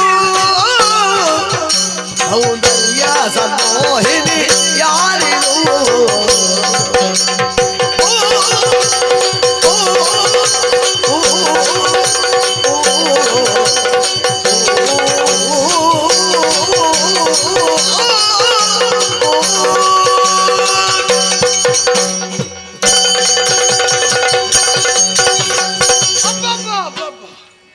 ಬೇತಾಳನ ಸಹಾಯದಿಂದ ಸ್ವರ್ಗಲೋಕವನ್ನು ಹೇಗೆ ತಲುಪಿದ್ದೇನೆ ಅನ್ನುವ ಹಾಗೆ ನನಗೇ ಗೊತ್ತಾಗಲಿಲ್ಲ. ಇಂತಹ ವಿಶೇಷ ಸ್ವರ್ಗಲೋಕವನ್ನು ಕಂಡಾಗ ಮಹದಾನಂದವಾಗುತ್ತಾ ಉಂಟು. ಹಾಗೆ ಉಪವನಕ್ಕೆ ಬಂದಿದ್ದೇನೆ. ಮುಂದೆ ಮುಂದೆ ಮುಂದೆ ಮುಂದೆ ಮುಂದೆ ಹೋದ್ರೆ ಉಪವನದ ಸೌಂದರ್ಯವನ್ನು ಸವಿಯುತ್ತಾ ಮುಂದೆ ಬಂದ್ರೆ ಕೋಟಿ ಸೂರ್ಯ ಪ್ರಭೆ ಕಣ್ಣಿಗೆ ರಾಚಿದಂತಹ ಅನುಭವ. ಮಿಂಚಿನ ಬಳ್ಳಿಯೇ ಬಂದು ಅಪ್ಪಳಿಸಿದ ಹಾಗಾಯ್ತಲ್ಲ. ಕಣು ತೆರೆಯುವುದಕ್ಕಾಗಲಿಲ್ಲ. ಆದ್ರೂ ಪ್ರಯತ್ನ ಪೂರ್ವಕವಾಗಿ ಕಣು ತೆರೆದು ನೋಡಿದೆ ಎಂದಾದ್ರೆ ಕಣ್ಣ ಮುಂಭಾಗದಲ್ಲಿ ಒಬ್ಬಳಾಕಿ ಸೌಂದರ್ಯವತಿಯಾದಂತಹ ತರುಣಿ. ಒನಪು ವಯ್ಯಾರ ಒಲವು ಚೆಲುವು ಆಯ ಆಕೃತಿ ಭಾವ ಭಂಗಿ ವರ್ಣಿಸುವುದಕ್ಕೆ ಅಸಾಧ್ಯ. ಇಂತಹ ಒಂದು ಅವರ್ಣನೀಯವಾದಂತಹ ಸೌಂದರ್ಯ ರಾಶಿ ಈ ಸ್ವರ್ಗಲೋಕದಲ್ಲಿ ಅಲ್ಲದೆ ಬೇರೆ ಎಲ್ಲಿರುವುದಕ್ಕೆ ಸಾಧ್ಯ ಉಂಟು. ಭೂಲೋಕದಲ್ಲಿ ನಾವು ಕಂಡಿದ್ದೇವೆ. ಸೌಂದರ್ಯದಲ್ಲಿ 3 ವಿಧ: ಮಾದಕ, ಮೋದಕ, ಆರಾಧಕ. ಮಾದಕ ಅಂತ ಹೇಳಿದ್ರೆ ಅವಳು ಏನು ಚಂದ ಇರುವುದಿಲ್ಲ, ಆದ್ರೂ ಚಂದ ಕಾಣಬೇಕನ್ನುವ ಹಾಗೆ ಮುಖಕ್ಕೆಲ್ಲ ಲೇಪಿಸಿಕೊಂಡು ಮುಂದೆ ಹೋಗುದು, ಅದು ಮಾದಕ. ಮೋದಕ ಅಂತ ಹೇಳಿದ್ರೆ ಚಂದ ಇಡ್ತಾಳೆ, ಅಲ್ಪ ಪ್ರಮಾಣದ ಮಟ್ಟಿಗೆ ಆದೀತು ಅಂತ. ಆದ್ರೆ ಆರಾಧನಾ ಸೌಂದರ್ಯ ಯಾವುದು ಅಂತ ಕೇಳಿದ್ರೆ ಅದೇ ಸ್ವರ್ಗಲೋಕದಲ್ಲಿ ಕಂಡೇ ಒಂದು ಹೆಜ್ಜೆ ಮುಂದೆ ಇಡುವುದಕ್ಕಾಗುವುದಿಲ್ಲ. ಸ್ವರ್ಗಲೋಕದಲ್ಲಿ ಇಂತಹ ಒಂದು ರೂಪಸಿಗಳು ಇರ್ತಾರೆ ಅನ್ನುವ ಹಾಗೆ ನಾವು ಕೇಳಿದ್ದೇವೆ. ಕೇಳಿದ ರೀತಿಯಲ್ಲಿ ಒಳೋ ಅನ್ನುವ ಹಾಗೆ ಆಲೋಚನೆ ಮಾಡಿದ್ರೆ ಈಗ ಅಪ್ಸರೆಯರು ಇರ್ತಾರೆ. ಅಪ್ಸರೆಯರಿಗಿಲ್ಲೇನು ಕೆಲಸ? ಈ ಒಂದು ಪ್ರಶ್ನೆ ಮೂಡಿ ಬರ್ತದಿಲ್ಲ. ಈ ಭುವನದಲ್ಲಿ ಪೂರ್ಣ ಕೊಯ್ಯುತ್ತಾ ಮುಂದುವರಿತಾ ಇದ್ದಾಳೆ ಎಂದಾದರೆ ಬರುವುದಕ್ಕೆ ಬಂದಾಗಿದೆ, ಮಾತನಾಡಿಸದೆ ಉಪಾಯ ಇಲ್ಲ ಅಂತಾಗಿದೆ. ಯಾಕೆ? ಇದೆಲ್ಲ ಅಭ್ಯಾಸ ಇದ್ದವರಿಗೆ ಆದಿತ್ತು, ಅಭ್ಯಾಸವಿಲ್ಲದೆ ಇದ್ದವರಿಗೆ ಬಹಳ ಕಷ್ಟ ಈ ಹುಡುಗಿಯರಲ್ಲಿ ಮಾತನಾಡುವುದಿಲ್ಲ. ಅದಲ್ಲದೆ ಸ್ವರ್ಗಲೋಕದ ಹುಡುಗಿಯರಲ್ಲಿ ಹೇಗೆ ಮಾತನಾಡುವಂತಹ ಒಂದು ಪ್ರಶ್ನೆ ಮೂಡಿ ಬರ್ತದೆ. ಆದ್ರೆ ಬಂದಿದ್ದೇನೆ ಎಂದಾದ ಬಳಿಕ ಮಾತನಾಡಲೇಬೇಕು ಅನ್ನುವಂತಹ ನಿರ್ಧಾರವನ್ನ ಕೈಗೊಂಡವ. ಹೇಗೆ ಆದಿತ್ತು? ದೇವತಾ ಸ್ತ್ರೀಯರೊಳಗಿವಳು, ದೇವತಾ ಸ್ತ್ರೀಯರೊಳಗಿವಳು ಯಾವಳೋ ನಾನರಿಯದಾನೆ. ಪ್ರಭಾವಳಿಯು ದಶದಿಕ್ಕ ಪಸರಿಸುತ್ತಿಹುದು ಮುದಬಹುದು. ಈ ವಿಧದ ಸೌಂದರ್ಯವೆಲ್ಲಿಯೂ, ಈ ವಿಧದ ಸೌಂದರ್ಯವೆಲ್ಲಿಯೂ ಭಾವಿಸಲ್ಕಿನ್ನಿರದು. ನುಡಿಸಿ ನಾ ನುಡಿಸಿ ಭಾವಕೆಯ ಬಗೆಯರಿವೆನೆನು ತಲೆ ಮಾತನಾಡಿಸಿದ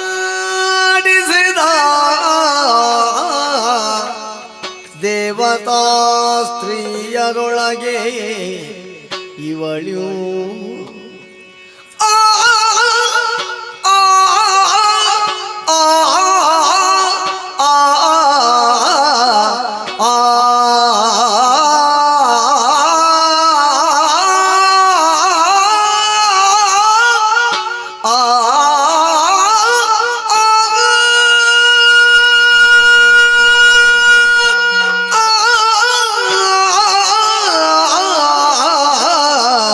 ಆ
ಅಸಮಾಧಾನ ಆಯ್ತು.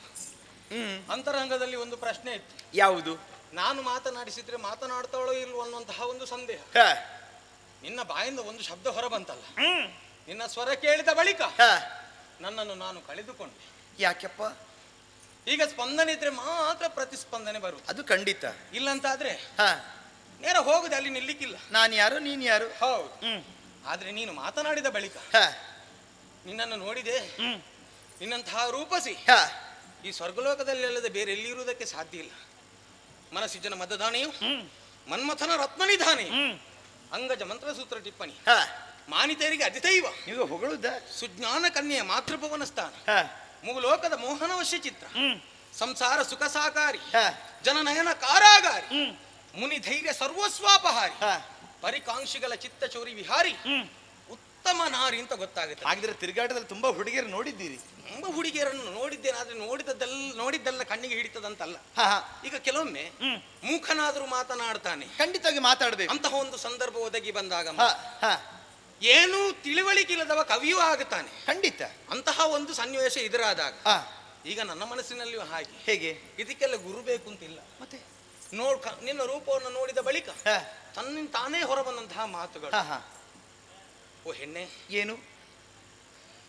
ನನ್ನನ್ನು ನೋಡಿದ್ಯಲ್ಲ ನೀನು? ನೋಡಿದ್ದೇನೆ.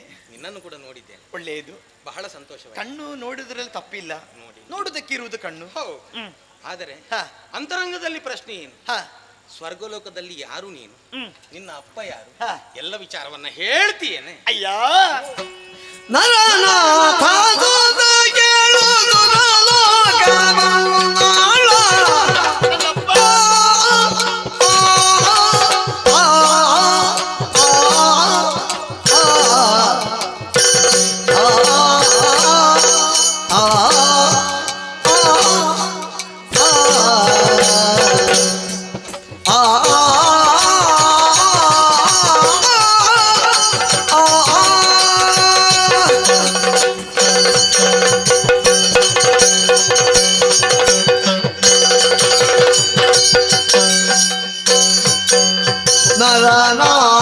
ಸೂತ ಕೇಳು ಸುರಲೋಕವನ್ನಾಳುವ ಇರುವ ದೇವೇಂದ್ರಗೆ ಕರಾಳೆಯಾಗಿ ಹೇಳು, ಇರುವ ದೇವೇಂದ್ರಗೆ ಕರಾಳೆಯಾಗಿ ಹೇಳುವು.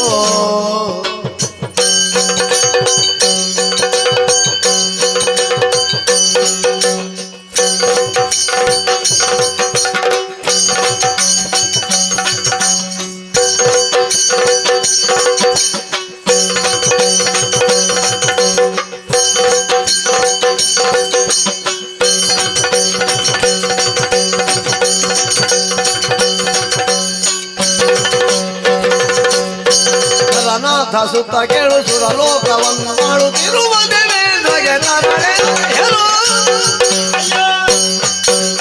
ಹೆಸರು ರವಿಕಾಂತಿ ದೆಸೆಯುವುದು ನಾನಿತ್ತ,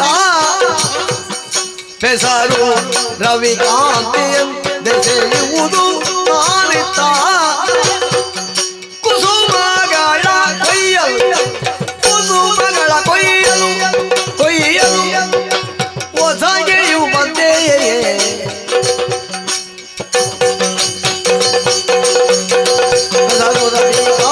ಎಂದೆಸೆಯುವುದು ನಾನಿತ್ತ, ಕುಸುಮಗಳ ಕೊಯ್ಯಲೆಂದು ಸಾಗೆಯು ಬಂದೆ.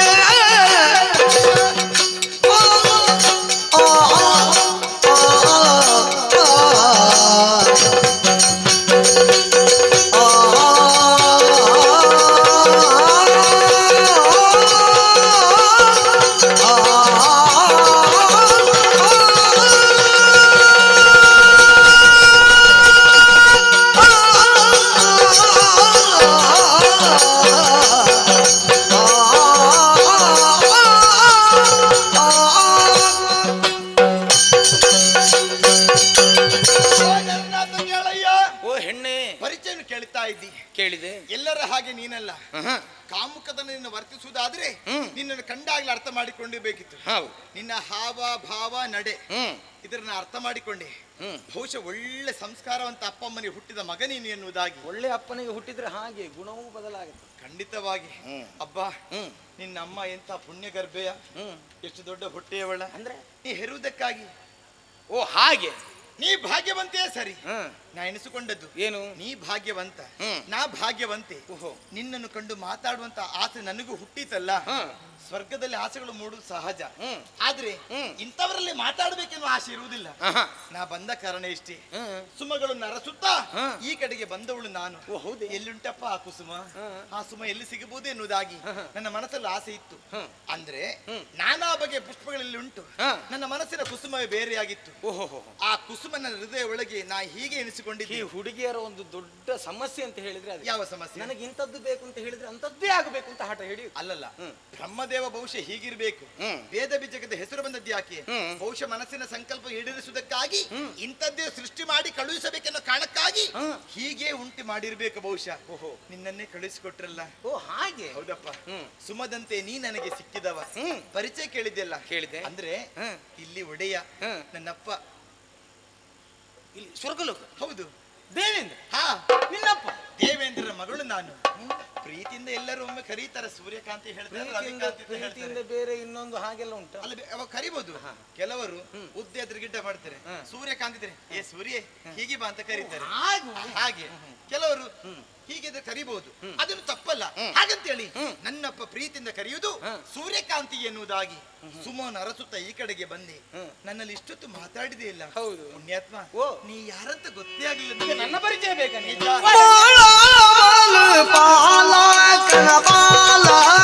ನಾನು ಘನ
ಯಾಕೆ? ಭೂಲೋಕದಲ್ಲಿದ್ದವ ಸ್ವರ್ಗಲೋಕವನ್ನು ಏರುವುದಕ್ಕುಂಟಿ, ಏರಿದವ ನಿನ್ನಲ್ಲಿ ಮಾತನಾಡುವುದಕ್ಕುಂಟಿ.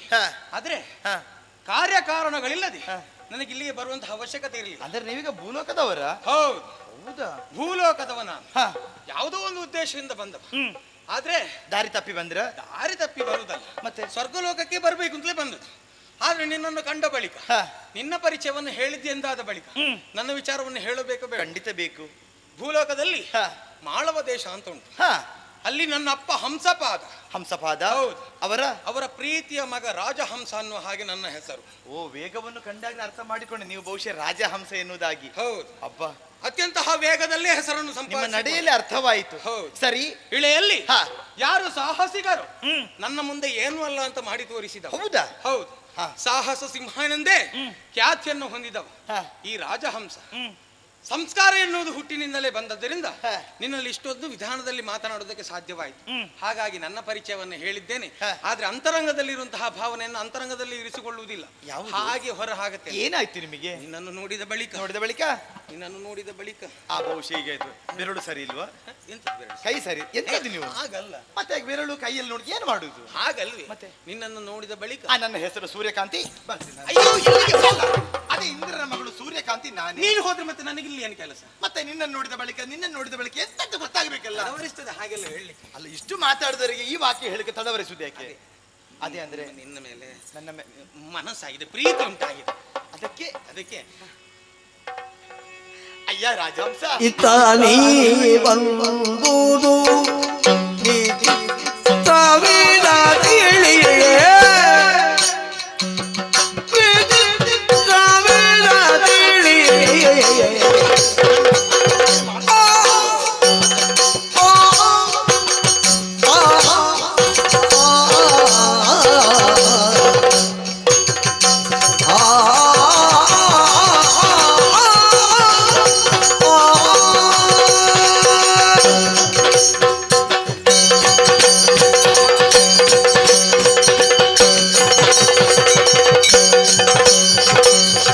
ಇತ್ತಾನಿ ಬಂದುದು ಸಾವಿರ ತಿಳಿಯೇ ಪಿತಮ ತೇರೇನು ವಿಪತ್ತನೇಳೆದು ಕೊಂಡೆ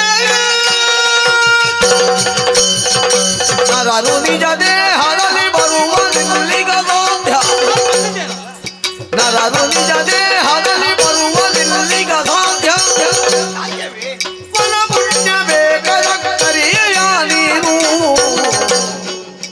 ಇತ್ತಲಿ ಬಂದುದು ವಿಚಿತ್ರ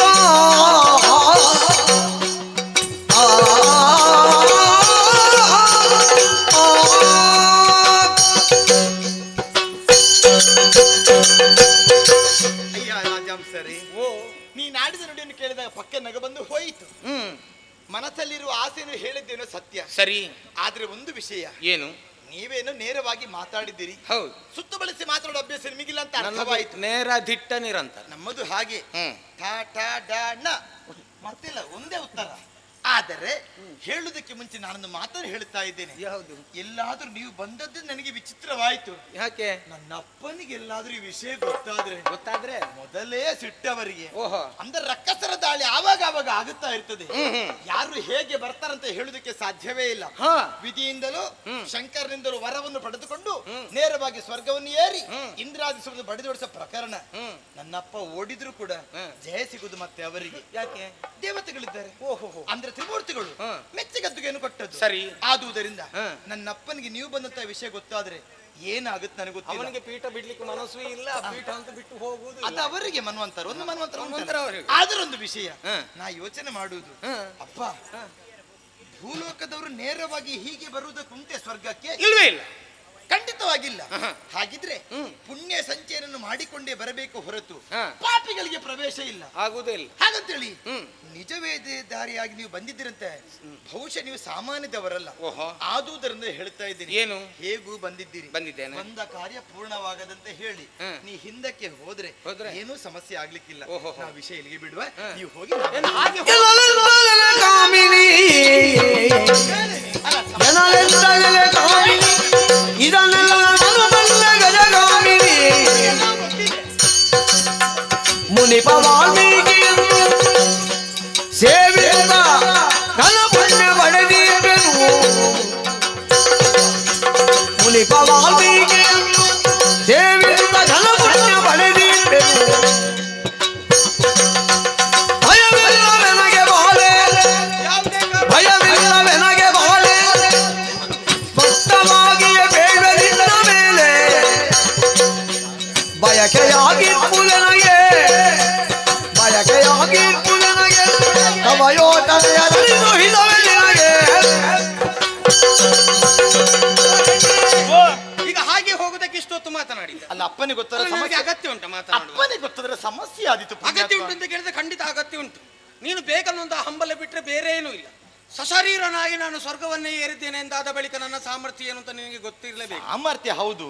ಅಪ್ಪನಿಗೆ ಗೊತ್ತಾದ್ರೆ ತೊಂದ್ರೆ ಇಲ್ವೇ? ಯಾರ ಬಗೆಗೂ ಚಿಂತನೆಯನ್ನು ಮಾಡುವ ಹಾಗಿಲ್ಲ. ಅಪ್ಪನ ಪೆಟ್ಟು ನೀವು ತಿಳಿಲಿಲ್ಲ, ಹಾಗೆ ನೀವು ಹೇಳುವುದು. ಅಪ್ಪನ ಪೆಟ್ಟು ಮತ್ತೆ ಅವರ ಕೈಯಲ್ಲಿದ್ದು ವಜ್ರಾಯುಧ, ಮತ್ತೆ ಅವರ ಕೈಯಲ್ಲಿ ವಜ್ರ ಇದ್ರೆ ನನ್ನ ಹಸ್ತದಲ್ಲೂ ಆಯುಧ ಉಂಟು. ಅಂದ್ರೆ ಏನು ಸಾಮಾನ್ಯವಾದ ಆಯುಧ ಅಲ್ಲ, ಮತ್ತೆ ಚಂದ್ರ ಆಯುಧ. ಇದರ ಹೆಸರು. ಚಂದ್ರಾಯುಧ. ಇದರ ಪ್ರಭಾವದಿಂದಲೇ ಸ್ವರ್ಗವನ್ನು ಏರುವುದಕ್ಕೆ ಸಾಧ್ಯವಾದದ್ದು. ಇದರ ಪ್ರಭಾವ. ಹೌದು. ಅಂದ್ರೆ ಬಹುಶಃ ನೀವು ತಪಸ್ಸುಗಳ ಬಳಿಯಲ್ಲಿ ಇದ್ರೆ ಏನು ಬಹುಶಃ. ವಾಲ್ಮೀಕಿ ಮಹರ್ಷಿಗಳನ್ನೇ ನಾನು ಅನುಸರಿಸಿಕೊಂಡು ಬಂದವ, ಸೇವಿಸಿಕೊಂಡು ಬಂದ. ಅವರ ಆಶೀರ್ವಾದದಿಂದಲೇ. ಆಶೀರ್ವಾದ. ಸರಿ. ಹಾಗಾಗಿ ಹೇಳುವುದಿಷ್ಟೇ, ದೇವೇಂದ್ರನಿಗೆ ಗೊತ್ತಾದ್ರೂ ತೊಂದರೆ ಇಲ್ಲ. ಇನ್ನು ಎಷ್ಟಾದ್ರೂ ನನ್ನ ಮಾವನಾಗುವವಲ್ಲ, ಹೇಗಾದ್ರೂ ಸುಧಾರಿಸಿಕೊಳ್ತೇನೆ. ಈಗ ನಿನಗೆ ಮನಸ್ಸುಂಟ ಹೇಳು, ಅಷ್ಟು ನನಗೆ. ಸ್ವಾತಂತ್ರ್ಯವಲ್ಲವದಕ್ಕೆ ಸ್ವಾತಂತ್ರ್ಯವಲ್ಲವದಕ್ಕೆ ಪಿತನೆನ್ನಲಾಟರದಿ ನಡೆಯುವಾಕೆ ಪಿತನೆನ್ನಲಾಟರದಿ ನಡೆಯುವಾಕೆ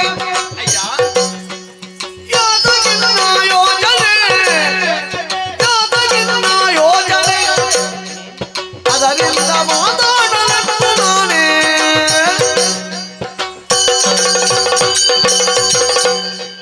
ನಿನಗೆ ಮನಸ್ಸುಂಟ ಹೇಳು. ಅಲ್ಲ, ನೀವು ಮನಸ್ಸುಂಟ ಅಂತ ನಾನು ಯಾವ ರೀತಿ ನನಗೆ ಮನಸ್ಸುಂಟು ಅಂದ್ರೆ ನಾ ಅಪ್ಪನ ಮಗಳು.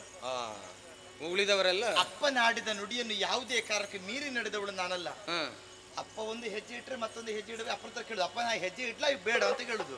ಅಪ್ಪ ಹೇಳಿದ್ರು ಇಲ್ಲಿವರೆಗೆ ಬರ್ಬೇಕು ಅಂತಾದ್ರೆ ಅಪ್ಪನಲ್ಲಿ ಕೇಳಿ ಅಪ್ಪನ ಆಶೀರ್ವಾದ ಪಡೆದುಕೊಂಡು ಅಪ್ಪ ಹೇಳಿದ್ರು ನಂದನಕ್ಕೆ ಬೇಗ ಬಾ ಅಂತ ಹೇಳಿದ್ದಾರೆ. ಈಗಲೇ ಹೊತ್ತಾಯ್ತು, ಅಪ್ಪನಿಗೆ ಗೊತ್ತರೆ ಮಾತ್ರ ಸಮಸ್ಯೆ. ಅಪ್ಪನಿಗೆ ಎಷ್ಟು ಕೆಲಸ ಉಂಟು ಗೊತ್ತುಂಟ? ಅಪ್ಪನ ಕೆಲಸ ಅಲ್ವಾ, ನಿನಗೇನು ಸಮಸ್ಯೆ? ಅಪ್ಪನ ಕೆಲಸ ಅಂತ ಹೇಳಿದಲ್ಲ, ನಾನು ಪ್ರೇರೇಪಣೆ ಮಾಡ್ಬೇಕು ಅಪ್ಪನಿಗೆ.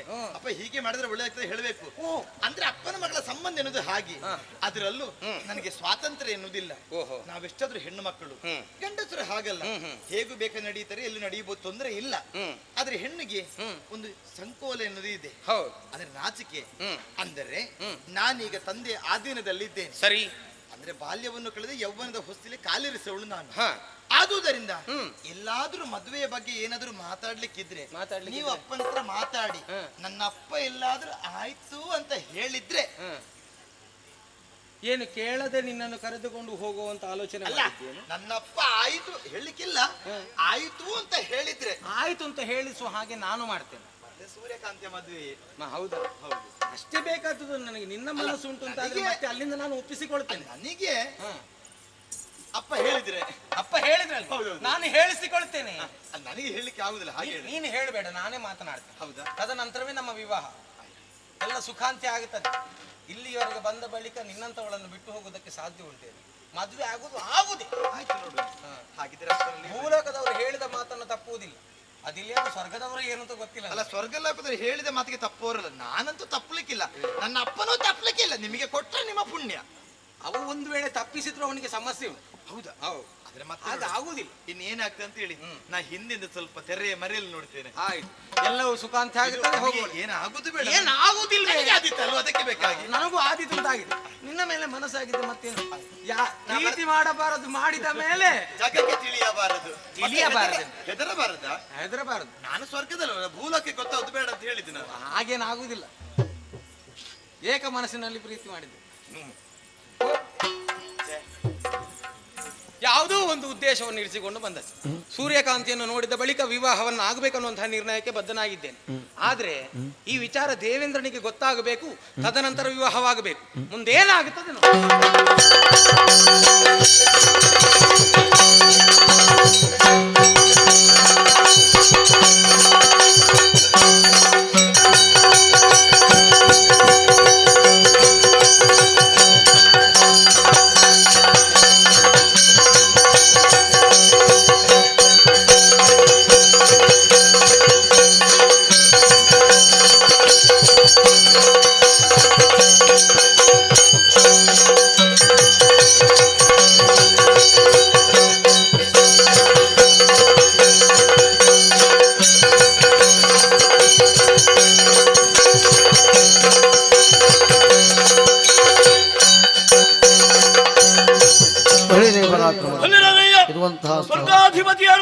ದೇವೇಂದ್ರ ಮಹಾರಾಜನ ಹೊರಟು ಬಂದಿರುವ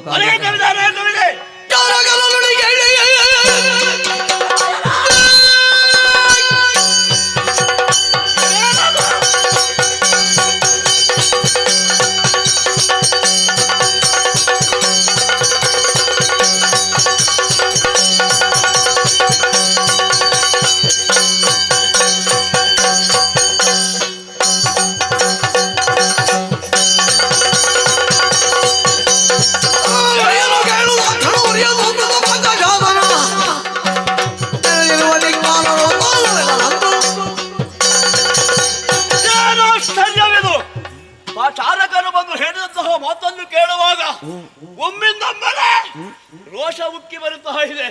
ಕಾರಣ ಒಂದೇ, ಭೂಲೋಕದಲ್ಲಿ ಹುಟ್ಟಿದಂತಹ ಮಾನವ ಸ್ವರ್ಗಲೋಕವನ್ನು ಪ್ರವೇಶ ಮಾಡಿದ್ದು ಮಾತ್ರವಲ್ಲದೆ ನನ್ನ ಮಗಳು ಸೂರ್ಯಕಾಂತಿ ಅವಳನ್ನು ಮದುವೆಯಾಗುವುದಕ್ಕೆ ಮುಂದಾಗಿದ್ದಾರಂತೆ. ಅವನಿಗೆ ಸರಿಯಾದ ಶಿಕ್ಷೆಯನ್ನು ಕೊಡಬೇಕಲ್ಲ. ಯಾರಲ್ಲಿ ನಂಬರ್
ಇದ್ದಾಗಿದ್ದಂತೆ ಕರೆ ನಿಮ್ಮ ಕರೆಯನ್ನು ಆಲಿಸಿ ಅತಿ ಶೀಘ್ರದಲ್ಲಿ ಬಂದಿದ್ದೇನೆ. ನನ್ನಿಂದ ಏನಾಗಬೇಕು ತಿಳಿಸಿ.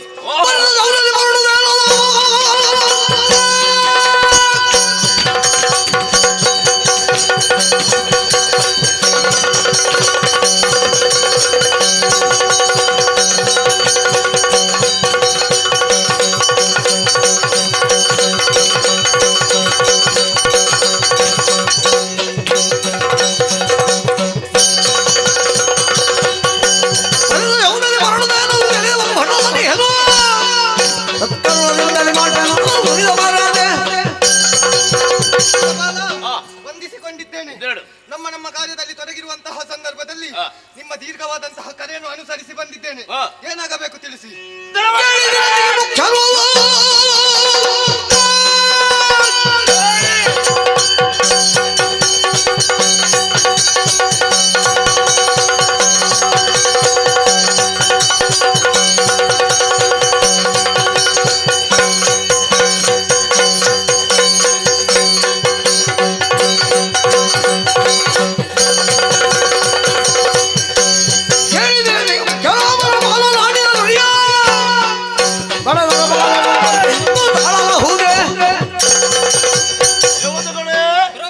ನೀವು ಕೂಡ ನನ್ನ ಹಾಗೆ ಒಂದೊಂದು ಅಧಿಕಾರವನ್ನು ವಹಿಸಿಕೊಂಡಿದ್ದೀರಿ. ಅಷ್ಟದಿಕ್ಪಾಲಕರು ನನ್ನ ಸ್ಥಾನ ಅಲ್ಲದಿದ್ದರು ಆ ಅಧಿಕಾರ ನಿಮ್ಮ ಪಾಲಿಗೆ ಇದು ಇದೆ ಎಂಬಂತಹ ಪರಿಜ್ಞಾನ ನಿಮ್ಮಲ್ಲಿ ಇದೆ ಎಂಬುದನ್ನು ತಿಳಿದುಕೊಂಡಿದ್ದೇನೆ. ಯಾಕೆ ಕರೆದೊಡನೆ ಓಡೋಡಿಕೊಂಡು ಬಂದಿದ್ದೀರಿ? ಏನು ಆಗಬೇಕು ಎಂಬಂತಹ ಮಾತನ್ನು ಕೇಳಿದಿರಲ್ಲ, ಮನಸ್ಸಿಗೆ ಬಹಳ ಆನಂದವಾಯಿತು. ವಿಶೇಷವೇನೂ ಇಲ್ಲ. ಭೂಲೋಕದಲ್ಲಿ ಹುಟ್ಟಿದಂತಹ ಮಾನವರವರು ಸಶರೀರನಾಗಿ ಸ್ವರ್ಗವನ್ನು ಏರಿದು ಮಾತ್ರವಲ್ಲದೆ ನನ್ನ ಮಗಳನ್ನು ಮದುವೆಯಾಗುವಂತಹ ಇಂಗಿತವನ್ನು ಮಗಳಲ್ಲಿ ಹೇಳಿದ್ದಾನಂತೆ. ಅಂತಹ ಅನ್ಯಾಯಗಾರನಿಗೆ ಆ ದುಷ್ಟನಿಗೆ ಸರಿಯಾದ ಶಿಕ್ಷೆ ಆಗಬೇಕು, ತೆರಳಬೇಕು.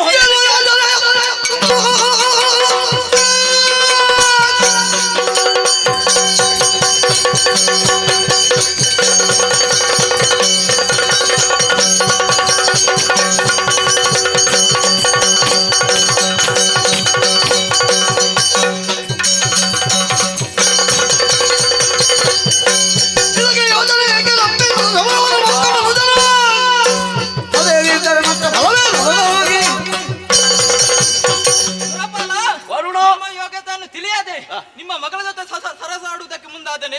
ಬಿಡು ಚಿಂತೆಯನ್ನು, ಅವನಿಗೆ ತಕ್ಕ ಪಾಠ ನಾನು ಕಲಿಸ್ತೇನೆ. ಬಿಡು.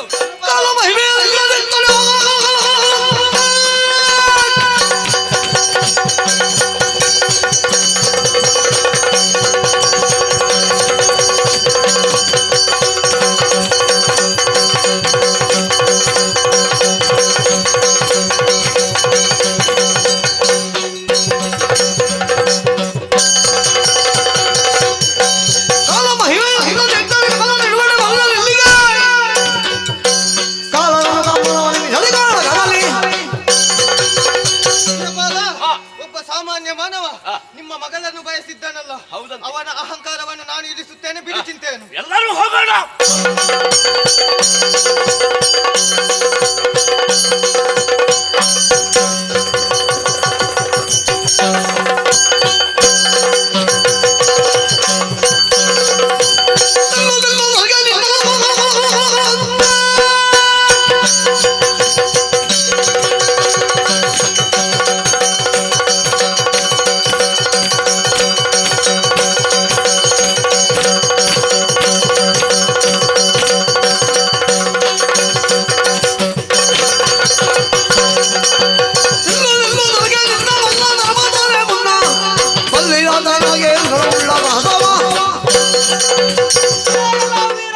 ಏನು ಬಾರಿ ಹಾಕಾರದಿಂದ ಮೆರೆಯುತ್ತಾ ಇದ್ದಿ, ದೇವೇಂದ್ರನ ಯೋಗ್ಯತೆಯನ್ನು ತಿಳದೆ ಅವನ ಮಗಳನ್ನು ಬಯಸಿದ್ದಿ.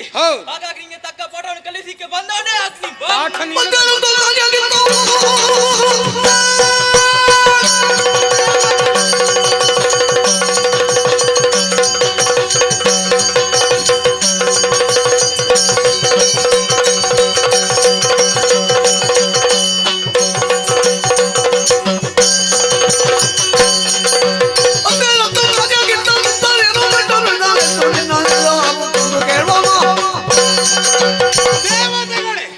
ನಿಮ್ಮ ಮೇಲೆ ಯಾವುದೇ ವಿಧದ ದ್ವೇಷ ಇಲ್ಲ. ಹಾಗೆಂದು ನಾನು ನಡೆದಂತಹ ದಾರಿಗೆ ತಡೆಯನ್ನು ಒಡ್ಡುವುದಕ್ಕೆ ಮುಂದುವರಿದಿರಿ ಎಂದಾದ್ರೆ ಖಂಡಿತವಾಗಿಯೂ ದಂಡಿಸ್ತೇನೆ.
ನಮ್ಮ ಇಂದ್ರನ ಮಗನನ್ನು ಬಯಸಿದ್ಯಲ್ಲ, ನಿನ್ನ ಯೋಗ್ಯತೆ ಏನು, ಅವನ ಯೋಗ್ಯತೆ ಏನು?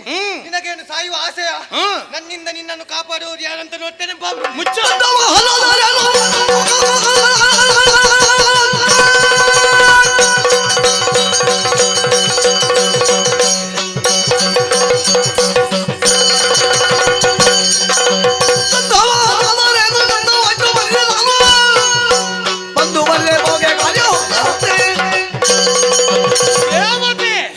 ಯೋಗ್ಯತೆಯ ಬಗ್ಗೆ ಮಾತನಾಡಬೇಕು ಅಂತಾದ್ರೆ ಸ್ವರ್ಗಲೋಕವನ್ನು ಹೇಗೆ ಏರಿದ್ದೇನೆ ಈ ಒಂದು ಪ್ರಶ್ನೆ ಮೂಡ್ತದ ಇಲ್ವೋ? ಮೂಡ್ತದೆ. ಬಂದಂತಹ ಉದ್ದೇಶ ಬೇರೆಯಾದರೂ ಕೂಡ ನನಗೆ ಬೇಕಾದಂತಹ ಸೂರ್ಯಕಾಂತಿಯನ್ನು ನನಗೆ ವಿವಾಹ ಮಾಡಿ ಕೊಡಿಸುವುದರ ಮೂಲಕವಾಗಿ ಸಂಬಂಧವನ್ನು ಗಟ್ಟಿ ಮಾಡುವುದಂತಾದ್ರೆ ನಿಮಗೂ ಕ್ಷೇಮ, ನಿಮ್ಮ ಗೌರವಕ್ಕೂ ಕ್ಷೇಮ. ಅದು ಅಲ್ಲ ಅಂತಾದ್ರೆ ಖಂಡಿತ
ಅಲ್ಲಿಂದ ಹೊರಟಿತು. ಯಾಕೆ ಬದಲಯ್ಯ, ಹ್ಮ್. ಸ್ವರ್ಗವನ್ನು ಏರಬೇಕಿದ್ರೆ ಅಷ್ಟು ಸುಲಭವಲ್ಲ. ಆಹಾ. ಶತಯಾಗವನ್ನು ಮಾಡಿ ಆಗಬೇಕು, ಇಲ್ಲವೇ ಪೂರ್ವಜನದ ಪುಣ್ಯ ವಿಶೇಷ ಬೇಕು. ನೀನು ಹಾಗಲ್ಲ, ಶರೀರವನ್ನೇ ಹಿಡಿದುಕೊಂಡು ಸ್ವರ್ಗವನ್ನು ಏರಿದ್ದಿ ಅನ್ನುವಾಗ ಯಾವುದೋ ಒಂದು ಜನ್ಮದಲ್ಲಿ ಮಾಡಿದಂತಹ ಪುಣ್ಯ ಎಂದು ನಾನು ತಿಳ್ಕೊಳ್ತೇನೆ. ಮತ್ತೊಂದರಲ್ಲಿ ನನಗೇನು ಬೇಸರ ಇಲ್ಲ. ಅಂದ್ರೆ ಇಲ್ಲಿ ನೋಡುವುದನ್ನು ನೋಡಿ ಹೋಗುವುದು ಬಿಟ್ಟು ನನ್ನ ಮಗಳಲ್ಲಿ ಮಾತಾಡಿದ್ದು ಮಾತ್ರವಲ್ಲದೆ ಮದುವೆಯಾಗುವಂತಹ ಇಂಗಿತವನ್ನು ಕೇಳಿಕೊಂಡೆ ಆಸಾಗಿದೆ ನನಗೆ.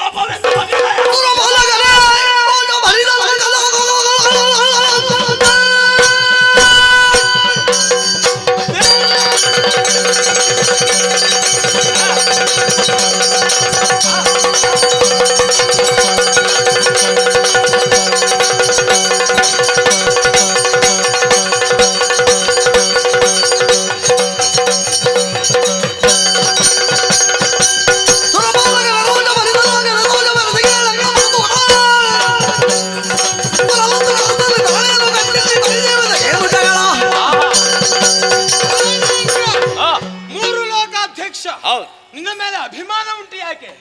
ಧರೆಯಲ್ಲಿ ಪುಣ್ಯವನ್ನು ಸಂಪಾದಿಸುವ ಮೂಲಕವಾಗಿ ಸ್ವರ್ಗವನ್ನ ಏರಿದವ ನೀನು. ಆದ್ರೆ ಉಳಿದವರು ಬರಲೇಬಾರದು ಅಂತ ಏನಿಲ್ಲ. ಪುಣ್ಯ ಸಂಪಾದನೆಯನ್ನು ಮಾಡಿದವ ಯಾರಿಗಾದ್ರೂ ಬರಬಹುದು. ಬಂದಿದ್ದೇನೆ ಎಂದಾದ ಮಾತ್ರಕ್ಕೆ ಉದ್ದೇಶ ಇರುತ್ತೆ ಕೇಳಿದ್ರೆ ನನ್ನ ಭಾವನಾದಂತಹ ಕಂಜಾಕ್ಷನಿಗೆ ಇಲ್ಲಿ ಆ ಊರ್ವಶಿ ಮೇಲೆ ಮನಸ್ಸಾಗಿದೆ. ಅವಳನ್ನು ಕರೆದುಕೊಂಡು ಹೋಗ್ಬೇಕನ್ನುವಂತಹ ಉದ್ದೇಶವನ್ನು ಇರಿಸಿಕೊಂಡು ಬಂದವ. ಆ ಕಾಲಕ್ಕೆ ಸಿಕ್ಕಿದವಳು ನಿನ್ನ ಮಗಳು ಸೂರ್ಯಕಾಂತಿ. ಕೇವಲ ಏಕ ಮನಸ್ಸಿನಿಂದ ವಿವಾಹವಾಗುವುದಕ್ಕಾಗುವುದಿಲ್ಲ, ಅಲ್ಲಿಂದ ಒಪ್ಪಿಗೆ ಬರಬೇಕಾಗುತ್ತದೆ. ಹಾಗಾಗಿ ಅವಳು ಒಪ್ಪಿಗೆಯನ್ನು ಸೂಚಿಸಿದ್ದಾಳೆ ಎಂದಾದ ಬಳಿಕ ದೇವೇಂದ್ರ, ಇನ್ನು ಮುಂದೆ ನಾವು ಸಂಬಂಧವನ್ನು ಬೆಳೆಸಿಕೊಳ್ಳುವುದು ಒಳ್ಳೆಯದು. ಪ್ರಪಂಚದಲ್ಲಿ ಎಲ್ಲರಿಗೂ ನಾನು ಹೇಳ್ತೇನೆ, ದೇವೇಂದ್ರ ಇನ್ನು ಮುಂದೆ ನನ್ನ ಮಾವ.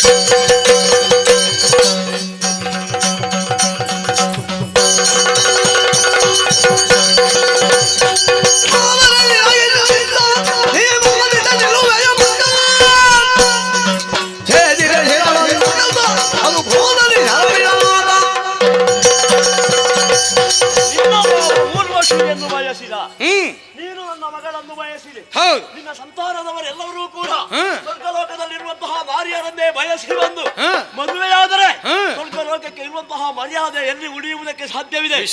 ಅದನ್ನು ಉಳಿಸುವುದಕ್ಕೆ ಬೇಕಾಗಿ ಆಯುಧ ಪಾಡಿಯಾಗಿ ಬಂದಿದ್ದೇನೆ. ನಿನಗೆ ಒಂದು ಅಹಂಕಾರ, ಬಂದವರು 4 ಮಂದಿ ಓಡಿದ್ದಾರೆ, ಇನ್ನು ದೇವೇಂದ್ರ ಲೆಕ್ಕಕ್ಕಿಲ್ಲ ಎಂಬ ಹಾಗೆ ಆಲೋಚನೆ ಮಾಡಿದ್ರೆ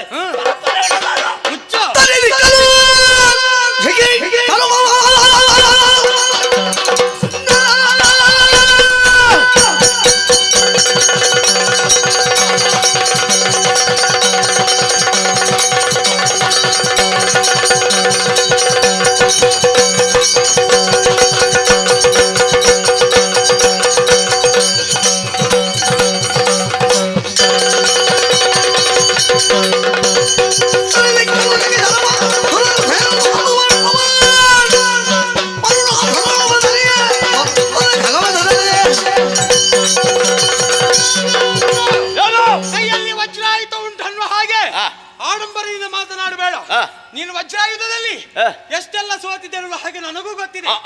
ಆದ್ರೆ ನಿನ್ನಲ್ಲಿ ವಜ್ರಾಯುಧ ಉಂಟುತ್ತಾದ್ರೆ ನನ್ನಲ್ಲಿ ಚಂದ್ರಾಯುಧ ಉಂಟು. ಎಲ್ಲಿಯೂ ಸೋಲನ್ನು ಅನುಭವಿಸದೋ ಈ ಕಾಲಕ್ಕೆ ದೇವೇಂದ್ರ ನಿನ್ನನ್ನು ಸೋಲಿಸದೆ ಹೋದ್ರೆ ನಾನು ರಾಜ.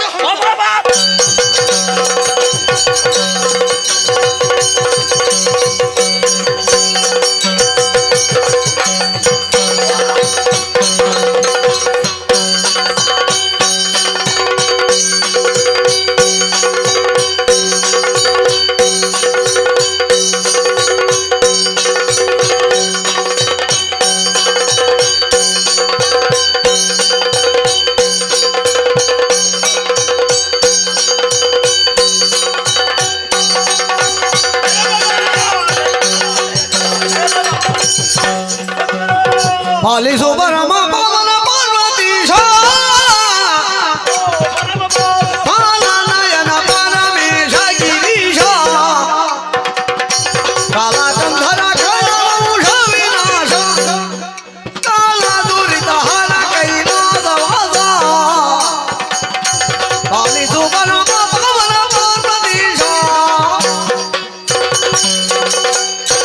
ಜಯ ಜಯ ಜಯ ಜಯ ಹರಶಂಭೋ ಮಹಾದೇವ ವಿಶೇಷ ವಲ್ಲಭ ಶಿವಶಂಕರ ಸರ್ವಾತ್ಮಂ ನೀಲಕಂಠಾಯ ನಮೋಸ್ತಿ ನಿನ್ನ ಕಾಯ ಕುಗ್ಗಿದೆ. ಕೈಲಾಸವಾಸ ಓ ಧೀರ ಜನ ಬಂದು ವಂದಿಸಿಕೊಂಡಿದ್ದೇನೆ, ಪಾದದಡಿಯಲ್ಲಿ ಬಿದ್ದುಕೊಂಡಿದ್ದೇನೆ ತಂದೆ. ಆಗದಿಂದ ಕರೀತಾ ಇದ್ರು ಕೂಡ ದುಃಖದಿಂದ ಮುಂದೆ ಏನು ಮಾಡುವುದು ಅಂತ ತೊಳಲಾಡುತ್ತಿರುವಂತ ಸ್ಥಿತಿ ನನ್ನನ್ನು ನಾನೇ ಮರೆತು ಹೋಗಿದ್ದೇನೆ. ಯಾಕಯ್ಯ? ಆಗದಂತಹ ಸ್ಥಿತಿ ಬಡನರ ಕುವರನು ಬಂದೆಮ್ಮ ಪುರಕ್ಕೆ ಬಡಿದು ಸೂರರಂಗಿಲ್ಲ ಗೆಲಿದಾನ ಮರಕ್ಕೆ ಕಡು ಹೂತನವದೆಲ್ಲರಕ್ಕೆ ಬಿಡನೆ ಬಂದೊಡನೆ ಪೊರೆಯೋ ಪರಾಗೆ ಲಾಲಿದು ಪರಮ ಭವನ ಪಾರ್ವತೀಶ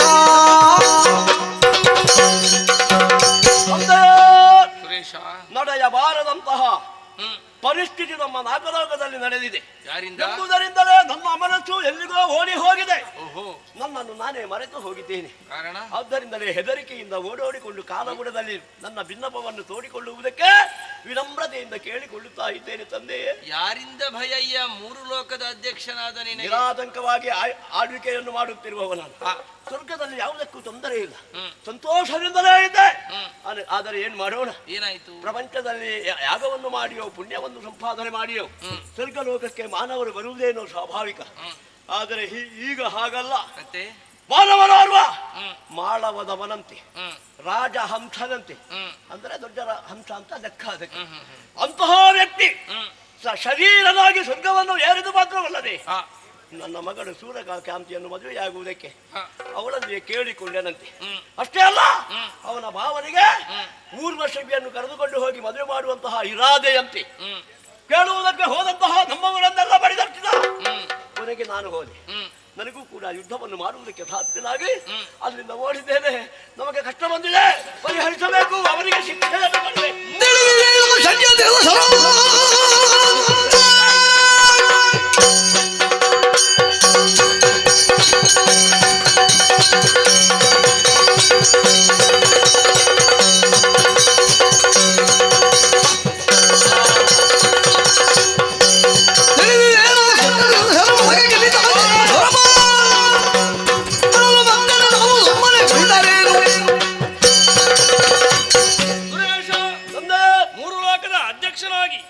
ಈ ಹೊತ್ತಿಗೆ ನನ್ನ ಪಾದಕ್ಕನಾಥನಾಗಿ ದುಃಖವನ್ನು ಹೇಳುವಲ್ಲಿ ನಾ ಗಮನಿಸಿದ್ದಿಷ್ಟೇ.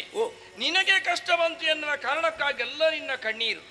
ಸಾಮಾನ್ಯ ಮನುಷ್ಯನೋರ್ವ ಲೋಕವೇ ಸತ್ಯ ಎಂದು ತಿಳಿದಂತಹ ನಾಗಲೋಕಕ್ಕೆ ಹೀಗೆಲ್ಲ ದಾಳಿ ಮಾಡಿ ತನ್ನನ್ನು ತಾನು ತೊಡಗಿಸಿಕೊಳ್ತಾನೆಂತಾದರೆ ಲೋಕ ವ್ಯವಸ್ಥೆ ಹಾಳಾಗುತ್ತದೆ. ಹಸುವಿನ ಕೆಚ್ಚಲಲ್ಲಿ ಹಾಲಿರಬೇಕು, ಹಾವಿನ ನಾಲಿಗೆಯಲ್ಲಿ ವಿಷವಿರಬೇಕು. ಇದೊಂದು ಲೋಕ ಧರ್ಮ. ಮಾನವರು ಎಲ್ಲಿರಬೇಕು? ದೇವಲೋಕಕ್ಕೆ ಬರುವಂತಹ ಅವರ ಕ್ರಮ ಹೇಗೆ? ಆ ಕ್ರಮದಲ್ಲಲ್ಲದೆ ಬಂದ್ರೆ ಪ್ರಶ್ನಿಸಬೇಕಾದ ಸ್ಥಾನದಲ್ಲಿರುವಂತಹ ನಿನ್ನನ್ನೇ ಘಾಸಿಗೊಳಿಸ್ತಾನೆ. ತ್ರಿಮೂರ್ತಿಗಳು ಎಂತ ಎತ್ತರದ ಸ್ಥಾನದಲ್ಲಿರುವಂತಹ ನಮಗೂ ಹೊಣೆಗಾರಿಕೆ ಉಂಟು ಎನ್ನುವುದು ಸ್ಪಷ್ಟವೇ. ಲಯ ತಪ್ಪಿದ ವ್ಯವಹಾರದಲ್ಲಿ ಒಬ್ಬ ತೊಡಗಿಸಿಕೊಳ್ತಾನೆಂತಾದ್ರೆ ಲಯಾಧ್ಯಕ್ಷನಾಗಿ ಅದನ್ನು ಸರಿಪಡಿಸಬೇಕಾದ ಹೊಣೆಗಾರಿಕೆ ನನಗುಂಟು. ಅದು ಅದೇ ಅಲ್ವಾ, ಲಯ ತಪ್ಪಿದ್ರೆ ಅದು ಸರಿ ಇಲ್ಲ ಅಂತಾನೆ. ಹೌದು ತಾನೆ? ನೀನು ವಿಶ್ರಮಿಸು, ಬೇಕಾದಂತ ವ್ಯವಸ್ಥೆಯನ್ನು ನಾನು ನೋಡಿಕೊಳ್ತೇನೆ. ದೇವೇಂದ್ರನನ್ನು ಧೈರ್ಯ ಕೊಟ್ಟು ಕಳುಹಿಸಿದ್ದಾಯ್ತು. ಇಲ್ಲಿಂದಲೇ ಭ್ರೂಭಂಗ ಮಾತ್ರದಿಂದ ಅವನಿಗೆ ಬೇಕಾದ ಶಿಕ್ಷೆಯನ್ನು ಕೊಡಬಹುದು. ಅಥವಾ ಕಾಲೆತ್ತಿನ ನೆಲಕ್ಕೆ ಹೊಡೆದ್ರೆ, ಅಥವಾ ನನ್ನ ಜತೆಯಿಂದ ನೆಲಕ್ಕೆ ಹೊಡೆದ್ರೆ ಅವನ ನಾಶ ಆಗುವುದಿಲ್ಲ. ಹಾಗಲ್ಲ, ಕೈಲಾಸದಲ್ಲಿಯೂ ಕೂಡ ನೇರವಾಗಿ ದೇವಲೋಕಕ್ಕೆ ದಾಳಿ ಇಟ್ರೆ ಪ್ರಶ್ನಿಸುವವರು ತುಂಬಾ ಜನ ಇದ್ದಾರೆ ಅಂತ ಅವನಿಗೆ ಗೊತ್ತಾಗಬೇಕೋ ಬೇಡ? ಎಲ್ಲಿ ಪ್ರಮತ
ನಿಮ್ಮ ಕರೆ ನಾಳಿಸಿ ಓಡೋಡಿಕೊಂಡು ಬಂದವರಿದ್ದೇವೆ.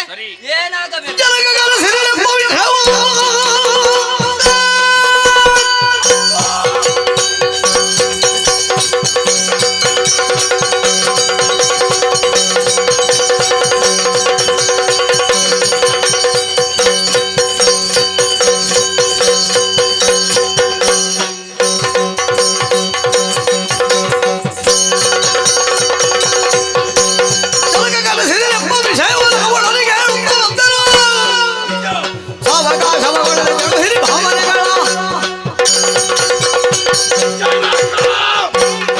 ಪವಿತ್ರವಾದಕ್ಕೆ ಪ್ರಣಾಮ. ಏಳು ವೀರೇಶ. ಒಮ್ಮಿಂದ ಮೇಲೆ ವೀರೇಶ ಈ ಕಡೆ ಬಳಿ ಆಜ್ಞೆ ಆಯ್ತು. ಸರಿ, ನಿಮ್ಮ ಕರೆಗೆ ಹೋಗಟ್ಟು ನಾನು ಬಂದಿದ್ದೇನೆ. ಬಂದು ನೋಡಿದಾಗ ಮುಖದಲ್ಲಿ ರೋಷ ಉಕ್ಕಾಡ್ತದೆ, ಒಂದು ಕೈಯಲ್ಲಿ ಶೂಲ ಕುಣಿಯುತ್ತಾ ಇದೆ. ಅಪ್ಪ ಯಾಕೆ ಕರೆ ಹೇಳಿ.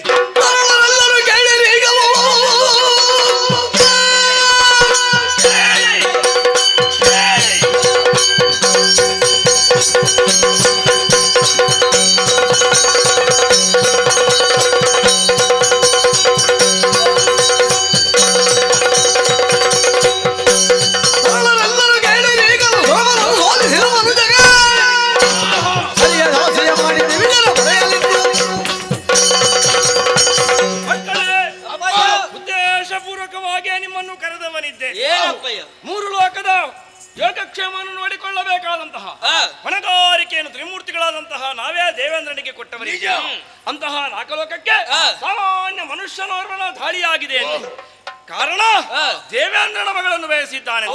ಕಾರಣ ಏನೇ ಇರಲಿ ಅದಕ್ಕೊಂದು ಪಡೆದುಕೊಳ್ಳುವುದಕ್ಕೊಂದು ಮಾರ್ಗ ಉಂಟೋ ಇಲ್ಲ.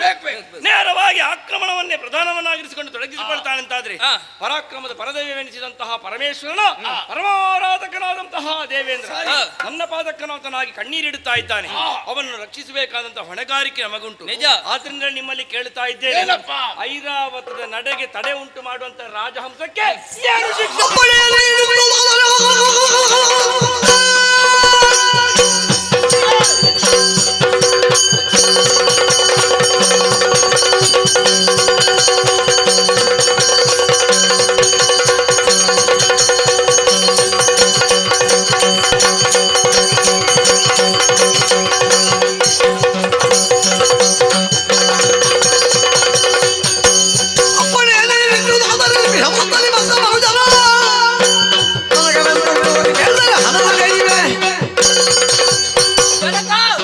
ಚಿಂತಿಸುವಂತ ಅಗತ್ಯ ಇಲ್ಲ. ಅಪ್ಪಣೆಯನ್ನು ನೀಡಿದ್ದು ಹೌದಂತಾದ್ರೆ ಬಂದವಳಿ ಯಾರೇ ಇರಲಿ ಅವರಿಗೆ ತಕ್ಕ ಉತ್ತರ ನಾನು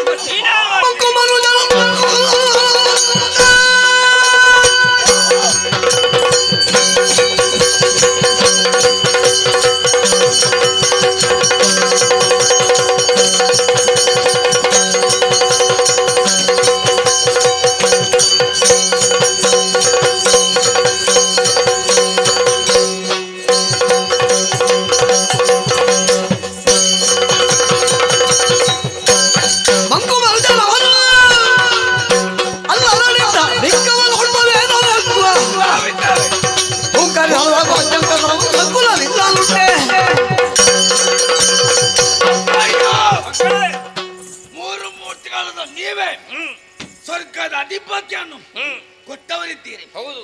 ಈಗ ದೇವೇಂದ್ರನಿಗೆ ಕಷ್ಟವಾಗಿದೆ. ಸರಿ. ಅವನ ಮಗಳಾದಂತ ಸೂರ್ಯಕಾಂತಿಯನ್ನೇ ಆ ರಾಜಹಂಸ ಕೊಂಡೋಗ್ತಾನ. ನಮ್ಮಲ್ಲಿ ಐರಾವತ ಇದೆ, ನಾವು ಬಿಡ್ತೇವಾ? ಅಪ್ಪ ನಿಮ್ಮ ಒಂದು ಆಶೀರ್ವಾದ ಇದ್ರೆ ಸಾಕು, ಅವನನ್ನು ಕೊಂದು ನಿಮ್ಮ ವಿಕ್ರಮದ ವಿಷಯಕ್ಕೆ ವಿರಾಟ್ ರೂಪದಲ್ಲಿ ಪ್ರಜ್ವಲಿಸಲಿ. ನೀವು ತ್ರಾಣಯುಕ್ತವಾಗಿ ಹೊಡೆದ್ರೆ ಅವ ಪ್ರಾಣ ಕಳ್ಕೊಳ್ಬೇಕು. ಅಲ್ಲಿಯ ತನಕ ನಿಮ್ಮ ಧಾವಂತ ಮುಂದುವರಿಯಲಿ. ನನ್ನ ಮರ್ಯಾದೆ ಬೇರೆ ಅಲ್ಲ, ನಿಮ್ಮ ಮರ್ಯಾದೆ ಬೇರೆ ಅಲ್ಲ.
ಇದಕ್ಕೆ ದೇವರು ದೇವತೆಗಳಲ್ಲ, ದೇವರ ಮಕ್ಕಳೇ ಬಂದ್ರು ಕೂಡ ಬಿಡುವ ಹಾಗಿಲ್ಲ.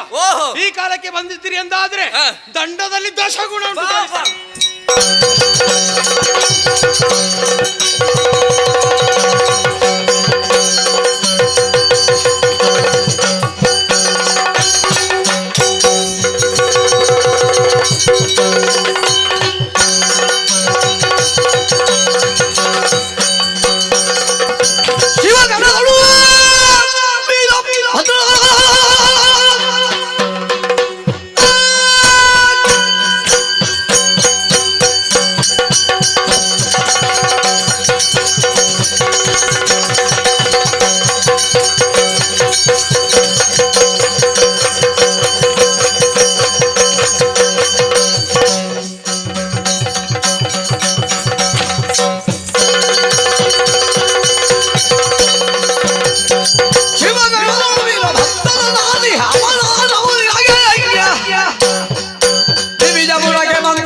ಭೂಲೋಕದಲ್ಲಿ ಜನಿಸಿ ಮಾಡಬಾರ್ದು ಅನ್ಯಾಯವನ್ನೆಲ್ಲ ಮಾಡಿ ಕಟ್ಟ ಕಡೆಗೆ ಇದನ್ನೆಲ್ಲ ಯಾರು ಹೇಳಿದ್ರು ನಿನಗೆ? ದೇವಲೋಕ ಪ್ರವೇಶ ಮಾಡಿದ್ಯಾ? ಈಗ ಮಾಡಬಾರ್ದು ಅನ್ಯಾಯ ಮಾಡಿ ಸ್ವರ್ಗ ಸೇರೋದಕ್ಕಾಗ್ತದೆ. ಇಂದ್ರನ ಮಗಳಾದಂತ ಯಾರನ್ನು? ಸೂರ್ಯಕಾಂತಿ. ಸೂರ್ಯಕಾಂತಿಯನ್ನು ಹೌದು ಬಯಸಿದ್ಯಾ? ಹೌದು. ಹೌದೇನು? ನಿನ್ನ ಊರಲ್ಲಿ ಯಾರು ಸಿಗ್ಲಿಲ್ವಾ? ಯಾಕೆ? ಯಾಕೆಂತ ಹೇಳಿದ್ರೆ ದೇವಲೋಕದ ಸತ್ತೆಲ್ಲ ಪವಿತ್ರವಾದ್ದು. ನಿಮ್ಮಂತ ಮಾನವರಿಗೆ ಅದು ಸಿಗ್ಲಿಕ್ಕಿಲ್ಲ. ಆದರೂ ಕೂಡ ಈಗ ಕೇಳಲಿಕ್ಕೆ ಬಂದಂತ ನನ್ನ ತಮ್ಮನಿಗೆ ನೀನು ಹೊಡೆದೆಯಾ? ಹೌದು, ಹೊಡೆದೆ. ಅದನ್ನೇ ತಿಳಿದು ಬಂದವ ಶಿವ ಗಣಗಳಲ್ಲಿ ದೊಡ್ಡ ಗಣ ಓಹೋ ವೀರಭದ್ರ ನೀನಲ್ಲ. ನಾನು ಬಂದಿದ್ದೆ.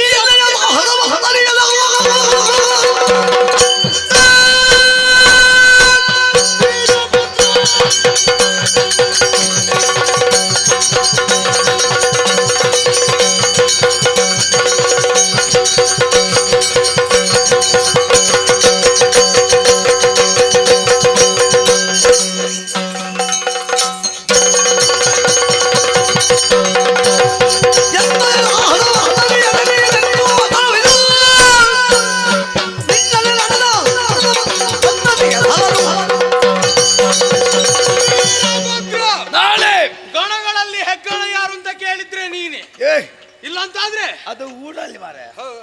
ಗಣಗಳಲ್ಲಿ ದೊಡ್ಡ ಗಣ ಹೆಗ್ಗಣ ಅಂತ ನೀನಲ್ವೇ? ನಾನು ಹಾಗೆಲ್ಲ. ನೀನು ಮೊದಲ ಗಣಗಳಲ್ಲಿ ದೊಡ್ಡವ ವೀರೇಶ, ಅದಕ್ಕೆ ವೀರಭದ್ರ. ಹೆಗ್ಗಳಿಕೆಯನ್ನು ಹೊಂದಿದವ ಹೆಗ್ಗಣ. ಮತ್ತೆಂತ ನೀನು ಮೊದಲು ಹೇಳಿದ ಅದನ್ನೇ ಮಾತಾಡುವಾಗ ಸ್ವಲ್ಪ ಬಿಗಿ ಹಿಡಿದು ಗಣದಲ್ಲಿ ದೊಡ್ಡ ಗಣ ಯಾವುದು? ದೊಡ್ಡ ಗಣ ನಾನೇ. ಹೆಗ್ಗಣಲ್ವ? ಅದು ಬೇರೆ ಮಾರೆ. ಮತ್ತೆ ಆ ಜಾತಿಯೇ ಬೇರೆ. ಆ ಜಾತಿ ಬೇರೆ. ಮತ್ತೆ ಹೆಗ್ಗಣ ಅಂತ ಹೇಳ್ತಾರಲ್ಲ, ಯಾರು ಹಿಡಿದು? ಮತ್ತೆ ಅದು ನೀನು ತಿಳಿದದ್ದು. ನಿನ್ನ ಸಾಮರ್ಥ್ಯ ಪ್ರಕಟ ಆದದ್ದು ಎಲ್ಲಿಂತ ಕೇಳಿದ್ರೆ ಎಲ್ಲಿ? ದಕ್ಷಾಪುರದಲ್ಲಿ ಮಾತ್ರ. ಆ ನಂತರ ನೀನು ಎಲ್ಲಿದ್ದಿಂತಲೇ ಗೊತ್ತಿಲ್ಲ. ಬೇಡ, ನನಗೆ ಬರ್ಲಿಲ್ಲ ಪ್ರಸಂಗ. ನನಗೆ ಪುಣ್ಯ ಯಾಕೆ ಗೊತ್ತಿಲ್ಲ? ನನಗೆ ಪ್ರಸಂಗ ಬರ್ಬೇಕು, ಆವಾಗ ನಾನು ಬರ್ತೇನೆ. ಎಲ್ಲದಕ್ಕೆ ನಿನ್ನದೊಂದು ಪ್ರಸಂಗ ಆಗುವುದಿಲ್ಲ. ಪ್ರಸಂಗ ಸೃಷ್ಟಿ ಆಗುತ್ತೆ. ದಕ್ಷಯಜ್ಞಕ್ಕೆ ನಾನೇ ಬೇಕು. ಹೌದು. ಆ ಕಾಲಕ್ಕೆ ಆಗಿದಂತಗಳಿಗೆ ಎಲ್ಲ ಕಾಲದಲ್ಲಿ ಆಗುವುದಿಲ್ಲ. ಹೌದು. ಇವತ್ತು ರಾಜಹಂಸರಿಂದ ಪೆಟ್ಟು ತಿನ್ನುವ ಒಂದು ಪ್ರಸಂಗ ಆಗುತ್ತೆ. ಹೌದು. ಅದನ್ನು ನೋಡ್ಬೇಕು.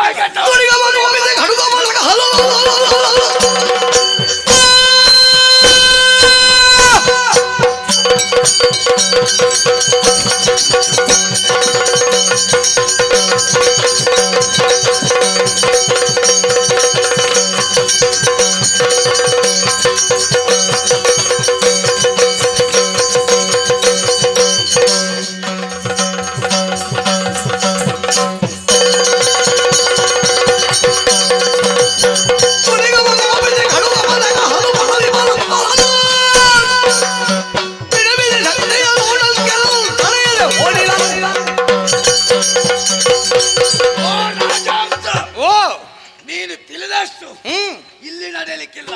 ಓಹೋ, ಯಾಕೆ? ಯಾಕೆ? ದೇವಲೋಕ ಪ್ರವೇಶ ಮಾಡಿದ್ದು ಒಂದು ತಪ್ಪು. ದೇವೇಂದ್ರ ಮಗಳಾದಂತ ಆ ಸೂರ್ಯಕಾಂತಿಯನ್ನೇ ಬಯಸಿದ್ದು ಇನ್ನೊಂದು ತಪ್ಪು. ಹೌದು. ಅದು ಮಾತ್ರವಲ್ಲ, ಶಿವ ಗಣಗಳೆಲ್ಲ ಒಬ್ಬೊಬ್ಬರು ಬಂದಿದ್ದಾರೆ. ನಿನ್ನ ಶಕ್ತಿ ಪ್ರದರ್ಶನದಿಂದ ಅವರನ್ನೆಲ್ಲ ಕೆಳ ಹಾಕಿದ್ದಿ. ಏಯ್ ಇಲ್ಲಿಗೆ ನಿನ್ನ ಆಟ ಮುಗೀತು. ಯಾಕೆ ನಾನು ಬಂದ ಮೇಲೆ ಯಾರ ಆಟ ನಡಿಲಿಕ್ಕೆ ನಾನು ಬಿಡುದು ಅಲ್ಲ, ಮಂಗಳಕ್ಕೆ ಬರುದು ನೀನೇ ಅಂತ ನಾನು ಆಲೋಚನೆ ಮಾಡುದು. ಬೇಗ ಮುಗೀತು. ಹೌದಾ? ಬೇಗ ಮುಗಿದಷ್ಟು ಒಳ್ಳೆಯದೇ. ಬಾ.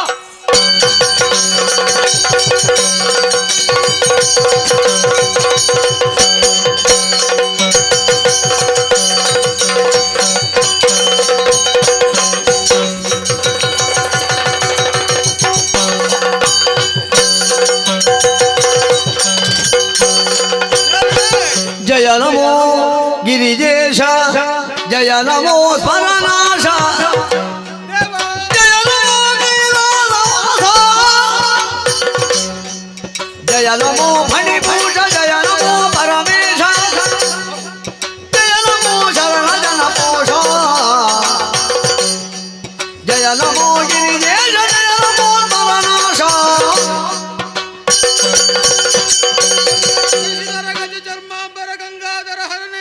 ಸುಂದರ ಸ್ಮರಹರ ಗೌರಿ ಮನೋಹರ ಜಯ ವಿಶ್ವೇಶ್ವರನೇ, ಜಯ ಜಯ ಜಯ ಜಯ ಜಯ ಜಯ. ನಿನ್ನ ದಿವ್ಯ ಮಂಗಳ ರೂಪವನ್ನ ಕಂಡು ನಾನು ಪುಳಕಿತಗೊಂಡಿದ್ದೇನೆ, ಹರ್ಷೋಲ್ಲಾಸದಲ್ಲಿ ತೊಡಗಿದ್ದೇನೆ. ಇದುವರೆಗೆ ನಡೆದಂತಹ ಯುದ್ಧದಲ್ಲಿ ಈ ರೀತಿಯಾದಂತಹ ಪರಿಣಾಮ ಒದಗಿ ಬರ್ತದನ್ನು ಹಾಗೆ ಕನಸಿನಲ್ಲಿಯೂ ಭಾವಿಸಿಕೊಂಡವ ನಾನಲ್ಲ.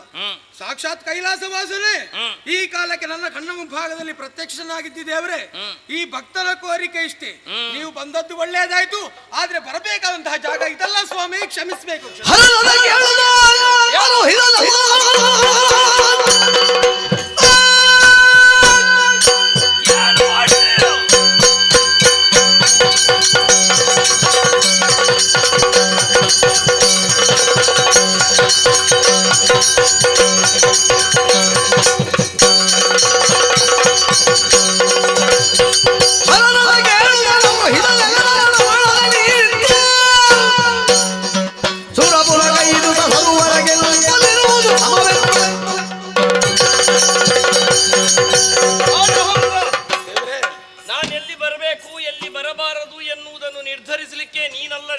ಸರಿ, ಬರಬೇಕಾದಂತಹ ಜಾಗ ಯಾವುದು ಎನ್ನುವುದನ್ನು ಚೆನ್ನಾಗಿ ತಿಳಿದೇ ನಿನ್ನೆದುರಿಗೆ ಪ್ರಕಟಗೊಂಡದ್ದು.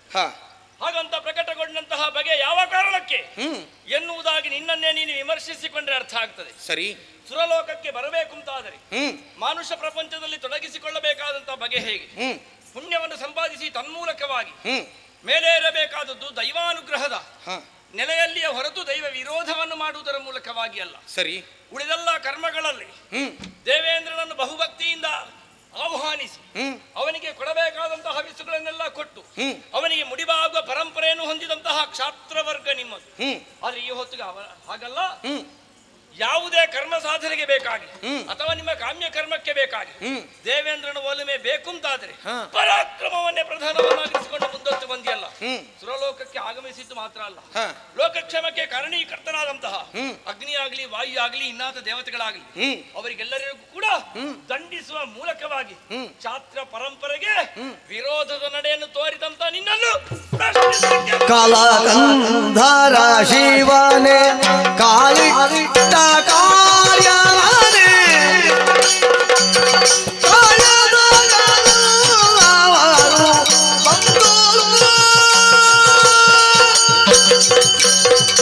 ಕಾಳಗಕ್ಕೆ ನಿಲಲಿಂದು ತಾಳಿ ಸಹಿಸುವುದೆಂದು, ಕಾಳಗಕ್ಕೆ ನಿಲಲಿಂದು ತಾಳಿ ಸಹಿಸುವುದೆಂದು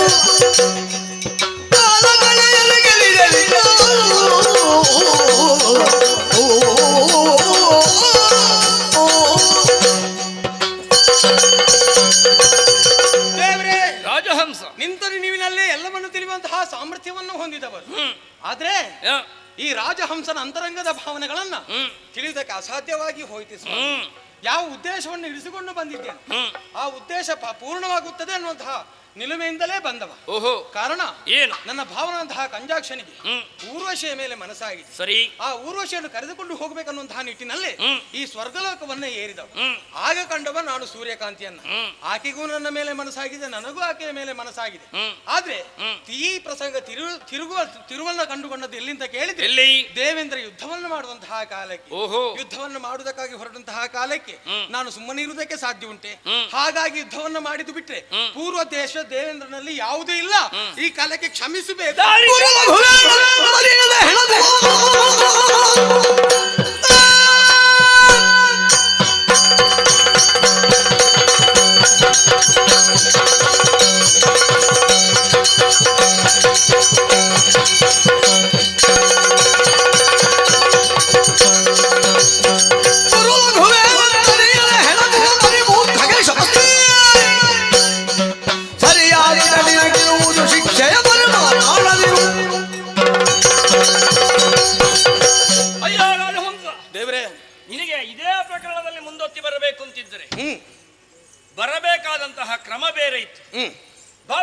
ಕಂಜಾಕ್ಷನಿಗೋಸ್ಕರವಾಗಿ ನೀನು ಬಂದದ್ದಾಗಲಿ, ಸೂರ್ಯಕಾಂತಿಯ ಮೇಲೆ ನಿನಗೆ ಪ್ರೇಮ ಉಂಟದ್ದಾಗಲಿ, ಇದನ್ನು ಅಪರಾಧ ಅಂತ ನಾನು ಪ್ರಶ್ನಿಸಲಿಕ್ಕೆ ಬಂದದ್ದೇ ಅಲ್ಲ.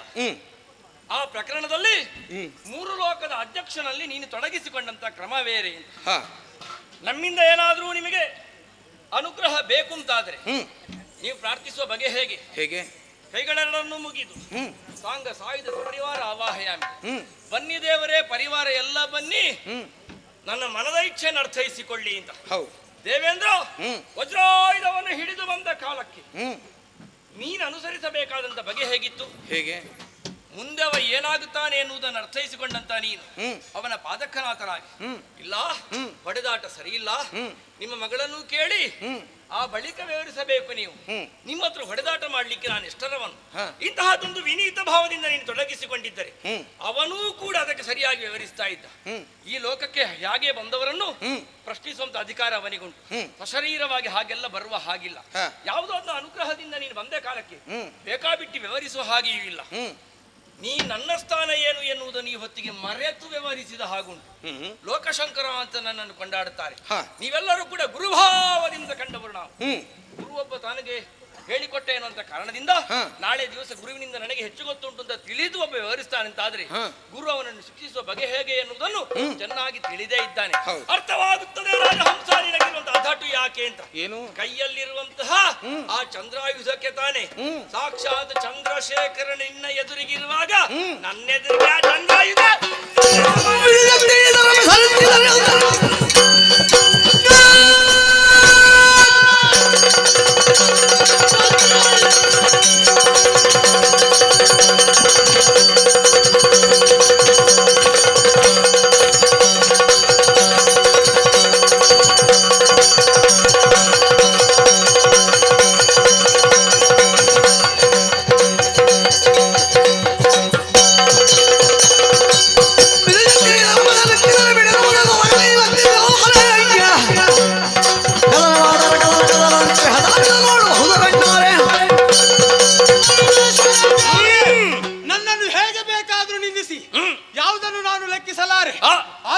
ಆದರೆ ನನಗೆ ಒದಗಿ ಬಂದಂತಹ ಅಮೂಲ್ಯವಾದಂತಹ ಸಂಪತ್ತು ಯಾವುದು ಅಂತ ಕೇಳಿದ್ರೆ ಯಾವುದು? ಈ ಚಂದ್ರಾಯುಧ.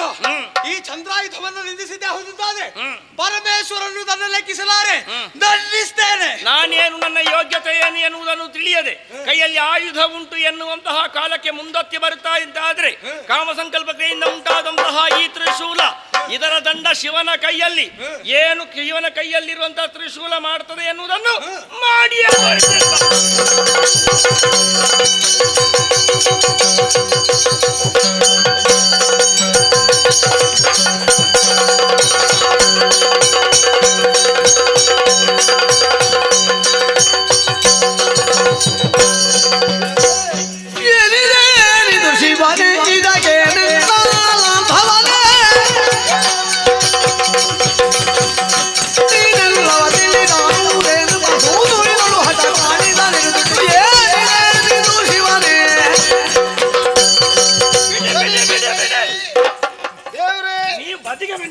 ಅಲ್ಲ, ನಾವು ಬದಿಗೆ ಹೋದ್ರೆ ಏನಕ್ಕೂ ಏನಾಗಿ ಹೋಗ್ತದೆ. ದೇವರೇ, ಏನು ಯುದ್ಧವನ್ನು ಬಿಡಬೇಕು, ಯಾಕೆ ಶಾಂತನಾಗಬೇಕು, ಯಾಕೆ? ಇದಕ್ಕೆಲ್ಲ ಕಾರಣ ನನ್ನ ಸೃಷ್ಟಿ ಆಗಿ ಹೋಗಿದೆ. ನೀವೊಂದು ಸೃಷ್ಟಿ ಮಾಡಿಬಿಟ್ಟು ನಮ್ಮೊಳಗಡೆ ಯುದ್ಧ ನೋಡಿ ಚಂದ ನೋಡಿದೆ. ಈಗ ಅಲ್ಲ, ಏನು ಏನು ಸೃಷ್ಟಿ ಮಾಡಿದ್ದೀರೋ ನೀವು? ಇದಕ್ಕೆ ಇವನು ಇಷ್ಟು ಹೋರಾಡುವುದಕ್ಕೆ ಕಾರಣ ಉಂಟು. ಏನದು? ಮುಂದೊಂದು ದಿವಸ ದೀರ್ಘ ಸಾಧು ಎನ್ನುವಂತಹ ಮುನಿಗೆ ಹಿಂದೆ ಹೌದು, ಆದ್ರೆ ಚಂದ್ರಾಯುಧವನ್ನು ನಾನೇ ಕರುಣಿಸಿದವ ಇದ್ದೇನೆ. ಆದ್ರಿಂದ ಕಷ್ಟ ಕಾಲಕ್ಕೆ ಅದನ್ನು ಉಪಯೋಗಿಸಂತ ಹೇಳಿದ್ದು ನಾನೇ. ಆದ್ರಿಂದ ಈ ರೀತಿಯಾಗಿ ಅವ ಮಾಡ್ತಾ ಇದ್ದಾನೆ. ಆದ್ದರಿಂದ ಇವನನ್ನು ಕ್ಷಮಿಸು, ಉದ್ಧರಿಸುವವನನ್ನು ಎಂದು ಬ್ರಹ್ಮನು ಬೇಡಿ ಪೊಗಳನು ಚಂದ್ರಚೂಡನು ಹರುಷದಿ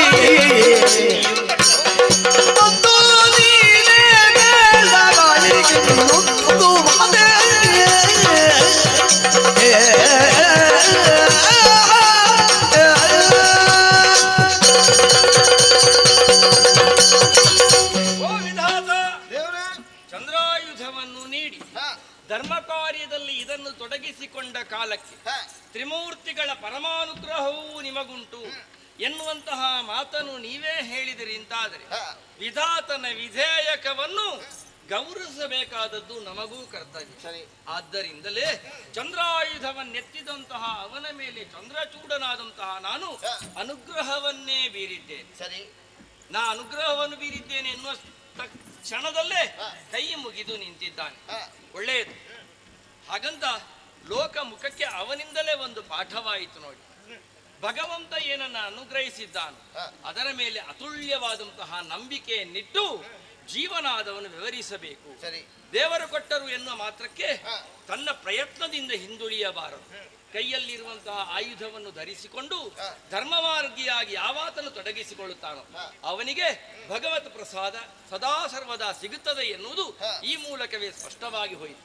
ಹಾಗಂತ ಯುದ್ಧಾರಂಭದಲ್ಲಿ ನಾ ತೊಡಗಿಸಿಕೊಂಡ ಕಾಲಕ್ಕೆ ಪಾದಕ್ಕನಾಥನಾದಂತಹ ರಾಜಹಂಸ ಹೇಳಿದ ಮಾತು, ಸೂರ್ಯಕಾಂತಿಯ ಮೇಲೆ ಒಲವುಳ್ಳವನಾಗಿ ಬಂದವನು ನಾನು. ದೇವೇಂದ್ರನ ಮೇಲೆ ಆಗಲಿ ನಿಮ್ಮ ಮೇಲೆ ಆಗಲಿ ನನಗೇತರ ದ್ವೇಷ ತಂದೆ. ಸದಾ ನಿಮ್ಮ ಮೇಲೆ ಅತುಲ್ಯವಾದಂತಹ ಗೌರವವನ್ನು ಭಕ್ತಿಯನ್ನು ಹೊಂದಿದವನು ನಾನು ಎನ್ನುವ ಹಾಗೆ. ಆದ್ದರಿಂದಲೇ ಧರ್ಮ ಮಾರ್ಗದಲ್ಲಿ ಪ್ರವೃತ್ತನಾದಂತಹ ಅವನಿಗೆ ಸೂರ್ಯಕಾಂತಿಯನ್ನು ಕೊಟ್ಟು ಅವನ ಆಶೆಯನ್ನು ಪೂರೈಸುವುದೇ ಸರಿಯಾದಂತಹ ನಿಲುವು ಎಂದ ಹೇಳಿದ ಮಾತ್ರಕ್ಕೂ ದೇವೇಂದ್ರನು ಒಪ್ಪಿದನಲ್ಲ. ಎಲ್ಲಿದ್ದಾಳೆ ಸೂರ್ಯಕಾಂತಿ?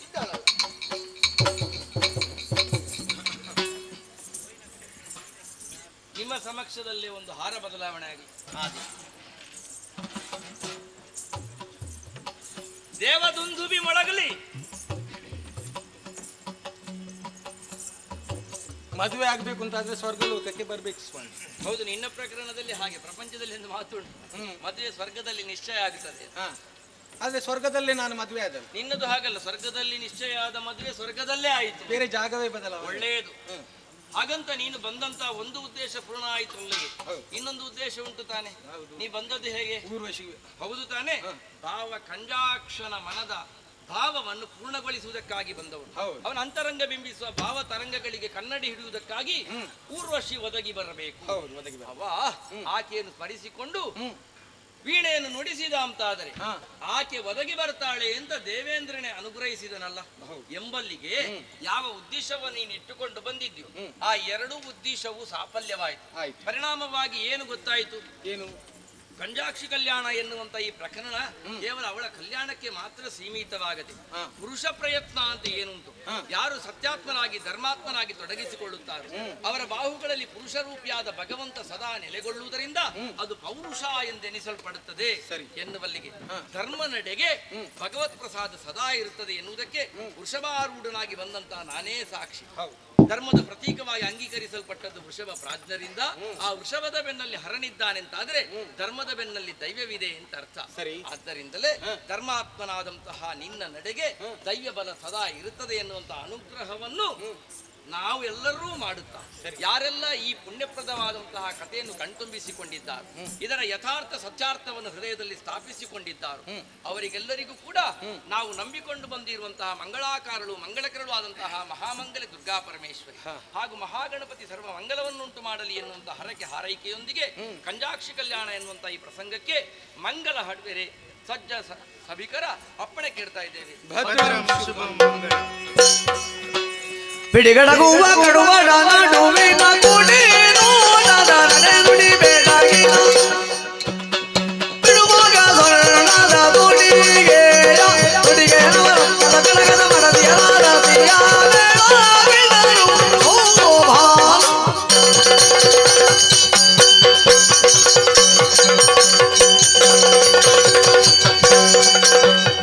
ವಾರಿಜದಳಂಬಕಾಯ ಜಯ ಮಂಗಲ ಸರ್ವ ಸೂರ್ಯ ಕೋಟಿ ತೇಜಗಾಯ ಶುಭ ಮಂಗಲ ಎಂದು ಸಿಂಧು ವಾಸಿತಾಯ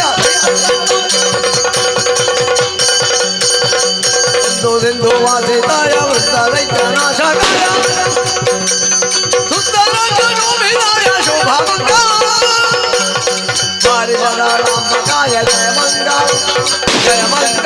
ನಿತ್ಯ ಶುಭ ಮಂಗಲ ಮಂಗಲಂ ಜಯ ಮಂಗಲಂ ಶುಭ ಮಂಗಲಂ ಜಯ ಮಂಗಲಂ.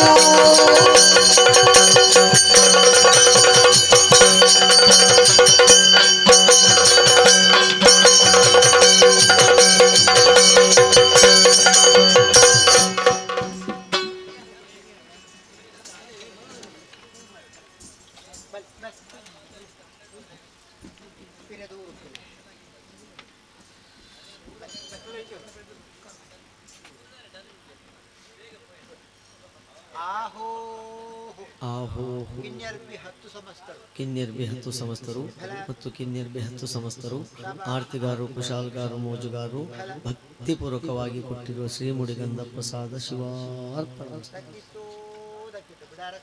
ದೇವರ